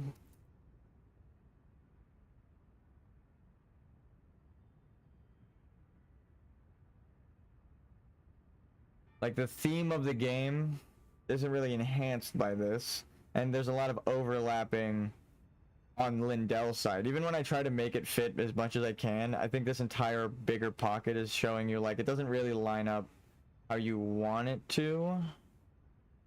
Mostly because there's also a giant sunlight civilization here, and there's not a fucking thing over here. Like, not even close. But again, if you move this over here, right? Even if you make it go as high as you possibly want or can, well, then it aligns a lot of things. Crucible Society, Scarlet Rot with the Scarlet Rot Tower, right? Here, let's line that back up, because I feel like that is the best thing that we've found so far to line up. This road leading towards the Divine Tower of Kaled. Or not of Kaled, of fucking Scarlet Rot. So.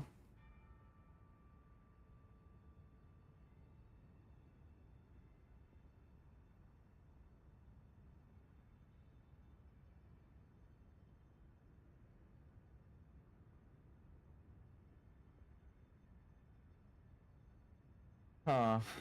I have to like go into the map and erase some shit. So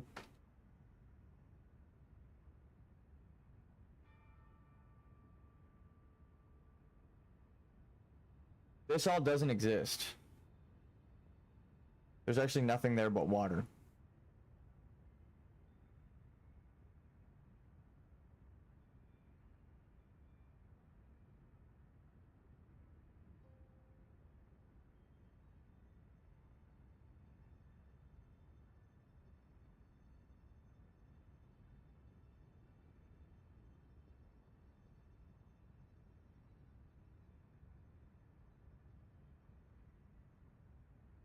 That changed so much. Giving myself that room to maneuver, I'm like, oh, yeah, that helps a lot.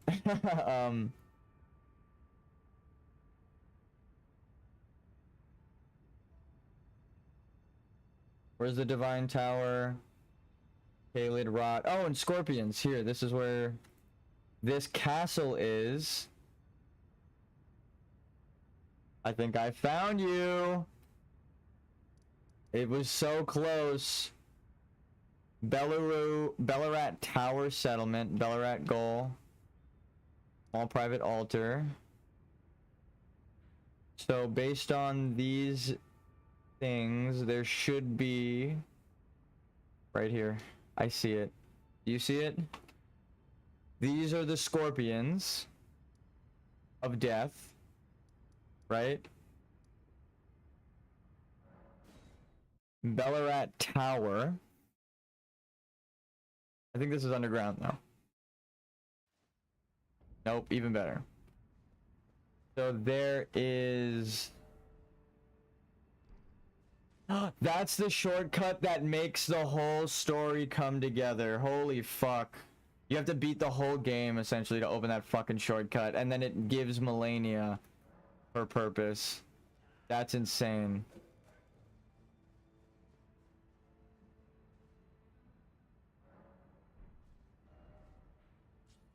So that would be their tower here. Erase that so there's less confusion.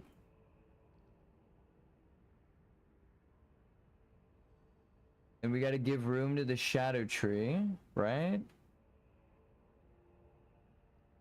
And now there's a circular hole right there where the shadow tree was. You can put...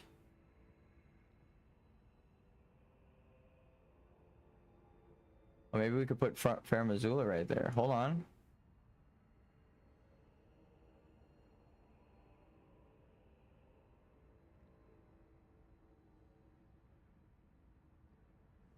This right here doesn't need to be here, because this is definitely where it's at. Because this is the Dragon Isle area, part of the Crucible civilization that she sealed away. Now we're understanding.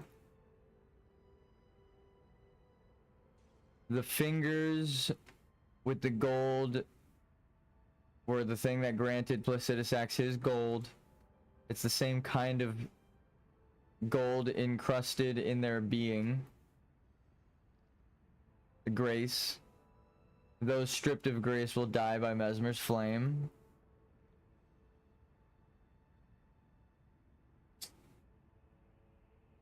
So kind of like a mix of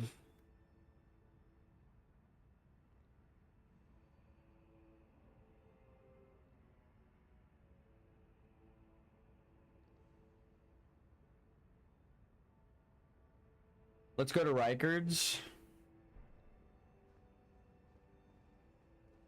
I'm looking for a broken path. Like an actual pathway that is broken off. Like if this walkway was aimed this way and broken into the water, we would have a direct pointer of where the fuck we need to. The thing is that there's this pointing this way, but it goes into this tower, so it didn't cut off. There's another one above that cuts through this way. We don't have the map yet to show it, but we were just looking at it.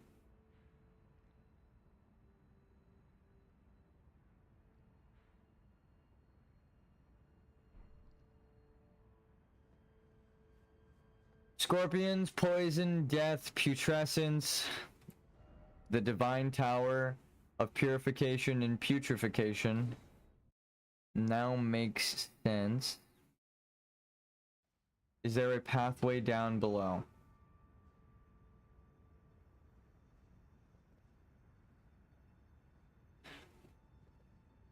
Huh. Is there a doorway down there?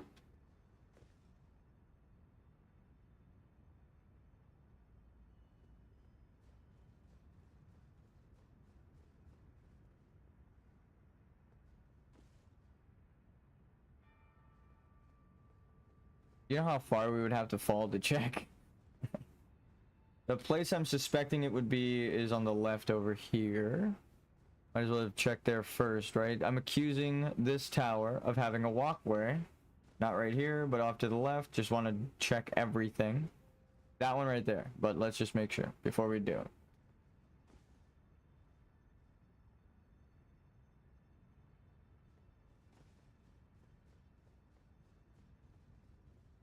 Actually, it's a subtle breaking here. I don't know if that's mirrored in every tower. Oh wait, what the fuck? There is something down there. What the fuck? Okay, well, that's obvious. Yeah. That's just a yes.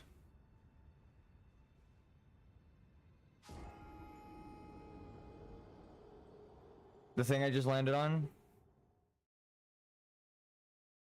That means there was a walkway. There's broken stone in that direction, right? This doesn't have that. Actually, we just checked every side. None of the towers' sides have that, except the one I'm saying that had land towards that direction. So this tower just confirmed the map placement. And it makes sense when I say it. She deleted everything between here and Farum Azula. She put it in the Shadow Realm. Look down. That rock to the left right there is pointing directly at Farum Azula. It's showing you that there was once land off in that direction, right below us. This is the only side of the tower with land going up the face of the tower, which means this was the direction that it was connected, because all of them are in the middle of the water, right? It has the landmass over here because it's connected this way. It has the landmass, I mean, it's kind of obvious, but like towards the large fucking portion. So all of them are pointing inward. Same with the tower here of Kaled. It's barely off, but right here. They're trying to show you that this divine tower isn't Kaled's tower, because you could see it. They didn't want you to confuse, because look how long this bridge is, right? So we need a walkway from a castle that goes really far off. So again, that's why I'm saying it's in the DLC, because the only place we see walkways like that are up here, right? A long ass walkway, a long walkway that's broken in half right here, another long walkway broken in half right here. But a tie to this theme is that this right here is where the broken land would be, on this side of the tower. So there would have to be land pointing this way.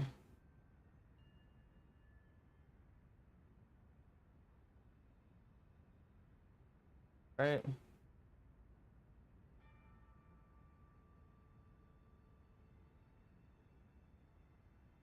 Well, actually, this aligns with that, and this aligns with that. And also, if Miquella's rune was supposed to be of this divine tower, it would explain why he has to go here to become a god, because this would be his natural inheritant local deity. That's why his sister's rune is there, and he takes his to the Shadow Realm to break it. Actually, they break it right here.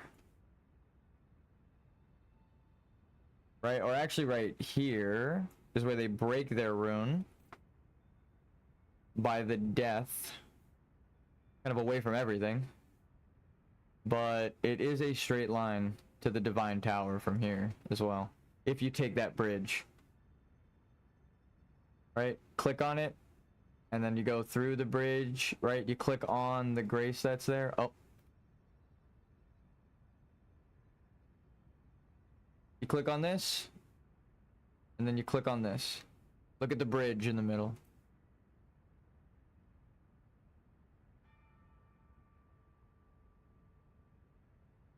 This is the bridge.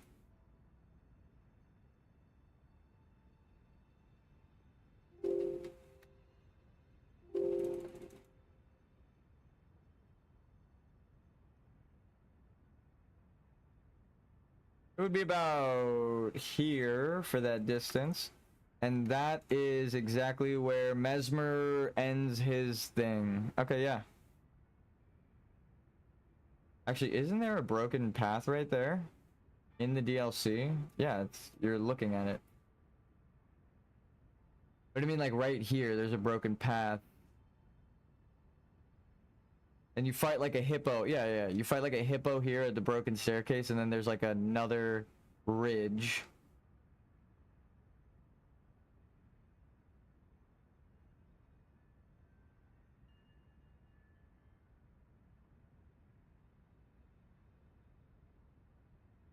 So Miquella's abandoned rune winds up here.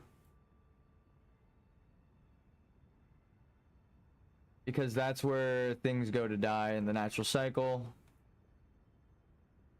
You start in the Daylight Crucible Society of the Giants. Right?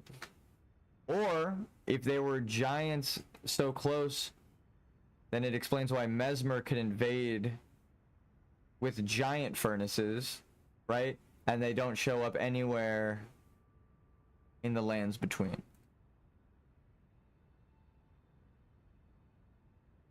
Because he invaded straight from the giant's place.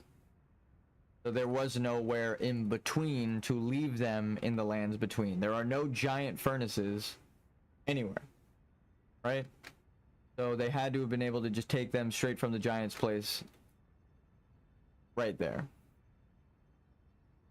No, I'm not going to save it because I don't want to save over that erase.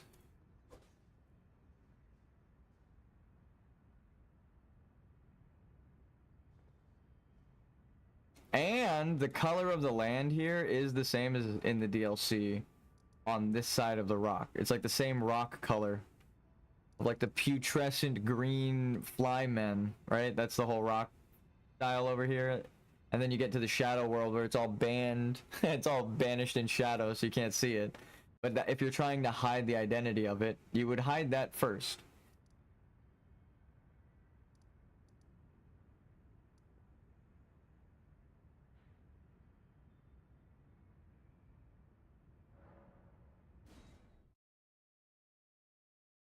It looks like there's a path on the map right here. I just want to pass this. It has literally been haunting me every time I open the map. Okay, so you see that right there. From here.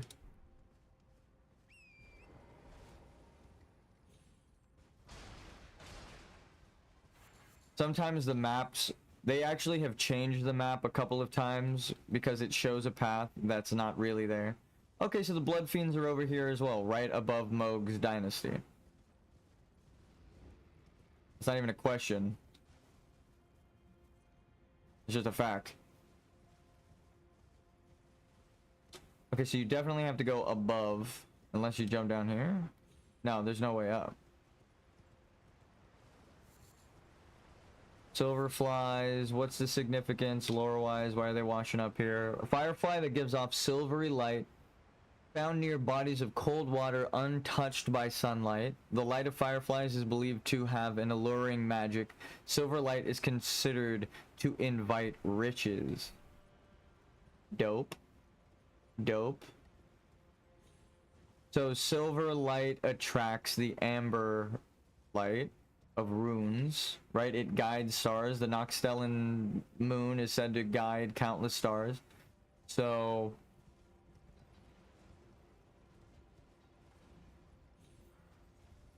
oh, this is just a pickup. You can't actually get up from here.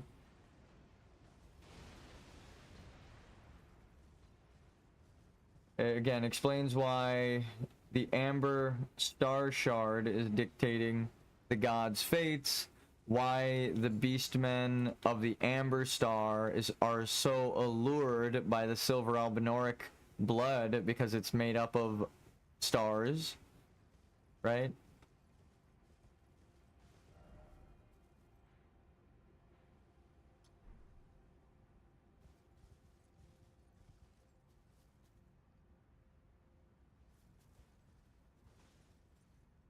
Those are the giant ruins that are outside of Limgrave on the south.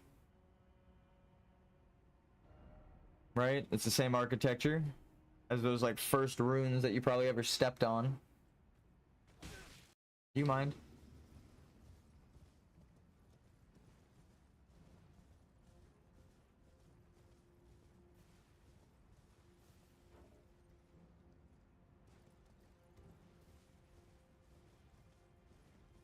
You're going into a catacombs, and the first thing you would expect to see is dog people, right? Because that's the same fucking gargoyle you fought 1,000 times in base game. It's just a dog gargoyle. But then you actually find a lion gargoyle, which means the lions were also worshipping death and conducting death rituals, but they had their identity erased over.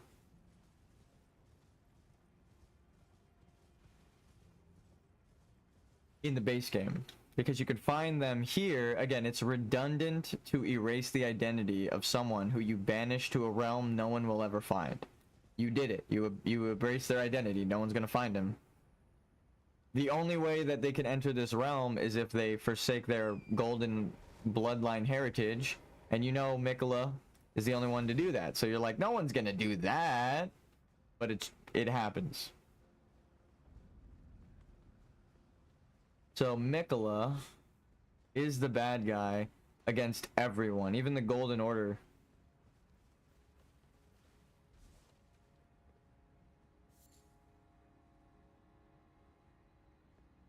You can go under the bridge.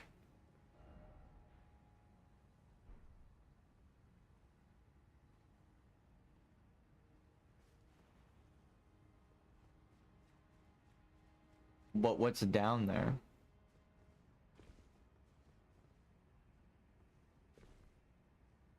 More lore, it looks like. What the fuck? It's like a ritual site. A pyre. It's actually so sad. Everyone saw this golden pyre, right? And they were like, this has to be significant for some reason. There is fire and gold. But again, the significance is that they're dead. They're burning the dead. So they're losing, the grace is being burned away from their bodies. This is the ancient death rite that you help Melina in the base game conduct. Burning of the dead, so the spirits can move on. Again, that's sad because a lot of people were looking at this and they were like, this has to have lore significance for like a quest, right? Like you have to do a quest here. There's got to be a reason. But look at them, right? They're watching the fire. They're just sitting there. And that's what they do to the dead, right? They stick them on pikes, and then up the path up there, they're burning on pikes. So they burn the dead, because Mesmer's flame.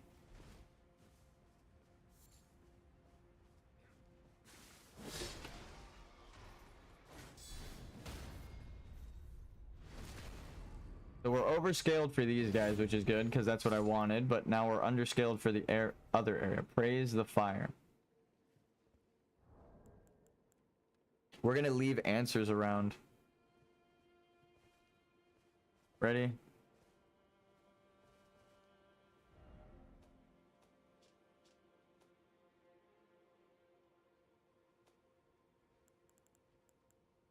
And behold, angel.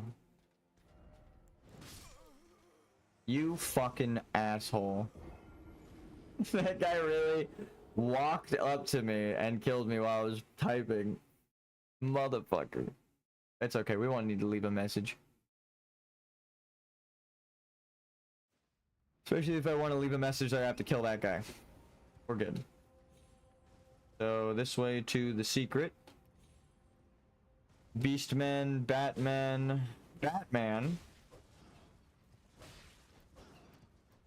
The death ritual, having bird people. Actually, we know that these Batmen are the same ones that are sung to by the death rite bird ladies in the base game. So that is what's connecting them, right? Their whole thing is death and wings. Oh, we already did this one, never mind.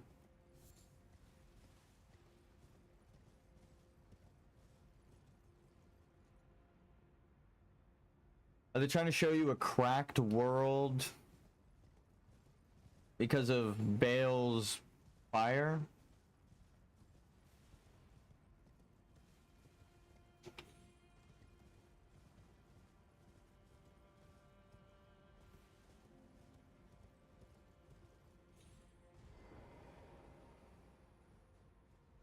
The more I'm thinking about that tower being in the center of the lands between. Also, look, all these corpses are on fire. They burn the dead, right? They also have the frenzied flame glow to them.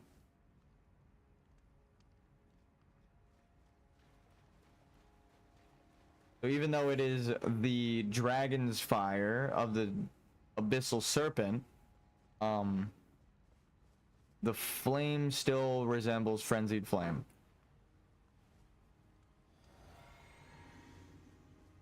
Pretty sure there's like a talisman or something up here.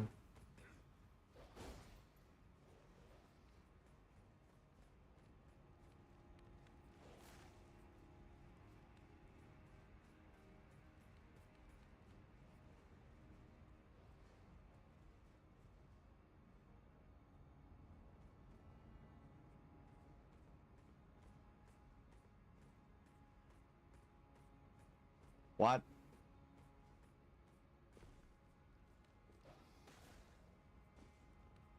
So we've actually been over there.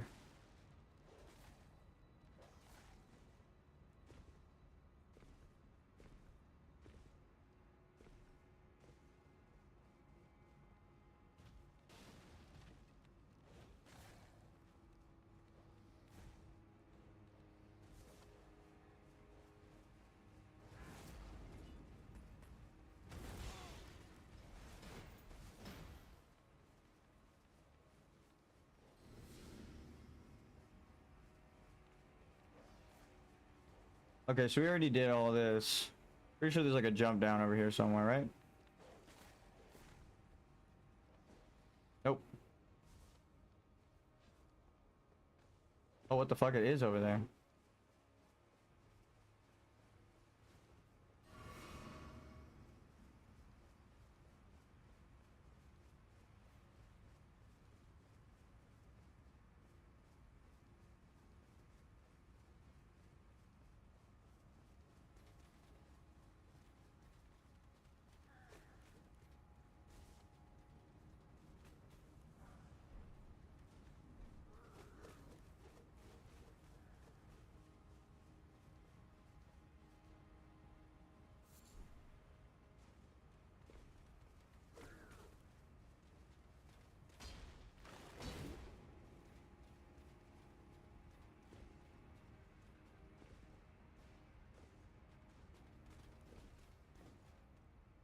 Ooh, I think that was the path over there.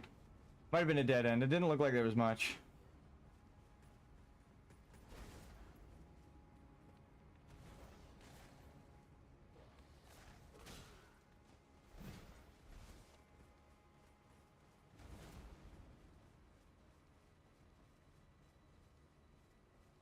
So this is towards the later half.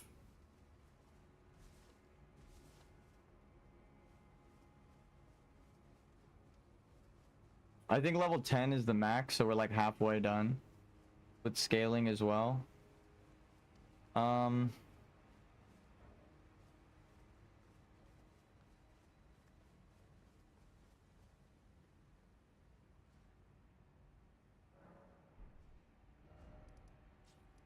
Could go fight Rolana. I think I should go find...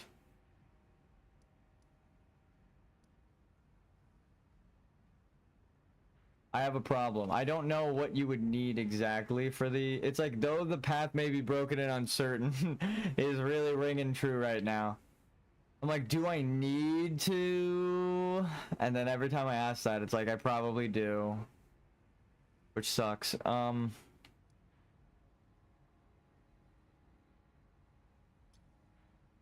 We just check this side of the map.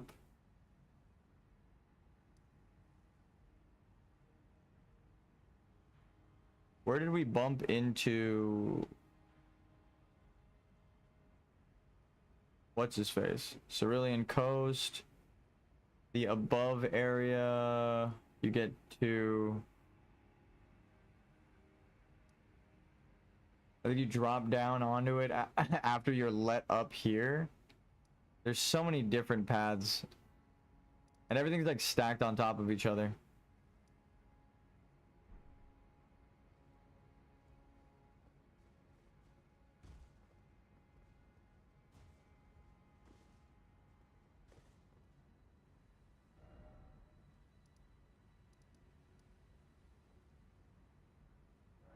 Okay, I'm just going to get the answers. I don't give a fuck. Eolier. quest line.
This is what we're after. More. Where do you get the black concoction?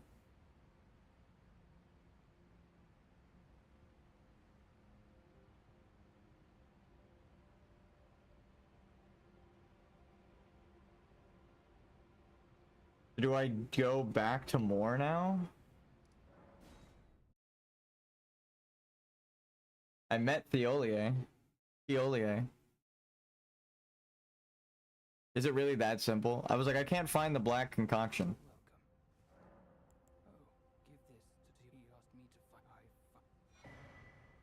Nice. I talk like more sometimes. Many things we have found. Sealed spirit springs. A note found foragers. Yeah. Whatever, we'll buy it anyway.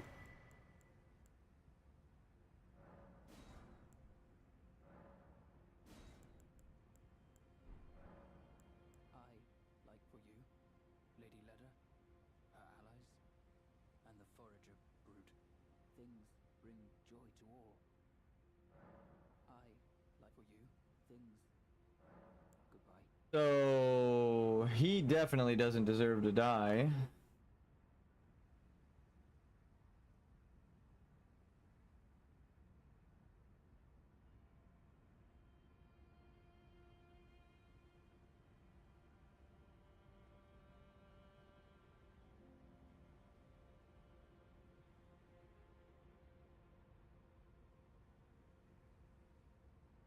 Okay.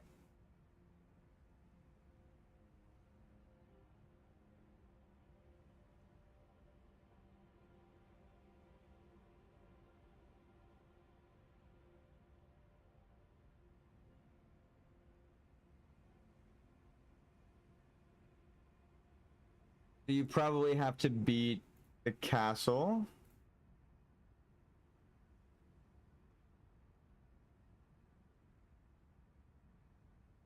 Ruined Forge of Starfall. Is that this one? Ruined Forge of Lava Intake? Nope.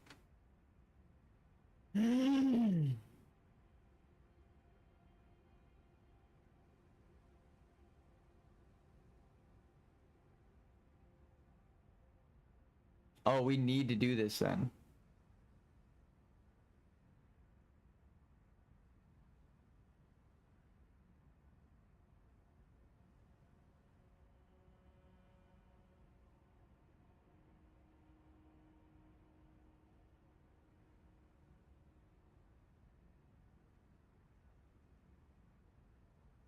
North of the Church of the Crusade, this pest will be found shivering and unresponsive. Use a warming stone or sun warm stone to warm it up. And quit reload to get the cookbook. Okay. We don't use quick reload like that too often. We should. Way faster. This is more beyond where we can go right now. That is over here. And over here. We haven't gotten there yet. We have to kill Rolana to get this one. And the other one over here. We can't get here. That's what I was trying to look for, was the path up there.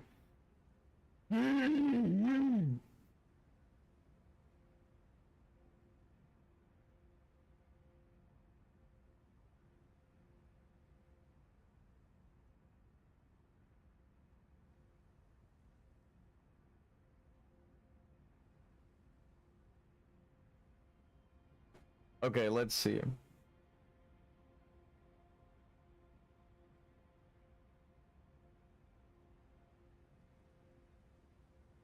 Opaline? What the fuck? Northeast of Morth Ruins, Site of Grace, through the cave with Miranda Sprouts and Perfumers. Poison Puddle Cliffside. It looks like most of this stuff is too far ahead of us. Actually, that I think we can get to, but we got that one.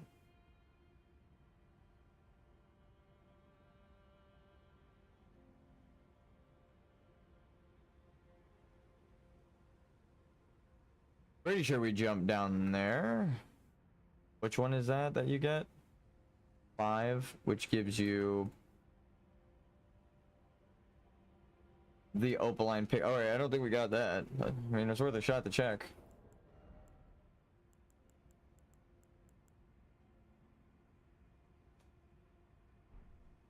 Not even in here.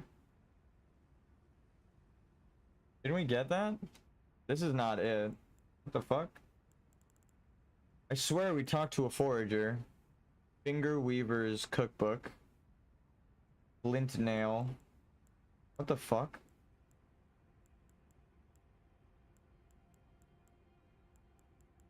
Was it really that far back? Forager Brood number 3. Okay.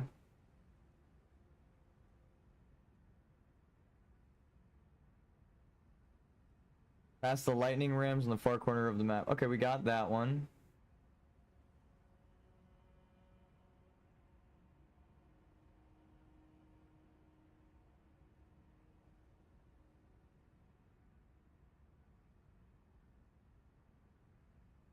Do not attack this creature. I think there's a spirit spring that you have to activate here for that one, so we can go get that. These two, I think, are beyond Relana. So we have to get these later. Yeah. Yeah, way beyond Relana. This is Relana, and you can't get up to this section without her, so. Okay, so number 4 is out. This one, again, you get that. Acquired from a pest who hands it to you if you interact with him just west of this. Starfall... Forge of Starfall passed along the cliffside. So yeah, you go from here along the cliffside to the west, because this is east to the right, west to the left. That means we can't go there yet. So 1,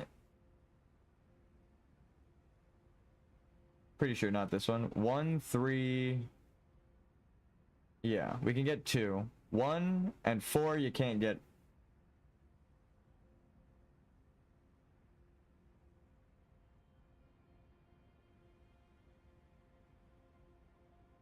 Well, we didn't get this one.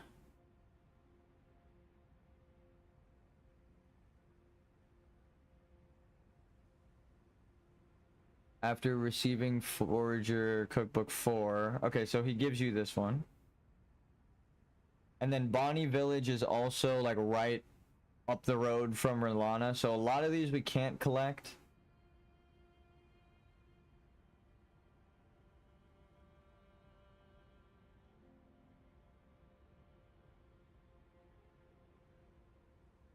Okay.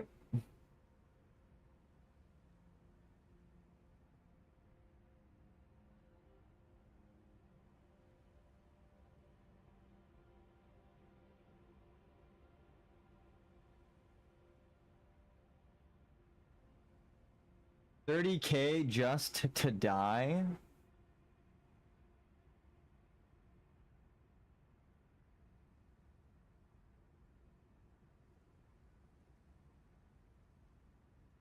Okay. So what, like this would be the path up this way? And then down?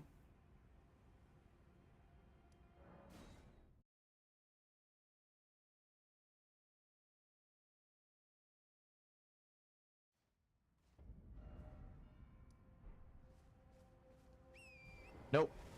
That's not possible. That's a cliff if I've ever seen one.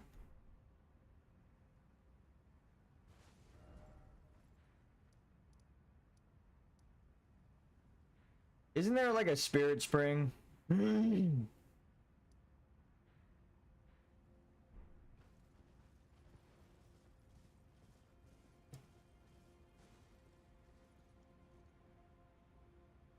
Another undead dragon. Maybe when we get enough Shadow Tree fragments. We're trying to beat the game for the true ending, honestly.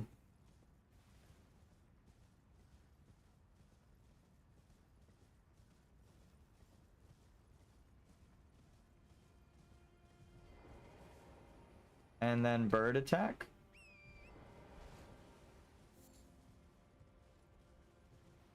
Not quite. Where's this road taking you? Up this way?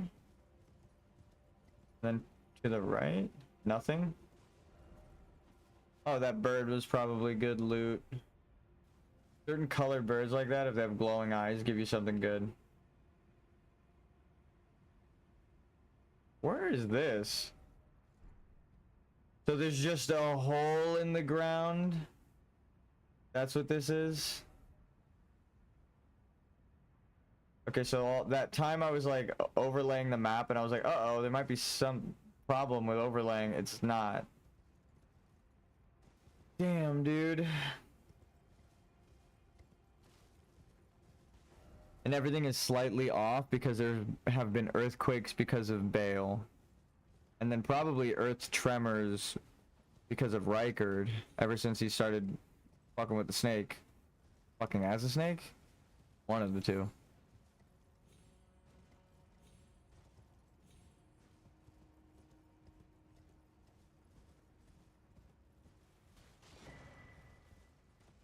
Savage Lion's Claw. Yep.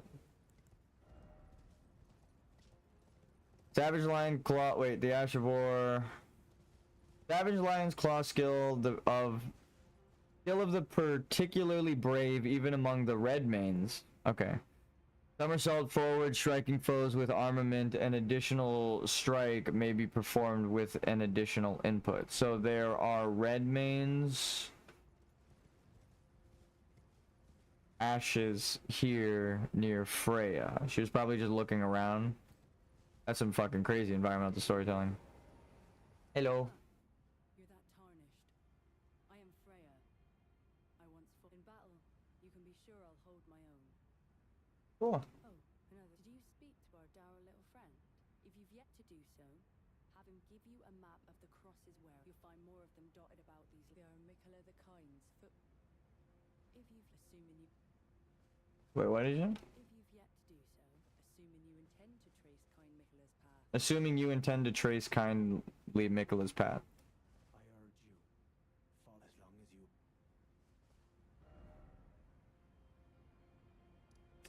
So I feel we've explored every single corner that we possibly have access to up there. This is another mausoleum. Fuck it, let's just ride south. Now we get to check if we can kill this boss. We went from only doing 700 damage to him to whatever we're about to hit him with. At the start of stream, we hit this guy for 700 damage. Let's see if we've actually made progress today. Our maximum hit, I think, ever was like 2,500 on someone who was weak to my blood slash, and also they had like no armor. So if we hit someone with no armor, there's a chance that shit happens.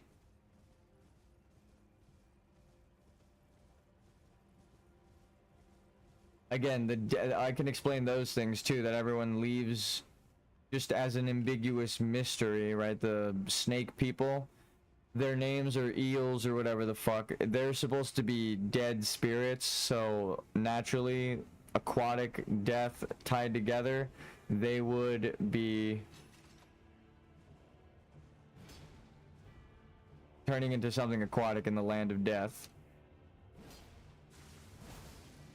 Okay, we only do 300 more damage, so we don't do a lot. This is the perfect scaling. Okay, so the Shadow Tree fragments don't make you broken. If I hit this guy for like 2,000 already, I'd be like, ooh, maybe we don't pick any more up. But no, this is just telling me that now I'm finally able, after doing the after doing the bare minimum in this zone. There are more things to collect, but I am now just barely getting my damage back on like one of the first bosses. I'll go maybe like one more try with him. It's also notable that he's a spirit, right? So it's like these are the spirits of warriors from the Horn Scent Society. They got death rate birds. Actually, I don't even know if he's from the Horn Scent Society. Western Nameless Mausoleum. Okay, I guess he is, because they would honor their soldiers like the Black Knights. We know the Mesmer's soldiers because they're the winners of the war. Written, what is it? Is written. It's written by the victors. History is written by the winner. So, Mesmer's the good guy because they won.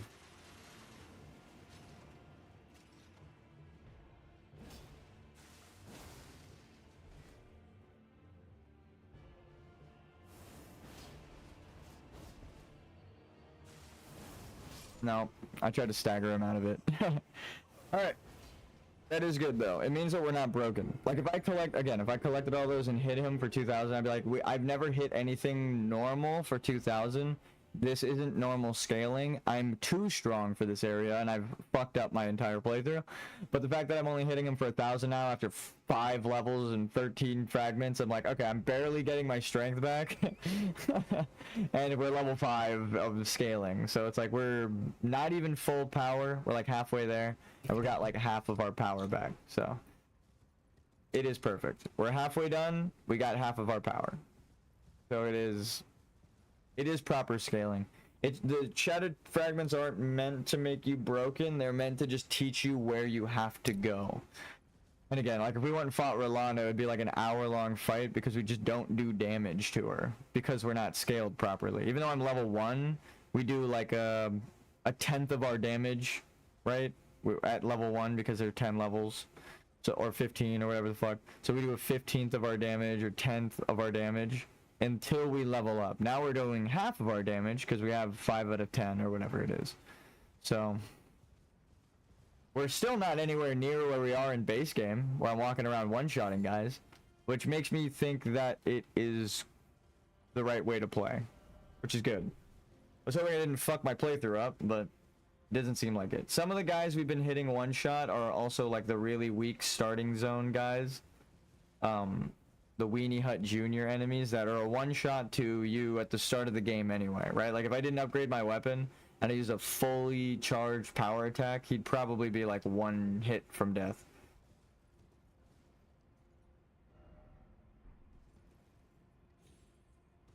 Is that a secret path right there? No. No.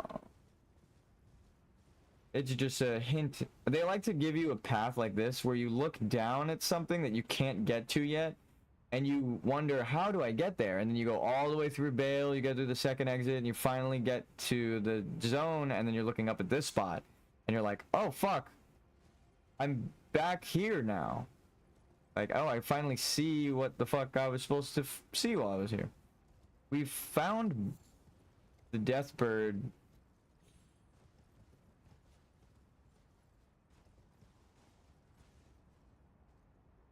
This ain't it.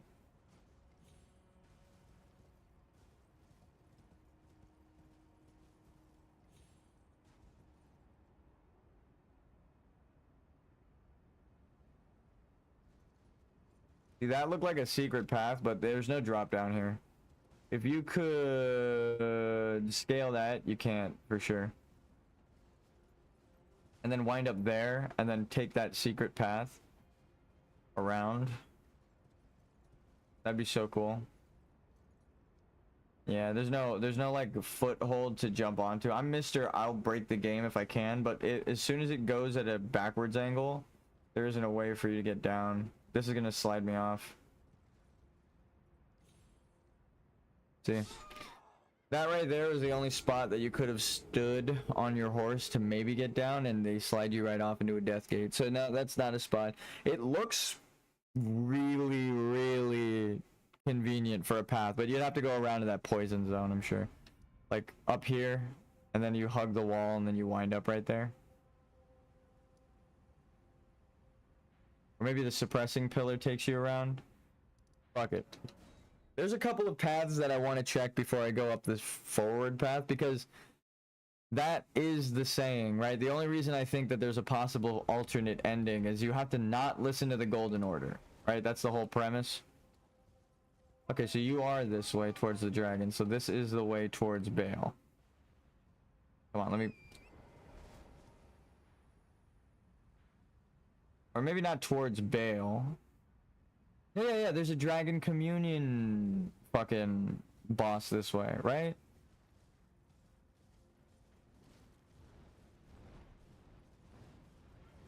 There's like the dude that... Oh, come on! You're gonna make a deathbird chase me and I get invaded?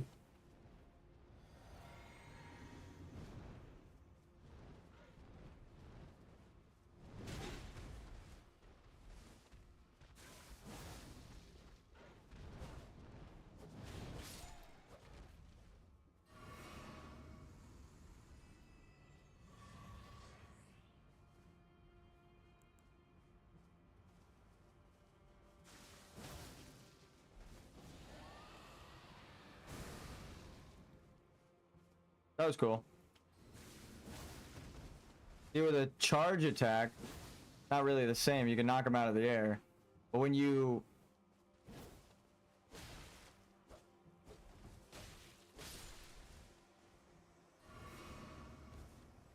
We have to fight that same guy, but he's actually got powers next time, so don't be fooled. First try kill a boss, sure, because that is a boss. They repurpose that exact guy as a boss later on down this street. But I don't think it's here, unless I'm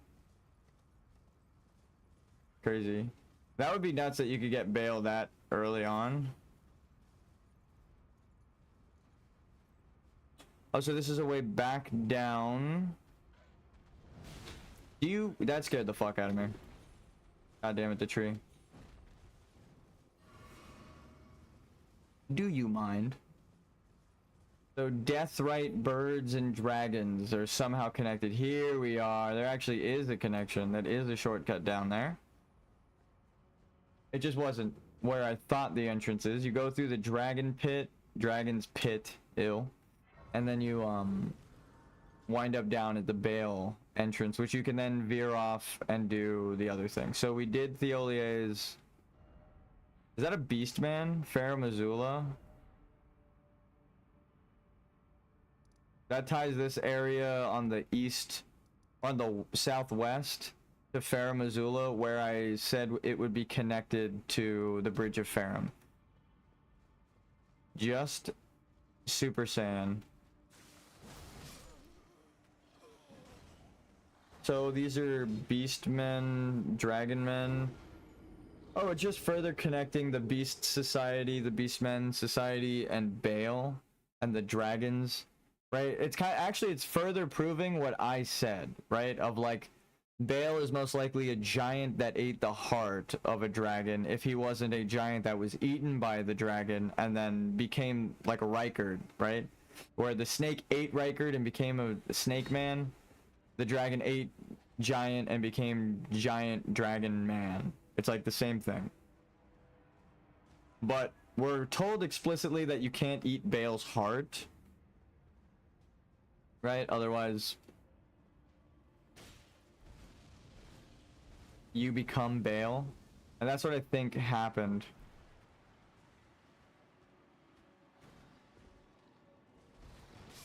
What? He came running from the other room.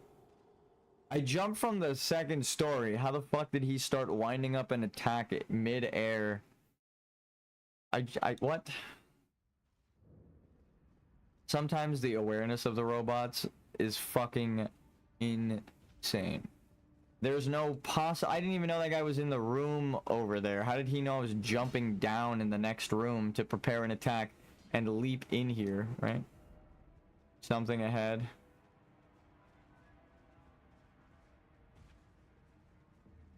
Oh, and it's blood. It's a blood crucible. That's metal as fuck. But that's definitely a brutal society. Okay. Damn, he really did prepare that. Like, as soon as I landed, he was swinging.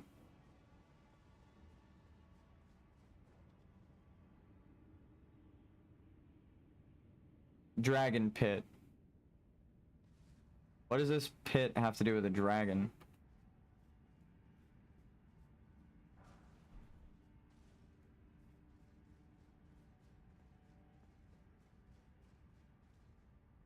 I have to like go kill everything up there and find my answers. I guess that is the specification of his name, right? He's not just a dragon man, right? Because that's what I'm saying is Bale is an ancient dragon man. So this is telling you that there were ancient dragon men. So this is an ancient dragon man. Like Bale is an ancient dragon man, the biggest of them.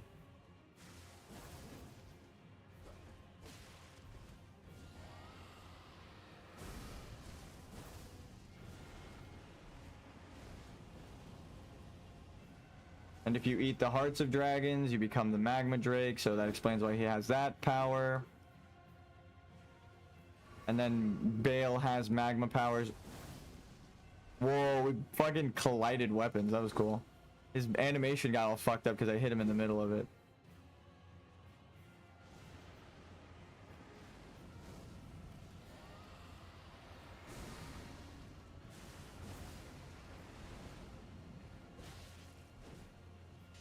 Fuck. That was dumb.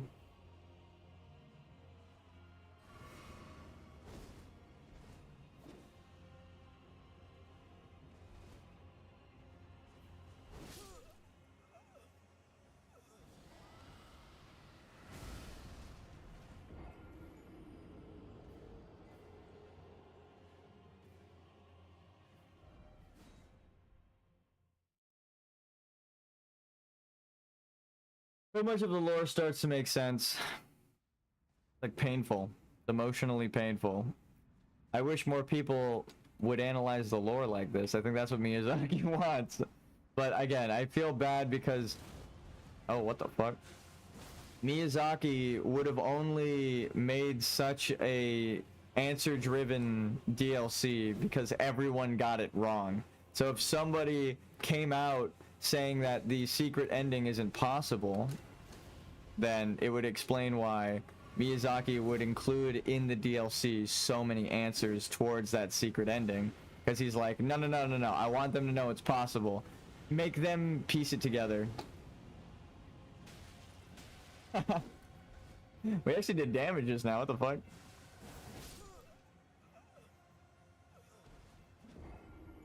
One swipe, we knock him out of the sky. One swipe, he goes over us. One swipe, I miss him and he kills me. That's like the king of inconsistency. What the fuck am I supposed to do there?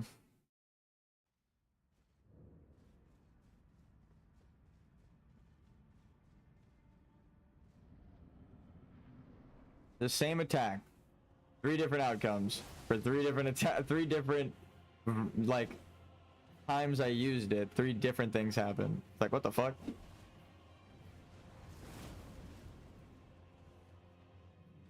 What the fuck was that? Is this a player I'm fighting? He just jumps? I've never seen an NPC just jump like that. Like, to not attack, just jump.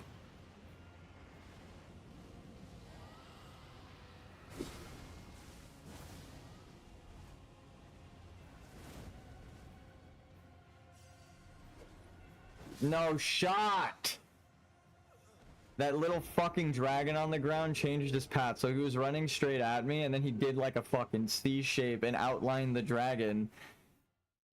Ugh. It was like the exact outline of the dragon. Like he went and drew the floor, right? Around the dragon. That's so fucking stupid. Ugh. Like he's running straight for you. Actually, the AI pathing fucks the entire timing up.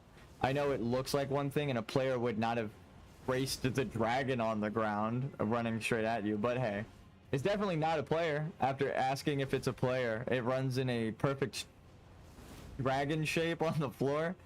No, I guess not.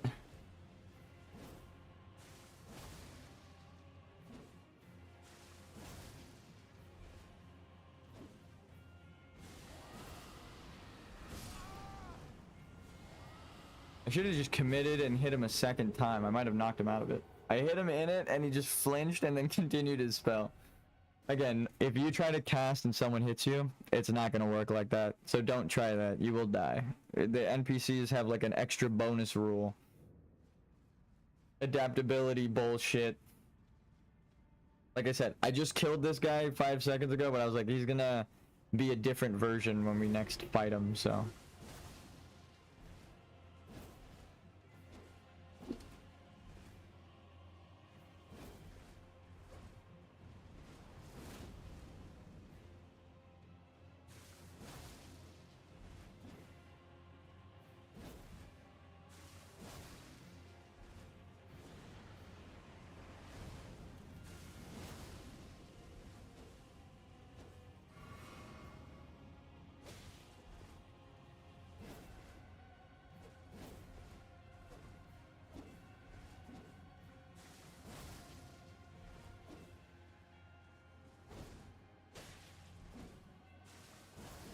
You fucking have to be joking me.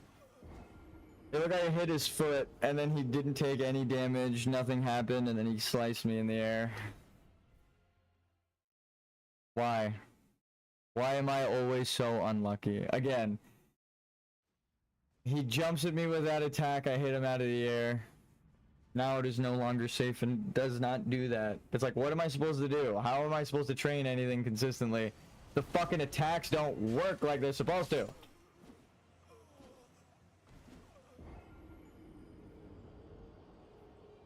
He also has a quick sword as a fucking two-handed great sword. Because I hit him with a quick attack and then dodged backwards. Normally, if they're having any weapon that's larger than yours as a player, they're not going to be able, like, if you have a straight sword, they have any, like, two-handed weapon, their attack isn't going to be able to do that timing. Because it prevents you from fucking playing the game when they do that. So it's stupid when they fuck everything with some dipshit timing. It makes me think, like that. Why did he jump over me that time? Where was the homing attack? I'm not even mad that it didn't kill me. I'm just curious as to why that one killed me. It didn't shoot a projectile and he swiped next to me. You know? It's like, fuck it. Why, From Software? Why do you make it so fun up until 90% of the game is done and then you give me bosses like this? Well, I know why, and I'll say it. It's because Miyazaki stopped working on the project and the people at From Software don't actually know how to make a game like him. So, it's cursed that he can't finish a product. It's a curse. He won't ever finish a product. I've never known him to. It's depressing. He gets 99% of the way done with the project and leaves it in the hands of the co-director, and we know that about him because he has stated it in timelines. I have told you and shown you quotes of him saying it. Again, even in Japanese translations, they have dates. It's like he says, oh, I started working on Bloodborne in 2017 when they were working on the fucking Dark Souls 2 DLC. So it's like he wasn't, I mean, we all know he wasn't working on Dark Souls 2, but he states like, no, I wasn't working on that project. I went and worked on a different project while everyone else was working on that. So again, I'm not even speculating. He fucking says that that's how he finishes projects, and that's why it's upsetting. It's like, as much as I love him designing these games, he doesn't actually design them through, right? I think that's another thing. My family has this saying of like, finish what the fuck you started, right? Like, they really say it like that. Don't leave it half-assed, is what my mom says. If you do something, fucking finish it, okay? So it's like, that is the one thing that Miyazaki was never taught, I guess. He can't finish it, so... None of his projects are finished, actually. but he states as much. He says, I'm no longer working on this project, I let someone else take over, and at this time I'm working on project number 3. So it's like, oh, it's not even, again, it's not speculation. I feel the design philosophy. That's the only critique I have of him, because I enjoy all of the stuff he makes, but then when he leaves it in the hands of the co-director, the same guy who made Dark Souls 2, we get the same problems every time. It's inconsistent. Right? Oh, you dodged just now? Well, I held my attack for an extra 2 seconds, so your dodge gets hit. But you can't cancel your dodge animation, so you just died randomly because of that dodge. There was nothing you could have known that would have prepared you for that, because it canceled the animation to do it. So it's not a skill check, it's random bullshit, and it fucking sucks. It does not feel good. Go watch my fight with Horaloo, and you'll see what I'm talking about. I beat the fuck out of him, right? And that last fight, because we can learn something through attacking him. This guy, I might be able to poise check him. And then sometimes I'll go for an attack, and he's just going to poise check through it. Look, he just animation canceled the blood to go for an attack. If I went for a second attack, he would have killed me. So it's like, that isn't scaled properly for a level 1. You can't do a second attack. It's like, you're supposed to be able to attack 3 times. So if I can't attack in a combo, so he just rolled out of my combo in a fresh, I'm just spamming attack, right? He just ducks out of it. So there, he can just animation cancel and poise through your attacks. I already know jump attacks do that. I'm not even upset at that death, but just to show you that, like, it's inconsistent. I just did a bunch of things inconsistently on purpose to show you it isn't coded like Horaloo or Radagon, right? It is a different kind of design philosophy. The core game bosses don't do this fucking dumb shit. So that's why it upsets me. I'm like, I know some fuckface at From Software was upset about Dark Souls 2 and made this boss, right? It has no other option, because he's just a player character that's using an item, right? Miyazaki might have designed and scaled the item this guy is using, but the boss stats that whoever the fuck set up for this, they were like, no, make it so he can animation cancel right out of your combo. So I'm hitting him, the second hit will never make contact. It doesn't matter what weapon you're using. You can't hit him, right? So you can only hit him one attack at a time, and I'm a level 1. That only does 150 fucking damage, right? You aren't gonna beat him if you aren't testing him for this. That's why it's like, who the fuck did this, right? It's like, I have all the Shadow Tree fragments up until like 2. I'm properly scaled for this because we just checked, right, the other boss. So it's, again, the only thing that's pissing me off is I roll and I attack and he ducks out of it, right? There is no timing. And then he jumps backwards in the middle of his roll. I wish I could do that. I wish I could animation cancel my roll and do a fucking back step. He just rolled, stopped rolling, and jumped backwards. He was rolling forward, and then in the middle of a front flip, stopped the front flip, and was standing up, and then jumped back twice. You can't do that as a player, right? So it's like, if I'm trying to learn his fight, there is no consistent method to fight this fucking dipshit. I have to cheese him. So it's like, that is the problem with these kinds of bosses, that I can feel it isn't designed by the guy who made all of the same fucking core bosses, because this is against the core design philosophy. It's like, the one thing that's supposed to be consistent isn't. You can't make a follow-up hit. See how he jumped back right there 3, 4, 5 times? It's because the game doesn't want you to hit him, because it's a dipshit fucking pussy that's like, I don't want you to beat my game, I want to make it hard. Like, he doesn't understand Miyazaki is balancing the timing to make it hard. It's not hard for being hard's sake. It's hard because you have to learn how to fight the fucking boss. If you can't learn, you can't call it difficult. It's not difficult because it's a skill gap. It's difficult because it's fucking gambling, okay? So that's why I hate these kinds of bosses. It's so fucking stupid. I can't do a follow-up attack even when there's an opener? What the fuck do you mean? What's the point of the opener? Just make it so he can't get poise broken.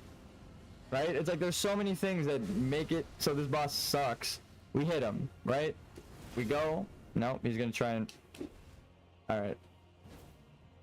It's like, there's so many reasons why this is bad. But he's not the only boss in the DLC that was like this. The other fucking, like, monkey man was like that too. And it's again a copy pasted boss from the core that's just in a zone off to the side. So it's like, you don't have to do this. Are you fucking with me, dude? The explosion landed next to me. The magma didn't reach me yet, but it still died because of the fucking floor colliders. I actually would have been safer jumping. It's like you didn't even test the game, is what it feels like. Like you didn't test it as a level 1. They thought no one is gonna be crazy enough to try and beat the DLC as a level 1, right? Even though people do it all the time, they're like, they're just gonna be good and they're just gonna do it. Blah, blah, blah, blah, blah. You see, like I hit him and I'm rolling back. He didn't flinch at all. He flinched, but then he was also starting his attack animation in the flinch. So it's like, why even let him flinch? What's the point of letting the fucking guy flinch if he doesn't actually flinch, and then in that animation can be doing another animation and then attack through it to kill you? You can't stop him. You can't stagger him. You can't follow up to cancel, right? It's like there's nothing I can do but pray that he keeps doing that fucking move and I just keep hitting him and staggering. There's actually nothing I can do but run. Right? There's no way to fight this boss. I have to run from him and then pray that I get the spacing to do some stupid shit like this. And if he was half a second closer to attacking me, he would have had iframes or power armor and I wouldn't have been able to do it. So again, it's random. It's like the monkey. It's like, I wish I could learn how to fight this guy, but the way that you learn how to fight in these games doesn't work, right? You hit him and it staggers him so you can do a combo. What happens when you hit this guy?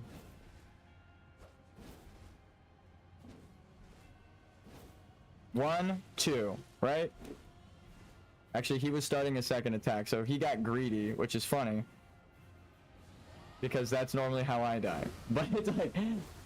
So what? And he even stopped... That was stupid as fuck. He animation canceled the cast of the dragon head. It just disappeared so he can roll. Like that, again, visually, you can't do that as a player. You can't make your dragon head disappear in the cast. That's not a thing you can do. It's like, it's the most inconsistent. If you're learning and you spend hundreds of hours as a dragon knight, this dragon knight isn't going to fight like you, and everything you've learned up to this point is actually useless and counterintuitive. Everything you've learned goes against you, and you're bad at the game now because the designers fucking made a stupid boss. Again, it's so frustrating for so many reasons. It's okay, you can heal. That's your only one.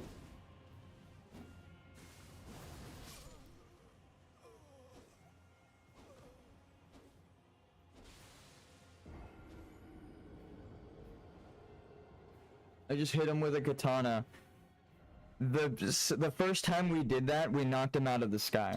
I will give you $1,000 if you can explain why the first time I hit him, I knock him out of the sky, and the second time I hit him the exact same way, I don't.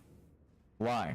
It's like, it's just inconsistency. It's period. There's no fucking other reason why. It's just coded like shit, and the person who designed this is a fucking moron.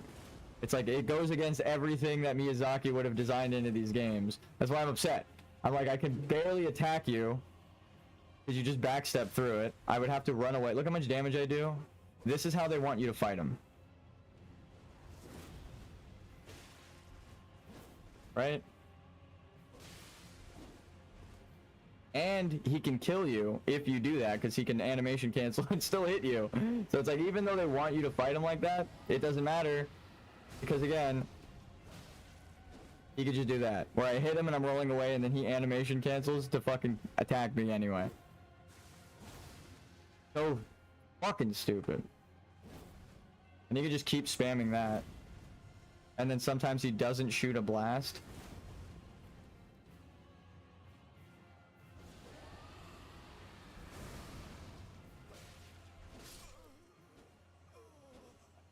Dude. Ugh. I've explained a million times why bosses like this are bad, but it's not going to change the boss. That's the problem. It doesn't make the game any better. I just have to keep running against it and praying that he uses the right moves that don't have iframes and he doesn't cancel through shit, and then I eventually get lucky and kill him. Again, I hate saying that is the way you would have to kill bosses, but it's a running theme of the secondary bosses, right? Like the end game bosses, the ones that are not designed by Miyazaki most likely, fucking suck and are designed by morons. I just knocked him out of the sky. America, explain. How the fuck did I knock him out of the sky just there, but I couldn't knock him out of the sky the other time I hit him during his jumping attack? It's like, what the fuck? It doesn't, it's like the definition of inconsistent. You do it once, and then something happens, you do it again, and the very next time it happens, something different happens. And it's different every time. Sometimes he jumps over you, sometimes he kills you, and sometimes you hit him, and then sometimes you hit him and he knocks out of the sky, and other times you hit him and nothing happens and he just kills you anyway. It's like every single possibility happens. It's the definition of inconsistent. It's like, do you hit him? Yes. Well, even then, there's a possibility he kills you. It's driving me crazy, but it's like there actually is nothing I can do. I have to fight this fucking guy to get beyond this point. And the only way to kill him is to dodge the stupid shit like that. He's a PvP boss, but he's got actual boss attacks.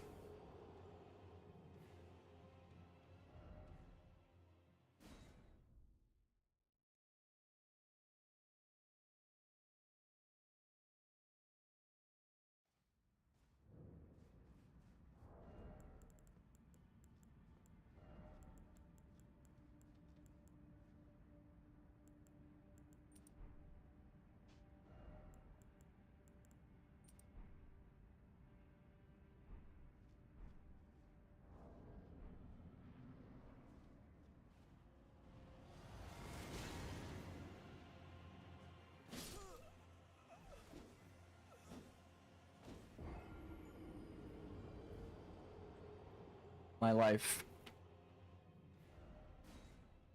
I'm just drinking the physic before I even go in. I'm noticing that the DLC is designed by someone else entirely. That's what I'm feeling. All of the bosses do not work like the core bosses of the game. And the core bosses of the DLC work like the core bosses of the game, so how the fuck does that make sense? It's like only the side bosses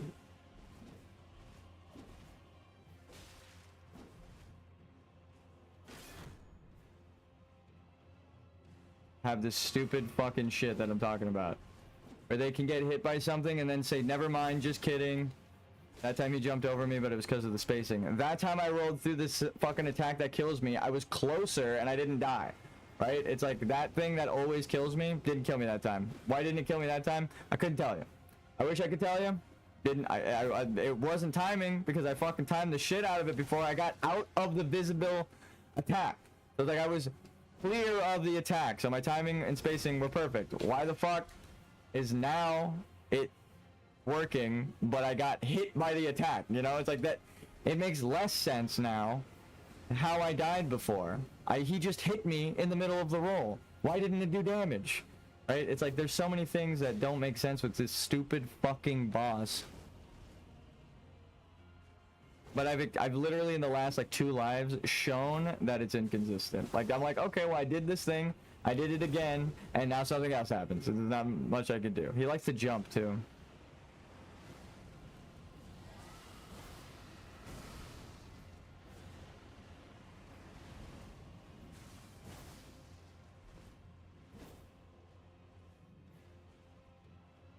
Great.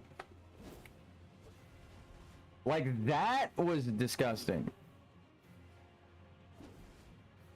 The animation cancel to roll away faster than a player could just because he's a boss. Like, it input read my attack, and then the minute I fucking pressed it, he, like, as I pressed it, he dodged. Like, that's an input read, right? When you press something and then they do something right as you press it before your character does anything, as if you're controlling the boss instead of your character, that's an input read, right? Like if I'm moving left and right, I've shown this before on stream, just go watch my original fucking Elden Ring playthrough. If you do this,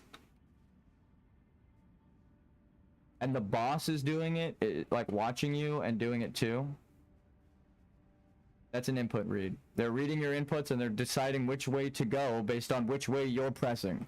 So you can prove that they input read, but more than that, you can't play a fucking video game without it reading your inputs. So anyone who argues against input reading is a fucking idiot that doesn't know how coding works. The only reason the boss knows what the fuck to do is because it's reading your inputs. That's why when you heal, Margit throws daggers at you. Right? If you're this far from Margit and you heal, he's gonna throw a dagger at you. Every time, 100% of the time, because it's programmed into the fucking game. So it's like they input read. Anyone who tries to argue against input reading, it's like you're just a fucking idiot. And it's probably your excuse as to why you're dying a lot. It's like, it can't be reading inputs, because that would mean I'm fucking up. Right? Like that right there. Clear input read, but it's a gamble. Sometimes he jumps over me, sometimes he misses, and sometimes he kills me. Right? Sometimes I hit him and he flies out of it, and sometimes I hit him and nothing happens and he kills me. So it's like, it's worth the shot, because it's the only shot you can take. I'm running around trying to hit him normally, right? Like this, watch. Alright? We're blocking everything, right? We're blocking everything. I'm not gonna let him hit me. Oh, no, he might hit me there. Well, he didn't hit me, but he still killed me. He swung next to me and I died, but that's okay. I fucked the timing up on that. Again, though, the hitboxes are insane and super inaccurate. That's the thing I would change if I made these games.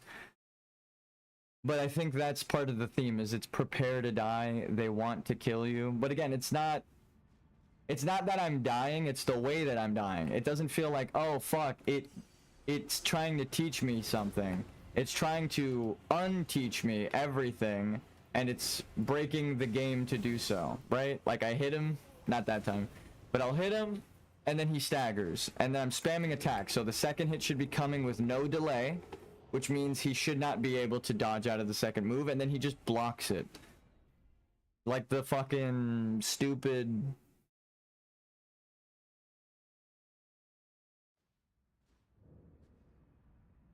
I have an idea. I'm going to pull my stream up on my second monitor, and then when an input read happens, I'm going to pull it up.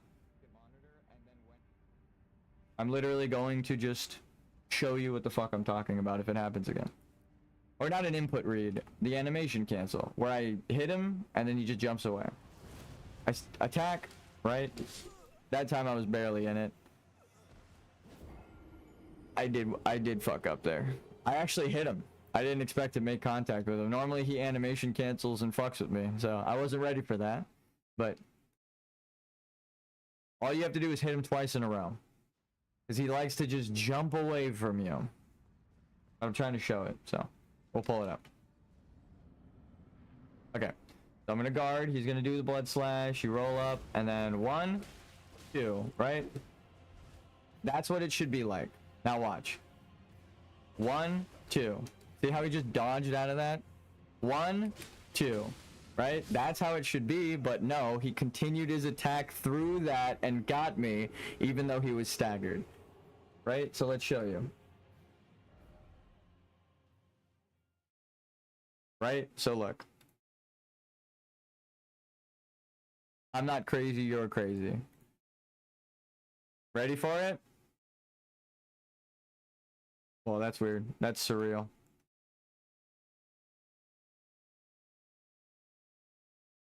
That's too far back. We need like a minute before he killed me.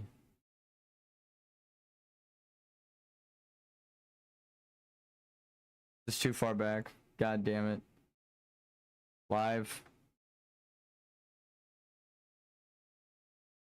It's the meta. It has eaten itself Ouroboros style.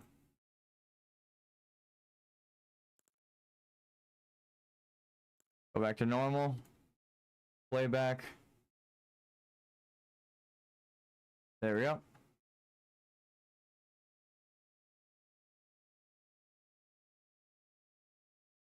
Nope.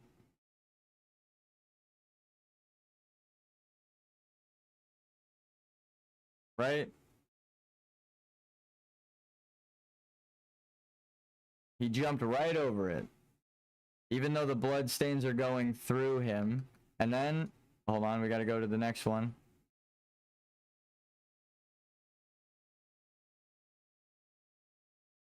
Actually, I think this is still too far back. The fucking stream Ouroboros itself. So I'm just gonna do this. Take America. Keep playing. And then I'm just gonna pause it over to the left. I'm watching the second monitor now. I mean, it was pretty obvious when he ducked, but I want to pull up the frame to show you, like, it's actually, if you go frame by frame, you'll see what I'm talking about, because it's there, right? He shouldn't be there. I'll let him kill me. Okay.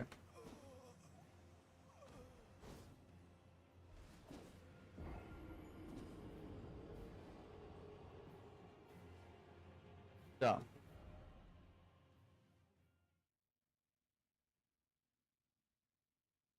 There, right? Look. Hit him, he's flinching, and then he turned it into a roll, and I'm hitting him, right? Because remember, he can hit me even when he's not physically hitting me because of the hitbox. We know it's an extended a little bit above. So I am currently swiping through his ass. But he's framed into a roll. So he turned the flinch, look at where he is right now, his head's turned around, into the roll animation. So he animation cancels the flinch, and then it is now invincibility and the roll. So you can't hit him. It is impossible. That frame where he snaps and then begins his roll, he's invincible in the roll. I hit him, but he was invincible because he snapped iframe perfect, which players can't do, into a fucking roll.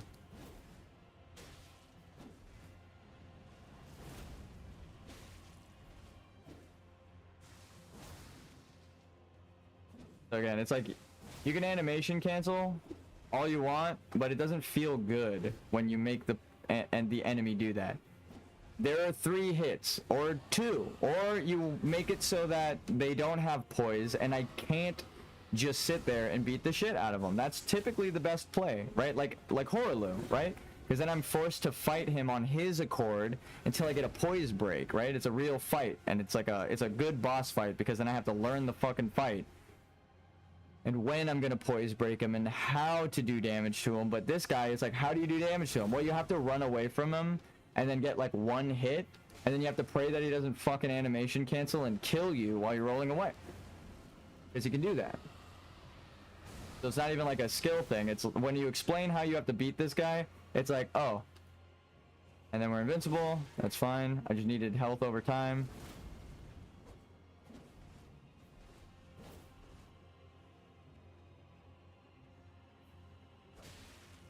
See, he animation canceled into an attack.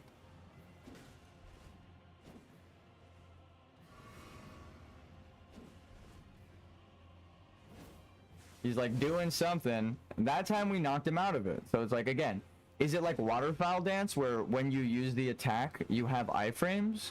No, because we just fucking stopped him. So it's like, what's the thing that I have to learn here, right? It's like, it's not the fact that when he does that I can't poise break him, because we've just poise broke him like 3 times during that attack. So what the fuck am I supposed to learn during that attack to attack him, right? It's like, there's no consistency. You're just fucked.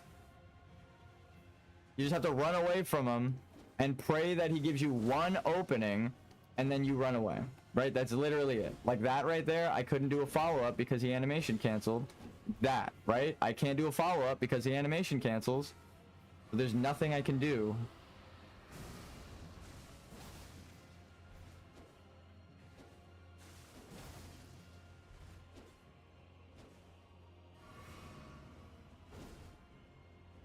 You just have to run. And it doesn't feel good. It doesn't feel like I'm fighting this guy or I'm out skilling him. It just feels like I'm in a PvP situation where I'm out leveled and I have to use my healing to kill him, right? Because he only brought 1 flask to the fight. Like, it's just like, the only way I have to beat him is that he's fucking stupid. And it has nothing to do with my skill. It's all to do with his skill. And I'm praying that he misses, or he uses the right attacks like he has been. so that he doesn't kill me.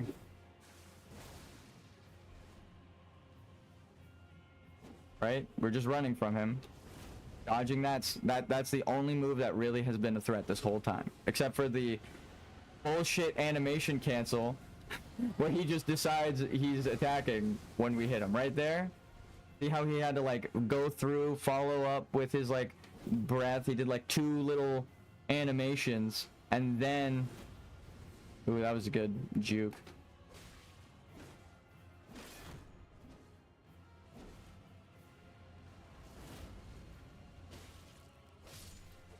That was risky. He could have killed me there. But you see, like, just that last attack, the fact that 2 attacks in a row is lethal for me, it doesn't feel good. It does not. It feels like I'm running from the boss. If you go watch my Horaloo fight, right? Let's pull that up just for like a second, right? Just to look at like when we actually beat Horaloo, compare the fight we just did to this fight that I'm about to show you. It is night and day, right? Like it's not even the same fucking kind of fight. Let's pull it up.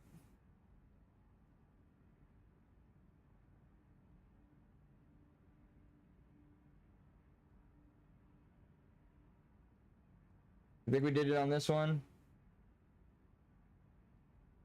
Yeah.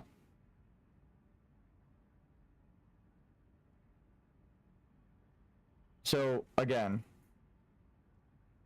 Actually, phase 2 we were doing a lot of running away, but it felt more like spacing than it did running away. But watch this fight, right? Just for 2 seconds. Jump, attack, dodge, attack. He attacks, I dodge. I attack, he attacks, I dodge, he goes for more, I block, and then we're spacing, jump, attack. He goes, I roll, I'm spaced behind him, I get 3 attacks, I roll for that, position, he still killed me. But it's like, the whole time we were fighting each other. It wasn't me just running away from the fucking boss. That's why I'm like, well, who designed this boss? It doesn't fight like any of the other fucking main story bosses. Right? It's like when you look at me fighting Horaloo right there, it's like I'm actually fighting him. Even though I died right there. That's not the one that I killed him with. It's like that I was clearly fighting him that whole time until I died from like barely misspacing a move. How did we fight that dragon? I hit him twice like this. And then imagine if Horaloo did that quick axe move and just fucking killed me every time. It's like the way we fought Horaloo wouldn't be possible. Because we used every opening to our advantage. So it's like you can't like close every opening for a level 1 player because then you force them to run away and not play the game and it's not fun. Again, I can tell 2 different people designed these bosses because Horaloo feels beatable but hard. This feels almost unbeatable but easy. Like it's like, oh, if I just cheese it, I can fucking easily win. But if I try to fight him like I fought Horaloo, he cheats, and he animation cancels and attacks you and rolls out of your combos. Players can't do that, right? That's the same thing as the stupid fucking wolf boss that I had trouble with in the DLC. Hold on, what is it? Grave, champion... Grave Tender. This fucking stupid boss. This stupid boss is 2 bosses in a room, and this guy in Dark Souls, I know this is Dark Souls 3, but it's again the DLC, a secret area, which means Miyazaki probably didn't directly do this. He designed Sif, so him copy-pasting Sif is like, I am borrowing Miyazaki's design, but then he threw some fucking dipshit in here that works like that Dragon Knight, right? So again, this guy... I can tell it was designed by the dude who made 2. And of course, who was co-director of Dark Souls 2?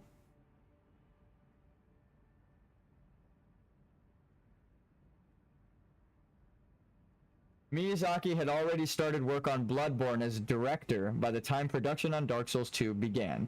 Tomohiro Shibuya, I don't even care that I pronounced it right. And Yui Tanamura, this is the guy that everyone attributes Dark Souls 2 sucking to.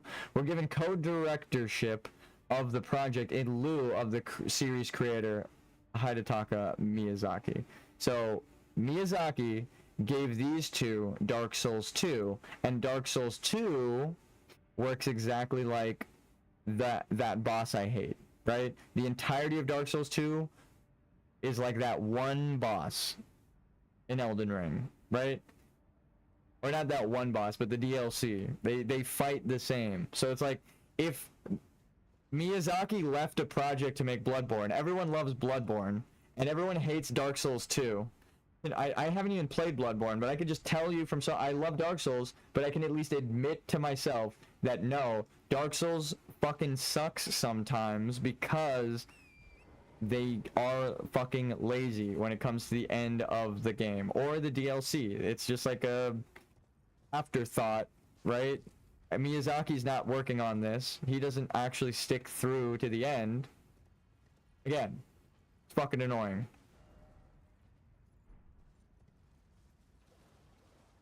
So, the guy who made Dark Souls 2 is the co-director. I should show you though, right? That was the co-directors, right? Who designed Dark Souls 2? Right, this guy. Oh wow, that's funny. It's saying this guy, but we already read that it's not. Oh, it's Kingsfield. That's what it's called. So this guy is just being attributed because he's the game designer that founded From Software. That makes sense why he's there. It's actually not that guy, which is weird. I was like, why is he popping up? But then I read the blurb right here. It just says, Naotoshi Zen, the guy that's in the picture, is a Japanese designer. In 1986, he founded From Software. And it's just describing that he founded the company, right? So maybe this guy is also the contribution to the things that I like about Dark Souls, right?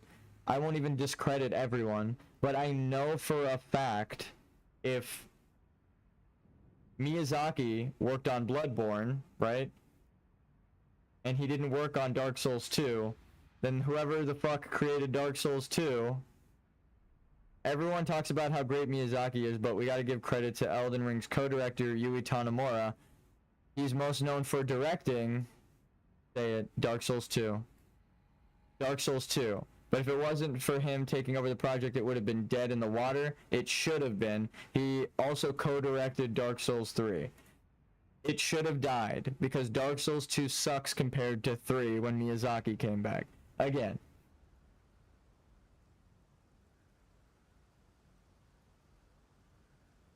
Miyazaki did 3, everyone loves 3. Miyazaki did 1, everyone loves 1. Miyazaki did Bloodborne, everyone loves Bloodborne. Miyazaki did not do Dark Souls 2.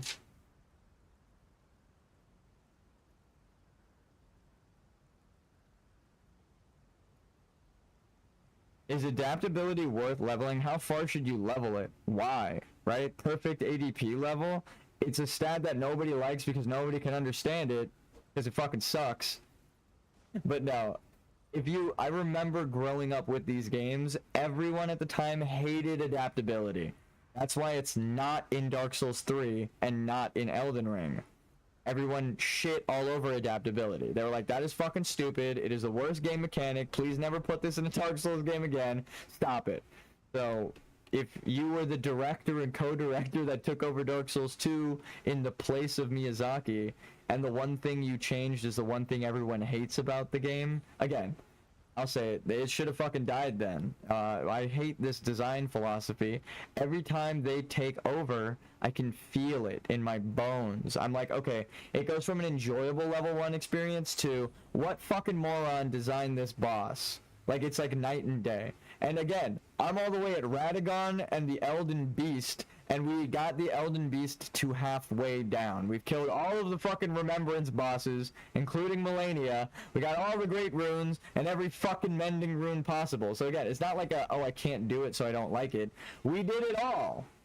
We did it all. I beat Dark Souls 1, I beat Dark Souls 2, and I beat Dark Souls 3 without leveling. We've done it all of the hardest challenges. So I know what I'm talking about when it comes to this shit is not fun, and it's always the same kind of design philosophy that contradicts the core design philosophy of Miyazaki.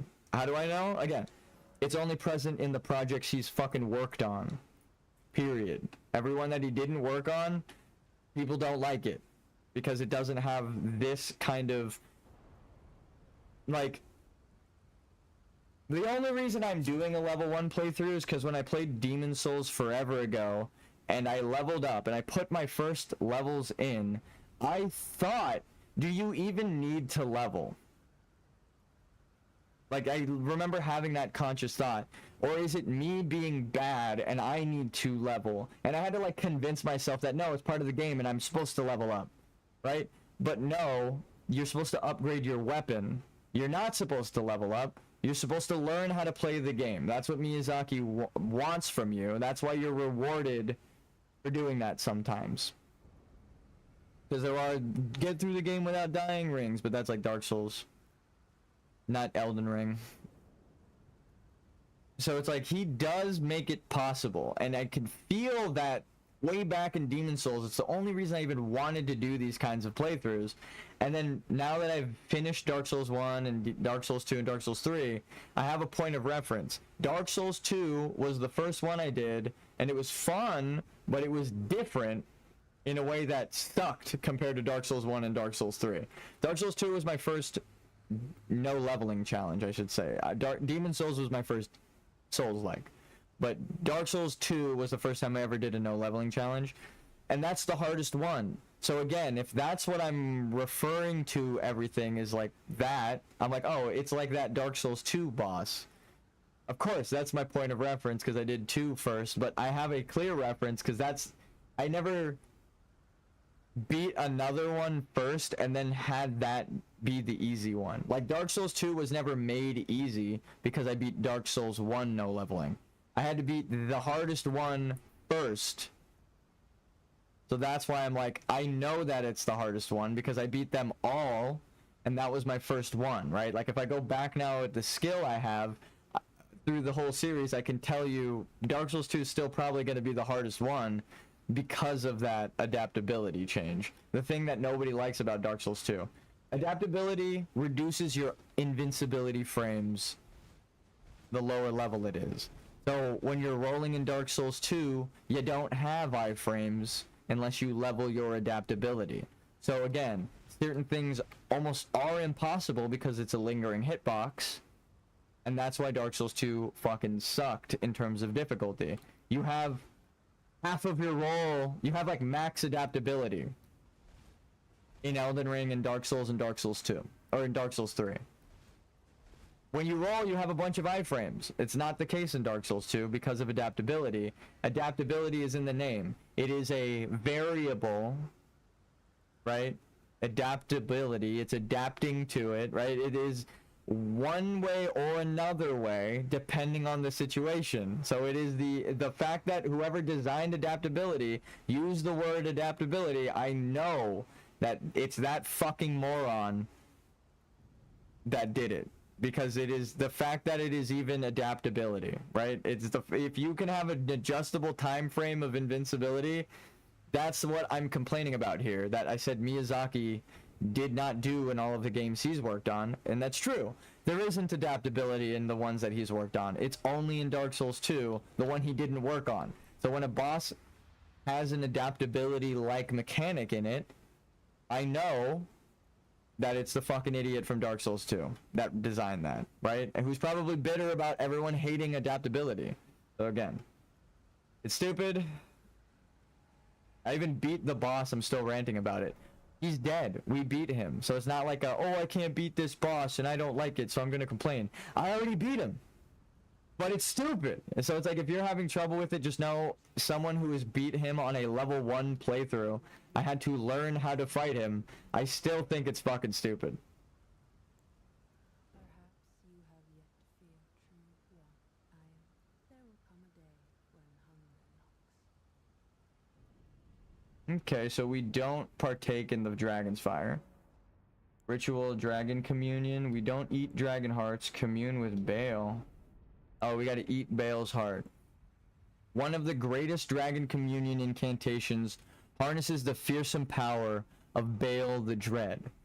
Channels the form of the dread dragon to emit a mighty roar accompanied by a heat wave burst, causing violent eruptions of fire in the area. Okay, so they wanted to make you rage. That made fucking mission successful. Even after being consumed... Oh, what the fuck? That just confirmed my theory. Even after being consumed, the throbbing heart of Baal continues to resist its subjugation, never weakening. One day, the fire within will consume the very body and soul of its communion devourer. One day. That is literally telling you the Baal you're fighting has gone through this, because you don't need to ever eat it, right? So even after being consumed, the throbbing heart of Baal continues to resist its subjugation, never weakening. It hasn't been consumed by you, but you pulled it out of a human that I said probably consumed it. So, and both spells, they really wanted you to get that.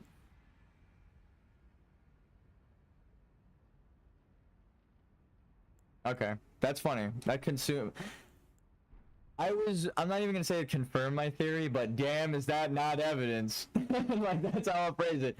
I was saying Baal is probably this big dragon here, and they ate the heart out of it, a giant that slayed it, right?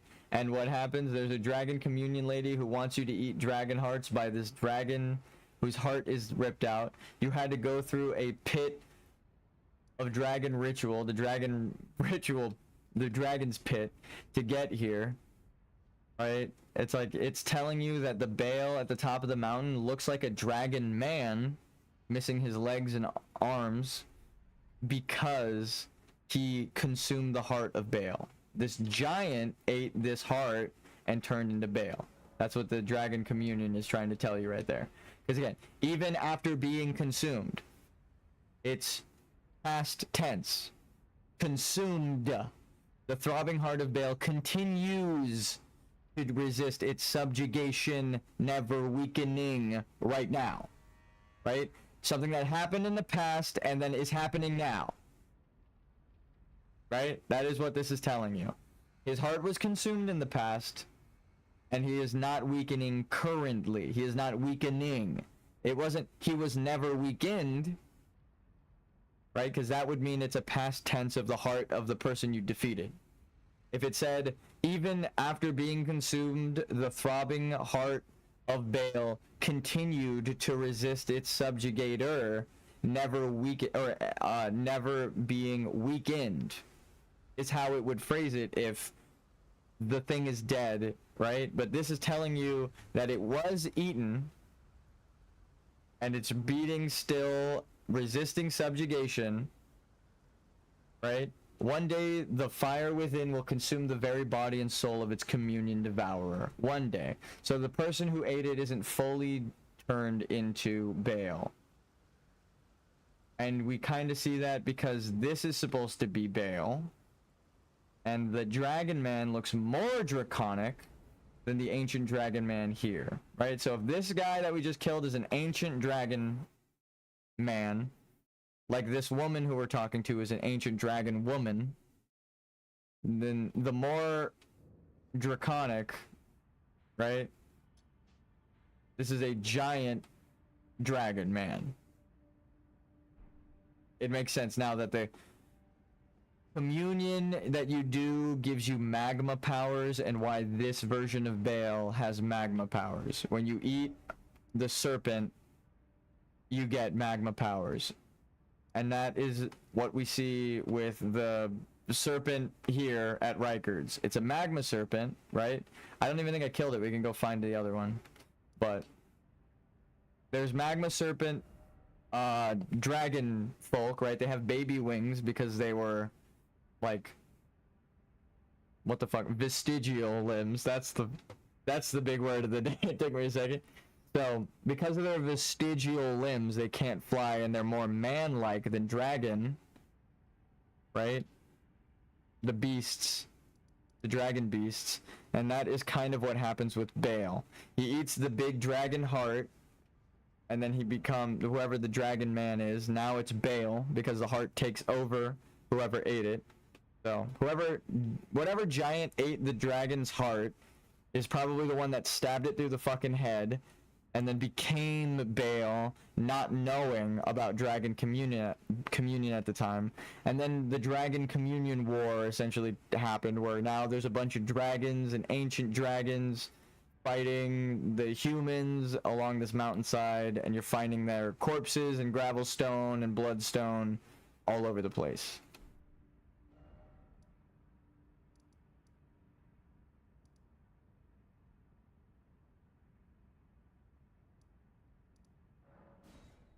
Kind of fitting that I'm upset and angry as I get to the dragon, who's a manifestation of anger.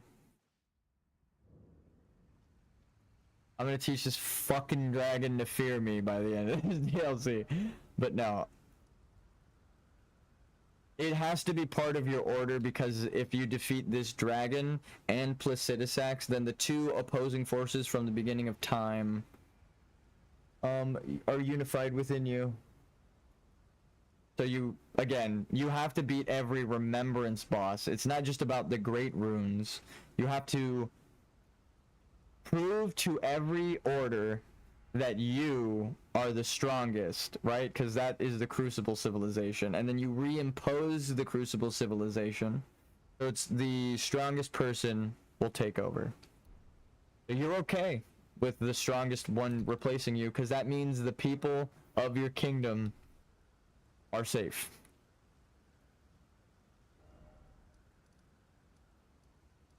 Because you've made a good kingdom full of every society, so there is no subjugation, there is no belittling of people who don't deserve it, right? I know it's saying don't deserve it, which is crazy, but like the shaman were preyed upon because they were weak, which is fucked up. But if you get the Halig tree, right, the Albinaurics are welcome, because the Albinaurics are part of the Halig tree.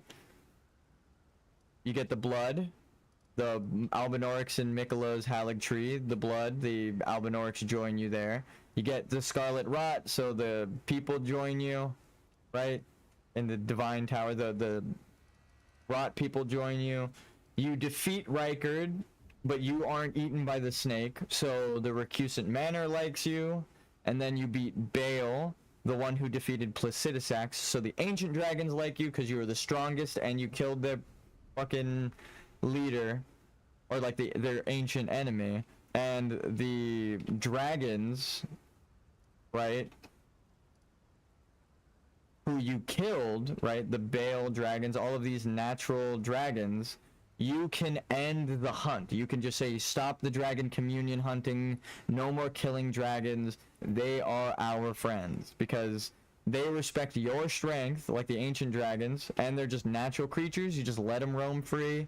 So defeating Bale means that the dragons have joined your side because they're his kin, right? He's not an ancient dragon, he's a normal wyvern dragon with wings and 2 legs. Actually, he has human arms. He doesn't look like this dragon, right? With dog legs and wings. And the ones in the Grail's Kaled, he looks like a dragon man, like we've never seen before. Furthering the whole, it's a giant that ate the heart of a dragon, and this is the dragon that it ate the heart of. So, I want the rest of the map pieces. But I'm gonna call it here.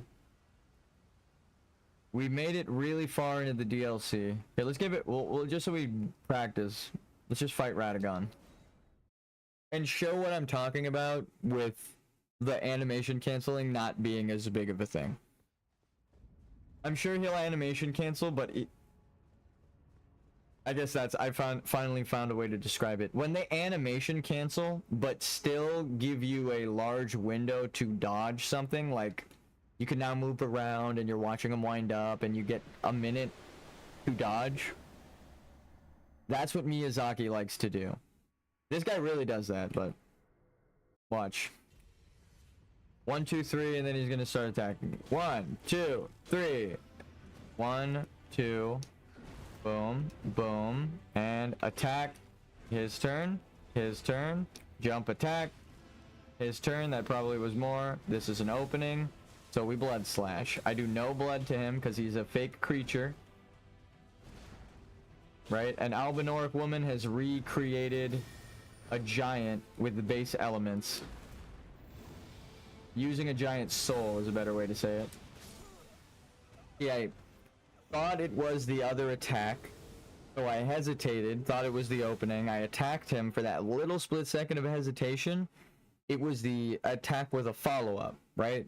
Where you should not hesitate at all. So right there, again, I'm learning the timing. I might have died because I fucked up the timing, but it wasn't an animation cancel. It didn't feel impossible, and it wasn't fucking stupid. I'm fucking stupid because I just messed up. I thought it was a different attack. This is why we're practicing. But it's like, that is what I'm talking about. I died there because I didn't realize his attack. It's not, oh, he just decided to change his attack in the middle of his attack pattern, and I couldn't have guessed that, right? It's like 3 attacks, he starts attacking. 1, 2, 3. He starts. Duck. Duck. Different pattern, but dodgeable, right? You're just looking at the windup, right? That's the combo. 1, 2. He goes for it. Boom. Boom. You go for 1. He goes for another. You duck, and then you hit. 1, 2. Dodge the explosion. 3rd one. He goes for it. You duck. You go into, because that is fast. Sometimes you roll twice. You back away from him. You run, sprint, attack. He kicks. You've already dodged because the timing is perfect. You're walking backwards. He goes for it. You sprint, you heavy attack. Boom. He goes to attack you, you roll, right? It's like, I'm not doing much damage, but you can fucking see what I mean now by learning. Roll backwards, roll forward. We're now behind him. He's not attacking yet. We have our stamina back. 1, 2, 3. 1, 2, 3. Attack. Yep, he attacks. 2. I attack twice. Poise break, right? I barely missed it by like a step. So it's like, yeah, you can beat the shit out of him. He's gonna stop. You jump. He goes for it. And you roll forward. Right? He goes for an attack. Boom. Let your stamina recharge for half a second because you just rolled too early.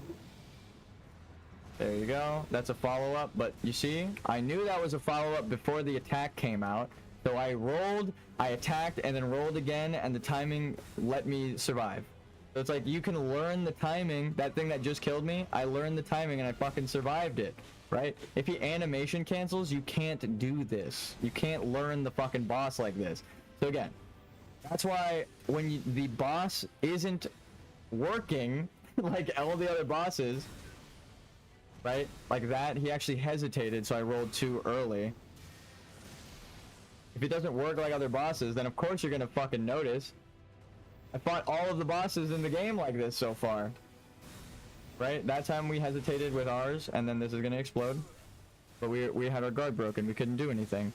It barely made it for like a second, but again, we got him like halfway down and we haven't fought him all day. It's like, but the reason we know is because he isn't doing fucking stupid animation cancels. He's got a preset pattern you can learn and call out and make him do and calculate and learn the timing of.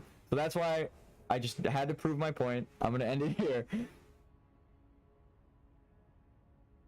Whoever the co-director is of these games, you fucking suck at making video games, and you need to go back to the drawing board. Your random bullshit is not fun.